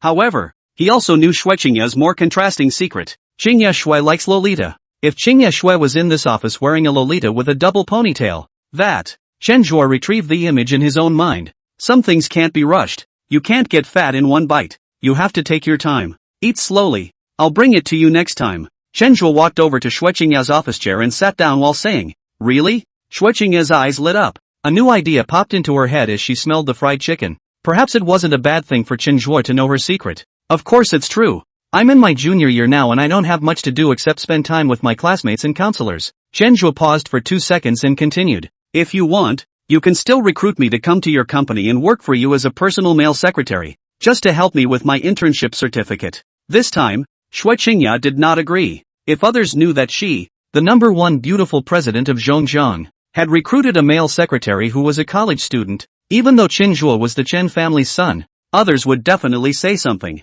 Doesn't your family have a job for you? A male secretary won't do. So if you really want to come, I can arrange another position for you, Xue Qingya said seriously. She really couldn't resist the temptation of a fried chicken burger. She took another bite of her little chicken leg and continued. By the way, in addition to fried chicken, you can actually have spicy hot pot, as well as kebabs, my favorite lamb kebabs, and stinky tofu, cumin baby potatoes, and, Xue Qingya talked about her favorite food as if she were a family treasure, and she couldn't finish talking about it once she opened her mouth. Even a high-spirited scumbag like Chenhua couldn't listen. Final breathless reply. You're so fancy, Qingya Xue. After the fried chicken was finished, Xue Qingya drank the last small half cup of Coke in one gulp. Carbon dioxide coursed through her gut. Hiccup. Eat up. Xue Qingya touched her little tummy, satisfied. Chenhua looked at Xue Qingya's appearance and asked curiously. Hi cool female president. Your office floor-to-ceiling windows are so big. Aren't you afraid that people will see you eating fried chicken in the opposite building? Xue Qingya smiled faintly. How can that be? I had these windows custom made. You can see out of them on the inside, but you can't see in from the outside. Oh, and such good glass. Chenhua looked at the huge floor-to-ceiling windows in front of him, and nodded with with interest, approval. That's, no one can know my secrets. Xue Qingya patted her chest confidently. After saying that, she realized another problem. By the way, how did you know? Didn't you say last time that you'd tell me when you got back? It counts. Calculated? How? It's just fortune-telling. You know, the Wang Yan that your Xue family hired for you. Doesn't he know how to tell fortunes? He's just an elementary school student in front of me. Chenhua made it up with a serious face. Really? Xue Qingya was astonished. She had seen Wang Yan's miraculous fortune-telling skills. At that time, when Wang Yan performed for a dozen or so people from the Xue family's core, there was not a single person present who was not amazed. Now Chenhua actually said that Wang Yan was an elementary school student in front of him. How powerful must Chenhua be? Of course it's true. How else could I know your game ID? Xue Qingya thought that she was usually so careful. It was impossible for Chenhua to learn about this matter through other channels. It really seems like the only reason that makes sense. Then Chenhua is a master. You're really good. Can you tell me when I'm getting married and to whom? Sure. Chenzhuo reached out and pinched. Figured it out. You'll be married soon. Can't figure out who. He's kind of special, but I can tell. He'll be playing games with you. Playing games with me? Xue Qingya was happy to hear this result. She was afraid the family would put her somewhere she didn't like. If the other person can play games with them, it must be their favorite. An ill-concealed smile appeared on her face at the thought. Whispering to himself, "That's good." Chenzhuo took out his cell phone and said faintly, "Well, as promised, you've had your fill and we're going to play a game together." Chapter 63, the highly cold female president who was puffy and looked like a little hamster. Good. Xue Qingya gently nodded her head, then glanced uneasily at the office door. Took the key over and unlocked it a couple more times. A moment ago it was just her playing the game alone. Now if someone comes in and sees the lone man and woman hiding in the office playing games together, then she's all screwed. She was a little more relieved when she heard the door to her room rattle with several consecutive turns of the lock cylinder. Well, let's team up together. She walked back to her desk and looked Chenzhuo in the eye and said, "Only." She saw intense dislike in Chenzhuo's eyes. "What? What's wrong? No, you really believe what I just said, don't you? I'm now somewhat skeptical about how you became president." Chenzhuo paused for a moment and changed his expression to one of dawning realization. "I remember. You were put in by your family. Young man or too young? Ha?" The Xue Qingya people were dumbfounded. "What's wrong with what you're saying?" Chenzhuo pulled his chair a little closer and continued seriously. "Do you really believe that I was fortune-telling? You're a female president, in charge of such a large technology enterprise, and you actually believe in fortune-telling. When this is told, I'm afraid Red Maple Technology's stock price will plummet."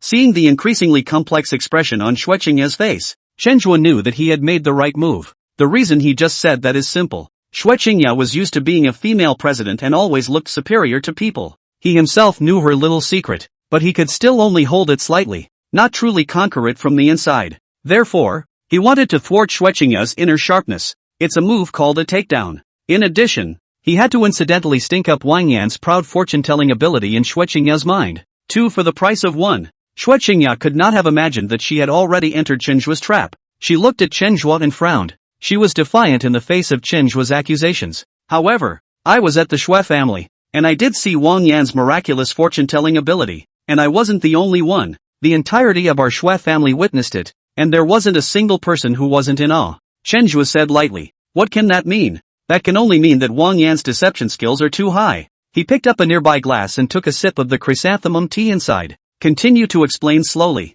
"The so-called fortune-telling is just a matter of having a difference of information through which to make money, or make something else. Look, just now when I said that your game ID was calculated by my fortune-telling, you believed me and asked me about my in-laws. Aren't you waiting for me to reap the rewards?" Xue Qingya's eyes widened as she tried to understand something. "As if." "Yes, it's not as if. It's just like this. Look at the way Wang Yan went crazy in the fellowship. Does he look like any master? Your Xue family, you were just tricked by him and his master." Chenzhuo continued to deepen the notion that Wang Yan was a liar to Xue Qingya. "Also, they, master and disciple, rely on deception to draw close to your Xue family, molding their identity as masters, and then trying to get the Xue family to arrange for you to marry him, and by the time you give birth to his child, even if you find out that they're frauds again, it will be too late. When the time comes, you'll be caught between Wang Yan and the Xue family, inside and out. It's tragic to think about." Chenzhuo understands generation. When it was said earlier that the Xue family had all been cheated by Wang Yan, Xue Qingya hadn't felt too much, and was only a little surprised. Now that she heard the picture Chenzhuo described to her, she instantly panicked. If that was the case, she might as well be dead. "Wait, how do you know all this?" In the midst of the panic, Xue Qingya still stabilized her rationality as a female president and seized the source to ask. Chenzhuo took another sip of chrysanthemum tea and said, "It's simple. I actually investigated you before this." "Investigation?" "Yes, investigate." Chenzhuo sipped the tea while looking at Xue Qingya with interest. "What are you investigating me for? Is it like in the novels? You dash." Xue Qingya's eyes were complicated as she looked at the man in front of her who had forcibly taken her first kiss and knew all her secrets. All sorts of thoughts came to mind. This man, the face seems to be pretty good. Knowing her secret, she even brought her fried chicken and Coke. Seems pretty good, only too strong. No, too strong. He actually threatened himself and forcibly kissed himself, and if he got married in the future, wouldn't he have to do whatever he wanted to him? No, absolutely not. She herself was a famous strong woman in Zhongjiang City and was the female president of Red Maple Technology. "You might as well put this away. It's not going to work out between us." After hesitating, Shueqingya's tone became firm. Chenhua sighed inwardly. Seeing how Shueqingya's expression changed just now, it should only be the last step. This female president, she's just hard to get a hold of. Instead of showing the regret in his heart, he blankly glanced at Shueqingya. Have you been reading too many tomato novels? Ha! I investigated you because I participated in the college student innovation and entrepreneurship competition and made it to the finals. And you were a judge, so I wanted to have a preliminary understanding of you. I didn't expect that a random investigation would lead to such a great discovery, Chenhua said lightly. Shueqingya's small face, which was still slightly red and slightly drunken looking just a moment ago, brushed all red like a red Fuji apple. She couldn't wait to find a crack in the ground. What was all that he had just said? Alas! I didn't realize that Red Maple Technologies' high-strung beautiful president was actually a love brain who likes to read novels. Shueqingya was looked at by Chenhua. All of her little secrets, except for the last bit of her dressing style, were seen through by Chenhua. She broke her defense completely. Me? I'm a 20-something girl who likes to read some novels, play some games, eat some fried chicken and drink some Coke. What's wrong with that? And will you stop drinking my cup of tea? Shueqingya puffed up like a small hamster with food stuffed inside its mouth. With that cute look, Chenhua was going to burst out laughing. Ha ha ha, no kidding you. Don't get you mad. I'm just being kind. Don't you think you're in danger now? You know, I'm just a college student. Chenhua turned his words around and once again took control of the initiative. Wait, yeah, how did you investigate that? Shueqingya's heart was in turmoil, and he was at a loss for words when facing Chenhua. Except for the customized OL suit on her body, there was no place that looked like a high-flying female president. Chenhua took another sip of chrysanthemum tea and said lightly, "It doesn't matter how I found out. What matters is how to keep more people from finding out. And I can tell you that I found out through the game. And all your game accounts are in danger." A gamer tag? I knew it. I must have added too many friends lately. No, I'll have to play on a new batch of accounts. Shueqingya muttered to herself there, her speed of speech getting faster and faster, and it was obvious that she was completely flustered. Chenhua continued, "Indeed. Why don't I switch with you and you use my identity to sign up for an account and give me all your previous accounts to use?" Shueqingya's eyes lit up. She was worried about finding her ID. While she could buy game accounts as easy as drinking water with her financial resources, she wanted game accounts that wouldn't reveal her identity, and that was difficult. And since Chenhua knew her secret, she didn't have to worry about the original number master knowing her identity at all. Everything becomes easier. Really? Thank you. Next time, if you have any requests just say it. As long as I can do it, I'll try my best to fulfill them. Chapter 64, Top-Notch Perspective? I thought of happy things. Trying to meet? It's kind of fun. Soon. Chenhua took his identity information and registered accounts for all the games that Shueqingya often played. And Shueqingya also sent her account information. All of it, to Chenhua. By the way, there's a person today, who added all my account's friends. All the games? It's not you, right? Shueqingya asked suspiciously. Of course not. Adding your friends from all over the platform? You'd have to be careful then. I'm getting my messages from your gaming buddies. Chenhua was flirting with a serious face. Shueqingya nodded solemnly. Okay, I'm not adding any more friends. Before Chenhua came, she saw that this person had strong segments and strength in various games, and she was ready to agree. Now that she heard Chenhua say this, she was in a state of fear. Luckily it wasn't added. If it had been, it would have been one more person to threaten her. Chenhua nodded. Just add me. Aha. Soon, the two accounts were friending each other in all some of them, with Chenhua beside her. The name Shueqingya gave herself this time was much more subtle. It's called, Hot Dry Noodles Dare to Sell for $8. How about this? Does this nickname look like a guy? Now,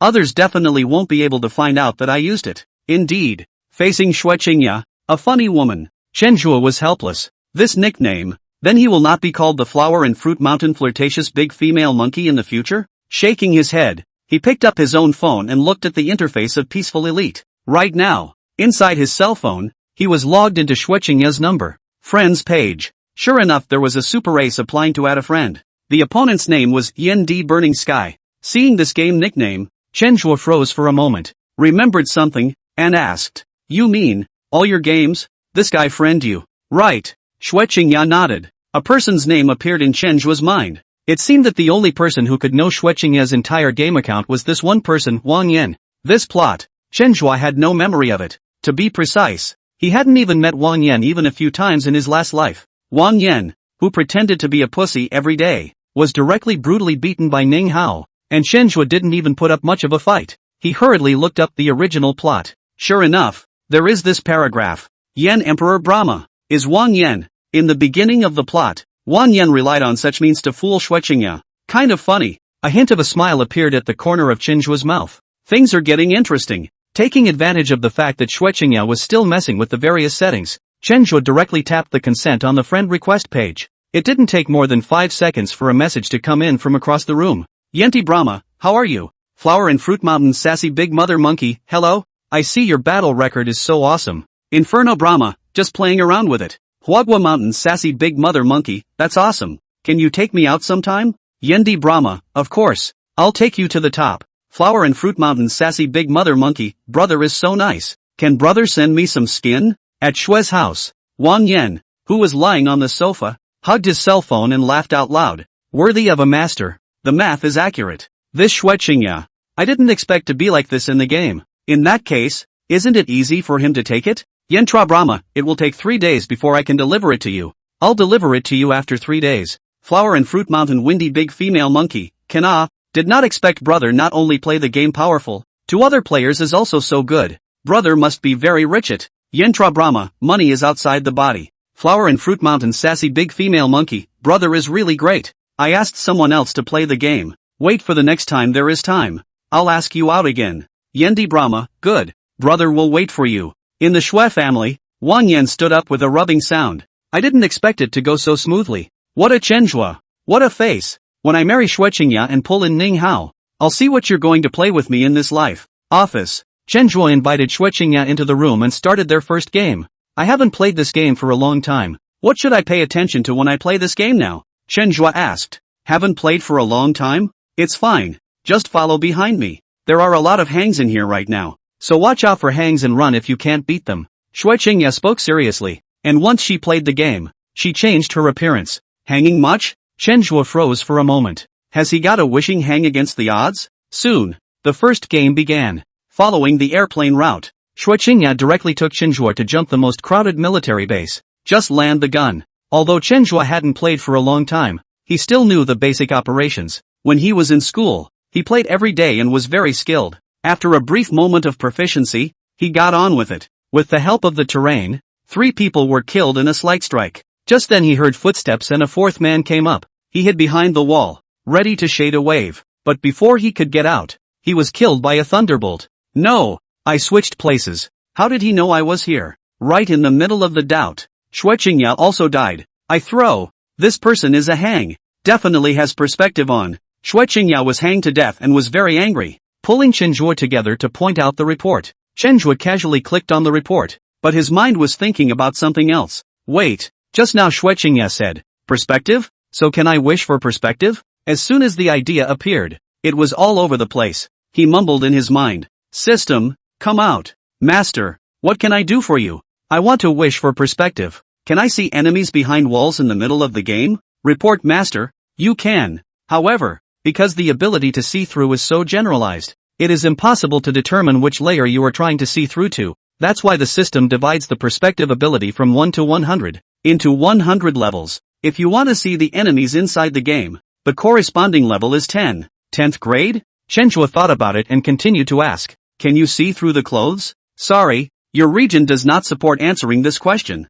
Chenjua, can that level 20 look good in clothes? Level 20 will see right through the skin, so it counts as being able to see through clothes. Where's the 5th grade? Can't. After asking these 3 questions, the corners of Chenjua's mouth raised in a smile again. The answer to the first question is now clear. How is this skill used? Can it be invoked at any time? Yes, but he's on by default, so if you don't need it, you'll need to turn it off yourself. Chenjua thought about it. In the end, I chose to make a wish. Okay, then I'll make a wish. I'll get the ability to see through people at level 10. Ding! The wish was successful. The wish is in effect. Ding! Your opponent's protagonist, Wang Yan, receives a wish 10-fold blitz, and he'll receive a 100-fold perspective skill. Chenjua froze for a moment. 10 times up? Straight to full level? Wang Yan has more luck than Yifei. What will be the effect of 100 times perspective? Reporting to the master. 100 times perspective will be able to see every detail of the human body, including the details of nerves,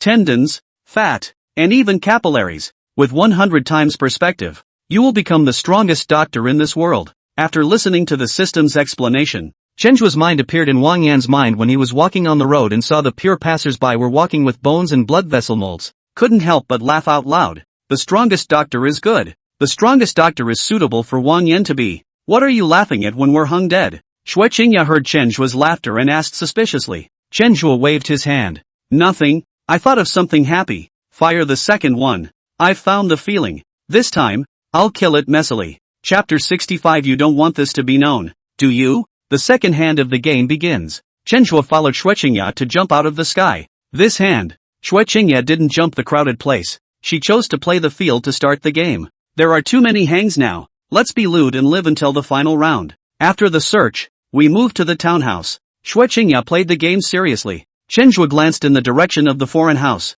Niet. A man is flying in the sky. This is not even acting anymore. Playing with the peaceful elite as CF. No go. The ocean house has a hang. Chenjua said indifferently. Good. Xue Qingya subconsciously nodded her head. It took a couple seconds before she responded. No, we're in K-Town. Half a map away from the townhouse. How did you know the townhouse was hooked up? Chandra, because I have hang-ups too. I heard it. You heard that? You're not kidding? Xue Qingya, still puzzled, clicked on the map and glanced at it to make sure she hadn't misremembered the location of K-City before continuing. Can you hear it from this far away? I know. You're teasing me, aren't you? The corners of Xue Qingya's mouth inadvertently lifted into a smile as she maneuvered her game character into the car on the side of the road while continuing to speak. Let me tell you, I'm not a grade school student to be fooled by you so easily. Also, can you stop snubbing me like a grade school student? I'm a female president. Then you're pretty smart. Chenjua was speechless. No, he told all those falsehoods and made up stories,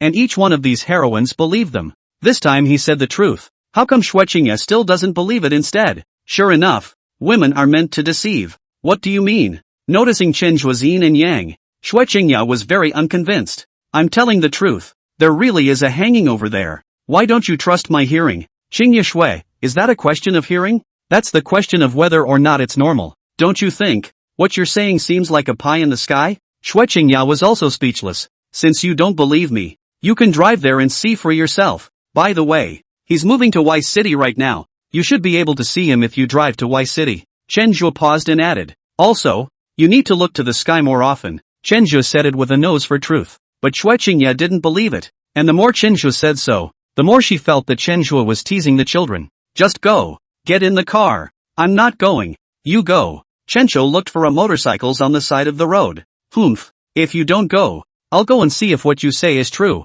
Xue Qingya held her breath in her heart as she quickly drove in the direction of Y City. 4 minutes later, she was a box. No. Why is this person flying in the sky? Are openings this outrageous now? Xue Qingya died without even seeing anyone. By the time she saw her big brother who was dancing in the sky, she had turned into a box. Exasperated with her, she wrote a small essay report in 10 seconds. And there are quite a few others who have suffered the same as her. Everyone is watching the battle and clicking report. Ilua Xiaogang, CF's big brother how to call over? Half a minute later, big brother was stuck in the air, motionless, looks like it was forced offline. The breath in Xue Qingya's heart only came out. Then something horrible occurred to her. What Chenjua said was actually true. Wait, you can really hear the movement of the townhouse enemy in K-Town? Of course it's true. I still don't believe it. You're not going to turn it on, are you? Chandra, you're right. But unfortunately, do you have any proof? I'm playing right next to you, whether I'm open or not. You can't just come over and see for yourself.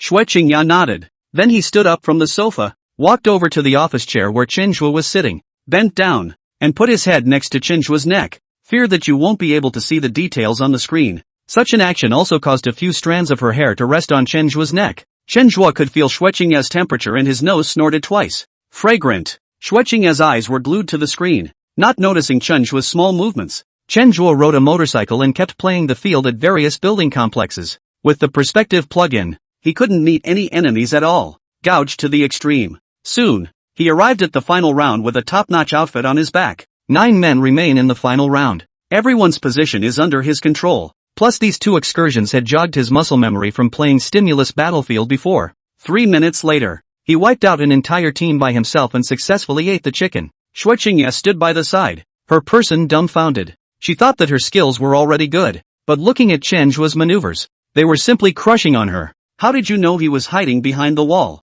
Chenjue, of course I listened to it. Now you believe it. don't you? Shui Qingya very much didn't want to believe it, but the truth was right in front of her. She had to believe it. Chencho is a pastry hand. Next, the two fired off a few more hands. After seeing Chenjua's divine operations time and time again, Shui Qingya slowly was submissive to Chenjua. If Chenjua told her to go east, she definitely didn't dare to go west. And with Chenjua at the helm, the two ate 5 chickens in a row. Shui Qingya was shocked. It's so cool to play games with you. Big brother, bring me back next time. Under the excitement, Shui Qingya even pampered Chenjua. Chenjua looked at Shui Qingya's face of adoration and the corner of his mouth raised a smile. That's it. The second step is reached, he said faintly. Depends. I'm going to be busy with the innovation and entrepreneurship competition lately, so I don't have much time to play. Shui Qingya immediately stood up and said, it's not just the innovation and entrepreneurship competition. I'll talk to a few other judges then and give your project a high score. What is your project?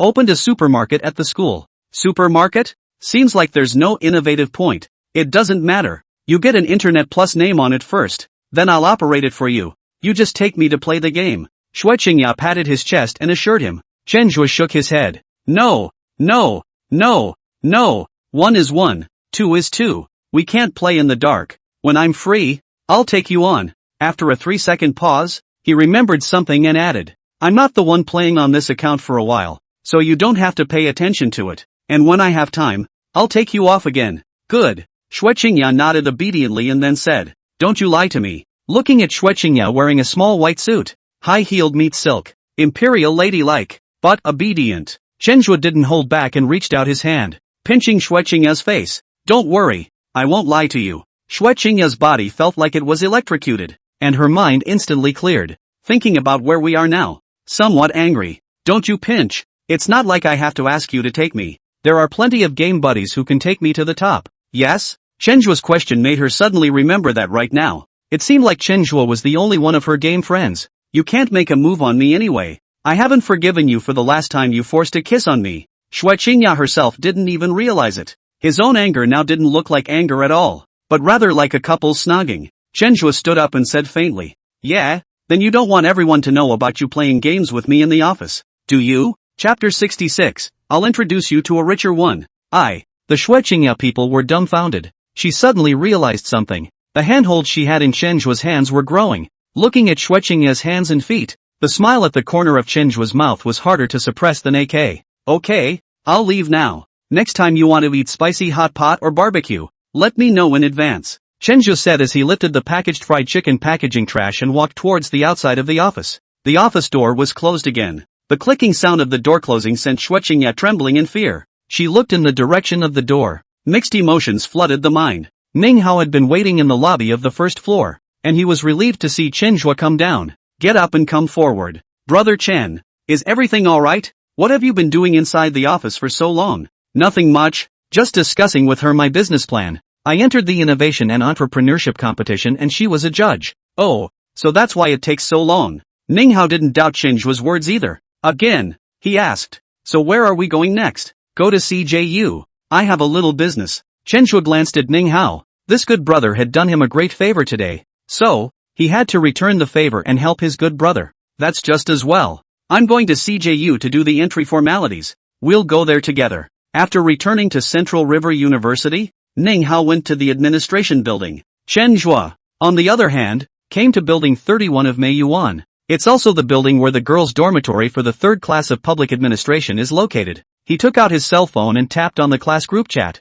finding a familiar name inside the group members. She is Ning Hao's wildly licked online love interest, Zhang Lingling. Are you in the dorm? Zhang Lingling, who was vacuuming her socks in the dormitory, saw this message, and in her eyes was an ecstasy that she couldn't hide. She replied immediately, come down. I'll meet you downstairs in the dormitory. This message from Chenjua made Zhang Lingling almost fail to hold back her laughter. She held back so that her roommate wouldn't know. Grabbing a mirror, she briefly looked at her makeup for the day to make sure it was okay. Putting on his boots, he ran quickly down the dormitory stairs. Running out of the dormitory building and seeing Chenjua really standing at the door, her heart was about to jump out in excitement. Chanzhou Bansuk. After running to Chenjua, Zhang Lingling panted heavily. Slow down. There's no rush. I have something I need your help with. Chenjua said indifferently. Ha? Zhang Lingling froze for a moment. Why was this syntax so familiar? She usually says that to her licking dogs. There's a cycle in heaven. Is it her turn to be a lickspittle this time?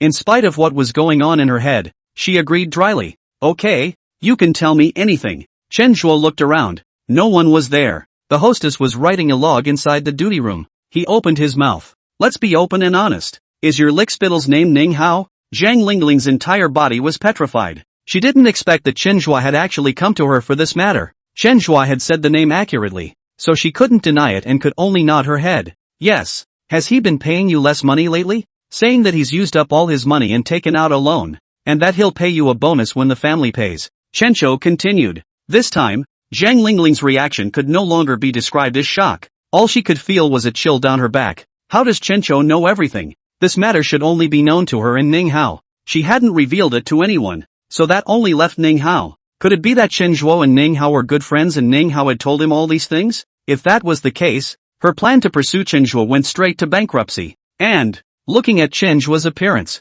it was very likely that he had come to find trouble with her. She steadied herself and adjusted her breath, trying not to let her voice tremble. Yes, what's wrong? We're in a normal relationship. Chen Zhuo laughed. Relax. I'm not here to pick a fight. I know you're in a normal relationship. Isn't he broke now? He can't provide you with financial value anymore, and you have to go through the trouble of coaxing him. How exhausting would that be? Now, Zhang Lingling was even more confused. No, how Chen Zhuo's every word was unexpected to her. She was relieved, though, as long as she wasn't here to pick a fight. She couldn't afford to pay back the money Ning Hao had given her to use during this time. Chen Zhuo continued. My advice is that you don't have to wait for him to get rich. Just give up and I'll introduce you to a richer one. Ha! Zhang Lingling only felt that her messed up worldview as a scum girl was not considered messed up in front of Chen Zhuo. What's this all about? How is it? Heartwarming. What I can tell you is that as long as you coax him, the money you get is definitely more than what you get from Ning Hao's hands, and it can even help you realize financial freedom in this life. Chen Zhuo drew up a pie for Zhang Lingling. Scumbags like Zhang Lingling have a clear head. She was indeed heartened, but asked anyway, why are you giving me this? Why? Because this brother of mine lacks love and has some physical defects. He's also a dog licker, and the goddess he licked ran off with some other guy, and he's broken inside. So I'm looking for someone to fill the vacant place in his heart. Zhang Lingling blankly glanced at Chen Zhuo. I mean, Banshee, I'm not like a normal college girl, so can you stop trying to trick me with such a fake excuse? I don't have to lie to you. In the face of skepticism, Chen Zhuo continued to flounder in a serious manner. Did you swipe a man's sultry dance moves at a high-end reception on Shakeology the other day? Zhang Lingling nodded. Swiped it, but I can't search it now. He's the one I'm going to introduce you to, and you can tell how deeply hurt he is by the way he's drunk and out of it. Besides, if his family can keep this kind of heat down, stone grain can't be bad, am I right? Zhang Lingling thought for a moment, but finally nodded her head. Indeed, when you connect the dots again and think about it,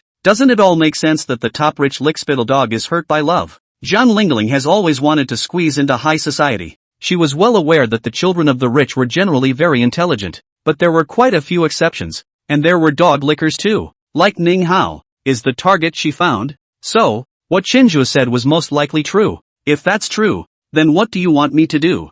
I need you to top the goddess in his heart. Do you play Peaceful Elite? A little. Okay, I'll give you an account with his friends. You can ask him to play the game with you when you're free. Remember, be a little bit more high and cold. He's a person who likes to lick, and can't find the feeling of being in love without licking. Okay, I'll try. Zhang Lingling thought about it for a moment, and it seemed like this matter had no loss for her. It doesn't take much except a little time, and she agreed. Then, Chen Zhuo logged on Zhang Lingling's cell phone to the account of Huaguo Mountain's sassy monkey. This one called Yen Di Brahma is him. Remember, don't voice or video with him. He now one thinks that this number is the goddess he licked before. You have to do a good job of camouflaging. Also, he's very rich. His biggest hobby is spending money on goddesses. You don't have to be soft to ask him for money. He has a big family. Tens of millions of dollars are small money to their family. Also, if anyone else invites you to play the game, just say it's not in person. Chapter 67. This is the self-cultivation of a scum girl.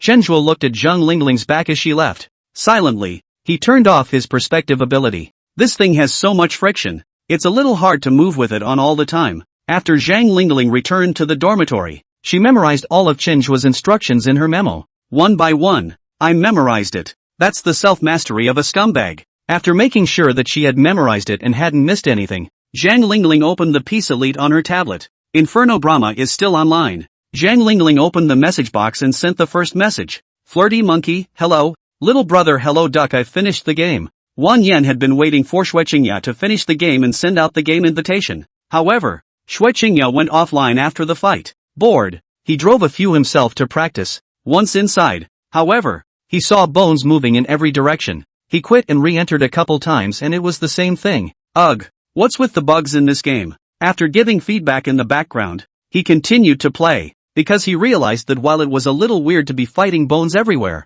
he could actually see what the enemy was doing on that side of the map. This is simply a game benefit. There's no such thing as a hangman's existence. If you're playing with Xue Qingya, this bug hasn't disappeared yet. That taking a sister to the top is not simple. When he thought of Xue Qingya adoringly pampering himself, he was very pleased. He waited for a long time, but Xue Qingya did not come online. Looks like I won't be able to take my sister to the top today. What a shame. Just as he was about to exit the game, the message box flashed a red dot. It's Xue Qingya. He excitedly clicked on the message box, and when he saw the message from Xue Qingya, the corners of his mouth were even harder to suppress than AK. Sure enough, he was on the right path. Inferno Brahma, yes, yes, want to play together now? See my segment. I'm pretty good. Wang Yan was full of self-confidence. Now, he has a perspective plug-in bug in his hand, and eating a chicken is simple. Zhang Lingling looked at the message sent by Wang Yan. A small smile also appeared at the corner of his mouth. As a veteran scumbag,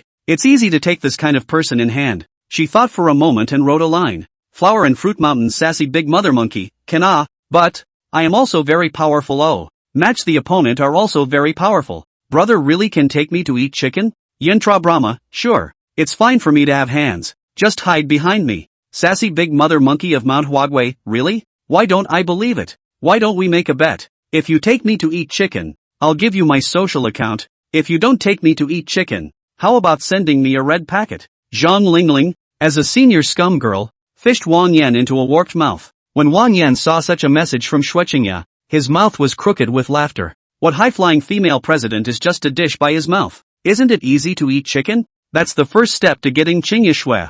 Yendi Brahma, I'll take your social account then. However, can you change your ID? This name, it looks awkward. Flower and Fruit Mountain sassy big female monkey, of course. I took this name because those stinky men harass me every day. Since brother asked for it, I'll change it. 1 minute later, the sassy monkey of the mountain of flowers and fruits has become No Cilantro. Inferno Brahma, that's a much better name. Let's start the game. Wang Yan doesn't usually play these games. He thinks everything from mobile games to 3A masterpieces are crap. Video games, whereas real games are fun. So, he's not very good at it. Even with the perspective skill bonus, he fought a tough fight. You can only live with one. And sometimes when you see someone behind a wall, you rush up to the gun, get the go-ahead, and get killed. After 6 fights, he finally got his chicken. Who? Yendi Brahma, my cell phone is a bit stuck and I can't get through. Can you send me your micro signal now? No cilantro, chicken version okay. Brother, Zhang Lingling has 3 micro signals. One is for school home use. One is for hanging out. There's another one that specializes in relationships. Each one has a different style of friend circle. She sent her microphone, which she uses exclusively for relationships. Wang Yan looked at the micro signal sent by Xue Qingya. Very smug. I knew it. For me, it's all about having hands. He hurriedly searched and requested an ad. Wang Yan requests to add you as a friend. Zhang Lingling chose to prohibit the other party from looking at her friend circle and then agreed to the friend request. Flower sleeps through your friend request. Wang Yan, hi, I'm glad to add you as a friend. Wang Yan, pretty much. Not 6, but 5 as well. Flower sleep not wake up, however. We started but bet oi but gave the micro signal. Brothers 5 red packets it. Flowers can't sleep. Brother look at the hair on the line. How much money is not important. I just want a brother and attitude. At the back, it was followed by a quill emoji. Zhang Lingling, as a high-segmented slag woman, coaxed Wang Yan to be happy. Wang Yan thought of the high-cool female president Xue Qingya talking to herself like this on the internet. Just couldn't help but laugh out loud. Xue Qingya definitely doesn't lack money. It seems like she really just wants an attitude. There's drama behind her. Although Xue Qingya doesn't lack money, I can't be stingy. If I send less, it will definitely affect my image in her mind. Thinking about it a little bit, he transferred 518,888 directly. Zhang Lingling looked at her cell phone. The number transferred by the other party froze. She is a high-end scum girl though she often fools around with rich kids' money. But the first time you chat, you just send almost 100,000 red packets of rich kids. How ho-hum it must be. Sure enough, Chenhua didn't lie to her. Good banshee. This is truly a divine banshee. The gloom of not chasing Chenhua and still being known by Chenhua as a scum girl was swept away at this moment. Zhang Lingling could wake up laughing in her dreams today. She adjusted her mood and sent a message. Flower sleepless. Wow. I see my brother's attitude. Brother, next time you want to play a game, make sure you call me yo. Wang Yan, ha. I'll give it to you as pocket money. If it's not enough, then ask me for it. This message Wang Yan sent with a smile. What was meant by a son of Qi? What was meant by a domineering president? This moment materialized. Zhang Lingling returned a thank you emoticon made from her own photo. The money was then transferred to his own WeChat Big. Find Chenhua inside your WeChat friends. Eat water and don't forget to dig a well. What's more, this game account was still Chenhua's. Chenhua had the capital to hold her completely. So, she transferred $50,000 to Chenhua. There was also a message posted below. Thank you, Banshee, for helping me find true love. Chapter 68 Top-Level Perspective. Wang Yan was scared to piss. Chenhua was currently sitting at the cash register of the supermarket, simulating the newly launched membership system. Jiang Qiuli obediently sat next to her and watched. Chenhua had said before that the supermarket's new membership system would be given to her to operate. So, she learns the hard way. In the past 2 days, a number of public administration free students have already come to buy things with their membership cards. Ding dong. Just as Chenhua was checking the membership sales data, his cell phone vibrated. His cell phone notification permissions are adjusted so that general messages are not alerted. Puzzled, he took his cell phone out of his pocket. Open it. Lingling Zhang initiated a transfer for you. Please check. What does that mean? He clicked on the chat box with Zhang Lingling. When I saw the sentence thank you, Banshee, for letting me find true love sent by Zhang Lingling, I was shocked to see that the words thank you, Banshee, for letting me find true love were sent. He reacted immediately. Not bad for a top scum girl. That's just efficient. He was not polite and accepted the $50,000 that Zhang Lingling transferred to him, and then returned. You're welcome. Come on, do well. Jiang Qiuli, who was sitting next to Chenhua, was originally looking at the computer screen, and when Chenhua went to play with his cell phone, her line of sight unconsciously moved to the phone as well. After seeing the series of zeros after the 5, she was shocked, and she was even more shocked to see that the one who sent this transfer was Zhang Lingling, the scummy girl she had warned Chenhua to stay away from last time. Her eyes were wide as ping-pong balls.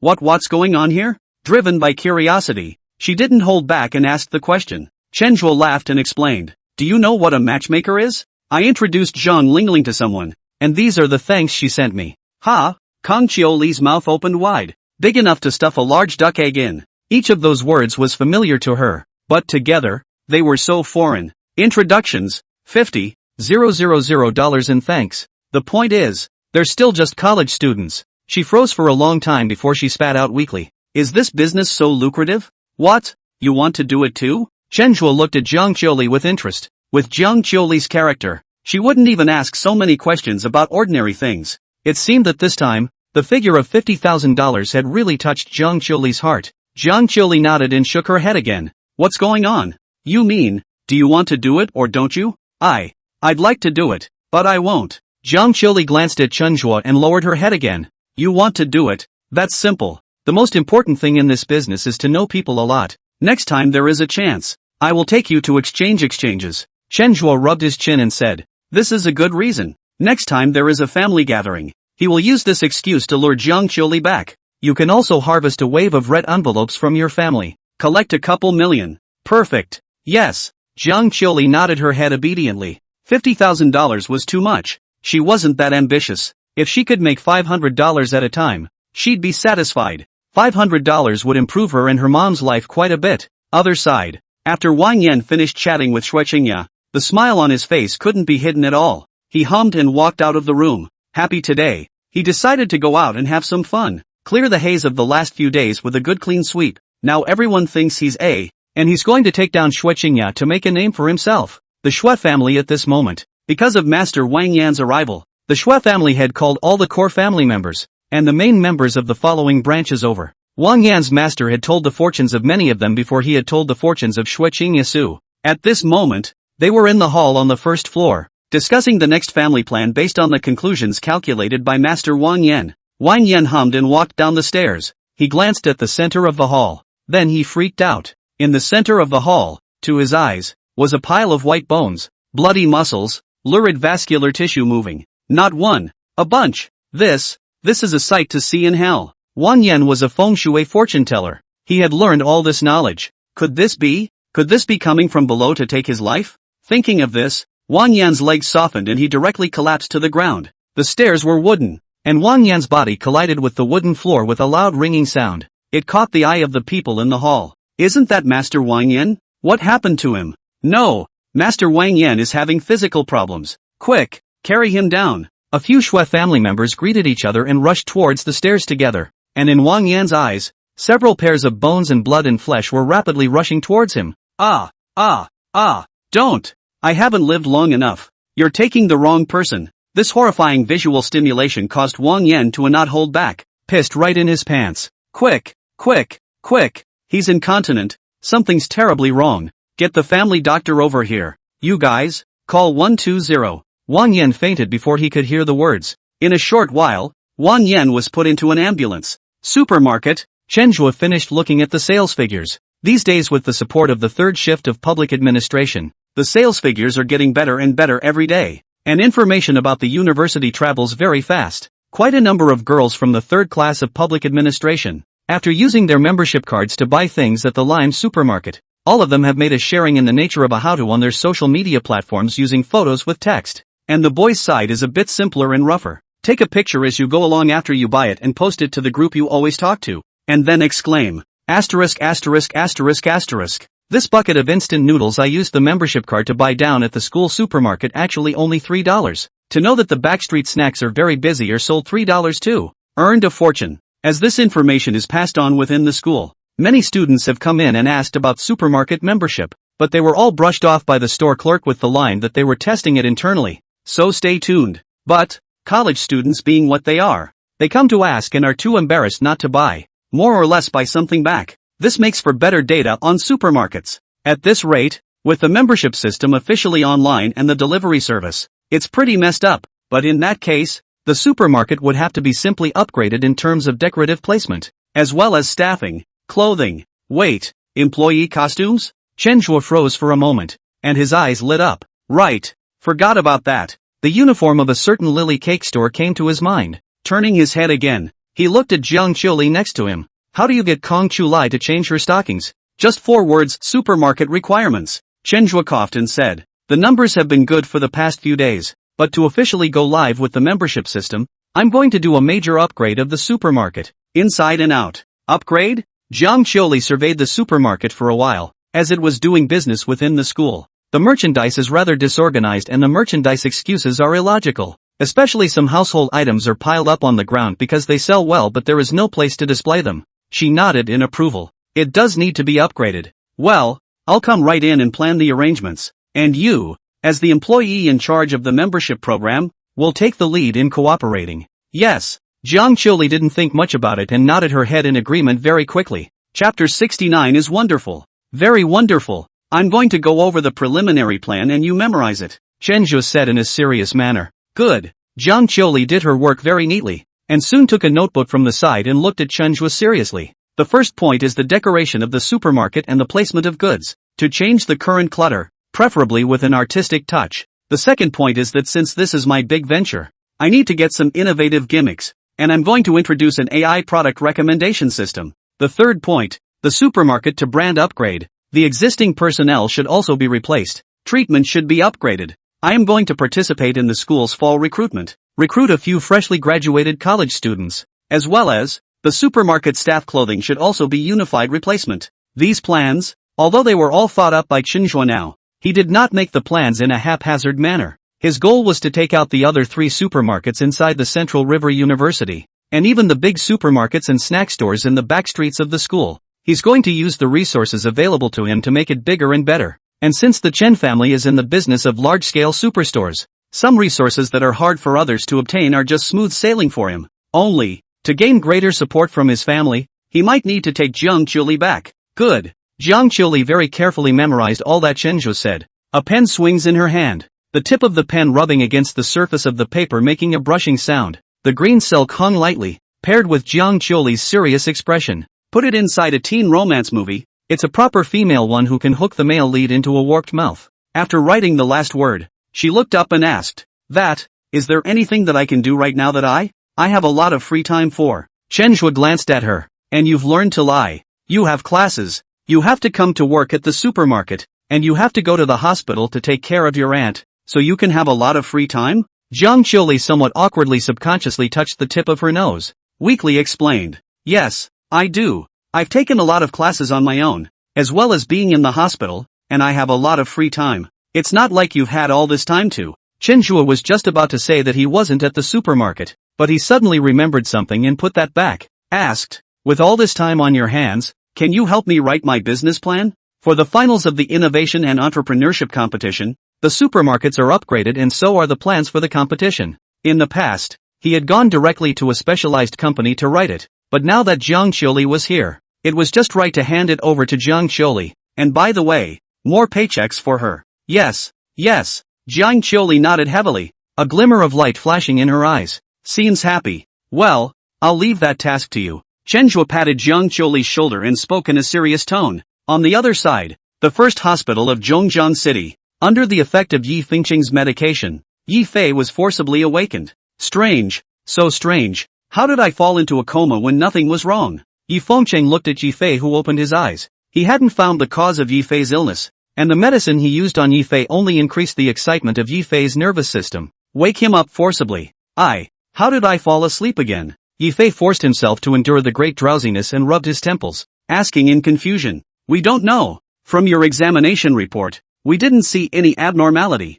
I took your pulse and checked it. I didn't see any abnormality either. To be more accurate, this state of yours is called sleeping. I'm really sleeping? No way. No way. How can a normal person sleep for 24 hours at a time? The doctor next to him glanced at Yi Fei and muttered under his breath. Is there a possibility that you're not normal? Yi Fei's nervous system was now in a state of high excitement. Therefore, although it was a whispered mutter, Yi Fei still heard it clearly. What did you say? Yi Fei was so upset that the scene where Chenhua brought Jiang Qiuli and Li Yeye and took pictures in the private home theater appeared in his mind again. Why? Why is Chenhua so free out there? And he either sleeps or sleeps every day? And now to be told inside the hospital that you are not normal. I don't get it. Ahem. Li, you're out. And all of you, too. The vice president, who was standing next to him, saw that something was wrong, greeted all the paramedics on the scene. Only 3 people remained at the scene. Yi Fei, Yi Fengqing, and this vice dean. The vice president said,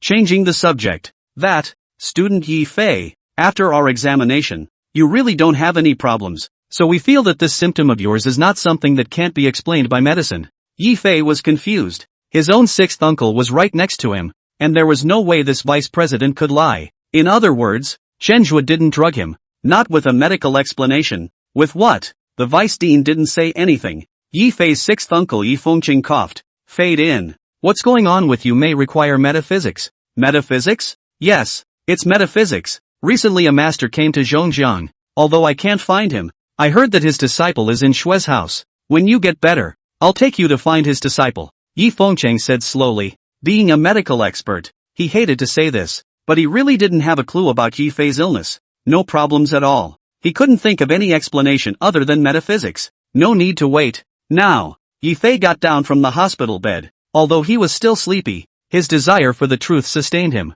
Okay then. 10 minutes later, the vice dean drove the car, with Yi Fei and Yi Fengqing sitting inside, out of the underground garage and towards the entrance. Just as they drove out of the hospital gates, an ambulance, lights flashing, drove up on them. One in, one out, 2 cars rubbing shoulders. Master Yi, it's not that we don't want you to see Master Wang Yan. He did have a little accident just now, and it's not convenient for him to see anyone right now. Half an hour later, in the Shui family, the 3 of them, Yi Fengqing, received such a reply from the head of the Shui family. After Master Wang Yan returns, I'll be sure to tell you first, and you can come over then. The Shui family head didn't say anything about Wang Yan going crazy. Something as big as this has to be kept secret. He had given orders that no one present today could reveal a single word. The Shui family master spoke sincerely. Unlike a lie, Yi Fengqing was not in a good position to pursue the matter any further, only to take Yi Fei away. We can only continue to observe for now. I'll be in Zhongjiang for the next few days.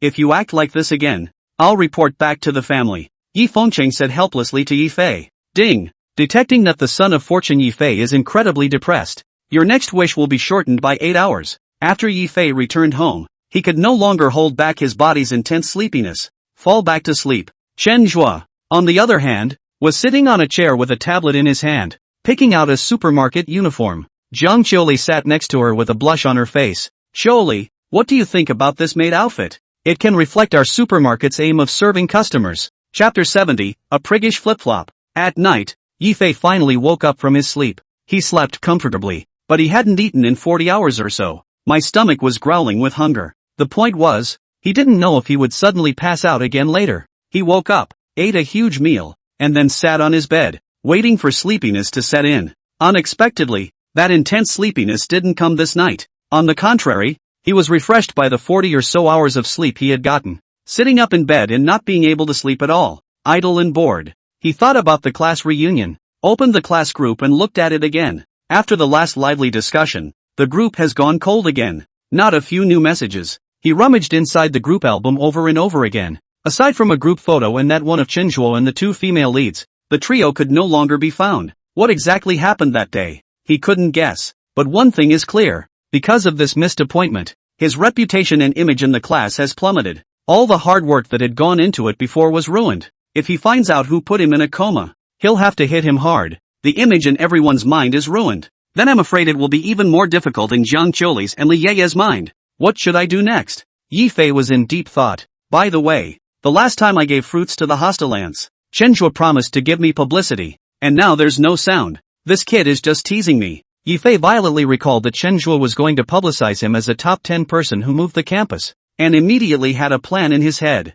Now comes the time when the image has to be redeemed. This publicity is a great opportunity for redemption. When the publicity was over, he would then, like Chenzhuo, invite the whole class to conduct a new reunion, to hedge out the negative effects of this one. That's right. Yifei spent 6 hours recalling everything before and after his rebirth. Finally got things all straightened out. He decided that he would change his strategy to deal with Chenzhuo. He didn't sleep all this night. The next morning, he returned to school and headed toward Chencho's supermarket. Inside the supermarket, after many rounds of discussions yesterday plus today, the supermarket's fall and winter workwear program has finally been finalized. It's a more conservative JK fall uniform. White shirt, navy blue bow tie, navy blue JK skirt, black pantyhose, black brogues. Outside, there was a navy blue tweed coat, and in the winter, a long navy blue down coat. From a distance, it looks a lot like a bank uniform. Though I'm sorry I didn't succeed in fooling Kong Chulai into choosing stockings. But Jiang Qiuli was not short and had a well-proportioned body,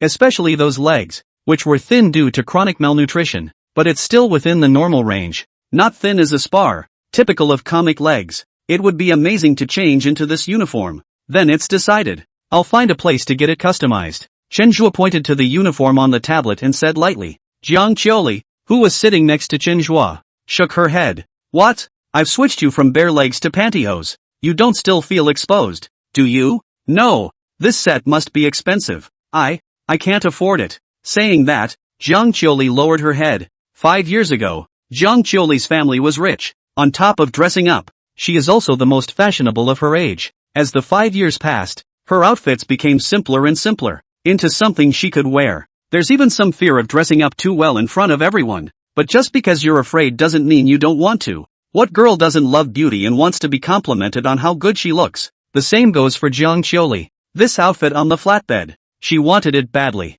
But with another coat and a down jacket, she certainly couldn't afford it. Even with a paycheck, she couldn't afford to buy it. Wait, when did I say I wanted you to buy it? It's a supermarket staff uniform. Of course I'll buy it. Chenzhuo could see Jiang Qiuli's desire for this set of clothes from amongst her expression. At the same time, he was looking forward to how Jiang Qiuli would look in this outfit. But, Jiang Qiuli was still a bit hesitant. No buts. Let me get this straight. This is a supermarket uniform. And if you ever leave your job, I'm going to recycle this shirt. Chenzhuo flubbed it in a serious manner. And, this is part of the supermarket upgrade, so you need to cooperate and not affect the progress of the supermarket upgrade. Okay. Jiang Qiuli nodded her head obediently. Class assistant Chenzhuo. I'm really sorry about the last class reunion. I don't know what happened. I accidentally overslept. Just then, a male voice came from the entrance of the supermarket and got closer. Chenzhuo looked up and saw that it was actually Yifei, the son of Qi who he hadn't seen for 2 days.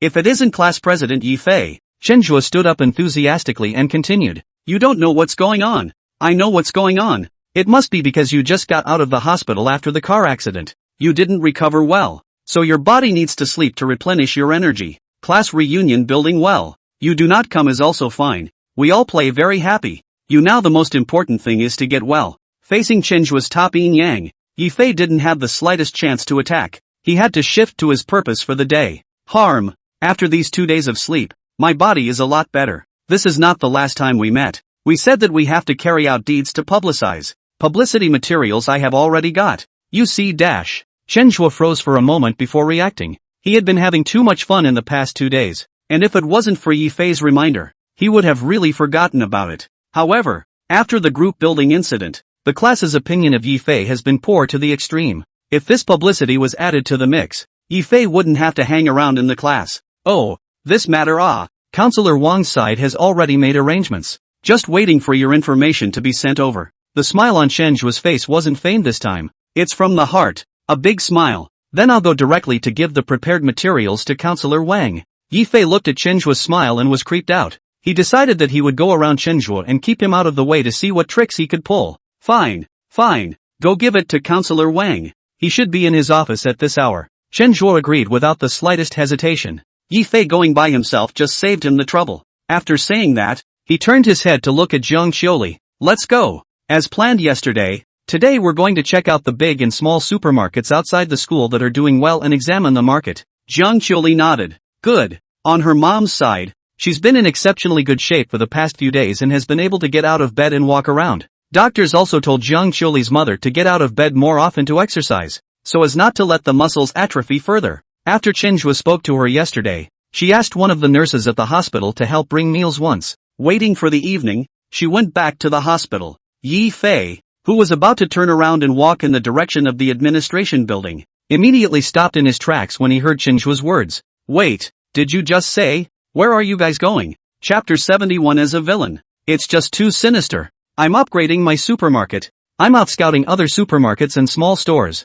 What's going on? Chenjua asked with a feigned look of confusion. In fact, he had just asked on purpose. The purpose was also very simple. To let Yifei go as a light bulb and watch himself and Jiang Qiuli show their love. Exasperated Yifei to the bone. He'll also be able to reap the benefits of a cooldown reduction when the time comes. Beautifully. So, can you take me with you? Yifei asked with some embarrassment. Take you with me? Why? Yifei's reaction was expected by Chenjua, but he still showed a puzzled look. It's like this. I've wanted to open a supermarket for my dad in my hometown before, but I've never known the way to open one, so I wanted to go with you guys to check it out. Yifei made up a random excuse in a hurry. So, that's fine. Let's go together then, Chenjua said, pulling up Jiang Qiuli's hand next to him and said, elbow. Jiang Qiuli tried to break away, but Chenjua's hand was too strong for him to break away. He could only let Chenjua pull him towards the outside of the supermarket. Yifei looked at this scene and was furious. Only 2 days had passed since the last time such an image had appeared before his eyes.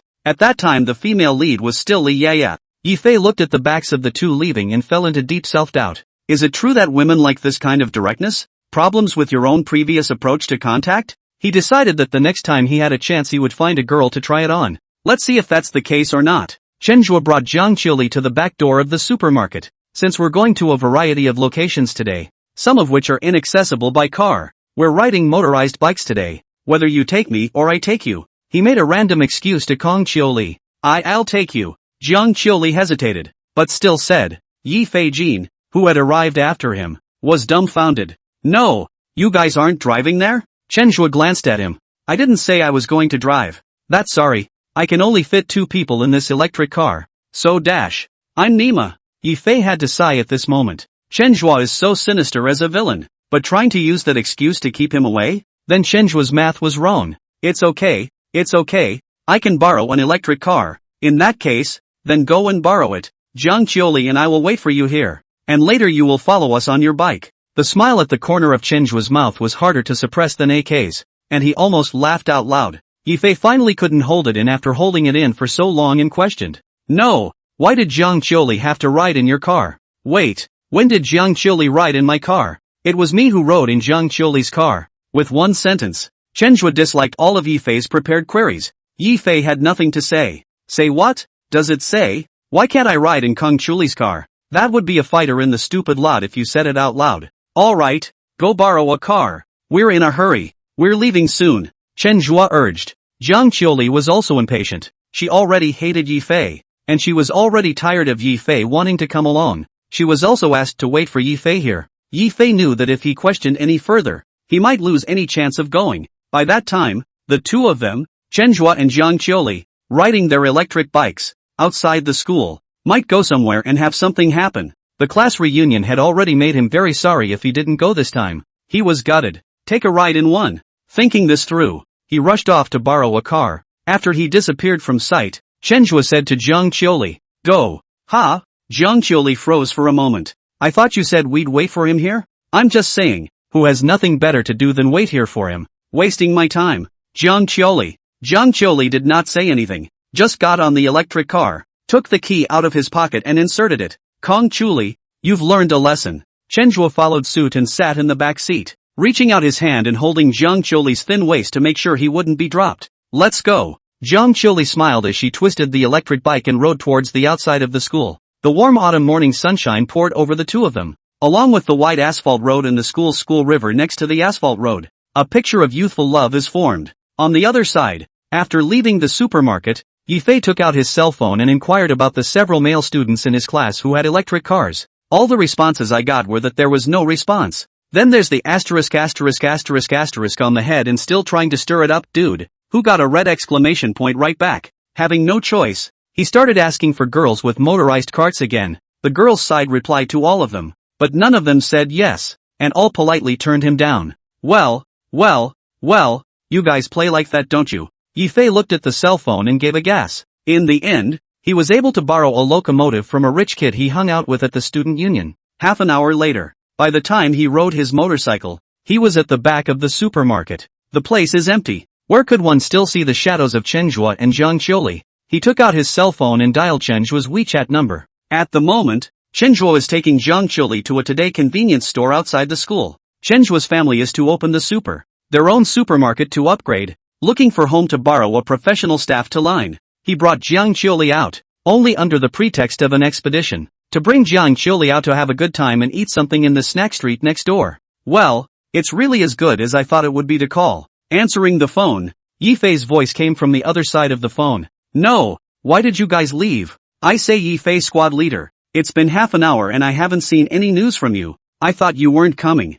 Okay, where are you guys now? I'll come find you. It's at the Today convenience store on this side of the street behind the school, so come on over." 5 minutes later, the roar of a locomotive sounded in front of the convenience store. The locomotive was modified to be extra loud. The crowd around the convenience store cast strange looks. "No, where is this yellow hair from?" Jiang Qiuli was also startled by the roar outside and unconsciously hid behind Chenhua. Reaching out, he tugged on Chenhua's clothes. "Don't be afraid. It's Yi Fei coming." Chenhua turned around and patted Jiang Qiuli's hand and said. Jiang Qiuli then relaxed. This is a mental illness caused by a traumatized mind, and she is particularly alarmed by all the strange noises that suddenly appear. Yi Fei at the door took off his helmet and walked in. He was relieved to see that Yi Fei and Jiang Qiuli were just browsing the convenience store. "Sorry, there was an accident and I'm late." Jiang Qiuli saw Yi Fei walk in and hid behind Chenhua again. Because of the roaring sound just now, her loathing for Yi Fei deepened a few more points. "It's okay, we'll just look around.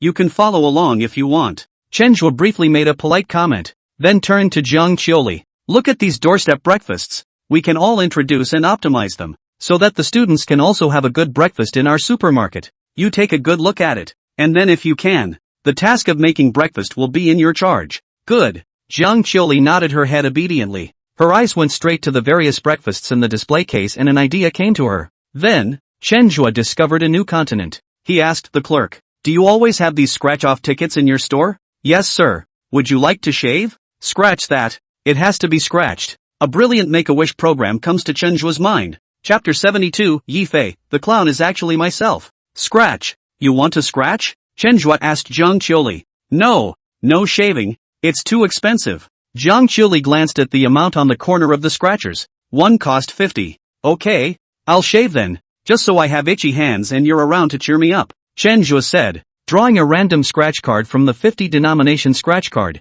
Generally speaking, a book of scratchers can return half of its capital by scratching a whole book if there is no special jackpot. Entertainment for fun is fine. Trying to make money off of this, probability in buying a lottery ticket. Nope, this is buying a lottery ticket. Chenhua had played this before. but he was just playing around at that point. Sometimes when you're going back after surfing the net at an internet cafe, buy a $10 one and see if you're lucky. Usually they don't win. Most of the cases where you can win are also buy 10 and win 10. Figure of fun. He took a small card from a nearby box designed to scratch the coating. Okay, I'm going to scratch. If I win, I'll treat you to a big meal at the snack street next door later. Aha! Jiang Qiuli wanted to shake her head, but after some hesitation, she nodded. She didn't want to spoil Chenjua's fun, and, as she knows, it's hard to win a prize with this kind of scratch-off. Yifei stood by the side and looked at Chenjua like a retard. Was this still the ruthless villain he knew? Actually playing scratch and dice here. And, being a cutie. And you know that the odds of making any money playing scratch-offs are slim to none, right? Watch this. I'm going to shave, Chenjua said to Jiang Qiuli, drawing Jiang Qiuli's gaze over. Then start scraping slowly one by one. His purpose was simple. It didn't matter if he won or not. He wanted to immerse Jiang Qiuli into the atmosphere through the first lottery ticket. Many professional casinos are like this, carefully designed to create an atmosphere that will keep gamblers betting. Ha! The first play didn't win. Come scratch the second. The second one didn't hit either. There's only the last one left, and the last one has to hit. I threw it. The last playing winning number was 27. This jackpot is 26. Just one number off. Chenjua was talking to himself in that rhythmic manner. It's like he's leading a small child, controlling the pace of the whole room. If he were to be a lotter, he would definitely be an ace lotter. Jiang Qiuli stood by the side, following Chenjua's rhythm, watching intently. Put. Yifei stood back and didn't hold back his laughter. He doesn't understand. How did a douchebag like Chenjua beat him up like this in his last life? One number short of winning the lottery. Isn't that a low-end gambler with a missing brain? Chenjua ignored Yifei's laughter and said to the clerk, "Give me another one. I'm sure I'll win." With that, he drew another scratch-off from inside a 50 denomination scratch-off. Don't scratch it. Center. You won't win the prize. Just as he picked up the lottery ticket, Jiang Qiuli reached out and pulled the clothes on his arm. A smile appeared at the corner of Chenjua's mouth. Jiang Qiuli took the bait. I've taken this one. If I don't scratch it out, what if someone else wins? Chenjua casually found a reason, but that's a low probability of winning. Jiang Qiuli had a serious face. I see what it says. The probability of winning the lottery is 30 or 40, which isn't low, and just now it was close, so it must have been my bad luck. Chenjua paused for 2 seconds and continued. Why don't we do this? I've seen videos on the internet. 2 people interlocking their fingers is equivalent to 2 people's luck stacking up, and the probability of winning the lottery can be quite a bit higher. Let's both come together and scratch this one, and if we don't win, I won't scratch it. Ha! Jiang Qiuli was puzzled. Before she could agree, Chenjua had already crossed the 5 fingers of his left hand, with the 5 fingers of her left hand. Then hold out your right hand, pick up the card, and get ready to scratch. Jiang Qiuli hesitated and didn't resist. Yifei, who was standing at the back, had his mouth crooked with anger. He thought Chenjua was a clown, and after half a day, the clown turned out to be himself. Okay, I'm going to start shaving, Chenjua said while evoking the system in his mind. System out. I want to make a wish. My wish is that I be granted 10 times the good fortune. Ding. The system has detected that the wish is within the realm of the realizable. Ding. The wish is being granted. Please wait. Ding. You have been granted 10 times the good fortune. Your current opponent protagonist has been detected as Yifei, the son of luck. Yifei gets 10 times the storm. He will get 100 times the good luck. Wish fulfillment may take a little time.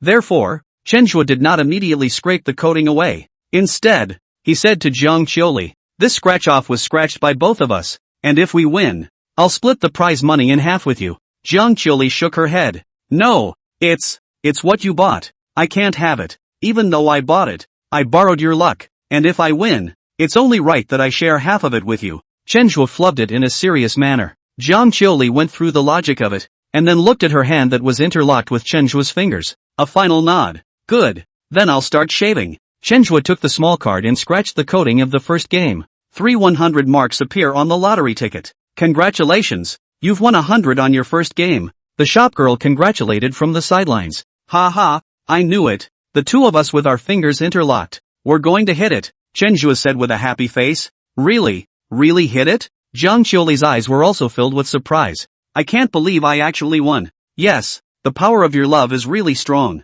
I can't believe I won 300 in the first game. And by the looks of it, there are more to follow. The shopgirl added her congratulations. Jiang Qiuli's face instantly turned red. She tried to retort, but Chenjua acted as if he hadn't heard her. and had already begun scraping the second game. This infuriated Yi Fei, who was standing at the back. He was so angry he wanted to spit blood. If it wasn't for the fact that the psychological shadow of being brutally beaten by Chenjue in his previous life was too powerful, he would have already struck out to brutally beat Chenjue up at this moment. Unfortunately, he didn't dare to confront Chenjue head-on. What made him even more angry was that Jiang Qiuli actually didn't resist. Not even a word of rejection. What's that supposed to mean? Just as he hesitated, Chenjue had already scratched the second game. Congratulations! There are two of the same. The amount of Naki in the back is 200. And you guys won another 200. It adds up to 500. Chenjue smiled slightly. This scratching is really the pits. It's 10 times lucky to win so little money. At this moment,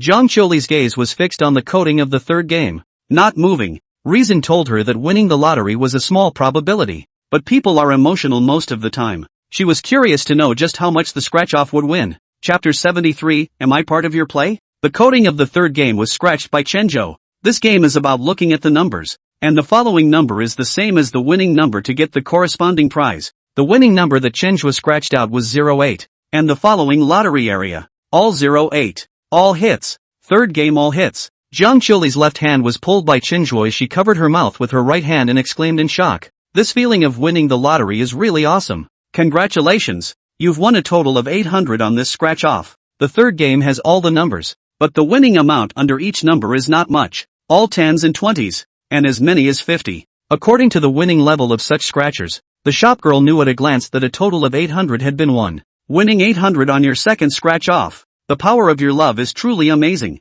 I wish you two sweet love and good luck through every day. The shopgirl had a sweet mouth, but there are some words, like chocolate, that are fine for people to eat, but will kill a dog. Chenjue had a smile on his face, and Jiang Qiuli shyly lowered her head without denying it. And Yi Fei, who was standing at the back, wore a watch whose heart rate was alarmed. He was breathing so hard that he was almost out of breath. However, Jiang Qiuli didn't have any objections, and he didn't cut in to come up and mess things up. That's neither in nor out. Chenjue picked up the winning scratch card and looked at Jiang Qiuli's face and asked, Still shaving?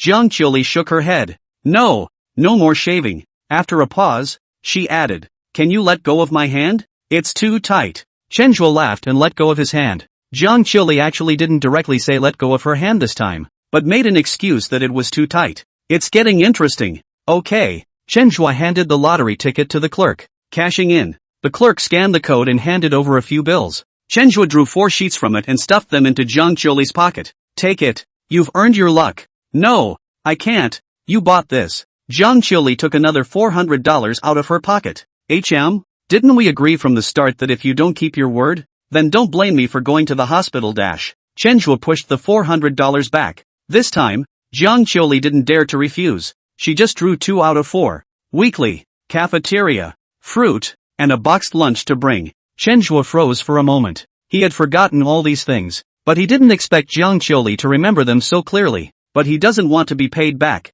He pushed Jiang Qiuli's hand back again. I don't want it. It's a bonus. If you give it to me, we'll both have worse luck. Give it back to me when you get paid. He casually found a metaphysical reason. It's esoteric, but it works, and no one in their right mind would touch this. And, Chenjue didn't say no.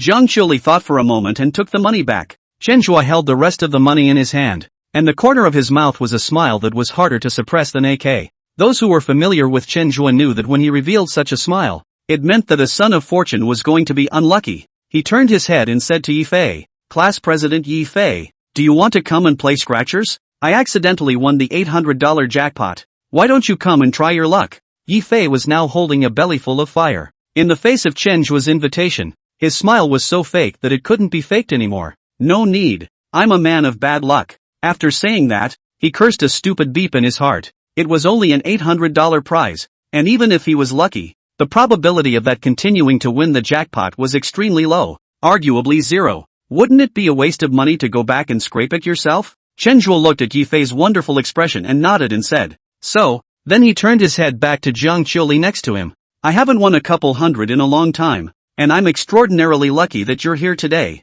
I'll buy a few more while I'm lucky. This time, you pick for me. With that, he handed the money in his hand back to the clerk. No, don't buy it. Jiang Qiuli looked at Chenjue's upturned head and hastened to dissuade him. It's okay, I earned it anyway. Besides, you still have 400 there. If I lose it all, You can buy me dinner later. Okay, fine. Jiang Qiuli nodded and took a step forward. Pointing to the scratch-off display, he chose two 20s and a $10 one. Okay. Chen Zhuo took the 3 scratchers handed over by the clerk. Take the plastic sheet and start scraping. The first one is for $10. Also look at the numbers. The winning number is 01. As Chen Zhuo scratched, a 01 also appeared in the draw area, corresponding to a winning amount of 100. Wow, the two of you are so lucky too. Another 101. I believe in love again. The female store clerk that definitely came from the Atmosphere crew. Jiang Qiuli's eyes were wide like copper bells, and there was a sparkle in her eyes. Is it so easy to win this scratch-off?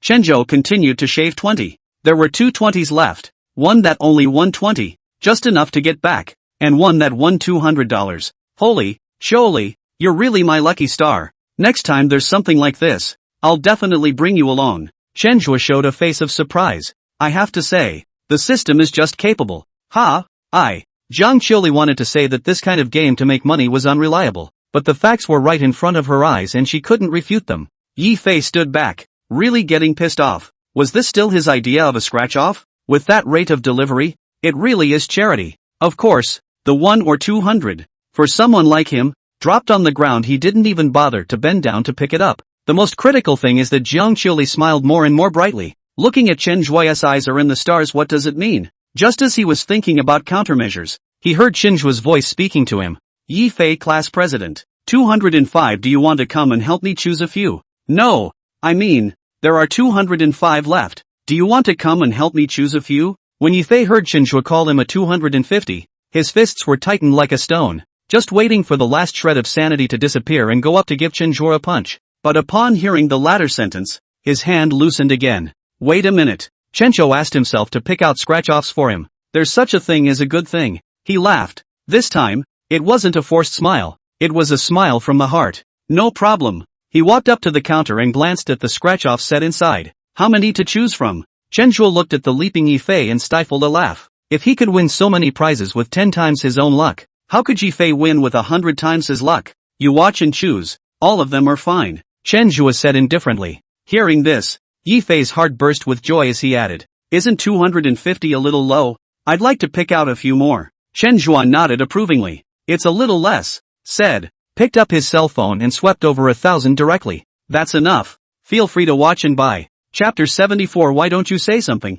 Is it because you don't like it? Watching Chen Zhuo sweep another $1,000 over, Yi Fei's mouth was crooked with laughter. Well, that's it. Buy whatever you want, right? His eyes went to the stack of 50 denomination scratch-offs. Just now Chen Zhuo was the one who won $800 by buying that. According to his knowledge, inside a stack of scratchers, if such a big prize came out, there was absolutely no jackpot underneath. Not to mention big prizes. Small prizes are hard to come by. That's over $1,000, and he's sure to lose $1,000 going in. He pointed to the stack of 50 scratchers and told the clerk, take one of these first. The clerk took one out and put it on the counter. Chen Zhuo smiled and said, since you chose it, let's give you a scratch and see how your luck is today. Yi Fei didn't push back, picked up the plastic plate and started scraping. How's his luck? It's been kind of a bad time for him. And, even if he's lucky, this stack of scratchers won't hit the jackpot. Soon the first one was scraped clean by him. He looked at it according to the rules of the game.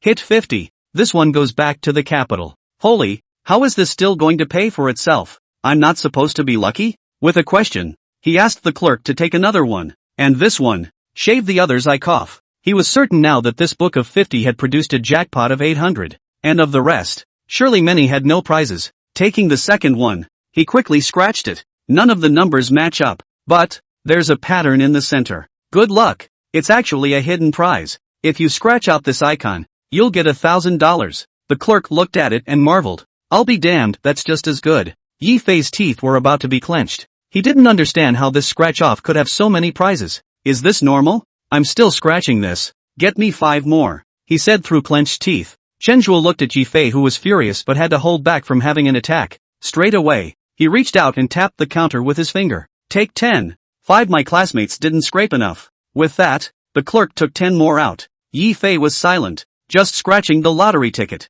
Asterisk. Hit it again. Hit it again. This one hit 80. This one hit 200. This one hit 50. This one hit 2,000. Yi Fei was excited the more he scraped. And the more excited he scraped, the faster he scraped. The clerk was also excited, following Yifei's rhythm and reporting faster and faster. Many customers in the store gathered around to see it. The vibe pulls full circle. Yifei's eyes had turned red, and he wondered if someone had fed him when he was unconscious. Why else would we be so lucky today? Every ticket he scratches, at a minimum, preserves his capital. By the time he'd scratched the last one, his hands had begun to tremble. A dozen scratch-offs. You can't win them all, can you? With intense reluctance, he scraped the coating off the last sheet. The winning number is 12 and the doubled number is 38. There is a 38 in the opening area, and the number below the 38 is 40,000. That means the ticket won $80,000. Third prize, its third prize of $80,000,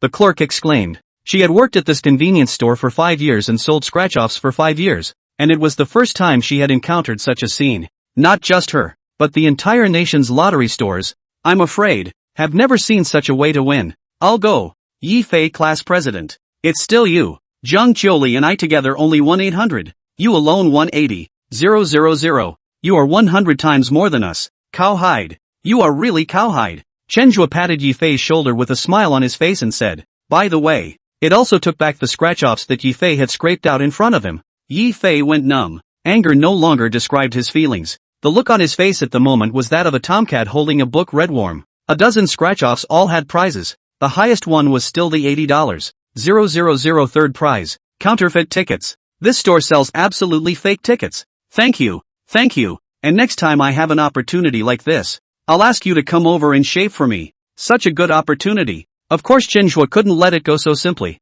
He continued, why don't you say anything? Are you too excited about winning the jackpot? The clerk chimed in. You don't have to be too excited. It's only the third prize. For our 50 denomination scratchers, the first prize is $1 million. Chenhua patted Yifei's shoulder again and followed the words of the clerk. Right, class president Yifei. If you still want a challenge for the first prize, I'll keep buying and you keep scratching. Let's have a good cooperation. I'm cooperating with your sister. If it weren't for the stoic ability that the son of Qi comes with, he would have already stormed out at this moment, forcing down his displeasure. He smiled. No more scratching. No more scratching. There's already a third prize. It's great. No more shaving. That's fine. Chenhua nodded and said to the clerk with some regret, cash me in. The prize money minus the cost is $8,700. This 80,000. We can't cash it in the store. You have to go to the center to cash the prize yourself. Okay. PayPal. $8,700. Yifei was furious when he heard the beep coming from Chenhua's cell phone. All that money. He earned it. Chenhua turned to Zhang Qiuli next to him again. Then our expedition is over for today. Let's go. Yifei class president. Don't you want to inspect the supermarket? Have a good inspection here by yourself. We'll leave first, he said, heading for the door. And Zhang Qiuli was like a kitten, following behind Chenhua without dropping a step. This gentleman, please wait. Just as Chenhua was about to walk out of the convenience store door, the clerk called out to him. What's wrong? Chenhua turned his head. It's like this. Today's win is really rare. We want to take a group photo for publicity. If you are willing, we will give you 2 more 50 denomination scratchers. Chenhua glanced at Zhang Qiuli and faintly asked. Well, Zhang Qiuli nodded. Under the organization of the store manager, Chenhua took the 80,000 grand prize scratchers. Zhang Qiuli took the pile of redeemed scratchers, and Yifei stood next to him with his hands in his pockets. The three of them took a group photo along with the store sign. This student, smile, the employee in charge of filming shouted at Yifei. Chenhua turned his head to Yifei, who had a bitter face, and asked suspiciously, Class President Yifei, why aren't you smiling? Yifei. In the end, Yifei squeezed out a smile as bright as a chrysanthemum. The shutter was pressed, and the first group photo of the Sons of Qi, the Big Bad, and the heroine together was produced. It's just that, no matter how you look at it, Yifei looks like that villain. Chenhua and Zhang Qiuli look like the hero and heroine couple. Thank you. Next time we'll come back to your store for scratch-offs. Chenhua took 2 new scratchers from the store manager and said politely. Then he greeted Yifei again. Yifei class president. Let's go. Next time I buy a lottery ticket, I want you to come and buy it for me again. You're lucky. Chapter 75. Exasperating sense of humor. Wait, where are you going? Yifei was so angry by Chenhua that he almost spat out a mouthful of old blood. But the stoic specialty of the son of Qi was once again unleashed, and a little impatience is a big deal. He couldn't watch Zhang Qiuli being led away by Chenhua. Chenhua glanced at him and said indifferently, At this hour, Of course we're going to dinner. Why? I'm going to eat too. You want to eat, you go eat.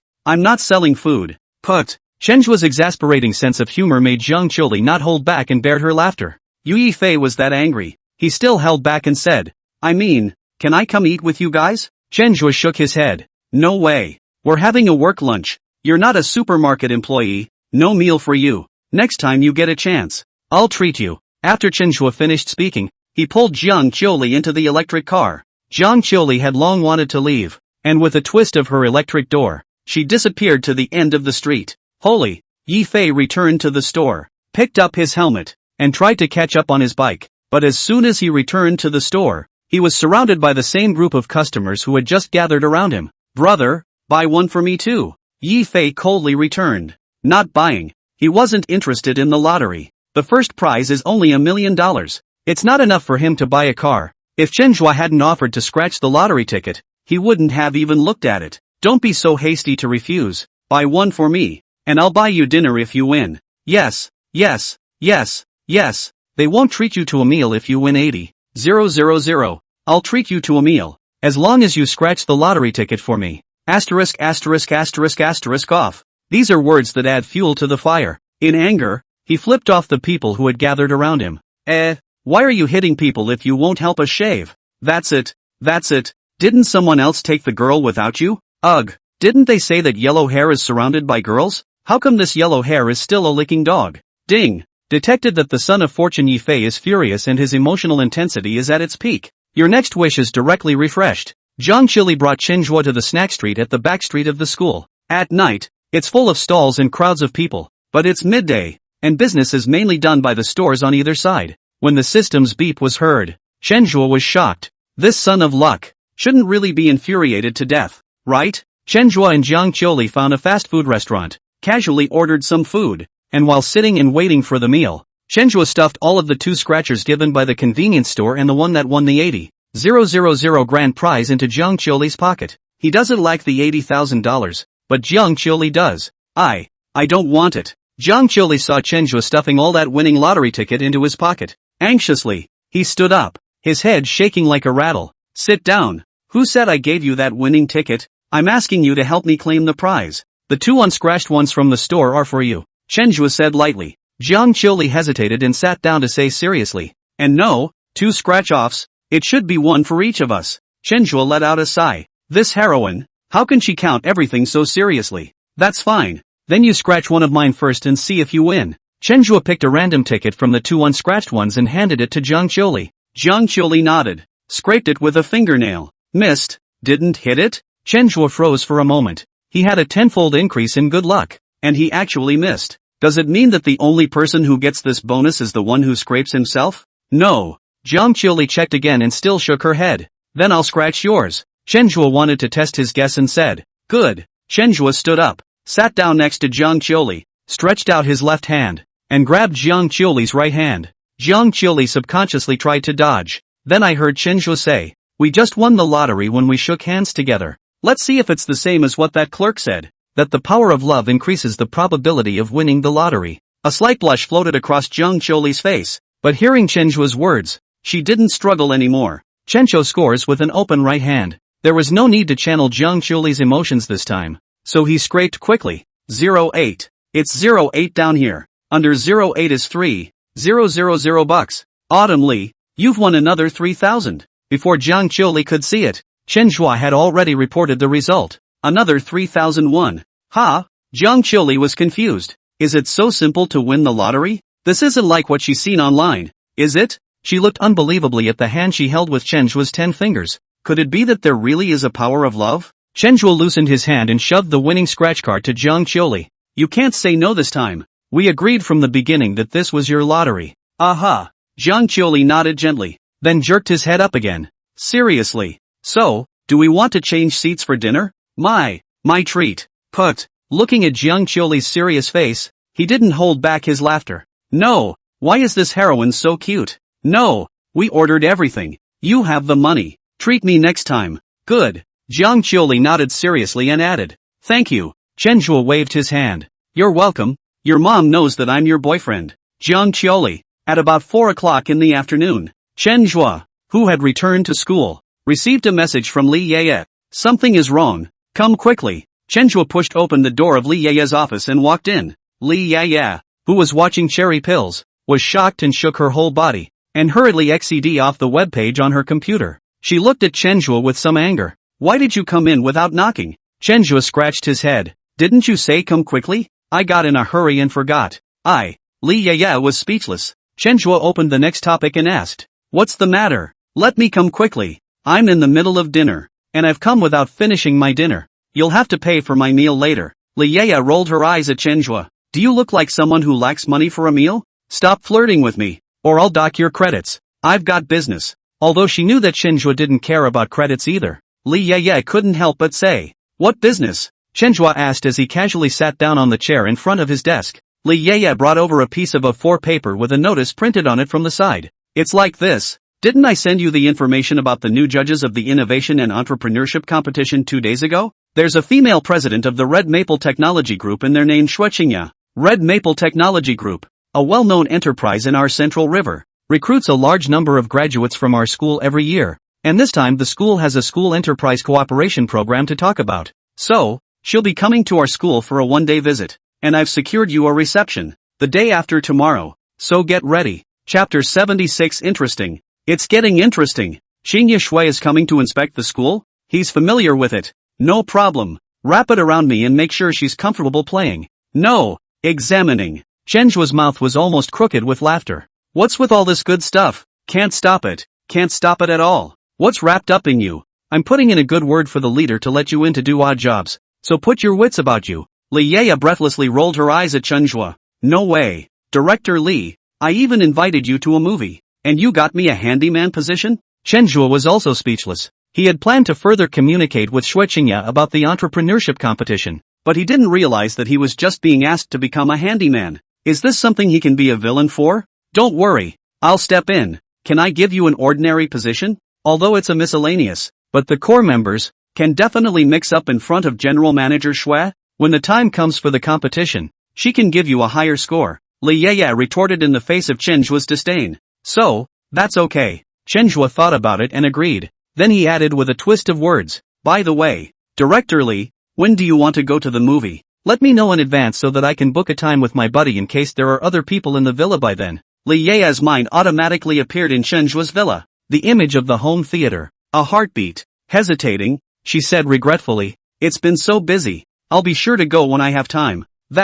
Thank you, and no need for your friend to be so polite. It doesn't matter if there's someone else. I just need that theater room. Chenjua waved his hand. It's fine. I'm good with that friend. As long as I go. Even if you don't, he'll clear out. Ha? Are you going too? Nonsense. Who's going to open the door for you if you don't go? Oh, it seems so. Lee Ye said softly as she recalled the image of Chenjua sitting between her and Jiang Qiuli that day. A little nervous. Then she remembered Jiang Qiuli. He seems to be paired with Jiang Qiuli, so he shouldn't be looking for me, right? Just as she was thinking, Chenjua added, by the way, when are you going to give me the old clothes you mentioned last time? I put the clothes away and I forgot about them, so I'll give them to you the next time we go to the movies. Okay, next time we go to the movies, I'll drive to the teacher's apartment and pick you up. After saying that, Chenjua walked out of the office without looking back. Lee Ye reacted and wanted to say something. Chenjua had already disappeared from her sight. Never mind. Keep watching TV. Click play and Cherry Bomb continues to start playing on the computer screen. Time passes quickly. It was soon the day when Shueqingya came to visit the school. In the past 2 days, Chenjua greeted the employees of the supermarket. All employees, except for students working part-time, will be separated from the organization and will be compensated normally for their separation. He went directly to the design department of Chenji. Give your supermarket a brand new design and subsequently renovate it. Hurry up. Hurry up. Pull up the banner. This time the female president of Red Maple Technology came to visit the school. The leaders are paying attention to it. Damn. Red Maple Technology, a technology enterprise. Even if recruitment will not want us civil engineering, call me to screw chicken hair? Is it recruiting me to give her a dusting? This is your consciousness is not high enough. You are not see this beautiful president's photo. Wait to see the real person, you understand. This trip to the absolute no loss. It's none of my business if she's pretty. It's not like she's going to agree to be my wife. So instead of standing here,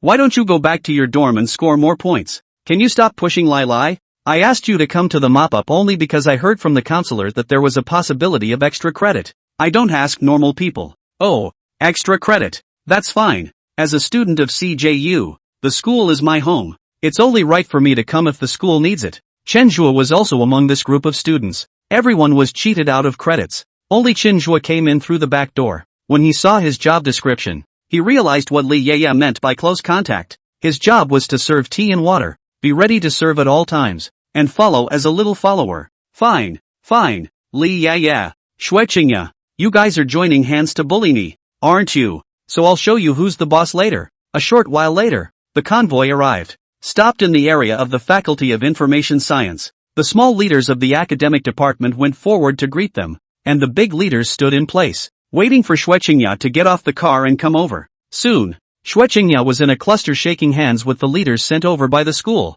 as well as the main leaders of the academic department. Today Shui Qingya was wearing a loose gray blazer, gray wide-legged pants, and a pair of light-colored high heels. There's a bit more of a female presidential glare compared to the previous couple of styles. Hello, Mr. Shui, you're quite a bit younger than the legend. You're really young and talented. Where? The family arranges the exercise. I still need to learn more from all of you and grow. Again, polite pleasantries. It doesn't mean anything. Chen Zhua, who was standing in the crowd, had a glazed look in his eyes. He saw a familiar figure among the people Shui Qingya had brought. Our protagonist, Wang Yan. Interesting, getting more interesting. Wang Yan was stunned after being wished by Chen Zhua for the prospective BUG edition last time. At the hospital, the doctors didn't find anything wrong. Finally, the Shui family called Wang Yan's master and gave Wang Yan a fortune. Wang Yan's master used all of his energy, but in the end, he was hard to figure out what was going on. He felt that there was a huge unshakable wall in front of him,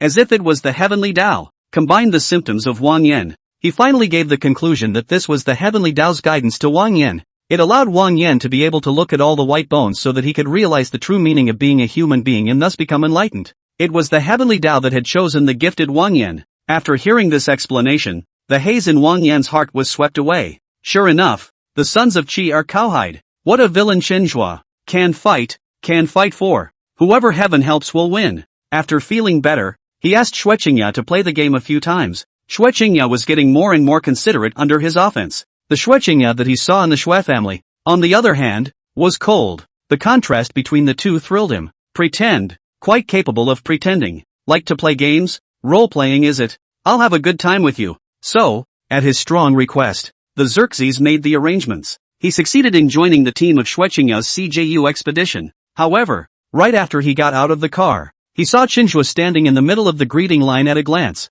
Humph. I wanted to come to you before, but I didn't expect to run into you here. Just in time. Today I'll show you what love between a man and a woman means. Chapter 77. No. Is this right? It's not right. After a brief exchange of pleasantries, and in accordance with the process, the next step was the welcome reception. The main content is a general introduction to the flow of today's visit. Shui Qingya was led by the school leaders to the conference room, and she didn't realize Chen Zhua who was hiding among the crowd. Only Wang Yan whispered as he rubbed shoulders with Chen Zhua. Don't be too complacent. Shui Qingya is mine. You'd better give up.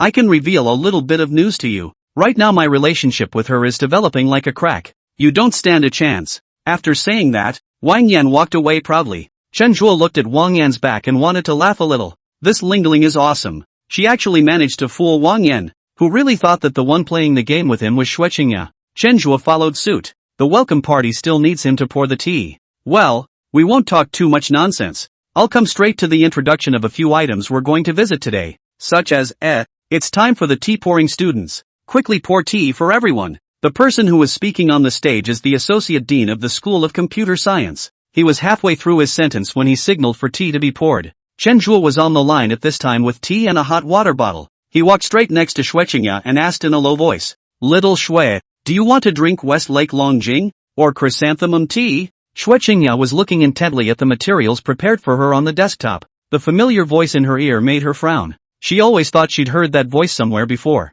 It's familiar. She turned her head to look, and Chen Zhua's familiar face appeared in the middle of her line of sight. Her hand shook, and the papers in her hand were barely thrown out. No, why did the school invite this dad here? Or pour her tea? Can this be poured? This can't be poured. She hurriedly stood up in a panic and took the hot kettle and tea from Chen Zhua. I'll do it myself.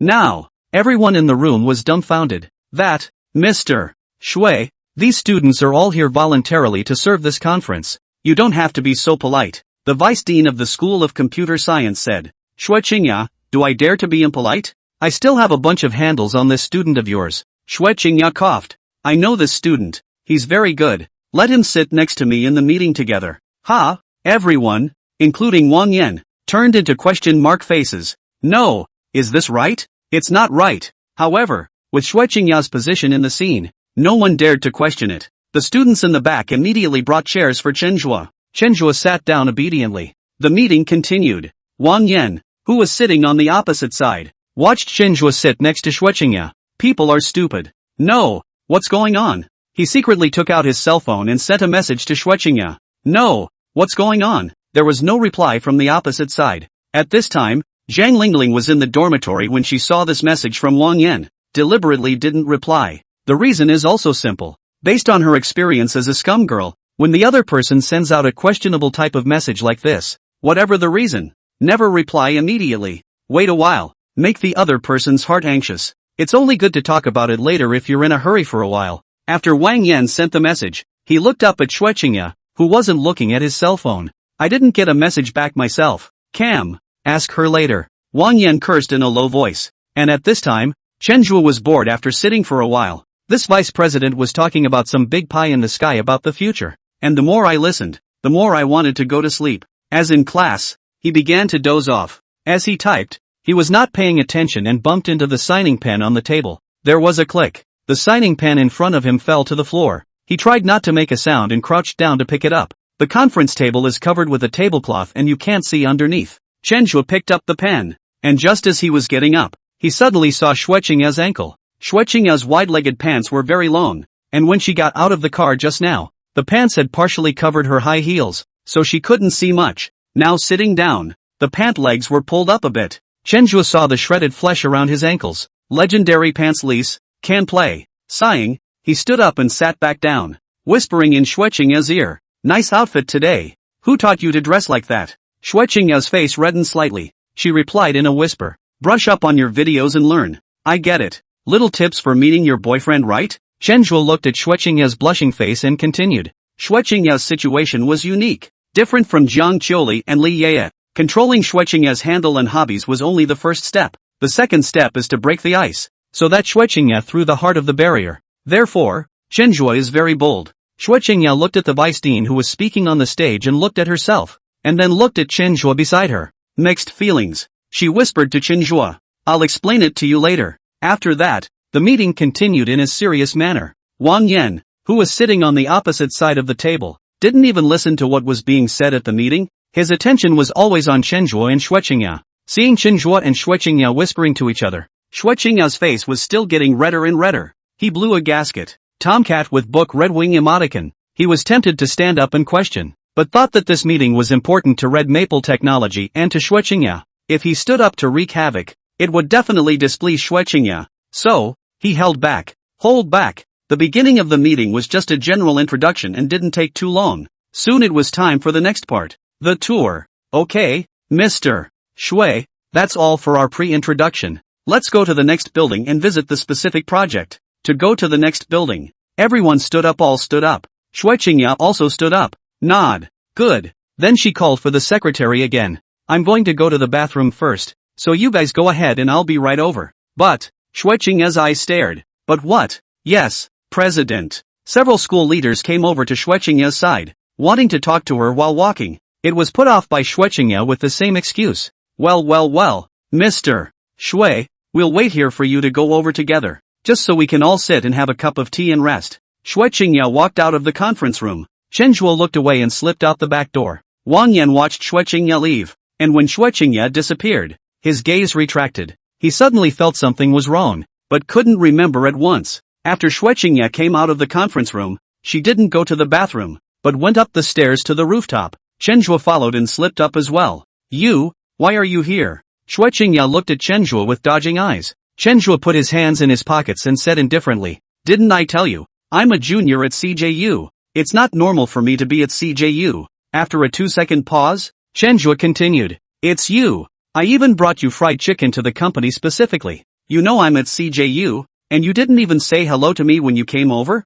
Xue Qingya was speechless. The company was in such a hurry that this was something she had really forgotten about. It's my fault. Admitting when one is wrong is a good quality of Xue Qingya. It's good to know it's wrong. It breaks my heart too much. Think about how you can make it up to me. Chapter 78, No Martial Virtue. Wang Yan thought for a long time before remembering that it was Chen Zhua. Chen Zhua is gone. Nope. It was Chen Zhua who disappeared with Xue Qingya. What's going on? He said hello to the man next to him. I'm going to the bathroom too. Then ran towards the outside. He was so fast that he ran to the door of the restroom in 20 seconds. Wait, Xue Qingya and Chen Zhua are both gone. Should they be in the men's restroom? Or the women's? Looking at the signs on both sides, Wang Yan first rushed into the men's restroom. Not a soul. Is it in the ladies' room? Looking in the direction of the women's restroom, Wang Yan fell into hesitation. Forget about it. Tell your fortune and find out where they are. For insurance purposes, Wang Yan still did not rush in. Pinch of a finger to start counting.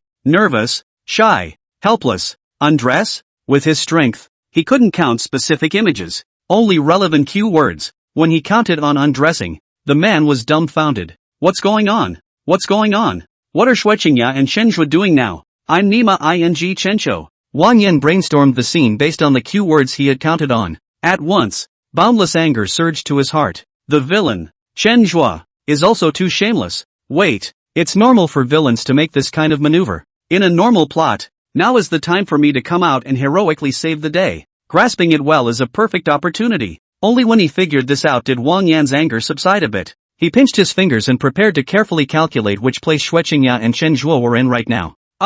Just then, a scream came from inside the women's restroom. Asterisk asterisk asterisk asterisk mudbloods. Dog villains don't talk about martial arts. Wang Yan put down his finger and rushed towards the inside of the women's restroom. Qingya, don't be afraid. I'm coming. In the midst of the race to storm the women's restroom, Wang Yan took only 0.8 seconds. He was greeted with another scream. A woman cursed as she quickly buttoned up her jeans. Hooligans! 2 screams from the women's restroom startled the crowd that was waiting in the conference room nearby. What's going on? It seems to be a scream coming from the women's side of the restroom. Women's restroom? All the school leaders present panicked. Xue Qingya just went to the toilet. It can't be. Xue Qingya had an accident in the toilet, right? If something happens, this partnership is over. Even the reputation of CJU will suffer. Not daring to delay, the school leaders got up together and rushed in the direction of the restrooms. Just as they reached the door to the restroom, they saw the back of a man inside the women's restroom. You lesbians go in first, just to be on the safe side, the vice president said to the woman leader next to him. Good. Several female faculty members, along with Xue Qingya's secretary, walked in. Inside the women's restroom, Wang Yan ignored the strange woman in front of him and searched eagerly from compartment to compartment. The woman had wanted to scold this man who had suddenly rushed in, but looking at Wang Yan frantically searching inside the ladies' restroom, she was too scared to make a sound. This man, he's not your average pervert. What's going on? The female faculty member who rushed in asked. The woman saw a group of people come in, and as if she had grabbed a life preserver, she rushed over. Director Zhao, a pervert came in from the women's restroom. The woman pointed at Wang Yan who was opening the door of the toilet cubicle. What are you doing? This is the women's restroom, don't you know? The middle-aged woman at the head of the group, Director Zhao, rebuked loudly. At this time, Wang Yan finished checking the last compartment and there was no one. He was confused. What's going on? What's going on? What are you pretending with me here? This is the women's restroom. What are you doing in here as a guy? Director Zhao's brows were furrowed in anger. You mean me? Well, it's like this. I just heard someone screaming in the bathroom and thought something was wrong. So I rushed in. Wang Yan froze for a moment and quickly reacted again. It seemed like a bit of an awkward position to be in on your own. Scream? Director Zhou looked to the woman next to her. Mr. Sun, is that so? The woman next to him thought of something and touched her head in some embarrassment. I just saw a cockroach and was screaming. Then she looked at Wang Yan again, taking the moral high ground and said, even so, you're not allowed in the women's restroom. Before Wang Yan could reply, Director Zhao next to him pulled the woman back. If Wang Yan had been a student, she would have pointed out a few things, but she remembered clearly that the man in front of her was from Red Maple Technology. Regardless of the position, she couldn't afford to start a conflict with the other side. She asked the female secretary next to her, I believe he's an employee of your company? The female secretary shook her head and nodded again. As Xue Qingya's personal female secretary, she knew much more than the average employee. For example, The one in front of you, who danced like crazy at the party and rushed to the men's pile. Now it seems that this man called Wang Yan, not only so simple, but also in the women's restroom so seriously rummage. That's not your average psychopath. When she returned to the company, she must remind Mr. Shui in private. On the field, she still said, to be precise, he's a guest of our red maple technology. The female secretary wanted to say that she was a guest of the Shui family, but this news was known to her through a special channel and could not be exposed, so she changed her words. Mr. Wang Yan, I'm really sorry. We also heard the screaming from the toilet and ran over. The female secretary smiled and said to Wang Yan, get out of the way and let me out. Wang Yan said anxiously. He didn't have time to dwell on such things now. Shui Qingya is still waiting for him. If it was because of his mistake that Shui Qingya became Chen Zhuo's woman again in this life, his intestines would be green with remorse. He broke through the crowd and ran outside. Shui Qingya and Chen Zhuo aren't in the restroom, so where could they be? As he ran, he counted on his fingers. Finally, a word came to his mind. Rooftop. So it's on the rooftop. He reversed direction and ran toward the stairway. A minute later, he burst out of the rooftop opening, breathing heavily. Across from him, a man and a woman were looking at him. It was none other than Chen Zhuo and Shui Qingya. At this moment, Shui Qingya was blushing like a ripe apple, while Chen Zhuo, with his hands in his pockets, was humming a song. Greet him warmly. Wang Yan, right, I remember you. You even shouted for me to drink at the last fellowship party. Chen Zhuo walked in Wang Yan's direction while pretending to be a fool to greet him.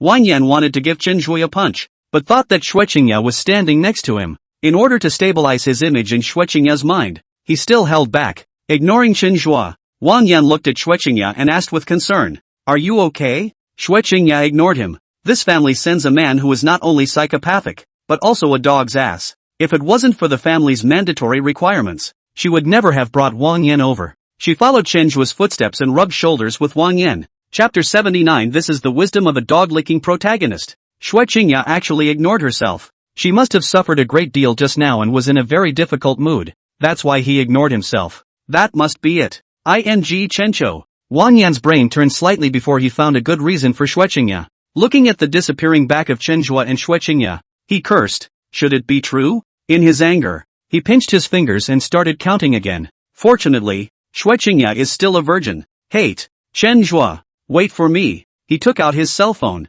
opened WeChat, clicked on the avatar of Shui Qingya and sent a message. Pa, why are you ignoring me? In the girls' dormitory, Zhang Lingling looked at the cell phone that lit up again. A small smile appeared at the corner of his mouth. She just knew that everything was under control. She thought about it and sent a message back. Flower sleeping, ugh. I'm a little upset today. I don't want to reply to anyone's messages. Wang Yan looked at the message replied by Shui Qingya and strengthened the idea in his heart. Sure enough, Shui Qingya was bullied by Chen Zhuo. Fortunately, looking at the trigrams, Shui Qingya's virginity had not been taken away by Chen Zhuo. He still has a chance to lick. No, it's a chance to compete. Wang Yan, baby, don't be upset. There's still me. When we go back, I'll take you to play the game again. For now you do your own thing. Don't be interfered by other men. Zhang Lingling saw a long message from Wang Yan, and a trace of displeasure flashed across her face. This man, why doesn't he know how to be charming? She continued to type. Flower sleeping, not happy,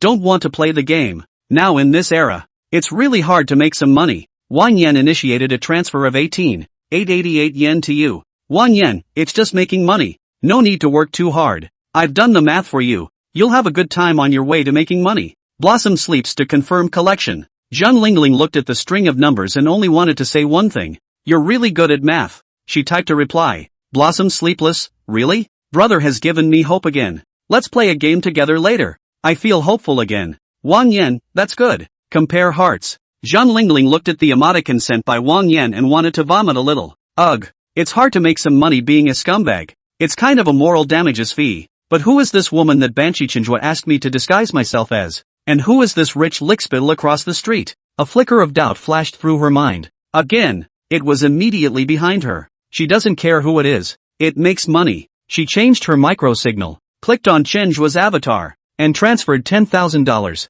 Thank you, Mr. Chan Chukyen. Chenjua was feeling the silky smoothness of the stockings in his pocket and humming at the moment. The phone suddenly vibrated, interrupting him. He pulled out his cell phone and saw that it was actually a transfer message from Zhang Lingling. Another 10,000? It couldn't be that Shui Qingya ignored Wang Yan just now and Wang Yan turned, right? Thinking of this, Shinjua somewhat wanted to laugh. He taps on the details page and clicks reject. The 50,000 collected last time was considered a referral fee, nothing more. But if you keep taking Zhang Lingling's money in the back, if Wang Yan finds out in the back and gets annoyed, he will find an official to intervene. Then he can't tell. So, he can't take it. Even if he was found out, it would be a normal relationship dispute. None of his business. Why don't you go? As Xue Qingyao walked, she realized that Chen Zhuo behind her had stopped moving and turned her head to ask. Chen Zhuo shook his head. Nothing. Your stockings are so silky smooth. What brand? I'll get more for my supermarket. Xue Qingyao's face instantly turned red again. She gritted her teeth. You'd better want stockings really just to stock up. Chen Zhuo shrugged. Of course. What else would I do? Xue Qingyao adjusted herself and returned to the conference room. Mr. Xue, you're finally here. Just now there was a scream coming from the girls' restroom side. We thought something had happened to you. If you had an accident in our school, then we'd have to make amends. When the school leaders saw Xue Qingyao come in, they hurriedly smiled and went forward to greet her. Xue Qingyao smiled elegantly and resumed her female presidential qualities. No. I thought there were no bathrooms on this floor. Is everything okay in the end? It's okay. It was one of our teachers who saw cockroaches in the restroom. I'm glad it's okay, so let's get started on today's tour. With that, the crowd headed for the door. Just then, Wang Yan also walked down from the rooftop with a smile on his face. After chatting with Xue Qingyao, he was in a much better mood. He saw Xue Qingyao exit the conference room and hurriedly greeted him. Whisper, visit in peace. I'm here. Xue Qingyao's eyes stagnated.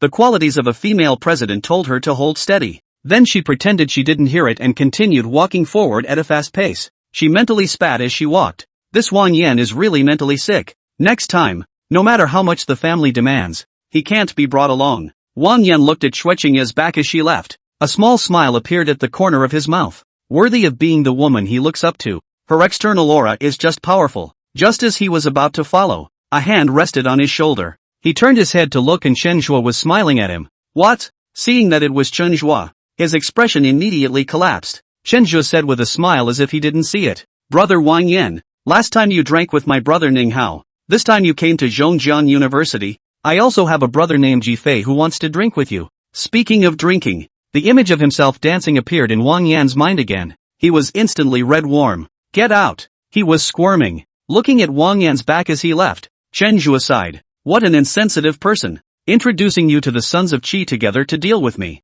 So unforgiving. This villain is too hard to be. I hope that for the sake of me as a villain, you'll go easy on Yi Fei when you see him. The flow of the tour is predetermined. The time is also calculated. But in the middle, there were a few items that Xue Qingyao was particularly interested in and talked for 2 more hours. So the original plan was all but broken. Chen Zhuo was sitting in the conference room playing a game when a figure wearing a black OL suit suddenly appeared in front of him. It's Li Yaya. Don't play games, have a work assignment. Chen Zhuo raised his head and looked at Li Yaya. Li Yaya was also one of the staff members arranged by the school today. Only she was in charge of the program introduction side. That's why Chen Zhuo didn't see it at first. Director Li, what you're wearing today? It's very formal. There's a different style to it. It's very sensual. Li Yaya gave him a blank look. Don't talk about that. There's really an urgent task. The time of the visit over there was delayed. The reception meal we prepared didn't work. We were prepared to delay the start of the meal, but General Manager Xue's side said no. Just get some boxed lunches. She's in a hurry. Chen Zhuo froze for a moment. You mean to tell me to get a boxed lunch? It doesn't have to be a boxed lunch. You're rich and have seen a lot of the world. Think about what's appropriate. Remember, it has to be from President Xue Qingyao's perspective. It doesn't matter if other people don't like it. Li Yeye paused and continued. Because Mr. Xue doesn't drink. The maximum price for this meal is 348 people in total. So you watch and buy. Chen Zhuo stroked his chin, putting him in charge of arranging lunch. That's kind of the right guy. Chapter 80 This operation. Capital 6. Go and arrange it quickly. Keep the invoice so you can reimburse it later. I don't suppose you're short of pads, are you? Chen Zhuo shook his head. Okay, I'll go then. With that, Li Yeye turned to leave. Just as she took her first step, Chen Zhuo took her hand. Wait. Li Yeye turned her head in confusion. What? Is there any point I haven't made clear? No. I'm telling you that your stockings are hooked. Chen Zhuo pointed at Li Yeye's calf stomach and said. Li Yeye looked down.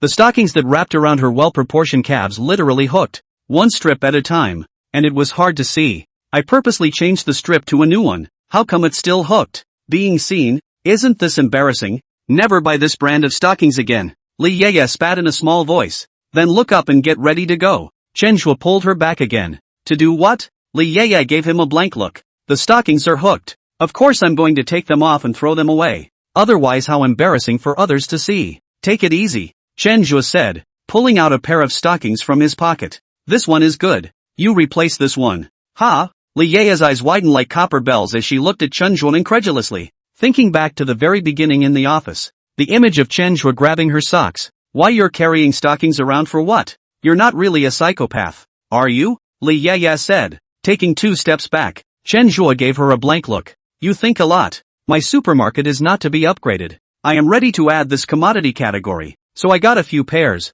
ready to test and evaluate. I had so much going on today that I forgot to put it in my pocket. So it's perfect for you to wear, and for you to help me gauge how the quality and comfort is. Chen Zhuo's skill of making things up without making drafts continued to play steadily, speaking as if it were true. Li Yeye frowned as she looked at the stockings Chen Zhuo handed over. Why do these look like they've been worn by someone? I told you, I brought it for testing, so I definitely need to simulate the state of wearing it. Do you want it or not? Don't forget about it. Don't know what's good for you. Li Yeye looked at Chen Zhuo's expression. It didn't look like it was fake. Now she did desperately need a pair of stockings as well. Fall was here and the skin on her legs was dry and needed a touch-up. She gritted her teeth, took the pair of Xueqingya's stockings from Chen Zhuo's hands, and was about to go out. Then, Chen Zhuo pulled him back. Just change here. I'll watch the door for you. Don't let anyone in. Li Yeye glanced at the time on her watch. She was still waiting for her to report back there on the lunch implementation, and she was really in a hurry. And,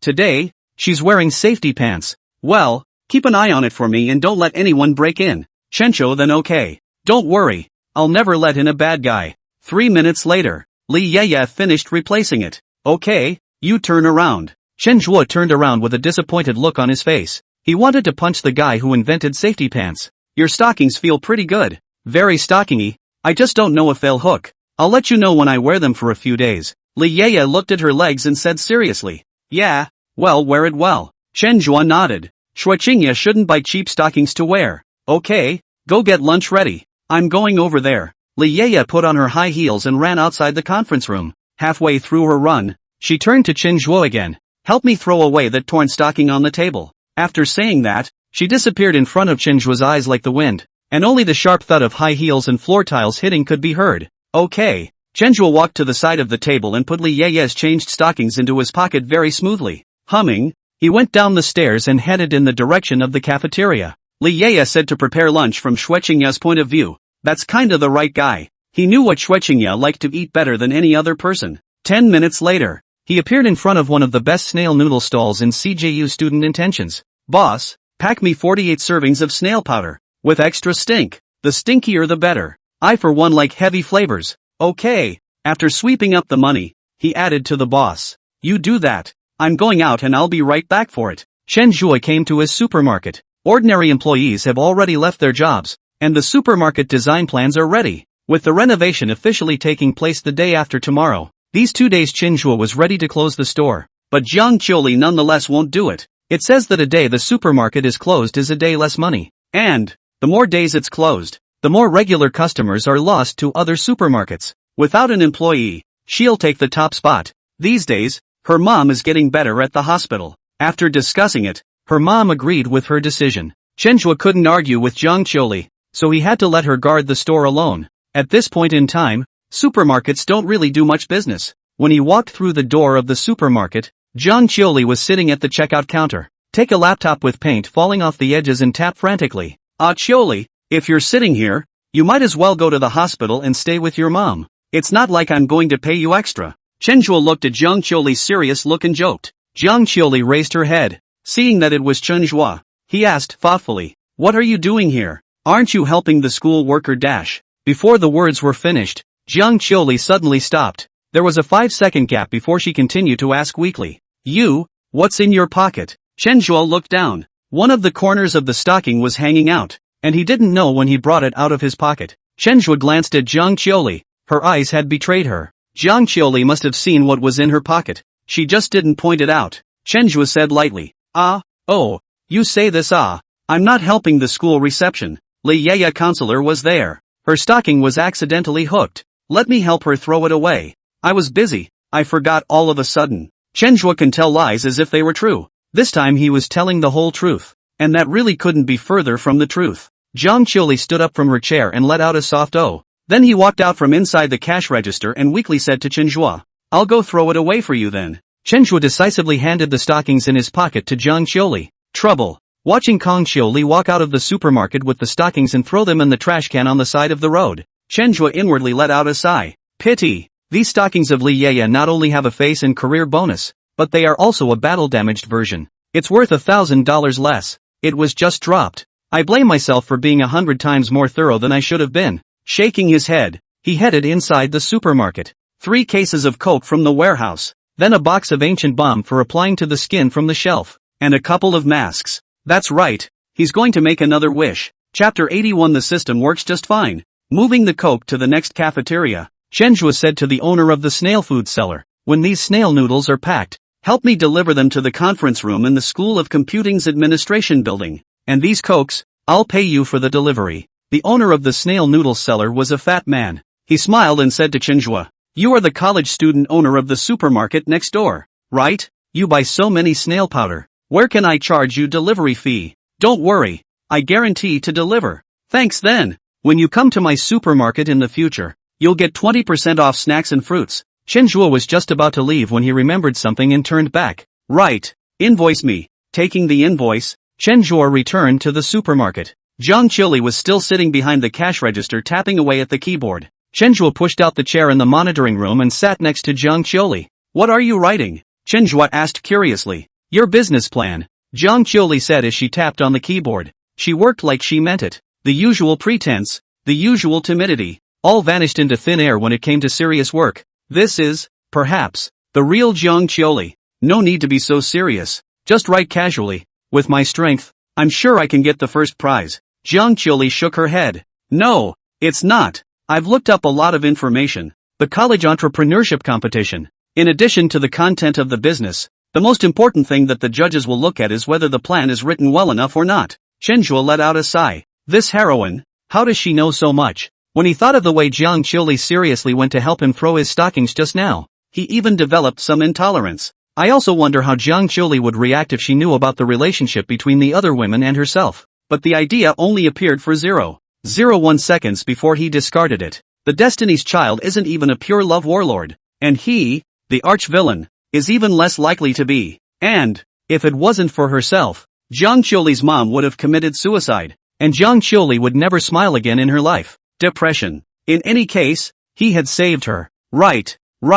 You right. With that, he glanced at the time. And wait 15 minutes before making a wish. Taking advantage of this lull, he took out his invoice and billed himself for the 3 cases of expired Coke. Conference room. Administration building. Qingya Shui and the school leaders walked back after visiting the program. "Dong Shui, we've booked the location, so let's go out to eat together," Shui Qingya said to the vice president with a smile. "No, just eat whatever you want. I'm a person who values skill more than these superficial things, and I'm very satisfied with today's visit." The way you put it, no wonder you can become such a big company and such a young president. A woman of honor. I'm really sorry this time. Next time we have a chance, we'll make sure to treat you to a nice meal. A few people walked into the conference room, talking and laughing, followed by a bunch of escorts. "Li Yeye. Where's Li Yeye?" "I'm here, Dean. How are the arrangements for the lunch you were told to arrange coming along?" Li Yeye was a little embarrassed. She sees that Chenhua is very capable and her family is rich and knowledgeable. It was only then that he was very relieved to give this task to Chenhua. However, she actually couldn't contact Chenhua now. What's going on? It's not going to be a trap for her, is it? Come on. Lunch is coming. Just as she was thinking about how she was going to reply in high emotion, a bright voice came from the stairway. Several men, dressed in cafeteria employee uniforms, came in from the stairway, one holding a thermos. Eating in the cafeteria? Li Yeye was even more dumbfounded. She had emphatically explained to Chenhua that the meal price for one person was 300. Eating in the cafeteria. You don't even need $30 a person, do you? It's over. Chenhua, it's not like you're being asked to pay for it. Why are you being so petty? Li Yeye felt that her future was all ruined in Chenhua's hands. Just as she felt a darkness, 2 more men came out of the stairway. They weren't clutching insulated lunchboxes in their hands, though. They were holding black Coke in their hands. Li Yeye's eyes went black and she almost fainted. The scene was one of silence. Delivery came up, headed by the snail food owner, looking a little confused at the group of people looking at him in front of him. This is what's going on. Out of professionalism, he still forced his way into the conference room and placed the lunchbox in his hand on one of the conference tables. Then opened the lunchbox and took a snail meal out of it. Here comes the snail powder. It's all made from the finest ingredients. Everyone eat it while it's hot. The vice president's face went dark. The chairman of Red Maple Technology comes to visit the school and the school treats her to screwdrivers? He looked at Li Yeye and said seriously, This isn't right? Counselor Li Yeye, what's going on here? Aren't you having a maru laugh? Li Yeye was embarrassed, but she still didn't betray Qinghua. It's not like I'm pressed for time. I'm just thinking about what to do quickly. The vice president gave her another look and said in a more serious tone, Tell the truth. Well, I actually gave this assignment to a student who bought it. The vice president was so angry that he almost didn't pass out. Well, just then, Xue Qingye spoke. Xue Qingye's eyes were glowing as she looked at the snail powder on the table. She didn't expect a trip to CJU to have such a reward. Her face was a smile she couldn't hide. Dean, take it easy. It's getting colder this fall. And it's a beautiful thing for us to have a bowl of food with regional specialties together in the conference room. The vice president was confused again. How was this different from what he thought every step of the way? Xue Qingye asked Li Yeye again. Which student arranged this and what's his name? Li Yeye quickly went over the scene in her head and finally said Qinghua's name. Oh, it's Qinghua who sits with me. He knows that I like snail noodles, so he prepared these. Let's never mind not talking about it. Let's all start eating together. Hearing that it was Qinghua, Xue Qingye deliberately said. Mentioning a word about Qinghua on such an occasion showed that his relationship with Qinghua was not ordinary. It would definitely do a lot of good for Qinghua in school in the future. Let's call it compensation for her not telling Qinghua when she came over today. And Li Yeye was confused when she heard these words from Xue Qingye. She had asked Qinghua to come over to organize the reception so that Qinghua could mix it up in front of the judge. Xue Qingye, how about this? Like they were already close? And Wang Yan, who was standing behind Xue Qingye, was very upset. He was also very confused. This isn't right. Qinghua also did that kind of thing to Xue Qingye on the rooftop in the morning. Xue Qingye should hate Qinghua. There's something not right about this situation. Could it be that Xue Qingye is in the yin and yang? She wants the school to take care of Chencho in the opposite direction? Before Wang Yan could figure it out, under Xue Qingye's lead, everyone happily shivered their snail powder. The whole conference room stank of screwdriver powder. Xue Qingye ate with relish and had a Coke to drink. It was really too good. In less than 8 minutes, a bowl of flour was shivering away from him. In order to maintain her image in front of outsiders, she didn't fish up the sour asparagus and tofu skin inside the soup to eat it. Some regrets. Led by Xue Qingye, the others ate well. Though this snail powder is a bit of a contradiction to the occasion. But the meal was delayed by 2 hours and everyone was really hungry. Meanwhile, inside the Lime supermarket, Qinghua looked at the time. Almost. System out. My wish is for the next 3 hours to increase my olfactory sensitivity by 50. Forget it. 10 times. Ding. This wish is within the realizable range. And for the next 3 hours, your olfactory sensitivity will increase tenfold. Ding. It has been detected that your current opponent's main statement is Wang Yan, and he will receive a tenfold blast. In the next 3 hours, his olfactory sensitivity will increase by 100 times. Asterisk.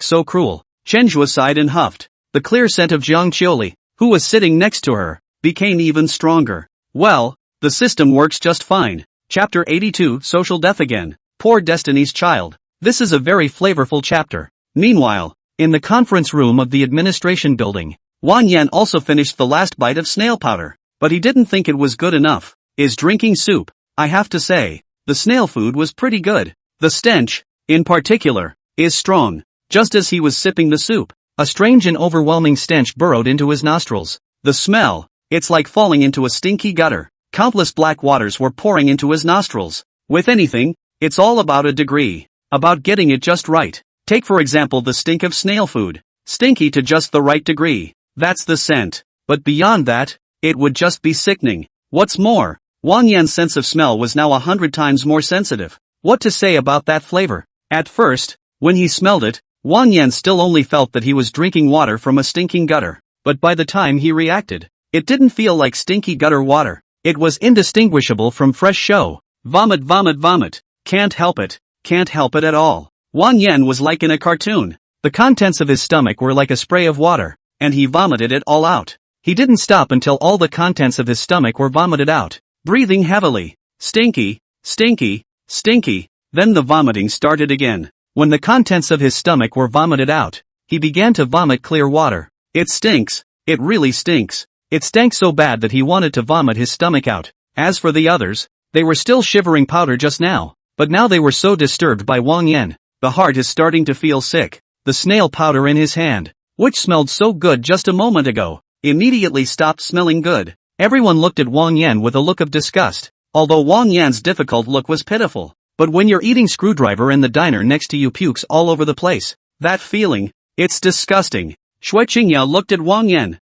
A frown creased his brow. She was also a little nauseous. At this moment, she cursed the family's group of old men countless times in her heart. How many times was this brain caught in the door before he forced Wang Yan to follow him over? She swore that if she brought Wang Yan along next time, she would be the dog. Shui Dong, look at this. Because Wang Yan was the person Shui Qingya had brought with him. The vice dean walked up next to Shui Qingya and asked, "Contact the hospital. I'm guessing there's something wrong with the body somewhere." "Okay, we'll be in touch right away." At this time, Wang Yan was still vomiting furiously. Half an hour later, the first hospital of Zhongjiang City. Several doctors in the emergency department looked at each other. This patient, was he here the other day? Ding! Detecting that the son of Qi, Wang Yan, is depressed to the core, the cooldown time for your next wish will be shortened by 12 hours. Chenjua sat next to Jiang Qiuli and sniffed for 3 hours. "You, what have you been smelling? Do I smell?" After Jiang Qiuli finished her own work task, she noticed Chenjua's abnormality and asked suspiciously, "It's smelly." Jiang Qiuli raised her hand and sniffed her cuffs. No, it smells good. Didn't you notice? Hooligans, it really smells good. I can smell it. I can also smell that you used cinnamon-scented soap yesterday. Jiang Qiuli froze for a moment. You can really smell it? Of course, I can still smell it. You wash your underwear with dash. Before he could finish his words, Jiang Qiuli's small hand covered his mouth. I believe you now. Okay. Chanzhou hummed as he put the bomb and masks back on the shelf that he hadn't used just in case. I don't know if Wang Yan's 100 times olfactory perception degree is cool or not, but my 10 times is cool anyway. When Chenjua thought of Wang Yan, he thought of another son of Qi. Well, by the way, how come I don't seem to have seen Yi Fei in the past 2 days? Could it be that last time his luck was too good and he won $1 million and traveled? The moment this thought appeared, Chenjua dismissed it. Anyone could be short of money to use. Yi Fei would never be short of money to use. For $1 million, he didn't even bother to cash in his prize.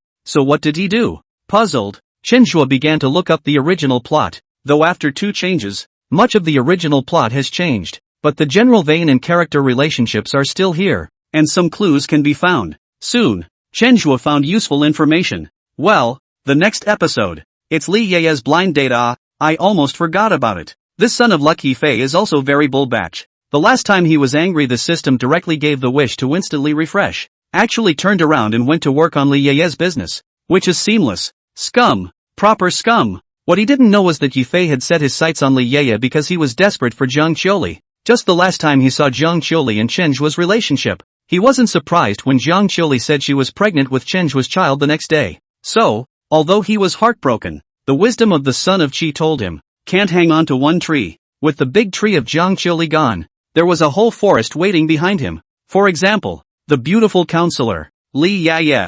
Chenjua scrutinized the plot again. Yi Fei should be thinking of ways to replace the man who originally went on a blind date with Li Ye at this time. At that time, when Li Ye came to the agreed place, she would realize that the man she was dating was Yi Fei. Then the two will begin to make new emotional progress. Everything was perfect. Only this time, with Chenjua. Chenjua thought about it, took out his cell phone, and called Li Ye. The call was answered in a second. Director Li, how was the lunch I prepared? Li Ye on the other end of the phone had a complicated look on her face. It seemed to be working and then it didn't seem to be working. It started out great and then one guy threw up. Li Ye was honest. That's not right. I chose this snail food, but it's the best snail food in the school business. It shouldn't be a problem. Everyone did say that it tasted good, and President Shui Qingya was also very satisfied. So it might be that the employee had a problem with his body somewhere. Chenjua stifled a laugh. The situation was exactly as he thought it would be. He asked, changing the subject, by the way,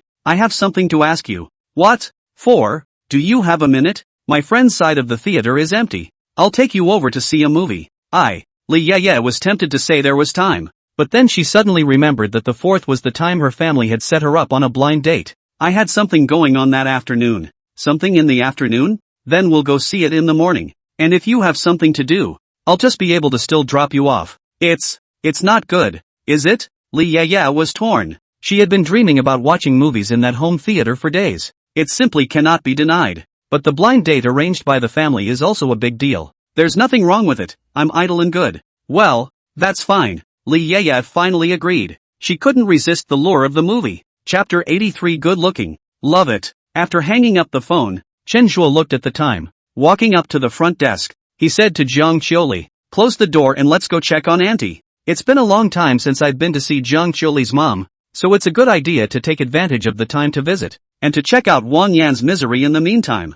Jiang Qiuli is still organizing her business plan. Lifting her head, she blinked her eyes, watery and bright. Well, okay, but you can't talk about it when you go. This was the first time that Jiang Qiuli had made a request to Chen Zhuo. To be more precise, this was the first time Chen Zhuo had seen Jiang Qiuli make a request to someone else. It seemed that she was truly frightened by Chen Zhuo's tawdry maneuvers. Don't worry, do I look like someone who talks nonsense? Jiang Qiuli nodded and shook her head again, spat out in a whisper like a mosquito's voice. You're not like that. You are. What did you say? I said that scratch off you gave me last time for $80,000 that I was afraid to cash alone. Jiang Qiuli couldn't lie, and when she did her face turned red. Still stumbling over his words, Chen Zhuo didn't continue to pursue the question, but answered obediently. Yeah, actually, $80,000 is nothing. You can take care of it yourself. Chen Zhuo's voice was magnetic and full of security. In fact, letting Jiang Qiuli redeem this winning 80,000 scratch off,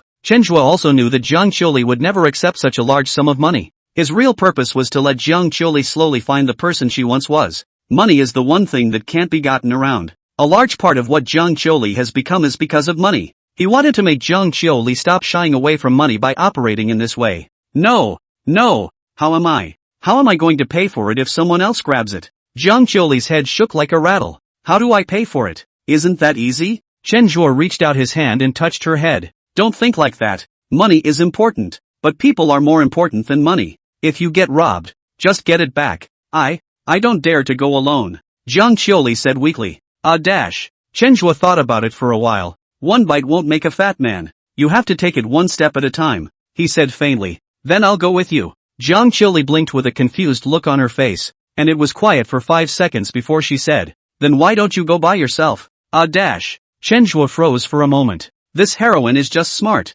Much smarter than the son of Qi. If I go alone, what if I'm robbed by someone else? The two of us go together. There's a caretaker. Chen Zhuo flubbed it in a serious manner. Jiang Qiuli nodded. Okay. After closing the door of the supermarket, Chen Zhuo drove Jiang Qiuli to the hospital. It's not a very nice day. It's getting colder. The big cool down has kicked off. Chen Zhuo looked out the window and asked, did you get a driver's license? Jiang Qiuli shook her head. Are you going to get your driver's license? Jiang Qiuli shook her head. It's too expensive to get a driver's license. And, since I don't have a car, it's useless to take the test. It works. Not all the employees of the supermarket are gone.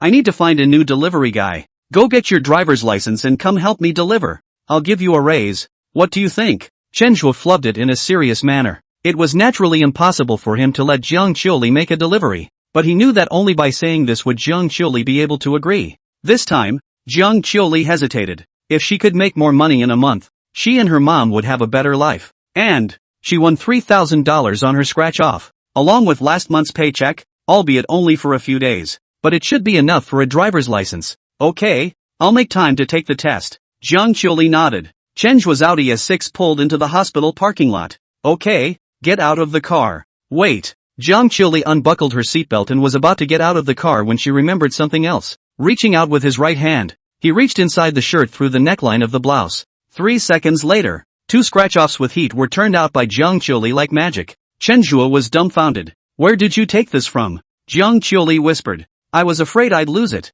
So, you can't leave it there if you're afraid you'll lose it. The scratchers are so big. How uncomfortable must this be? Ha! Jiang Qiuli froze for a moment. Then the little face was instantly covered in red.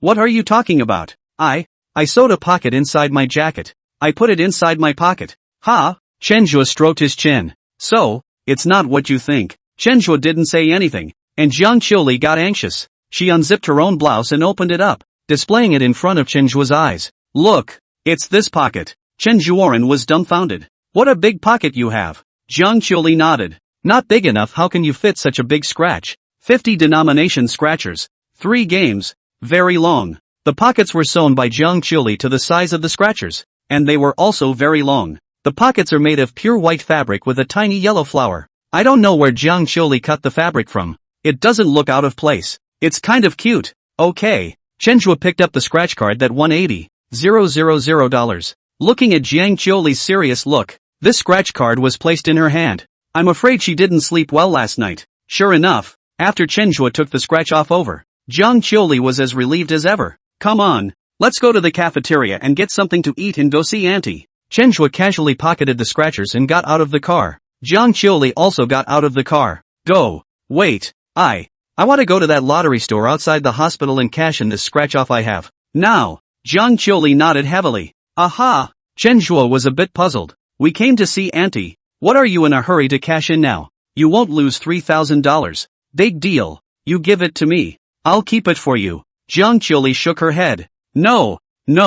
I want my mom to see the $3,000. She's been worried that I don't have any money. Well, it's very detailed. Chenhua nodded. It turned out that Jiang Qiuli was planning this. This girl, she's really delicate and considerate. Don't know either. 20 minutes later, Jiang Qiuli pocketed $3,000 in cash, reappeared in the hospital inpatient department downstairs. This is what Chenhua suggested. Compare Thado the cold 3 zeros behind the 3 on your cell phone screen. A pile of red-hot cash is a better way to feel the impact of money. This would also give Jiang Qiuli's mom more peace of mind. A better mood is a better way to fight cancer. Chenhua's piece of $80,000 scratch-off was not redeemed, although it is a requirement that the $80,000 must be cashed in at the lottery center, because the tickets are anonymous. Many lotteries also acquire them and use them for other purposes. Sell it to a lottery store and you don't have to pay taxes on it. This little difference, Chenhua cannot see. He bought scratchers also completely for Jiang Qiuli, as well as to put Yifei's mouth askew.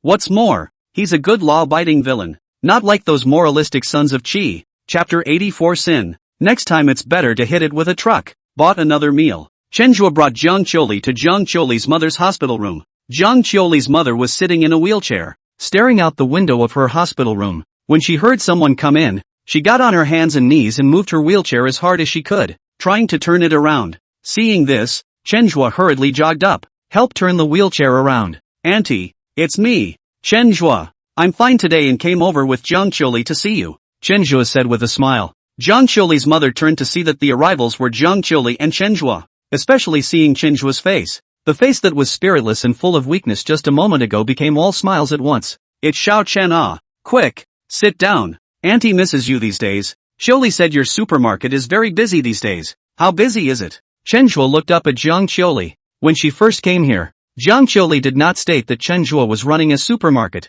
nor did she say that she was working in Chenhua's supermarket. Listening to this, Kang Chulai is confessing to her mom but that's normal. Jiang Qiuli didn't say anything the first time because she was afraid that her mom would worry that Chenhua was a bad person. After all this time together, that concern was put to rest. Between mother and daughter, there's nothing to hide. It went well, and when it didn't go well it could go well with the help of Autumn Lane, who may have done it. Chenhua complimented. Kang Chuli's mom nodded. Xiao Chen, just treat us as a family. What is Qiuli like that as a mother, don't know? You don't need to praise her like that. Kang Chuli's mom paused and added. Qiuli is not talkative and sometimes stubborn. You tolerate and accommodate her more.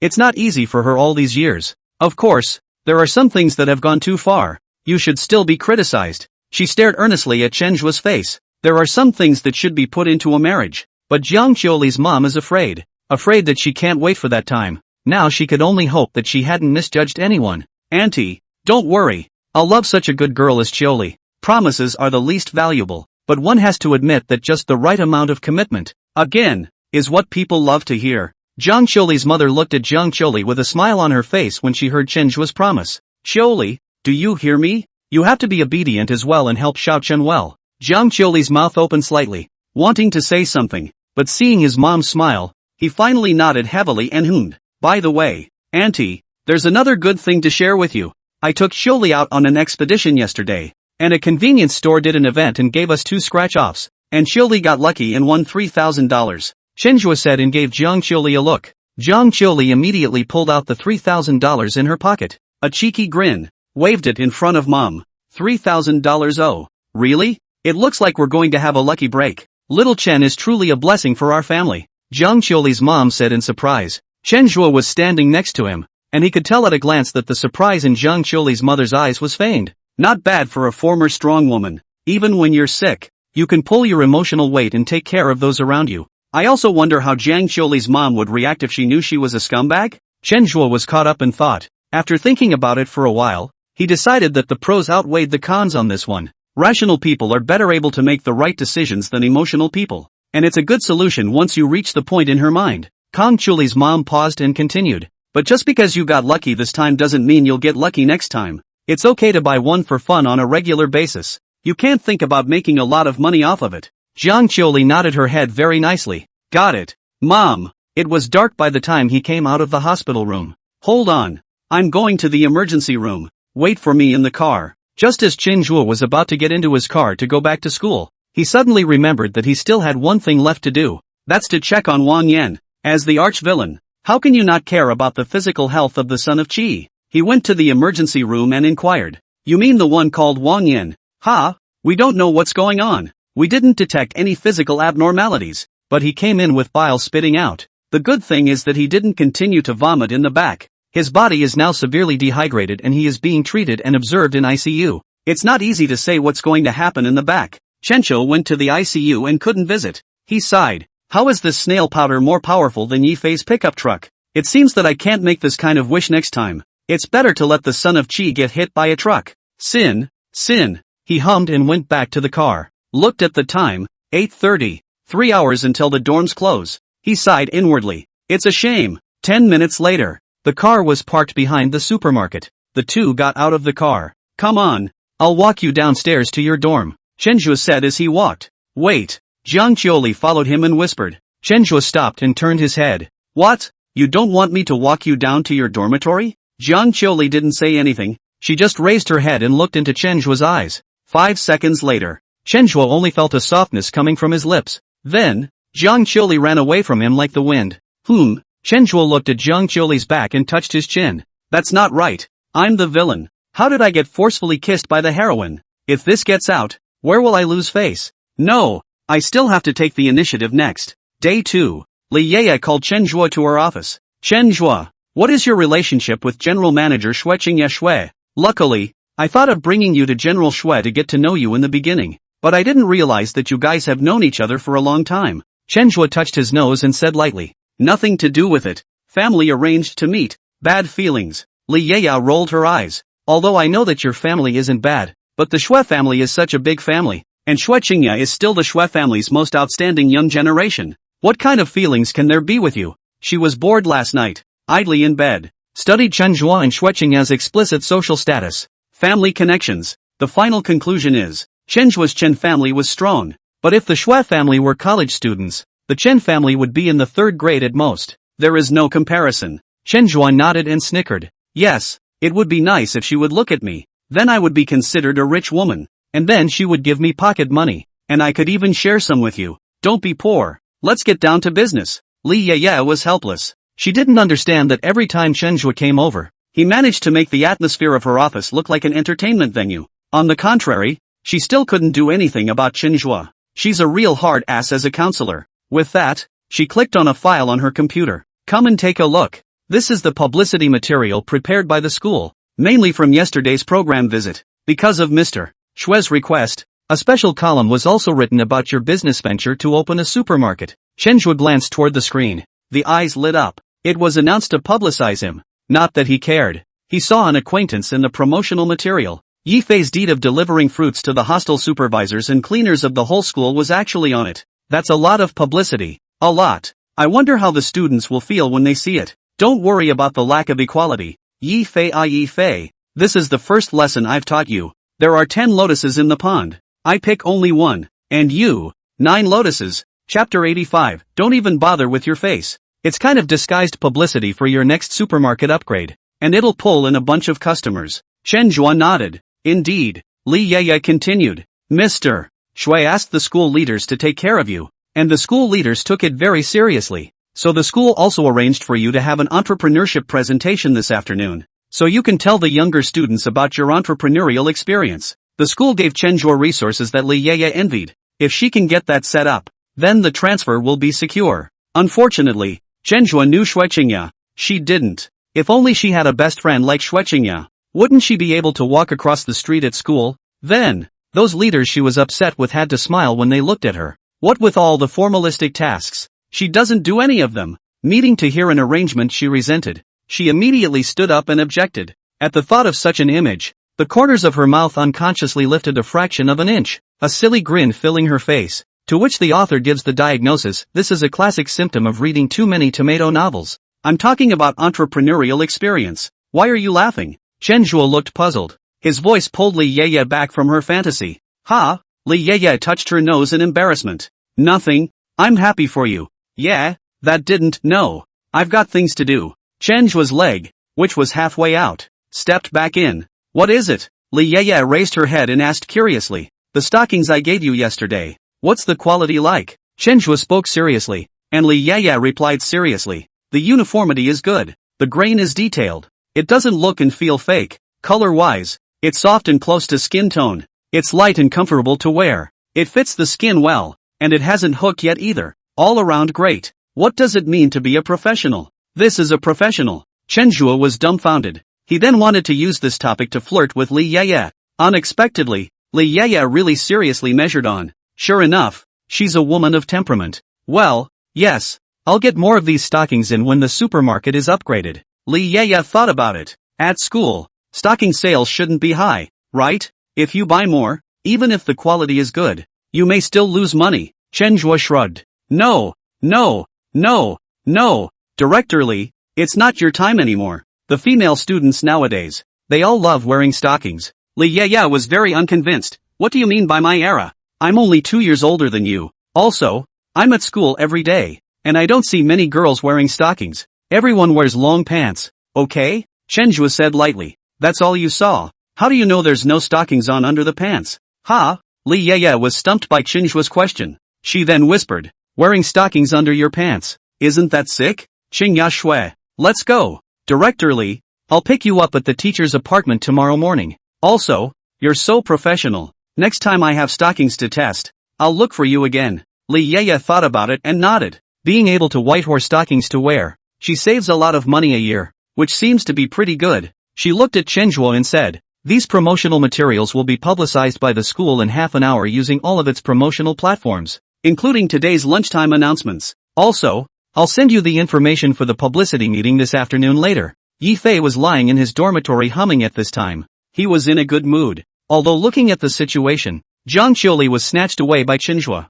but then he found a new offense. After learning that Li Yeye had been set up on a blind date by her family, he immediately went out to get a head start before Chenjua does. Things are going well. 2. The original match arranged by Li Yeye's parents for Li Yeye was a staff member, but in front of the Yi family, it was just a few more levels up, and that wasn't enough to look at. Those who can be compared to Yi Fei will have grandchildren. Therefore, Yi Fei only made a slight move to dissuade Li Yeye's original blind date and replaced himself. Perfect. By the time Li Yeye arrived at the blind date, she realized that her date was actually a sophomore. It's too late for everything. He took this opportunity to break the ice with Li Yeye. Then it's good to be back there. What does Chencho have to compete with him? Without a Zhang Qiuli, there are still thousands of heroines waiting behind him. Just as he was gloating, his cell phone lit up. It's a push. Qingya Shui, female president of Red Maple Technology Group, visited our school. Chen Zhua, a junior student, started a supermarket in school, which belongs to college students' entrepreneurship. Sophomore Yi Fei gave fruits to all dormitory supervisors and janitorial workers, showing the warmth of the campus. Yi Fei was prepared to directly tap clear, but saw his own name at the end. He came to be interested and clicked in. In the first photo, it is Xueqingya who is examining the inquiry. That elegant and high-flying temperament immediately attracted his gaze. This woman, she's kind of interesting. He rubbed his temples. Inside the previous episodes, this woman called Xueqingya was actually not his heroine. This is not right. Forget it. Let me get you this time. Let Chenjua play inside the school. I'm the man who wants to conquer the world. Seeing that Xueqingya was the Shui family's eldest miss, he felt even more simple. The Shui family of Zhongjiang, compared to their Yi family, kneeled down. Read the second tweet again. From Chandra. This kid can get pushed even if he opens a supermarket. It looks like he paid for it. After a couple of random scratches, he clicked on his own piece again. All the words and pictures and typography for this one were done by someone he paid a lot of money to do. The first moment you click on it, you can notice the difference. That's eye-catching. He looked it over carefully. It's exactly the same as the draft he turned in, and it hasn't been changed. It's time for a turnaround. With that, he tapped on his contacts and found a familiar avatar from within. Reblogged this tweet from myself. Forward it to the class group for me. And don't say I told you to. Then send $100 red envelope. 1 minute later. Inside the class group. Check it out everyone. Our class president is on the school-wide tweets. The group was quiet. No one spoke. This kind of group, in addition to receiving, other messages students see are simply ignored. At this moment, it was in Yifei's next dormitory. Our ***** in the head and still churning students saw the message in the class group. He took the cell phone. The expression on his face is, old man subway cell phone. I Nima. This dog Yifei. Now not only licking girls, Nima even the hostile ants began to lick. The still want some face? Don't even have a face. With that, he was about to exit.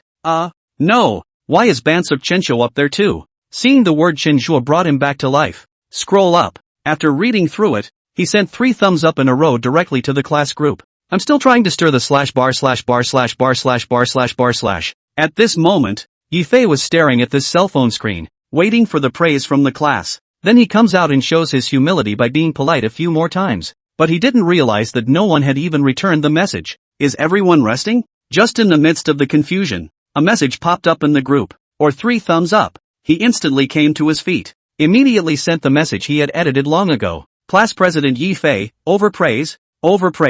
These are a little bit small. Students have time, but also can go to pay attention to these ordinary staff who serve us. However, his finger had just touched with the send button. Another message appeared on the screen. ***** to the head and still want to stir the poop. Chenjua Banshee is just strong. When the supermarket is upgraded, I'll definitely be the first to buy it. When Yifei realized what kind of message it was, it's too late for everything. Chapter 86. Same old trick. How much do I look like my old self? His message went out. Just because no one responds to messages in a class group doesn't mean no one reads them. On the contrary, on the boys' side everyone was playing games and not many people were watching. But on the girls' side, there is Yifei's undercover propaganda. Except for a few who are playing games, everyone is reading the content of the article. Especially when they saw the news of Chenjua, the class assistant. They were ready to praise the group. Kudos to Chenjo. But just as they were about to send a message, that acceptance speech that Yifei had carefully edited appeared. This squad leader is here for a laugh,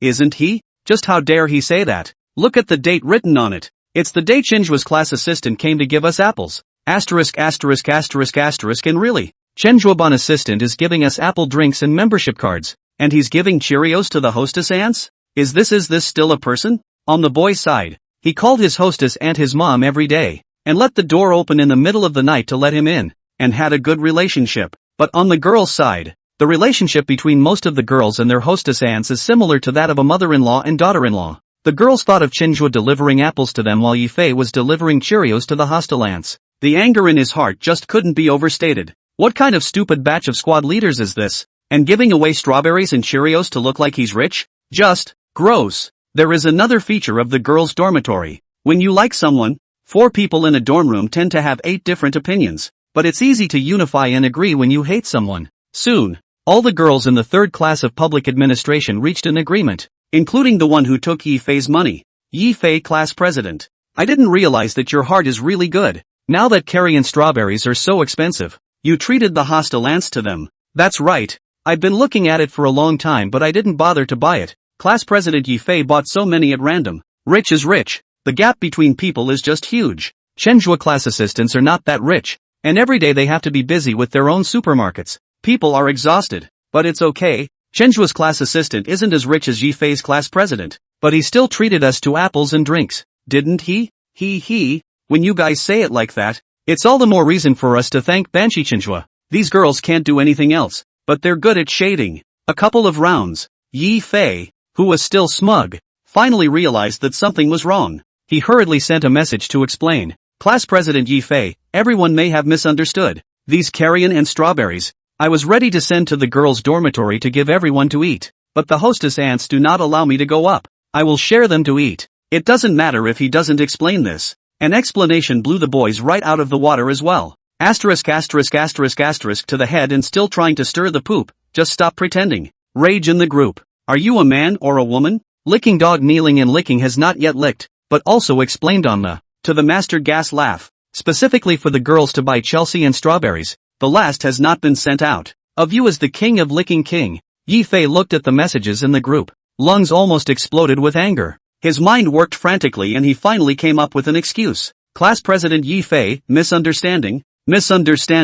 Just at that time the class assistant was also in the girls' dormitory. So I thought of sending the girls' dormitory first, then the boys' dormitory. This reason he came up with in a hurry. I can't say it's perfect, I guess, but I can only say it's bull asterisk asterisk asterisk asterisk. Immediately a boy said, "What? The hostesses in the women's dorm won't let you up there. And the hostesses in the men's dorm won't let you up there either?" Yi Fei went numb. Why didn't he think of that? I'm Nima. He now seemed to somewhat understand why Chinhua had left him to do all the publicity materials. Don't care anymore. Because the whole publicity thing is a mistake. Dog Chinhua, playing dirty tricks on me? Ha! Ding! Detected the son of fortune Yi Fei on fire. Your next wish cooldown is shortened by 3 hours. Chenhua was at the supermarket at this time to accompany Jiang Chuli to brush up on the subject 1 questions. A system beep was heard in his head. He knew that the publicity should have worked. Taking out his cell phone, he saw that the class group was already full of messages. He read the messages in general.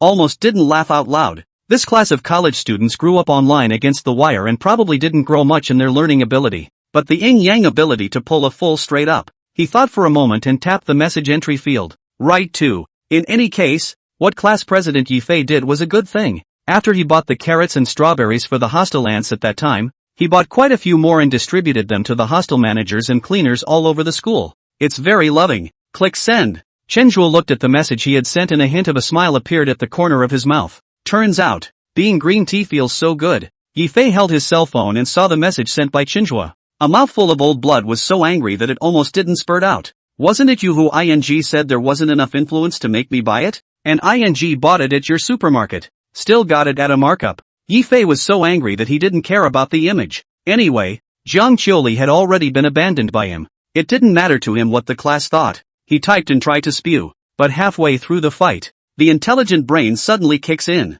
He realized something was wrong. With Chenhua's dog within a dog operation. If he were to talk dirty now, he would be passed on to Li Yeye by Chenhua somehow. Wouldn't his image in Li Yeye's mind be ruined then? At that thought, he deleted everything he had typed. Resent again. Squad leader Yi Fei, it's still Chenhua's class assistant who understands me.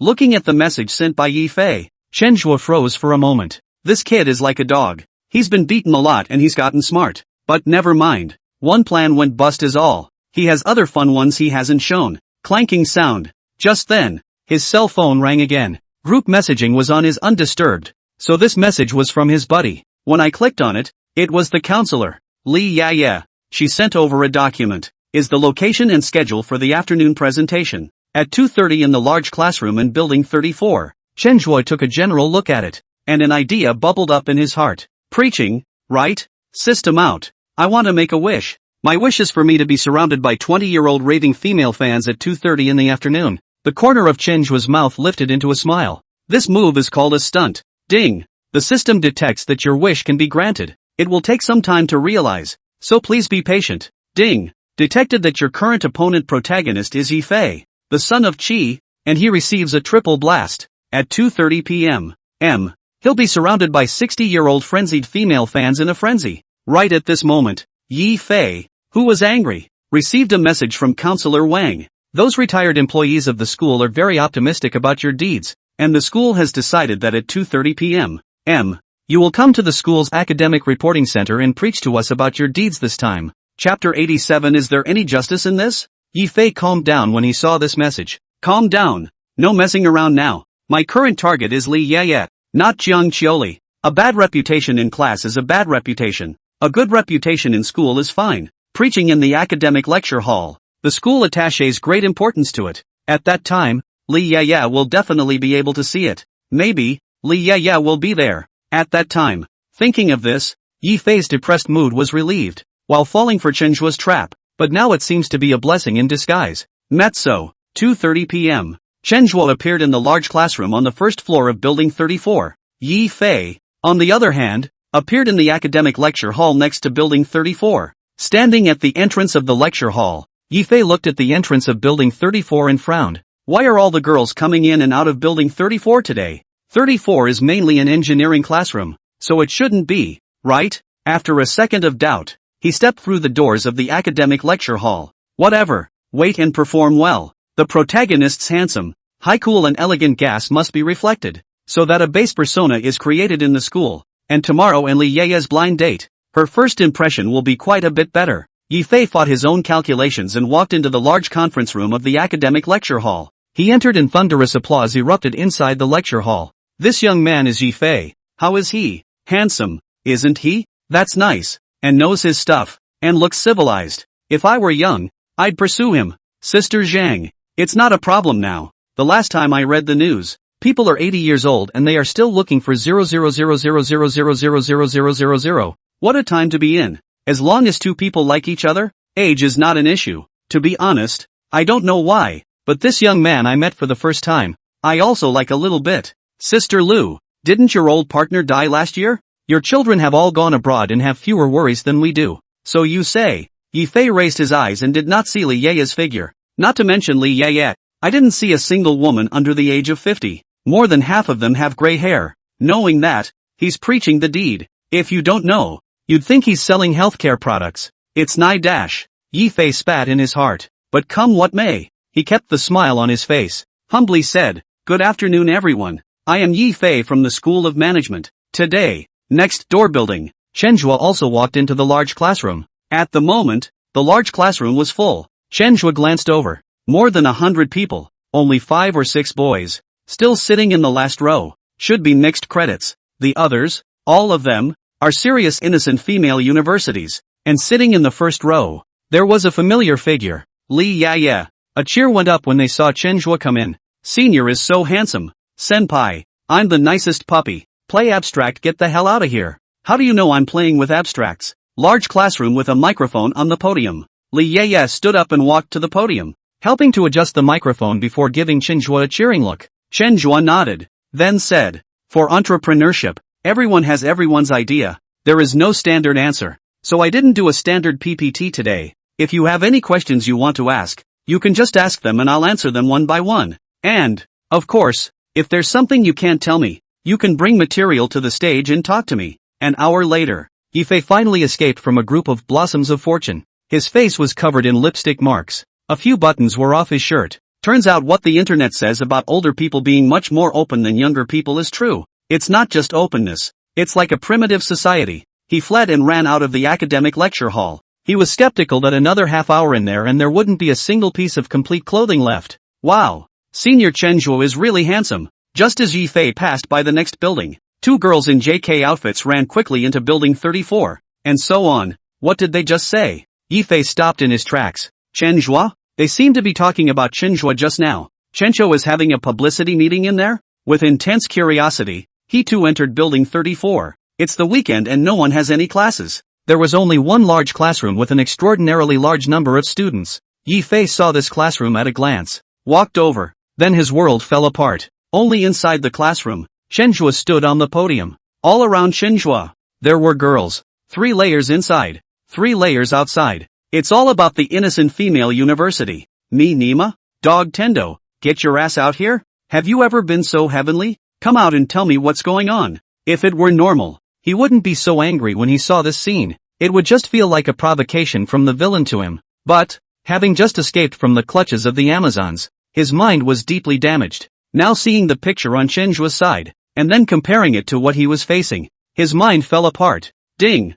Detected a breakdown in the mindset of Yi Fei, the son of fortune. Your next wish cooldown will be reduced by 12 hours. Deep self-doubt welled up. With this treatment, how come it feels like Chen Zhuo is the protagonist and he's the villain? Can't figure it out. Very unthinkable. Boom! Just then, a loud bang suddenly came from outside. It was a clear day just a moment ago, but it actually thundered. Tendo, bunch of losers. With this sound of thunder, Yi Fei was shocked in his heart and hurriedly explained in his mind. Grandpa Tendo, I'm sorry, I didn't mean to do it just now. You're generous. After waiting 2 minutes, there was no second clap of thunder. He just breathed a sigh of relief, continued to look inside the classroom. He saw a familiar figure. Li Yeye was actually in there. And, still full of smiles. Cam, what's going on here? Yi Fei became even more depressed. One of the people he was most looking forward to arriving at the academic lecture hall was actually here at Qinzhua. Cough cough. He coughed twice in the doorway. The female gates surrounding Qinzhou inside were too enthusiastic and no one paid any attention to him at all.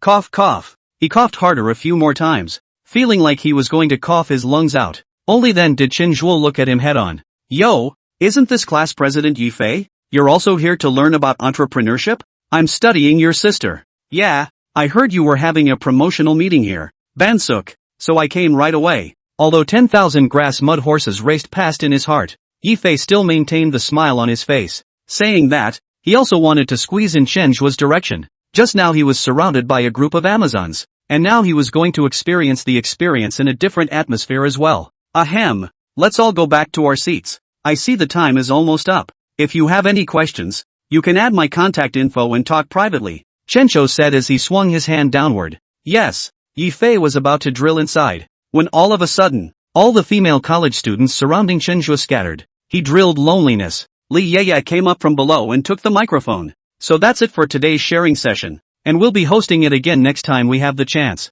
Li Yeye was delighted. The atmosphere was electric and she had just taken a lot of pictures from the stage. When she went back and publicized it at the college, it would be considered an achievement on her part. Hello, Counselor Li Yeye. After everyone slowly left, Yi Fei and Li Yeye greeted each other. Jiang Qiuli has been snatched by Qinzhua. Li Yeye must be kept.